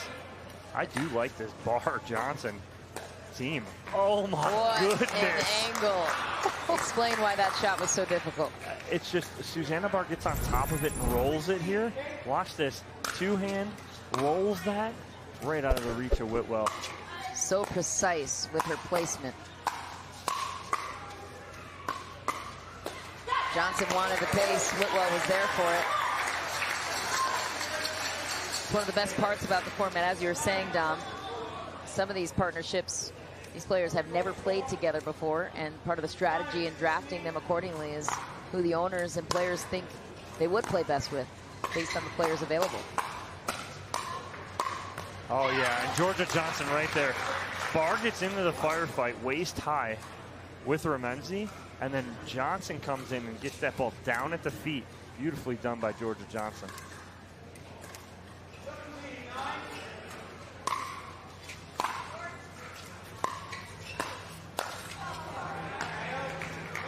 Just a miss there, down the middle, miscommunication. Lee Whitwell will try and close the 7-point gap. Long way to go if you're Florida Smash. And another angle from the backhand of Susanna Barr. Again. Almost the same shot. Right, and it's Whitwell trying to make something happen in the middle. And what Susanna Barr does, she opens her paddle face, but then pushes. So it's very deceptive. It doesn't look like much, but it is.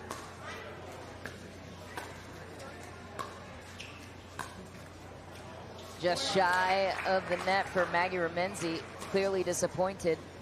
Georgia Johnson 2 points away for her team claiming game 1 in this 4-game series. Woo. That's a great get from Lee Whitwell. Susanna Barr is moving forward as she hits it. Got exactly what she wanted.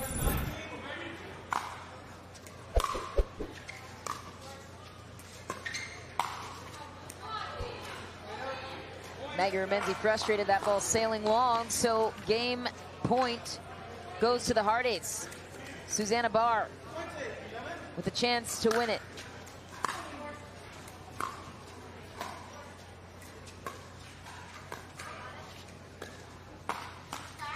Oh, and I think Barr took that off the paddle as Georgia Johnson, unfortunately for them, as Johnson would have had a clean forehand. Whitwell back to serve, down by 8, not impossible, but a lot to come back from. Not going to do it with the errors they've had lately, and so the Hard Eights will take back game point. A huge advantage to go up 1-0 for your team. They're looking to do just that to set the men's up nicely in their match. Tough competition in J.W. Johnson and Travis Rittenmeyer, chomping at the bit on the sideline, looking to get involved.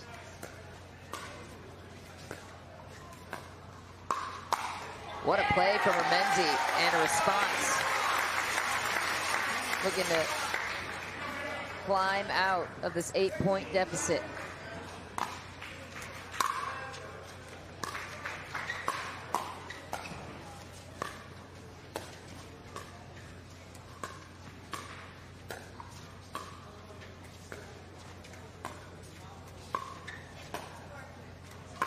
Georgia Johnson wants pace, she gets it.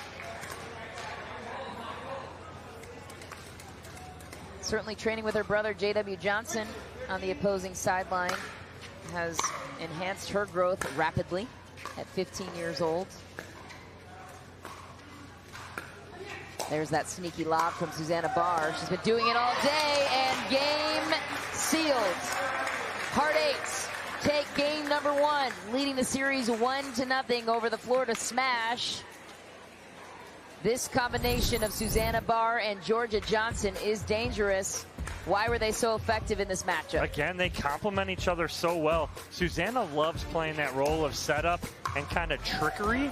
And when she can do that and let Georgia Johnson just do what she does, be the athlete, not think too much, look at that combination. I mean, I'm not going to lie. I'd love to see these two play a tournament. Well, Susanna Barr doesn't like to give away her secrets, but we're going to try with Cameron Blackwood courtside. Yes, I'm here. You guys came out firing. Why? You didn't want to get in many dink rallies. Why was the strategy behind that? I don't think it benefits our game against them, and I don't think that there was any need since we were winning most of the hands. And this win for you guys to go up 1-0 in the quarters, how important is you to start your team off on this win? Yeah, it's super important. This is a really tough team, and we know we got to play really hard. Yeah. Well, good luck, guys. Thank you. Thanks. Cameron, thanks so much. That sets us up for the men's doubles match coming up. After this, it's J.W. Johnson, Georgia Johnson's big brother, with his teammate Travis Rettenmeyer, who's a player and owner of his team, against the Heart Eights. We'll preview that matchup after this short break, but Susanna Barr and Georgia Johnson, perhaps a new blossoming partnership for them in the Pro Series. We'll be back with more action right after this.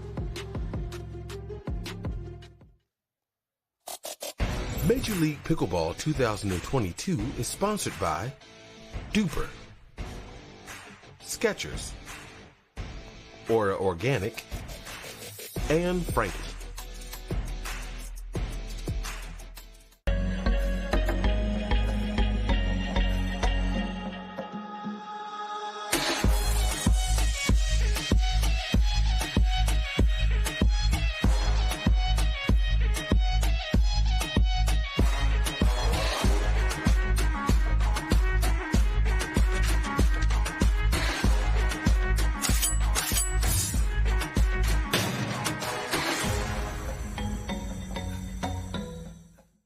It's hard to find supplements that work.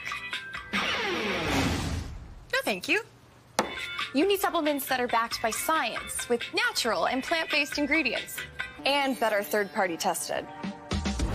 Because cleaner is better. Like Aura Organic. Plant-based supplements made from the Earth's most powerful plants for your immune health, gut health, workouts, and more. Find out more at auraorganic.com. Want a perfect pair of sunglasses for your every occasion? Hit up the Knockaround Custom Shop. With over 1 million possible combinations, why not get a pair for every you? 8 a.m. I need a coffee you. Clocking a few miles you. Game day you. Happy camper you. Fun in the sun you. On the slopes you. Dog days you. Happy hour you. Seasick play day you. The Knockaround Custom Shop. You design them, we build them.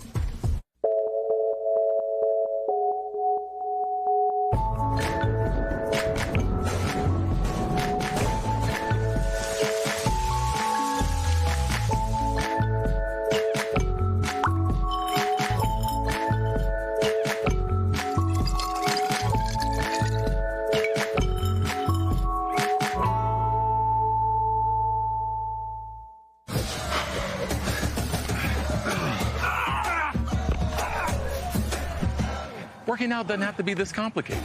That's why I make walking my workout with Skechers' new Workout Walker. They're loaded with performance and comfort technology, including a carbon-infused plate to add more spring to your step. They're ready for your ultimate walking workout. Just put them on and walk. You guys tired already? I'm still walking. Try Skechers' new Workout Walker. It'd be a lot easier if he just rolled.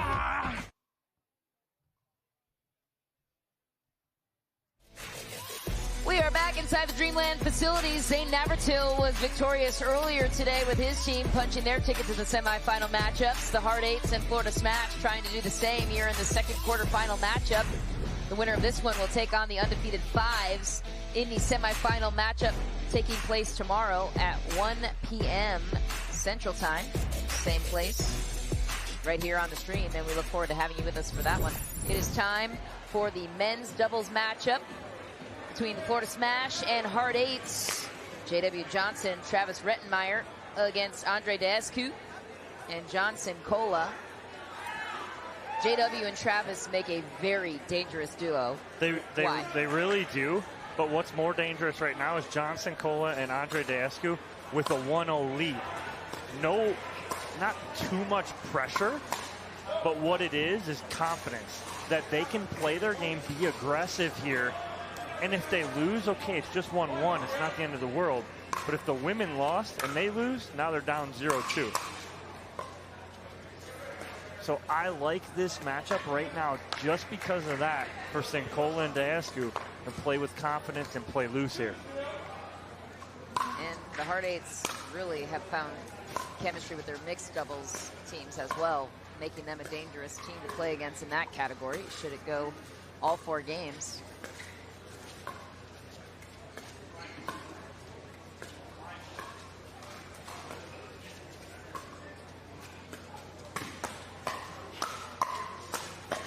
So that's the game plan early, is to go to Rettenmeyer as much as possible. Obviously, you have one of the top players in the game in J.W. Johnson. Do not let him beat you.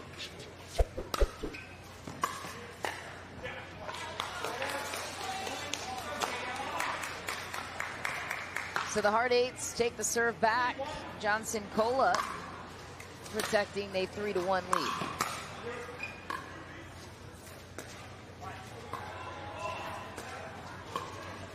J.W. Johnson jams him up.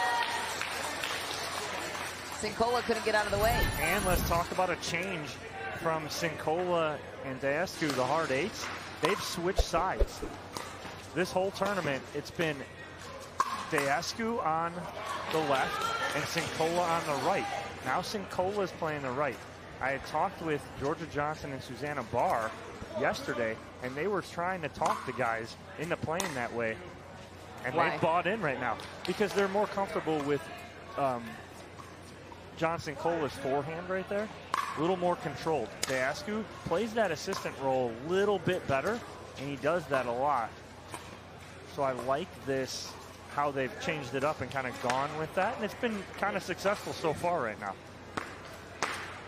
Florida Smash recovers the serve and the point. J.W. Johnson back to serve. Has the highest duper rating in the tournament in both singles and doubles. And another uncharacteristic there on his side. And that's a reason right there, too. I like the Daescu backhand. He will come at you with that one-handed backhand. Should also mention Johnson is the #3 player in the world in men's doubles.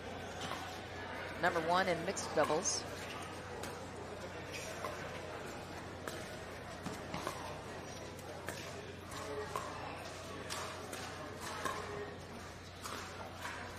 Sincola finds the lob. That one is long, but the right choice, Tom? Not right there. I'd like to see Sincola stay in that. He's trying to lob over Rettenmeyer. Rettenmeyer 6'3". That's a big, target to get over the top of. John Sincola is double the age of the 19-year-old J.W. Johnson. More than double. Not to throw him under the bus, just pointing out how young J.W. Johnson is. Poor John when he goes back to watch this. Doesn't look it, but... No, he doesn't.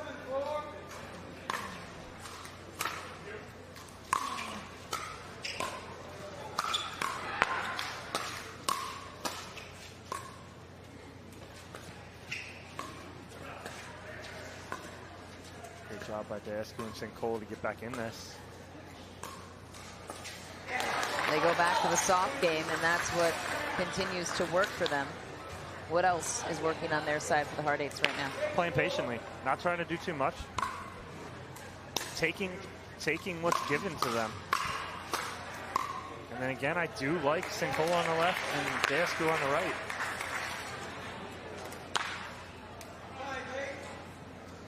JW doesn't seem to be in his usual rhythm, making a lot of uncharacteristic errors. What do you think's causing that? ATP, excuse me, Ernie from Johnson Cola. And then you talk about, you know, how we talked about Georgia Johnson and Susanna Barr, that chemistry that they found, right? It can happen on the opposite side. J.W. Johnson playing with Travis Rettenmeyer. J.W. plays a little more loose with someone who's very vocal, Zane Navratil, even his sister. Travis, not that type of player. So almost a comfortability level, possibly, for J.W. Johnson. Doesn't have that person in his ear kind of talking to him. When he plays with Dylan Frazier, same kind of thing. Very comfortable with Dylan. Dylan's the more outspoken one, if you could say that, between the two of them.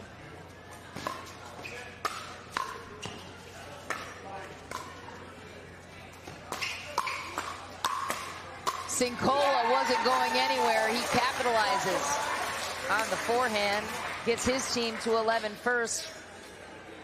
The Hard Eights taking control early of this matchup, and it's a big hole for J.W. Johnson and Rettenmeyer to climb out of. But John Sincola is the focus for our Franklin Kitchen cam. Have another look at the commanding presence of John Sincola. What did you see on this point, Dom? Well, John just taking over. Good hands from Rettenmeyer, but unfortunately on those blocks, not able to get anything down. And they take an 11-5 lead, which is the exact same score that Barr and Johnson had on Whitwell and Remenzi on the end change. Credit to our camera technology. C360 really have every single angle covered for you on the court. Views we have never seen in the sport. It's been fun to watch all weekend long.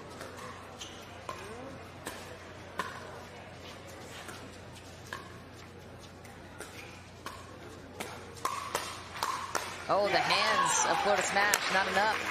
What's going on right now on the side of Florida Smash? Why aren't they finding a rhythm?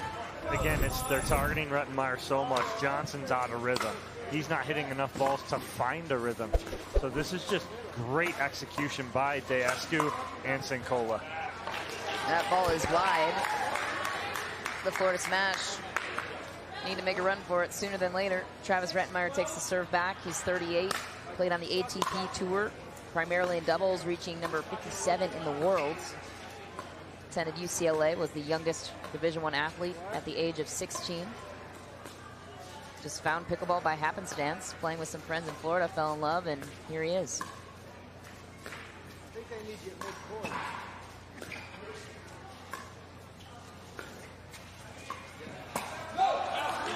So even though Rettenmeyer's coming for that Ernie, I think Sincola did see it still. He just kept it so low to the net that Rettenmeyer's really not able to do anything with it.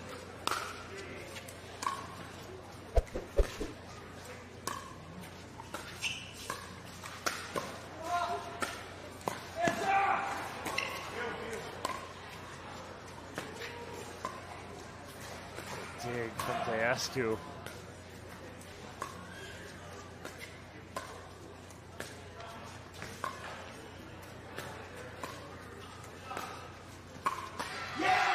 John Sincola all over it. Georgia Johnson on the sideline in their big kitchen bucket hat, kind of trying to go incognito on the bench, avoiding all those fans. She's rocking the fashion. It's cooled off inside the tent here. It was 93 degrees earlier today. Whew. J.W. Johnson finding some life on his side. Yeah, and that's what he's able to do really well. Reach in, take that ball out of the air. Good job getting involved by Johnson. He's just got to do it a lot more right now. That's one way to do it with that drive. But I don't mind that. I'd like Deescu and Sincola to go to Johnson, make him hit the thirds, because then it keeps him back just a little longer. That ball is called long. Travis Rettenmeyer doesn't like it.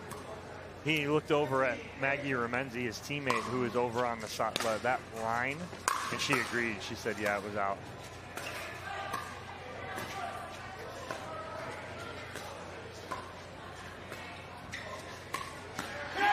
John Sincola goes high on J.W. Johnson, and it works. That doesn't usually work against him.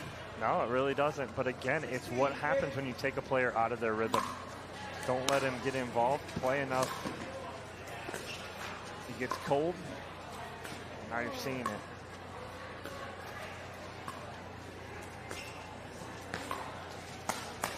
Oh, it's deja vu right there. Johnson did the same exact thing. But that's a good shot by Rettenmeyer. Rettenmeyer pulls Deascu so far that Deascu has to try and reset to the middle, and that involves Johnson. Good start from Rettenmeyer there. What defense from the Florida Smash. No matter what the Hard Eights throw at them, it's coming back. They're going to get right back in this point.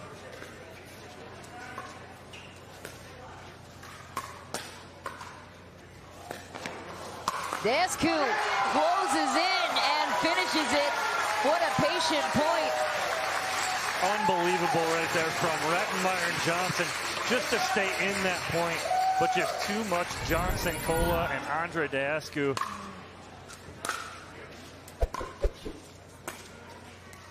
.21 points is in sight for the Hard Eights.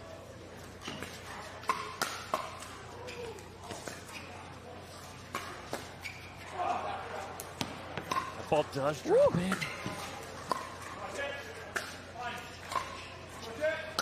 J.W. Johnson keeps them back, doing what he does best. That one's not coming back. J.W. Johnson finally sets himself up nicely, and his partner does too. Great job by Rettenmeyer and Johnson, keeping Sincola and Deascu back. Johnson able to put that ball on the way down the middle.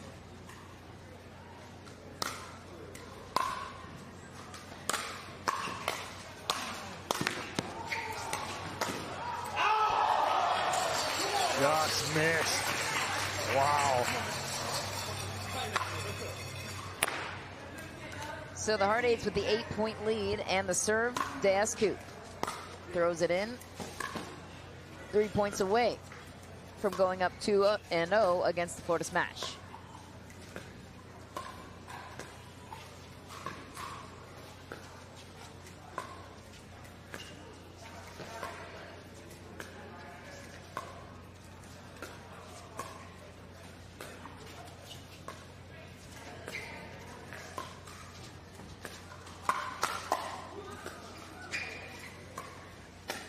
Oh, wow.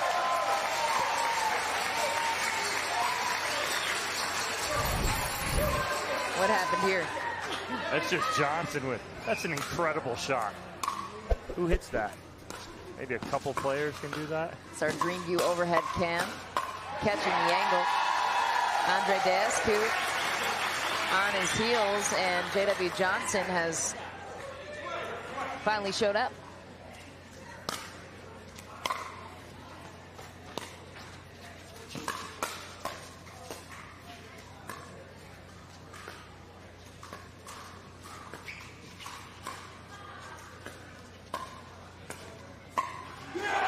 Nice from Deascu right there. Tags him right back. He was hungry for that one, on a mission to return the favor. Yeah, I like it. He got JW sitting over in the middle a little bit because he's trying to get involved.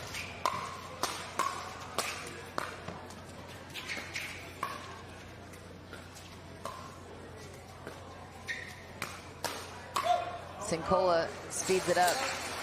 Seems like slowing it down, though, has been working for the Hard Eights. Yeah, it has. They've been playing under control, attacking when they need to, and at the right time. J.W. Johnson, once again, hey, don't count this guy out. The gap is closed to 5. It was as big as 8.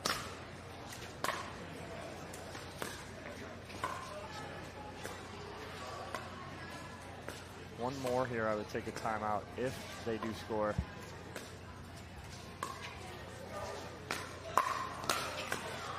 Almost grabbed it, and will the Hard Eights take a pause? No. They're going to keep fighting through.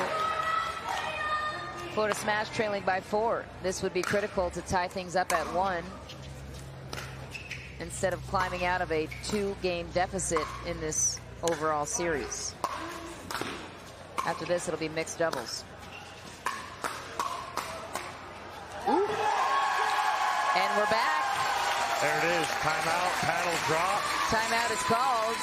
The Hard Eights were in full control of this game. But let's review exactly where things started to change here at that 17-9 momentum swinging point for our knockaround instant replay point. How did this change the course of the action here, Tom? Well, again, it's staying in this point. Look at the scramble mode. I mean, absolutely incredible defense. They work right back into this point.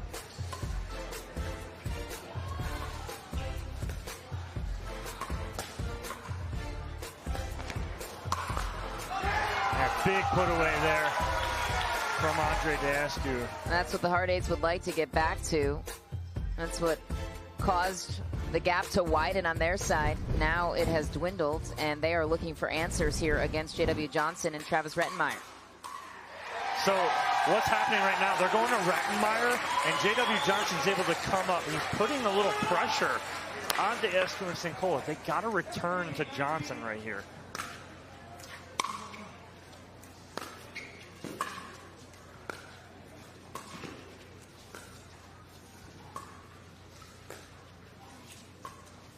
Travis Rettenmaier reads him like a book, pulls the Ernie, and guess what? They're not out of this. No, within one here. This is an incredible comeback. Great read on the Ernie from Rettenmaier.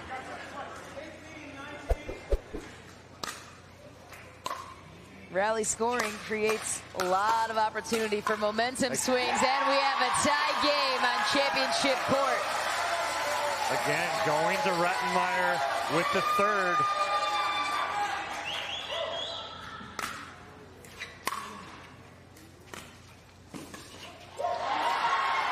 The unforced error, the Hard Eights losing their grip slowly but surely. Game point.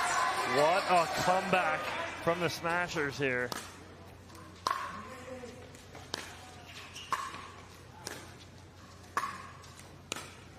All the pressure in this point on the Hard Eights. J.W. Johnson tries to poach. He is just, I mean, you're talking half an inch short of getting that on the sweet spot and putting that ball away. So, we have a tie game at 20. Back to traditional scoring. You have to win on your serve. So the Florida Smash will take it back. We remain tied at 20.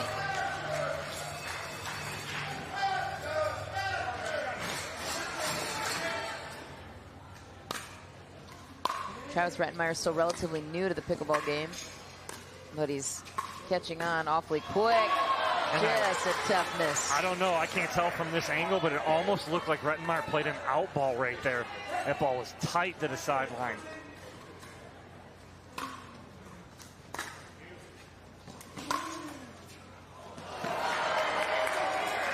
Yikes. Oh, man. Ball popped up a foot and a half, 2 feet in the air after Deascu hit that. Got to shake that one off quickly. Tie game advantage with the serve to Travis Rettenmaier.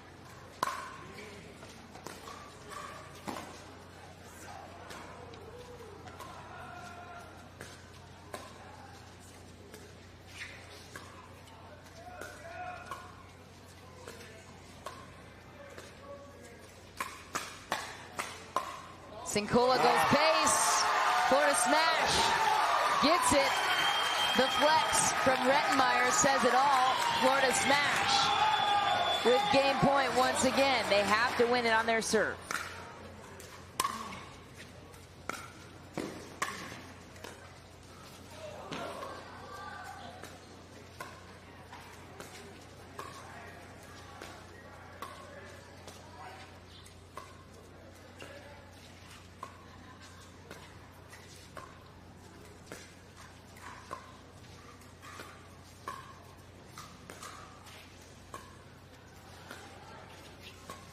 Rettenmaier seals the deal with an Ernie.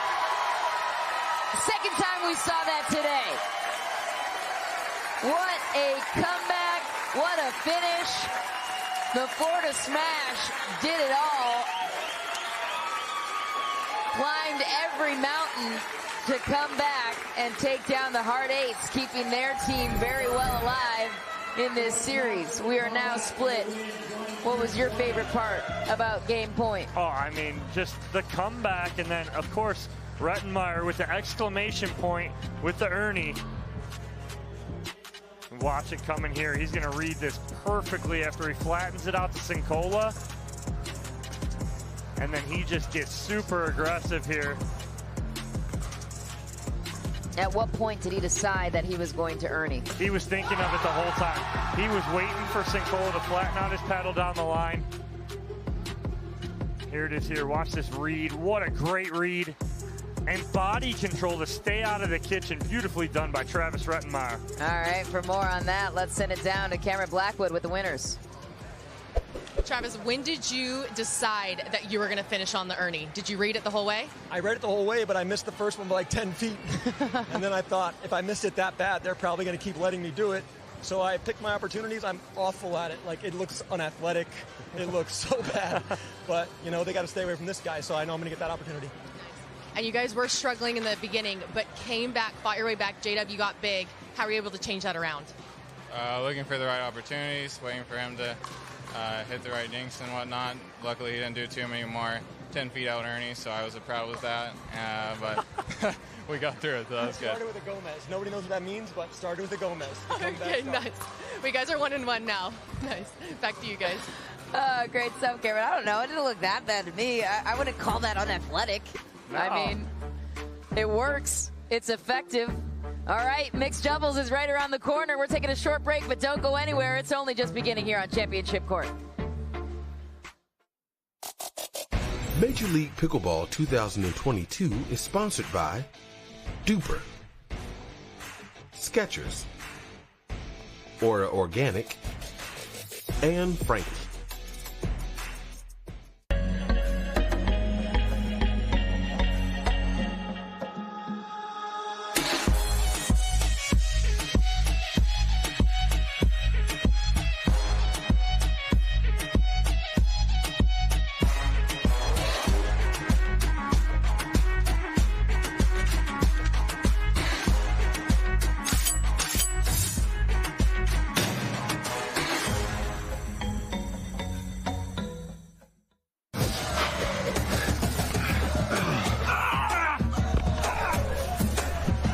Working out doesn't have to be this complicated. That's why I make walking my workout with Skechers' new Workout Walker. They're loaded with performance and comfort technology, including a carbon-infused plate to add more spring to your step. They're ready for your ultimate walking workout. Just put them on and walk. You guys tired already? I'm still walking. Try Skechers' new Workout Walker. It'd be a lot easier if you just rolled. It's hard to find supplements that work. No, thank you. You need supplements that are backed by science with natural and plant-based ingredients and that are third-party tested. Because cleaner is better. Like Aura Organic. Plant-based supplements made from the Earth's most powerful plants for your immune health, gut health, workouts, and more. Find out more at auraorganic.com. Want the perfect pair of sunglasses for your every occasion? Hit up the Knockaround Custom Shop. With over 1 million possible combinations, why not get a pair for every you? 8 a.m. I need a coffee you. Clocking a few miles you. Game day you. Happy camper you. Fun in the sun you. On the slopes you. Dog days you. Happy hour you. Seasick Quay Day you. The Knockaround Custom Shop. You design them, we build them.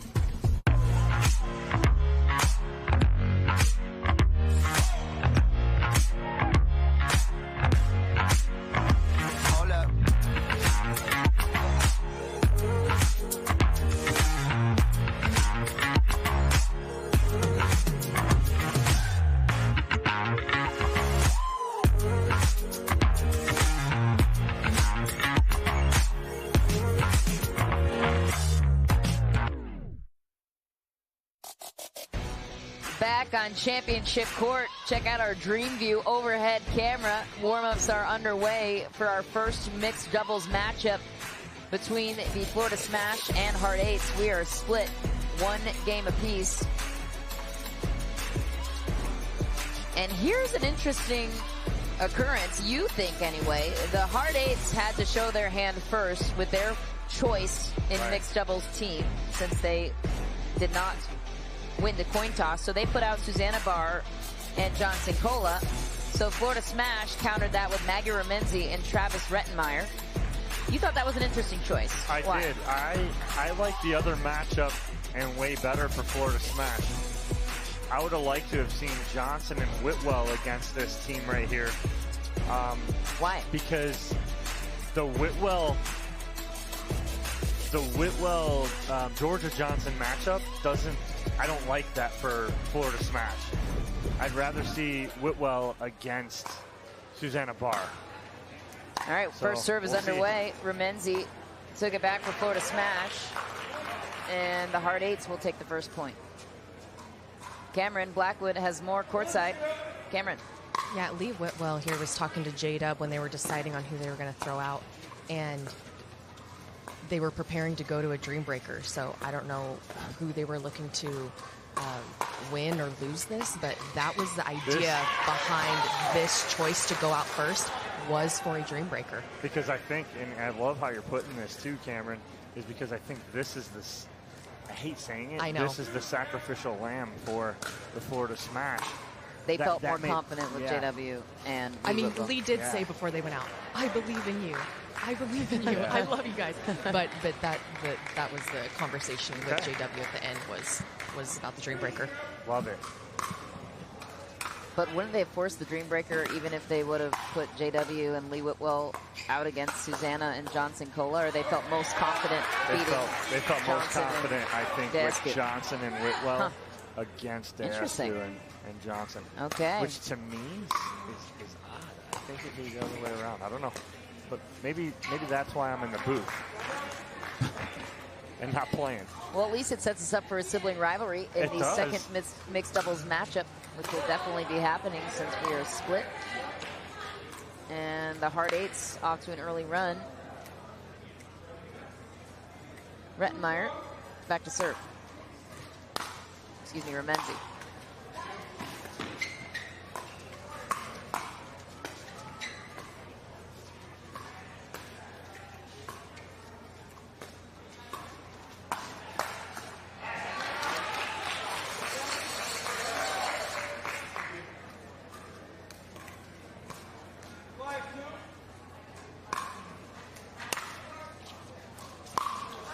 Johnson Cola blasts that one long.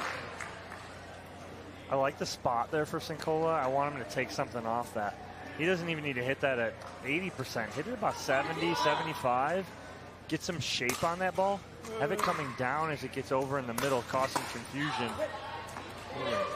Bar goes long there. What is it that gives Barr and Sincola the edge over Rettenmeyer and Ramenzi in this one, presumably?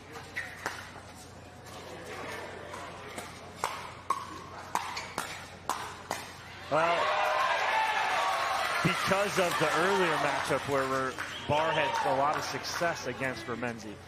But if Ramenzi can get into it like she just did right there, had a great point, that's where she's going to be really well off.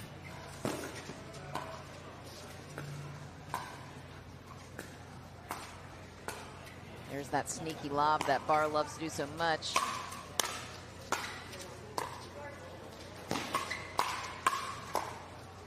Good hands from Ramenzi off the tape. That ball is long. How about the counter punching from Maggie Ramenzi? Yeah, and that's just an unfortunate decision there from Sincola. That's a tough ball.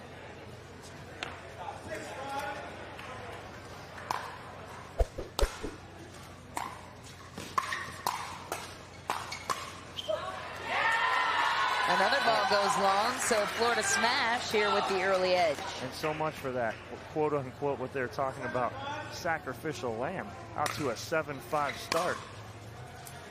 And they're cruising right now.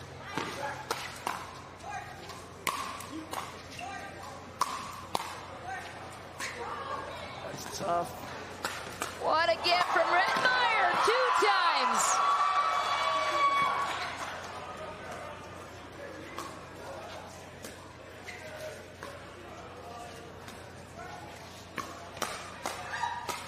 says he's still learning. I don't think so. Travis Rettenmeyer stealing the show, earning a standing ovation from the fans inside Dreamland. First between the legs, next a sprawling backhand. And then a point. Oh, wait. And Rettenmeyer broke his paddle.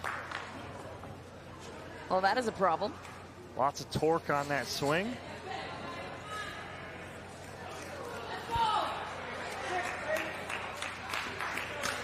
So Florida Smash off to a 3-point lead, playing the underdog role well. Barr sets that one up with the lob. And even though Remenzi got a paddle on that, there wasn't much on it. So still a successful lob there. She's so good at hiding when she's going to lob. Looks like it's just going to be a regular dink. As soon as you know it, it's over your head. She goes for it. Susanna Barr misses. Florida Smash back on top by 2.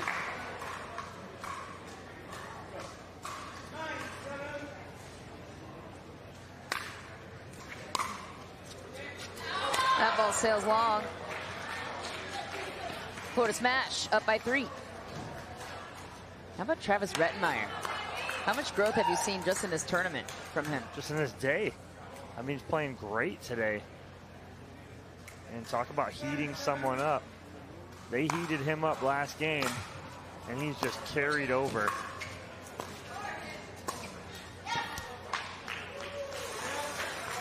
Sincola grabs the corner, pulling within 2.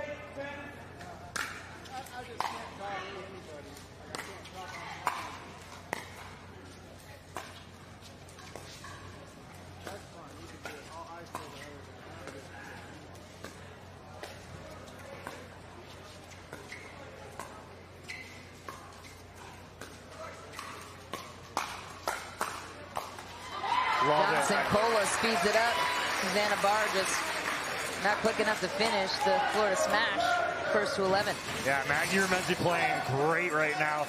Absolutely love to see it. When she gets zoned in, she's tough to beat cross court. Absolutely love seeing that. And Rettenmeyer just on fire right now.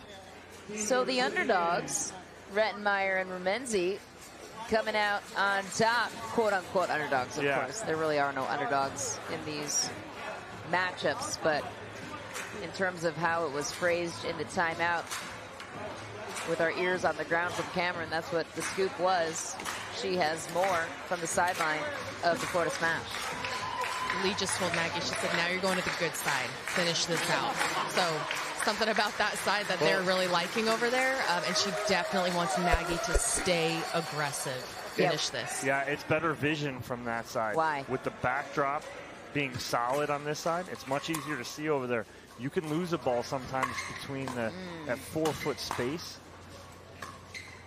So it's a little easier to see on the side that Remenzi and Rettenmeyer are on.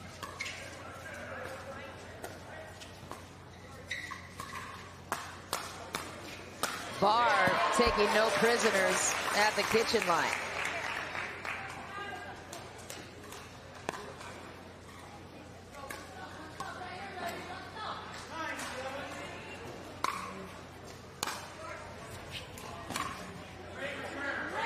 Sincola looking for that third shot drop. Just a little too short. Remenzi with the serve.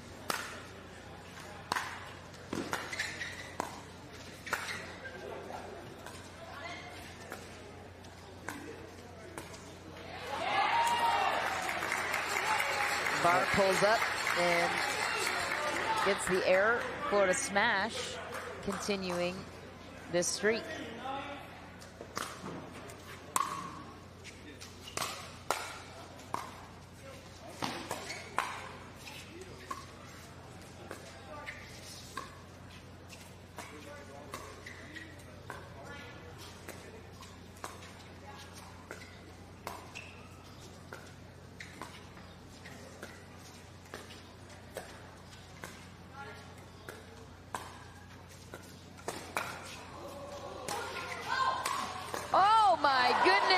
Rettenmaier with a great grab. And a finisher for the point. What defense. Travis Rettenmaier having a breakout match performance. Watch this. Great defense from Barr. Rettenmaier digging that out. Just perfect drop on the dig. Unbelievable. Say he's catching on quickly to pickleball. Former tennis pro. Obviously has some advantage with his tennis background, but my goodness, Florida Smash pulls away in this one. And how have they created this separation, Doc? Again, the consistency of Maggie Remenzi throughout this whole match has been absolutely incredible. She has answered the bell. And I mean, goodness gracious, Travis Rettenmaier, seriously, man. How good are you playing right now? Unbelievable. Love seeing it. He's just on fire. He didn't even need to go into his corner to talk right now. He's going over, getting a drink, staying by himself, just he's doing Travis Rettenmaier things. He is in the zone. Haven't seen him play quite like this so far, having a coming out party in this matchup. What a performance we have seen from the 38-year-old former tennis pro.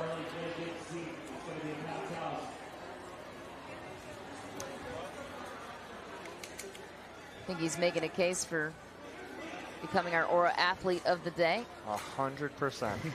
Well earned.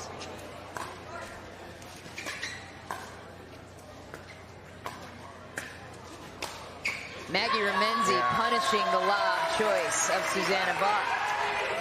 The calmness right now of Maggie Remenzi is uncanny. She's walking up to the kitchen line and just resetting, dropping, working her way up. Those drops are on point. Sincola goes to the body of Rettenmaier, who's been coming out with plays out of nowhere. Couldn't that time. Maybe that's what you got to do, hit it to him.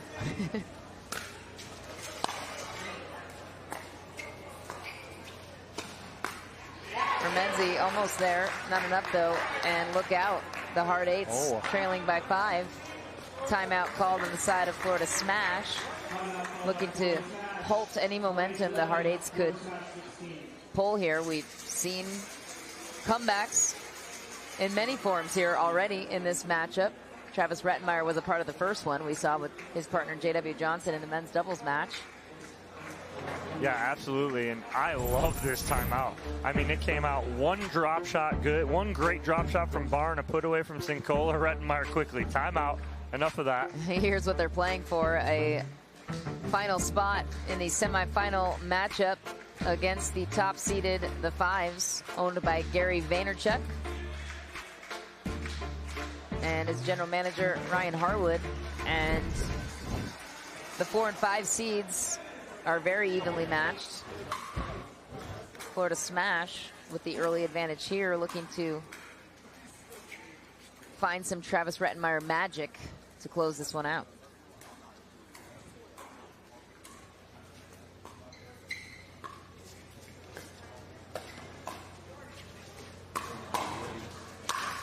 The lob is thrown out for Sincola. Cruising with the easy put away. Yeah, good point construction right there from Barr and Sincola. Need a little more of it. Oh, Barr looking behind her going, I don't know, that might have gone out. She was unsure, played it into the net. 5-point lead is back for Remenzi and Rettenmaier.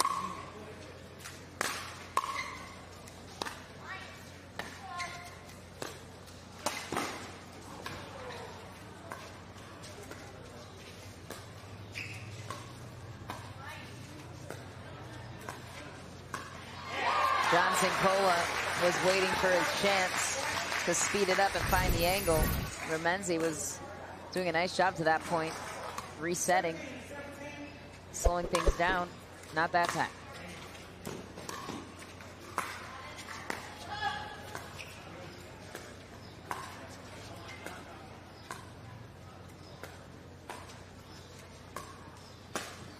Travis Rettenmeyer with that sneaky backhand. He's so good with finding the angles. Yeah, Rettenmeyer's doing a really good job of picking up where players are, creating that angle, finding the hole. Cincola just swung and missed at it. Not sure if he lost it. Remenzi tries pace first, then goes for the drop. And it falls in the net. The hard eights down by 4.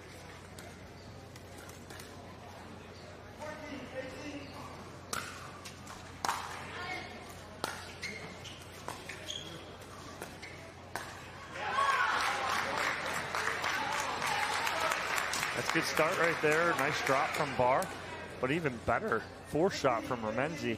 She kept that ball away from Cincola, who was crashing hard.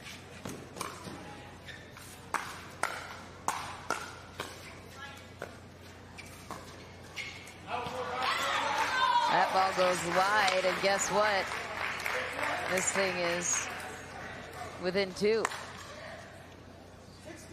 Lee Whitwell doing sprints on the sideline, trying to get her team amped up. Can't have that right there. You put them within 1 of going to match point.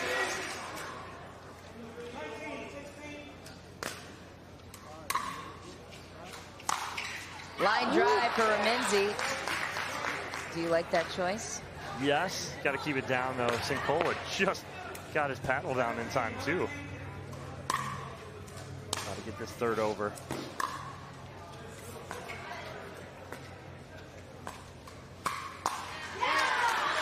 Another error for Remenzi, not a good sign for the Florida Smash.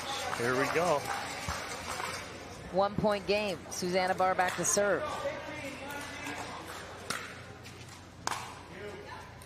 What kind of craftsmanship will she come up with? The around the post right there from Susanna Barr. Down 1. What a shot. That's big time pickleball right there. So the hard eights tie it up. Miscommunication in the middle. Rettenmeyer had been taking those balls. He didn't right there. Oh, no. Game point for the hard eights. Can they seal the deal in this one? Cincola was there. No. How about a comeback finish for Remenzi, who had just a couple of points in a row, made a couple of errors.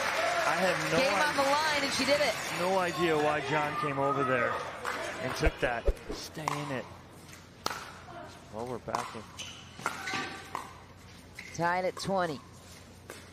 Back to traditional scoring. Win by 2, win on your serve.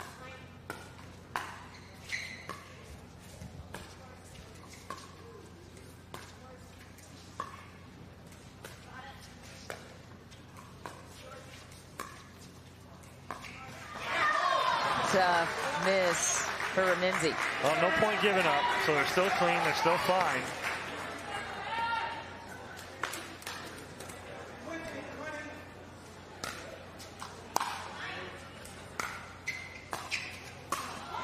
Johnson Cola with an appetizing opportunity and just goes high tape. Love to have that one back. I love it, but he's got to come straight up the center line.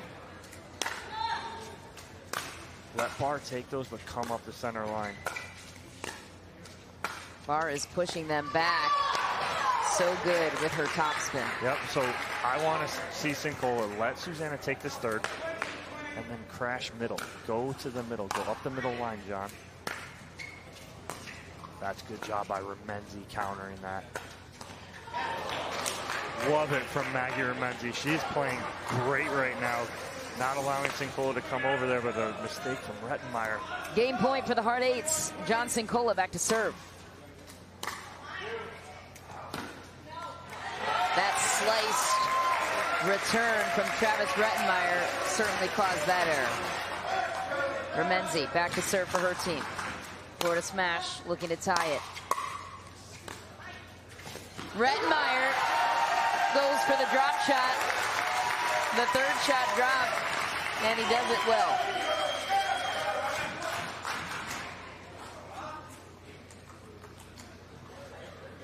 Rettenmeyer back to serve.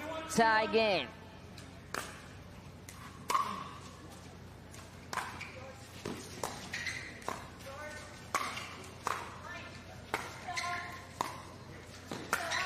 Susanna Barr wanted it just a little too short, and the Florida Smash with game point.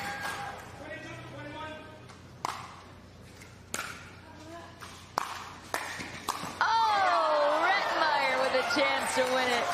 Can't believe he missed the high forehand. His reaction says it all. Oh.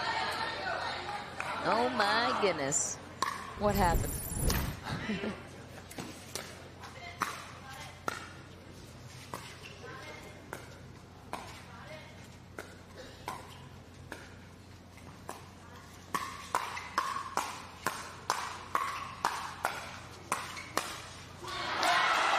That ball is long, called out of bounds.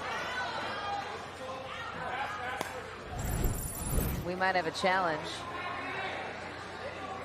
It seems like Rettenmeyer and Remenzi maybe didn't call it initially on their own vision, perhaps influenced by Lee Whitwell, so Johnson Cola not liking that. Let's have another look. Looks like...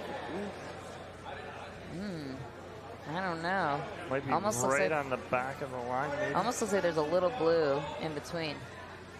Little navy blue. Tiny, tiny sliver. I don't know.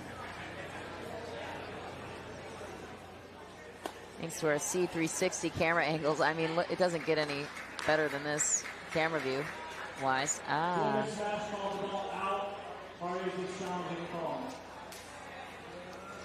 Just a little hard to see the point of contact. If it catches there, is the ball still in the air though when it's crossing the line? It's tough to see. I think it might have caught the line. Although to me in the booth it looked like it was a little bit out. Here we go. Oh, oh. Can we get? Oh wow. We get that. It's Gosh, tough this because is tough. there's a frame in the middle. Oh wow. I mean, I can't tell. I'm glad I'm not the one that has to make a decision on this one. Neither am I. I mean, this is a huge call at this point, too. Yeah, if it's not definitive, it will stay. You have to have evidence that it is 100% clear and reversible. I'm not sure this one is 100% clear. Looks to me like there's a little tiny bit of space between the line and the ball, but I honestly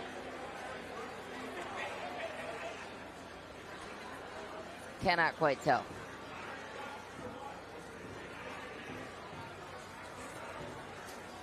Here's the verdict.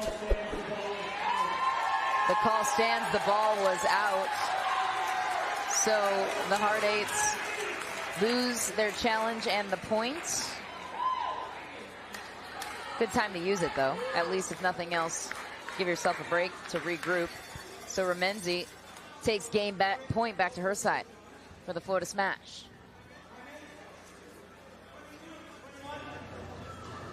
Big call.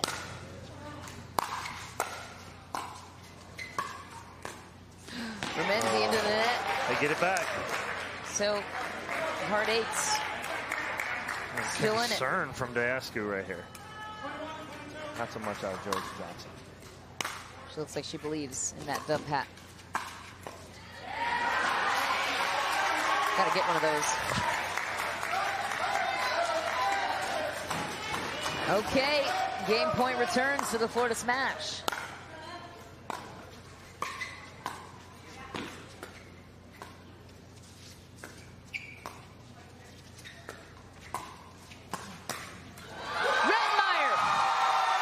What he ultimately started here in the third game of the series.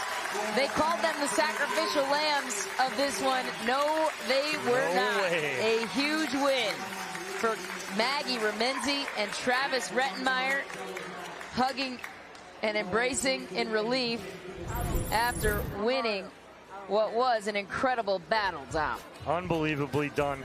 Maggie Remenzi, a rock on that right side of the court, handling everything that Susanna Barr had to offer, and then Rettenmeyer just doing his thing. Rettenmeyer was unbelievable in this one. Our Cameron Blackwood is standing by with the winners. It's okay. We're on now. So it is 2020, going back and forth. How do you finish this out? Honestly, we were just like, we got to make the ball. We got to make them play. We got a little tight when we got the lead, and we just knew we had to get back to basics. Yes. And earlier, when they started to get a run, you called a timeout. What was your thought behind that? I just felt like the momentum was shifting. Maybe it wasn't a good idea, but the momentum kind of continued, and I just wanted to stop it. We had a lead, but we just didn't play well with the lead. I got tight. I made some bad decisions, and fortunately, Maggie carried me at the end. She played great. Well, thank you guys. Back to you. Cameron, thanks so much. Travis Rettenmeyer is our Aura Athlete of the Day, and he needs no introduction for why. He was absolutely incredible all day in the men's doubles, coming back with his partner J.W. Johnson to get the win, to split the series 1-1. And then in mixed doubles, he stole the show. He did. Great job by Travis Rettenmeyer. Again, 2 big comeback wins for men's doubles and women's and mixed doubles. Wonderful job, or athlete of the day. We saw it all. We saw the Ernies, we saw the overheads, we saw the pace, we saw the frustration, the excitement, the passion, and we still have one more mixed doubles match coming your way. It's the sibling rivalry between the Johnsons. So, who will come away victorious, and will we have a dream breaker? That is the question that will be answered right after the short break. Major League Pickleball 2022 is sponsored by ProXR, Richards Rainwater, Knockaround Sunglasses, and Franklin.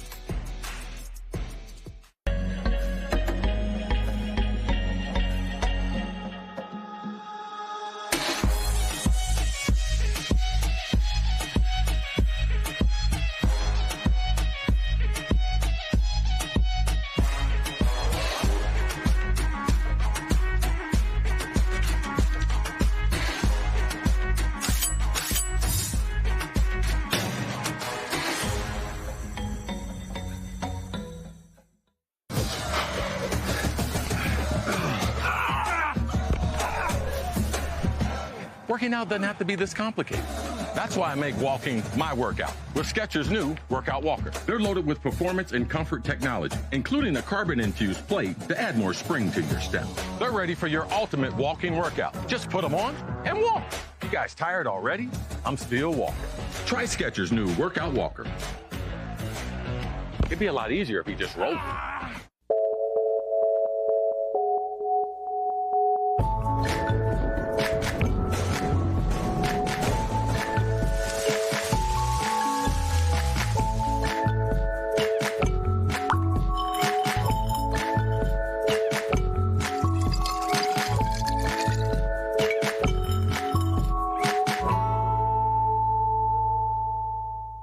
Children, your DUPER final athlete exam begins now. You, how much does it cost to have a rating? It's free. Deckel, how many different types of ratings are there? 2. 1 for singles, 1 for doubles. Cameron, who can have a rating? Anyone. And world peace. DUPER, bringing world peace to pickleball ratings. Download the app and claim your free rating today. Congratulations. You are all smarter than you look. Are we ready to get this started? We're gonna take on the world. Welcome to Pickleball Night in America Live. We're coming to you from Dripping Springs, Texas. We're gonna take on the world. We have received 2 backhand winners back-to-back.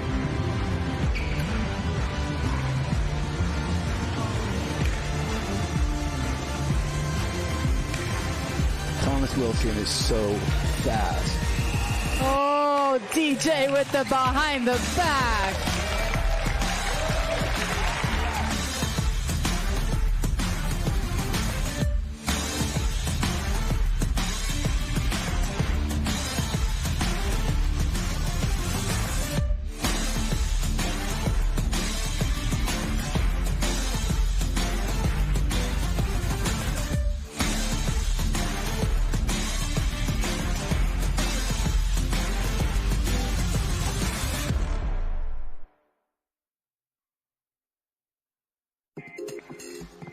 We are back on championship court. It was a thriller for the first mixed doubles matchup in this series between the Florida Smash and Heart Eights.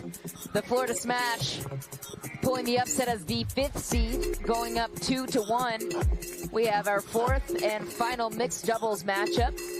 If the Heart Eights come away with a win in this one, we will go to a final Dream Breaker tiebreaker match where we go to singles, and you know who? Lee Whitwell.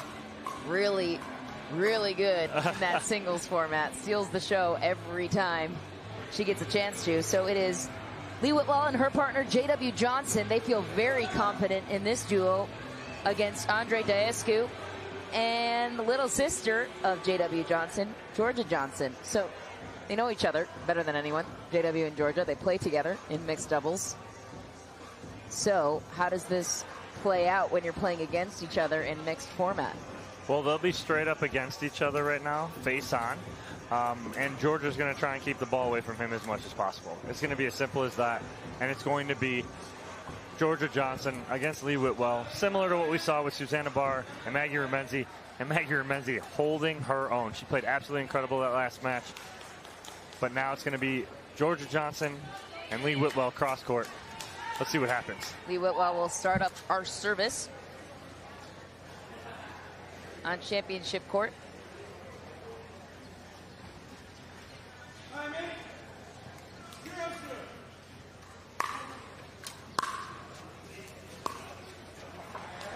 First point goes to the Heart Eights.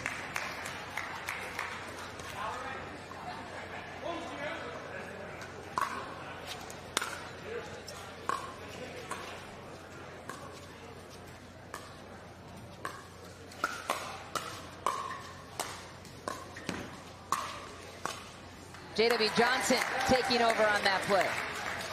Yeah, all square here at 1. Good job, though, from Daescu and Johnson. Lee Whitwell and Andre Daescu, former tennis pros. J.W. Johnson and Georgia Johnson found the sport when they moved to Florida. Their mother, also an incredible pickleball player. Georgia Johnson going toe-to-toe with Big Brother. Can't believe she missed it. She definitely wants that one back. She will put that ball away 9 times out of 10. So the Florida Smash get the early edge. Ooh. Oh, J.W. Johnson with the miss.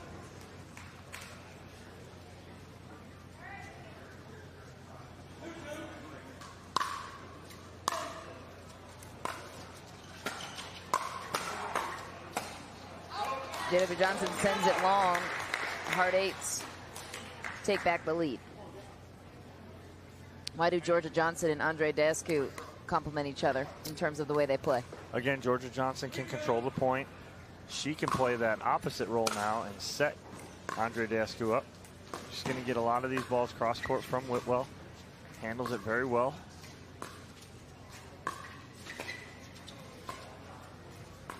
And that's it right there. Georgia doing her job. JW trying to come over and take one there.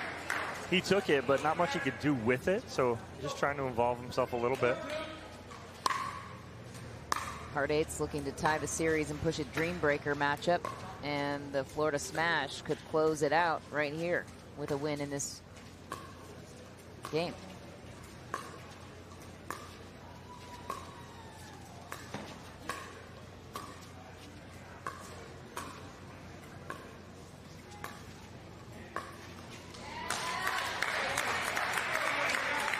Good work there from Whitwell on Johnson, forcing the mistake.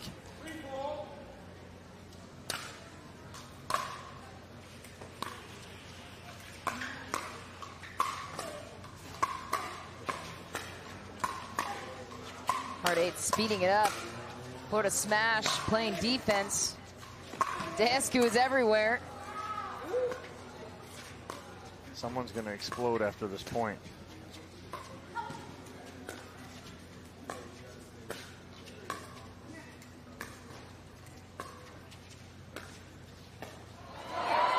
Florida Smash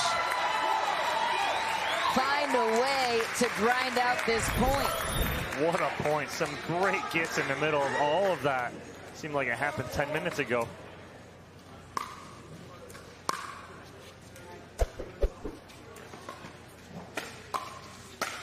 JW Johnson with the finish down the middle. Does that time and time again. Yeah, How many times have we seen this? 100, at least in the past. Rhetorical week. question.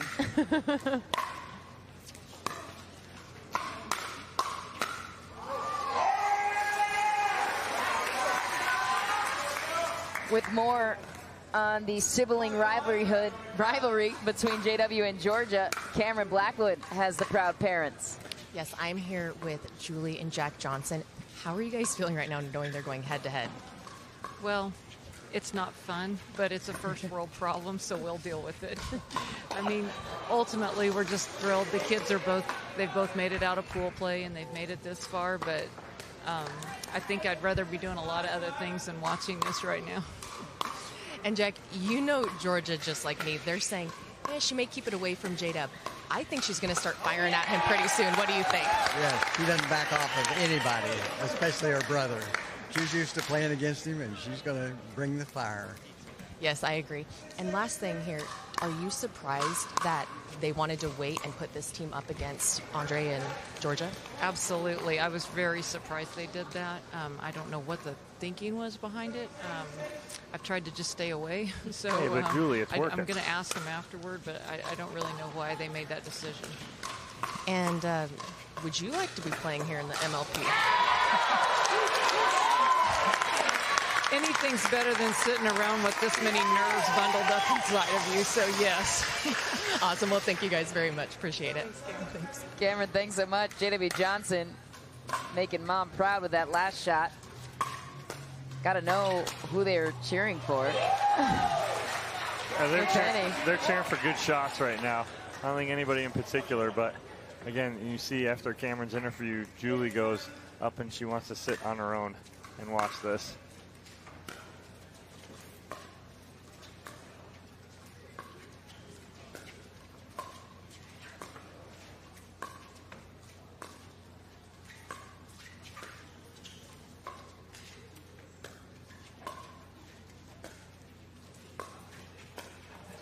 Georgia Johnson, once again, toe-to-toe with big brother JW. You heard the dad, Jack, say it. She doesn't shy away from anyone, especially her brother. Tie game here in this fourth game, mixed doubles matchup.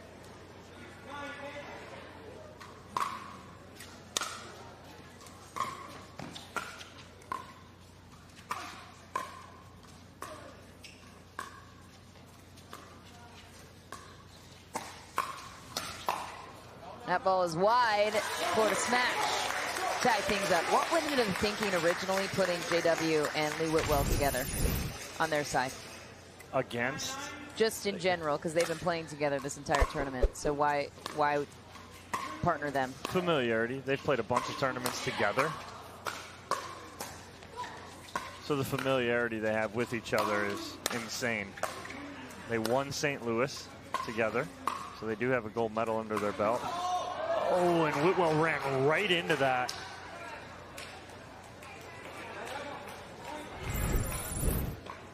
Not pleased with that one. Hard eights take the point and the serve. Yescu rushing in for the Ernie. Another error for Lee. Whitwell not pleased. Oh, an 11-9 lead on the end change for the hard eights. Great job by Johnson and Deescu. So the hard eights pulling away. What have they been able to do to pull JW and Lee Whitwell out of their game? It's not that they pulled them out.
goes short.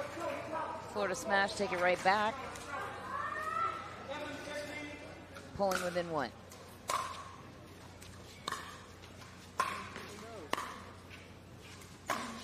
Oh, it got him off his shoulder.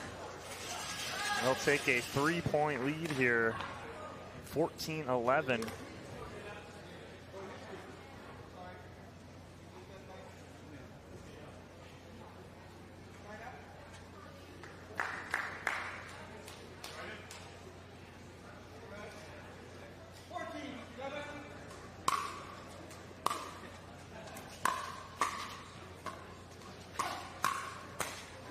That ball catches the line. J.W. Johnson getting crafty on the backhand.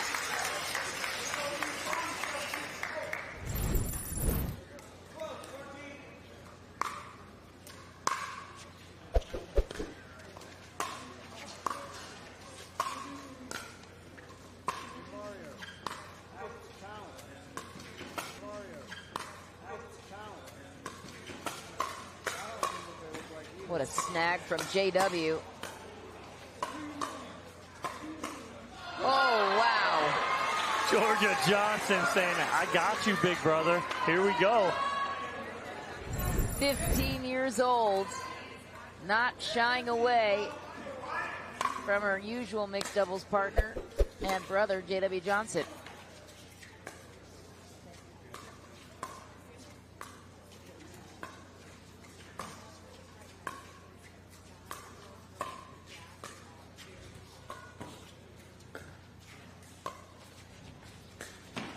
Oh, wow. Deascu going for that Ernie forces Johnson to have to pull that ball back over to the middle and forces the error.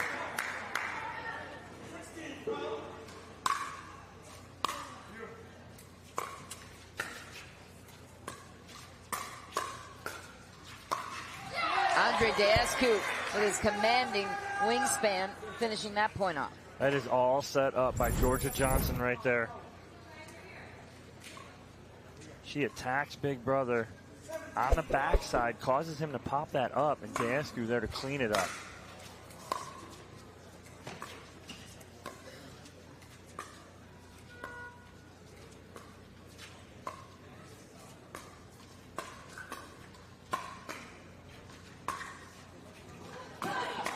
What a get from Lee Whitwell.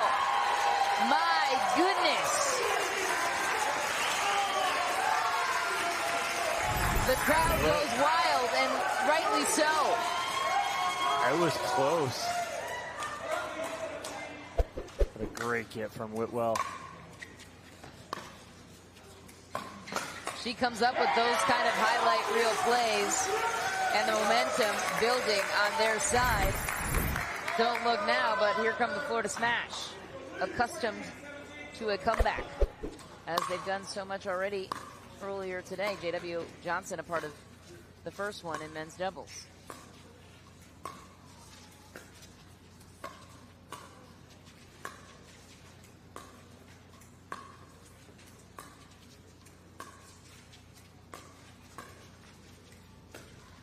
Ernie easily read by Andre Deascu. What could J.W. Johnson have done differently there? Got to pull that back cross court. Look at Julie and Jack Johnson right there. All smiles. Their kids playing amazing right now. Our Julie and Jack watching J.W. and Georgia. Julie, one of the top senior women's pros in the sport. Georgia Johnson goes long in the hard eights, 3 points away from tying the series up. 2 games apiece. That ball is out. Florida Smash will take it back. 2 points away from catching the hard eights. They haven't had a firm grip on this game, though, since it began. A little miscommunication starts this point out. Let's see if this hurts them. Ooh, risky lob.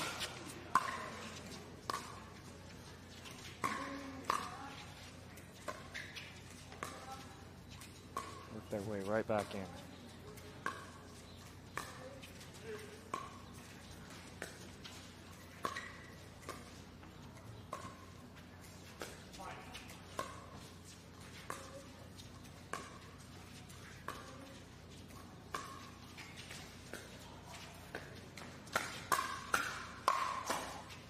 Dasku played an out ball.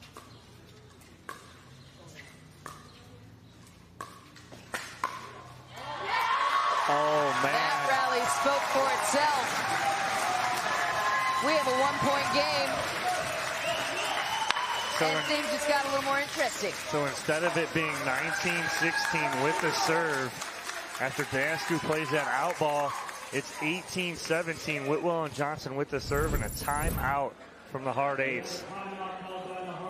What a point we just witnessed. Florida smash. It was incredible defense, waiting for their moment offensively. Yeah, able to work their way back into this point. Great job by Johnson and Whitwell. Kept it away from Andre Dasku, burned him on the Ernie earlier. Lee Whitwell will go all day on the backhand dink with Georgia Johnson. The firefight Ready, begins. here's the out ball coming up. Oh, it's before that, excuse me. But, here we go. Action returns. Florida smash within one. Huge point right here. That ball is out. Tie game. Florida smash could steal a victory and the match right here.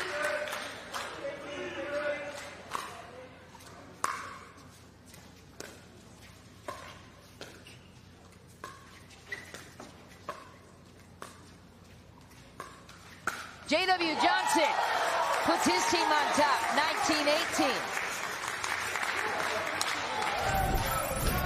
How was he able to create that space? He's just so big in the middle. His singles experience helps him there. He can cover every inch of the court, to your point. His sister, Georgia Johnson, on the other side, looking to tie this thing up, bringing the serve back to their side.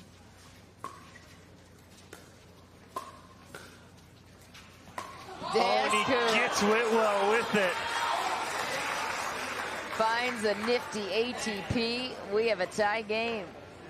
Off the body of Lee Whitwell. Huge point here. Winner of this point will have a game point. Lee Whitwell eager on the Ernie, and game point to the Hard Eights, looking to stay alive in the series and push a dream breaker for the conclusion of our coverage here on Championship Court. Oh. This is the second quarterfinal match. Check mark that spot. Georgia Johnson handling JW's overhead. Lee Whitwell wasn't going to get burned a second time. That Ernie was huge. Tie game. What happened? Wow, what a read from Whitwell at the right time. Staring down Andre Dasku. Now we return to traditional scoring. Win by 2, must win on your serve.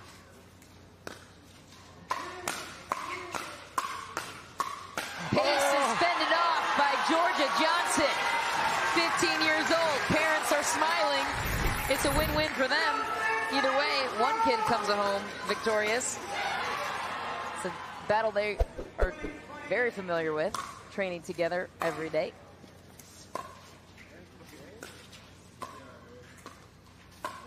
Andre Dasku goes for the body of Lee Whitwell. It works. 1 point Game away. point for the Hard Eights.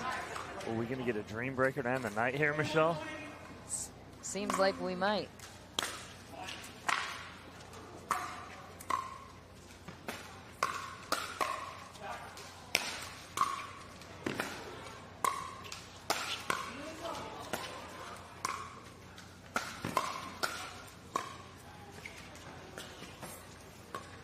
What defense from the Hard Eights to keep this alive.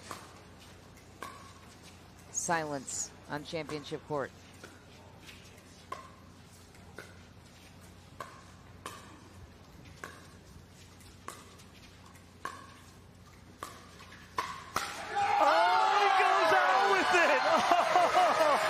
He was there, sends it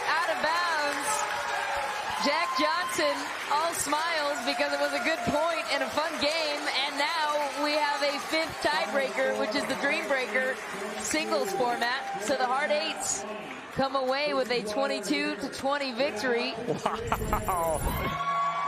Let's go to a Dream Breaker. How about this for match point, Dom?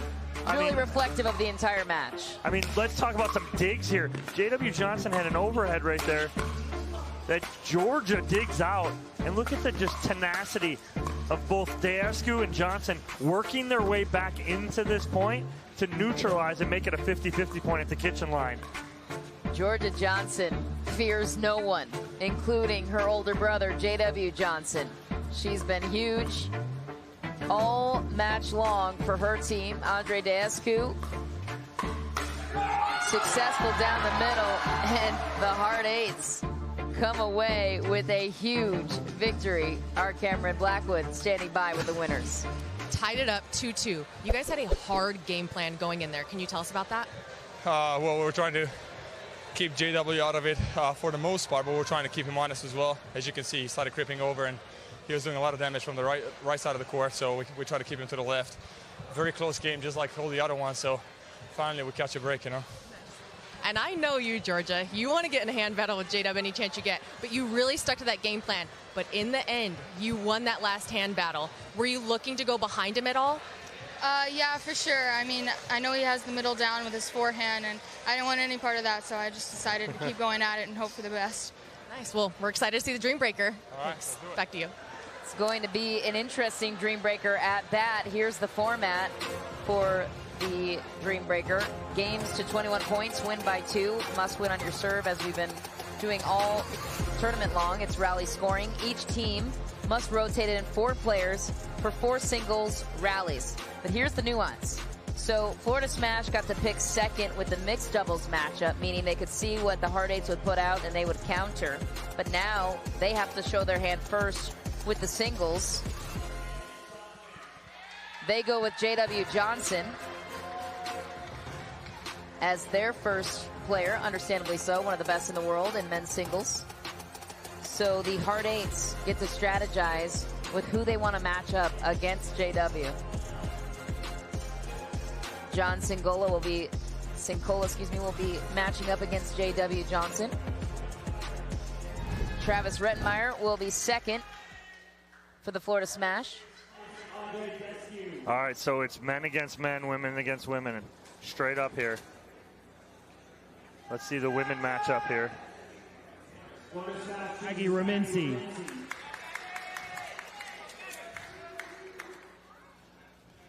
I would go Georgia Hard Johnson Eights here. I would go Georgia. Why? Why Georgia? Let's see. I just take Georgia against Ramenzi. I think Barr can handle Whitwell. And I think you use Johnson's athletic ability. Susanna Barr. Oh, and they go the other way. Which leaves Lee Whitwell and Georgia Johnson.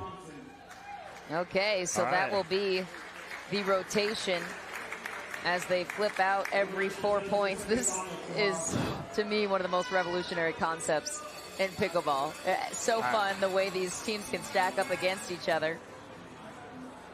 What's the most intriguing player matchup in this series, or maybe the most telling? It's pretty set. It's set up nicely. Sincola and J.W. Johnson, very familiar with each other on tour, playing against each other a lot in singles. Rettenmeyer, Deascu, 2 big boys. That'll be an interesting matchup. Deascu doesn't play a lot of singles anymore. Rettenmeyer hasn't played much. The one that was surprising to me was Ramenzi and Barr. I think the Ramenzi and Barr matchup is going to be one to watch. 2 fiery ladies, great ground strokes. We'll see who gets the upper hand there. And then Whitwell and Johnson. I know Whitwell stole the show last year. Georgia Johnson has been stealing the show tonight. We'll see what can happen here in this Dream Breaker. Well, we've seen these Dream Breakers play out in so many different ways in this tournament, and the flip of momentum can swing in any which way with this rally scoring. How do you think the rally scoring impacts this singles format in particular, Dom? it's just very interesting to see because you're seeing so many teams, like you're going, you want to go in with, say, a matchup and go, okay, at worst we want to go 2-2, right? Because then it's almost a wash. If you go 3-1, 4-0, that's huge as far as the rally scoring goes. So it's going to be very interesting. These first two men's matchups are absolutely disgusting. The first one especially, Johnson-Sincola, they've been playing against each other for over a year and a half, 2 years on the Pro Tour against each other. So there's no tricks here between these two. But the best thing is it's 4 points and you're out. So you need to start quick. Get a good point, get a good a series of points, and go from there.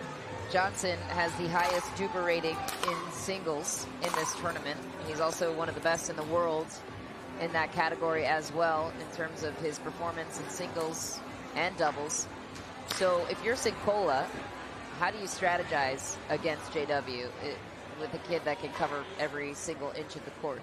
John knows his game. John's going to try and get him east and west, meaning sideline to sideline, and we'll see what happens here. John Sincola does have an APP Pro Singles Tour title under his belt this year. So he has gone through the gauntlet and come out on top. First serve underway. JW Johnson takes it. And a passing shot to lead the way, putting Florida Smash up 1-0. That's great forehand there from JW.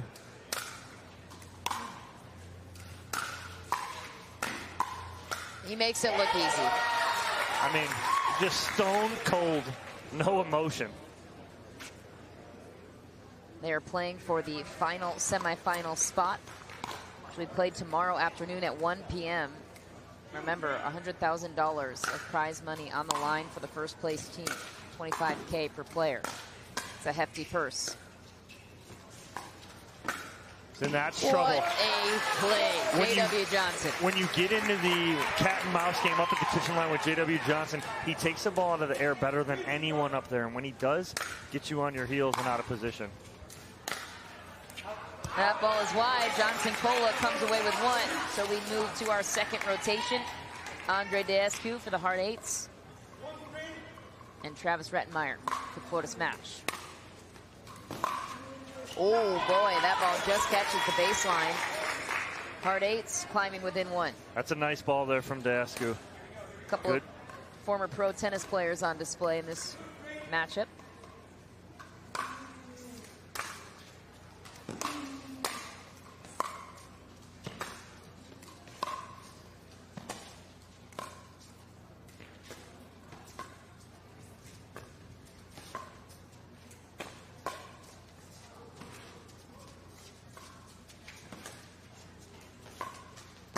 Rettenmeyer goes full-fledged for that shot. Deescu just too good. That's two big men playing cat and mouse up at the kitchen line. This is awesome to see the athleticism of both of these guys. Oh! Rettenmeyer just misses the lob over his head. Deescu looking dominant in this matchup so far. He gets that over the net. That's a clean winner from Rettenmeyer.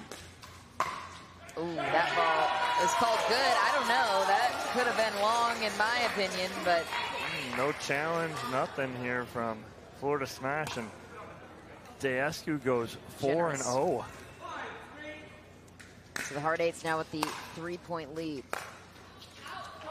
Remenzi earning her first point against Susanna Barr.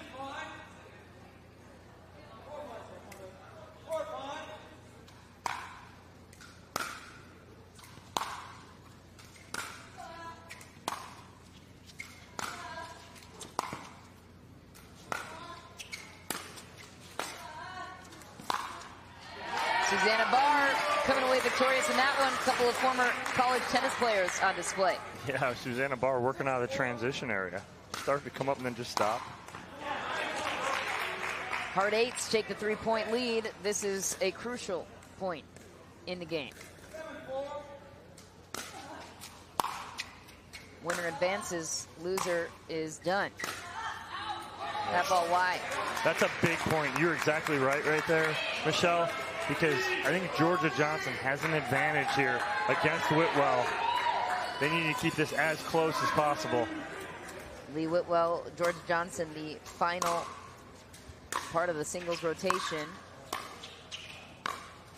Georgia Johnson looking to utilize the net. Lee Whitwell comes away with that point.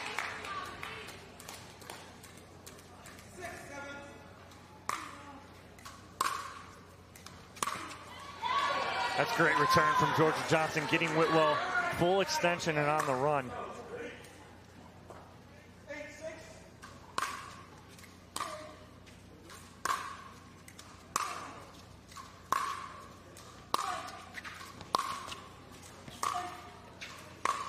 That ball wide. Lee Whitwell, so good with her reads in singles. Huge point here for the hard eights.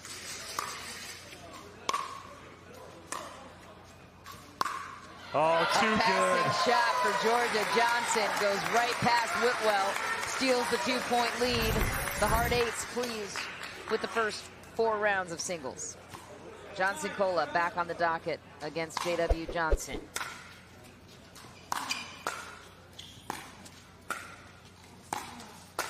J.W. Johnson, too good to the corner.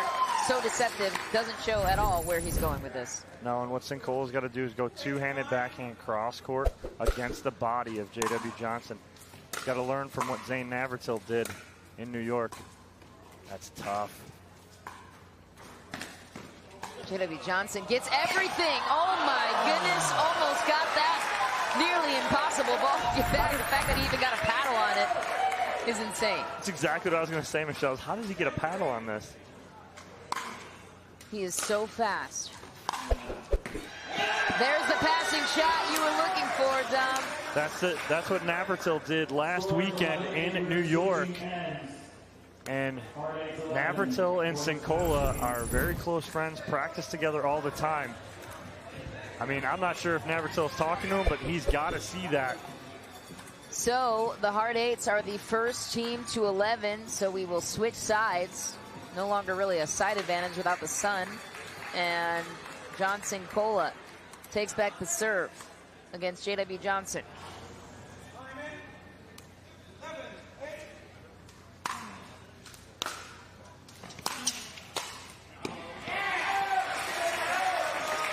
Next rotation in, Andre Deescu taking on Travis Rettenmeyer. What did you like about JW on this point? Great job just controlling the kitchen line. He always comes up and controls everything.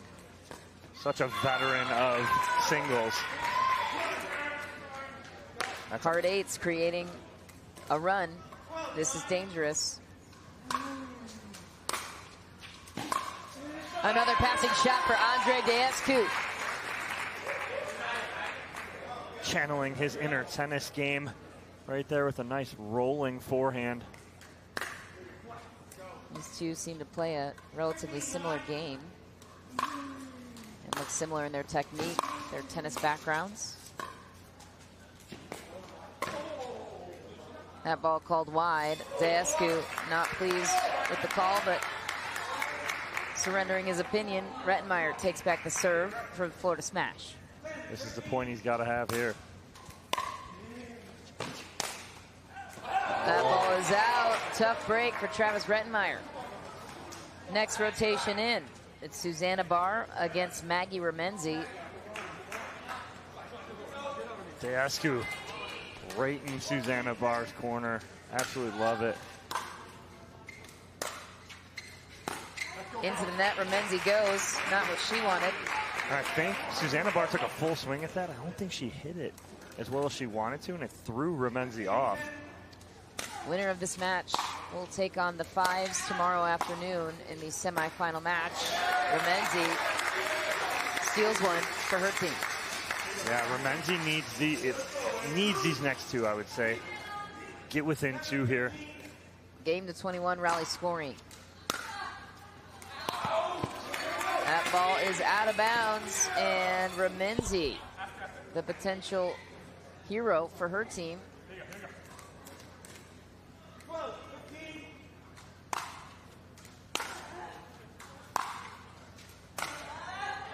What a shot for Susanna Barr. Rifles that one past Ramenzi, making it look easy. That deceptive backhand shot of hers. Up next, it's Georgia Johnson and Lee Whitwell. Johnson back to serve. That ball is out of bounds. Can't miss those. No, not right now.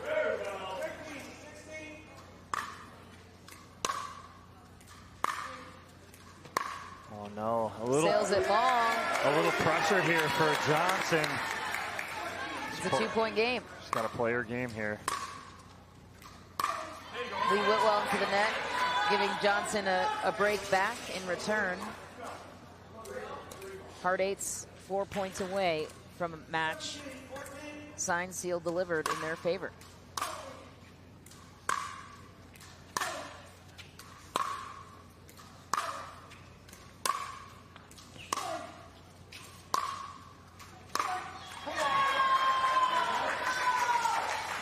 Susanna Barr right there, as you guys saw, fired up for Georgia.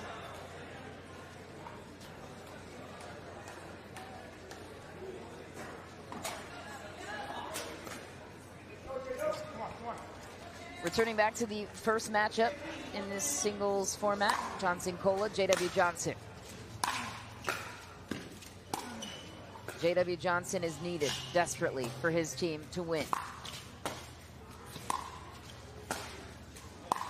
Oh my goodness. Oh, he almost gets that around the post from way back at the baseline. Johnson-Cola with a near impossible angle.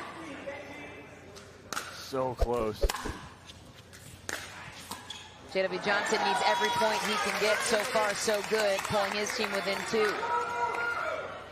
The Dream Breaker proving to be the most exciting format here. Sincola needs 1 here, at least 1. Cannot give up 4. A passing shot for J.W. Johnson closes the door on that thought. He's trying to sweep all 4.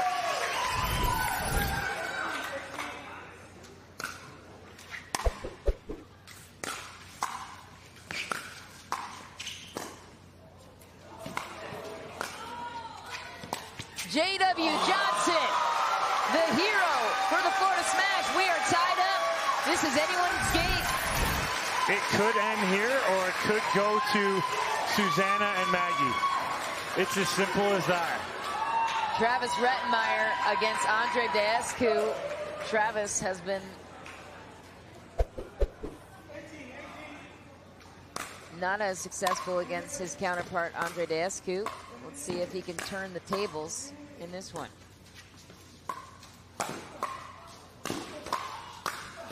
What a grab! Rettenmeyer steals the lead. 19-18.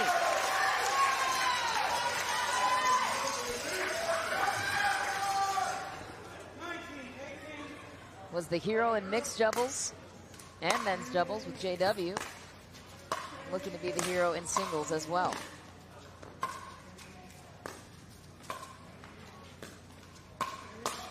That ball is long. Tie game.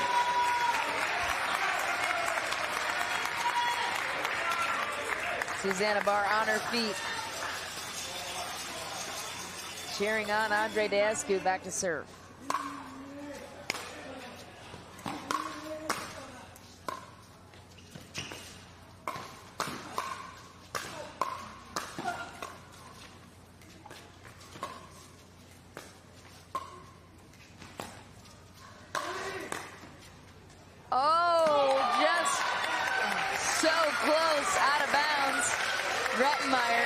Hanging on by a thread. Match point for the Hard Eights to move on to the semifinal match. Rettenmeyer with all the pressure on his side.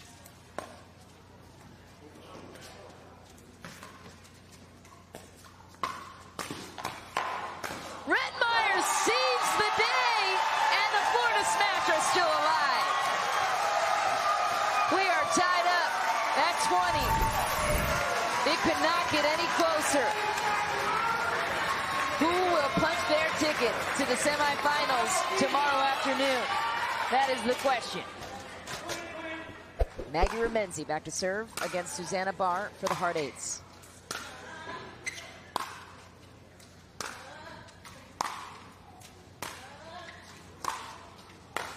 Remenzi puts her team up by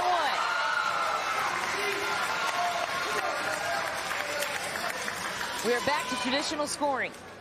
They must win on their serve. Susanna Barr with all of the pressure.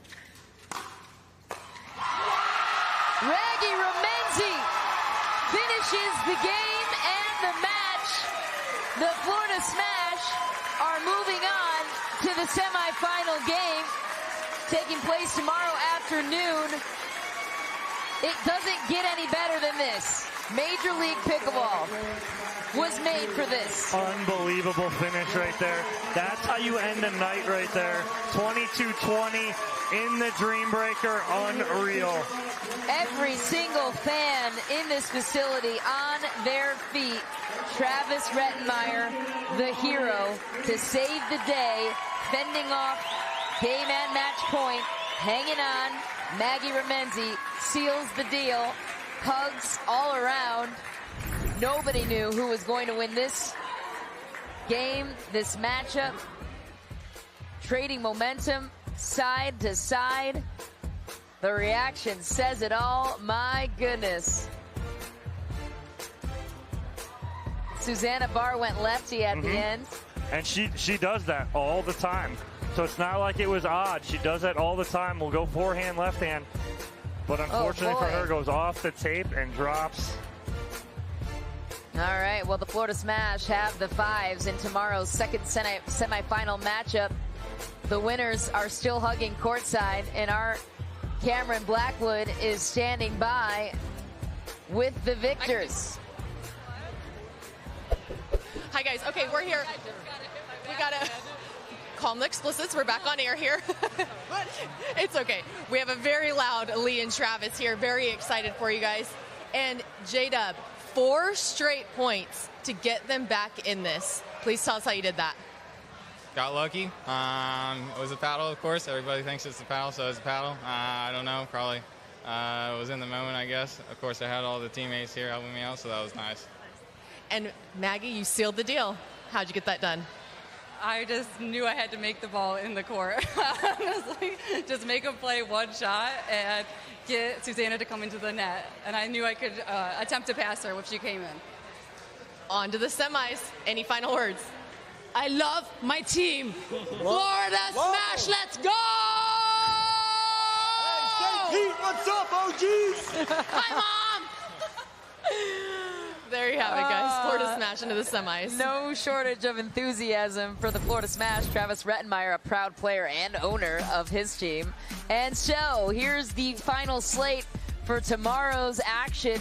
Our first semifinal game will take place at 11 a.m. Central Time. It is the 3 and 2 seed BLQK against the ATX Pickleballers, who got the bye earlier with their 3-0 record. And then the second final matchup between the fives and the Florida Smash. If anything, the Florida Smash, they're battle tested.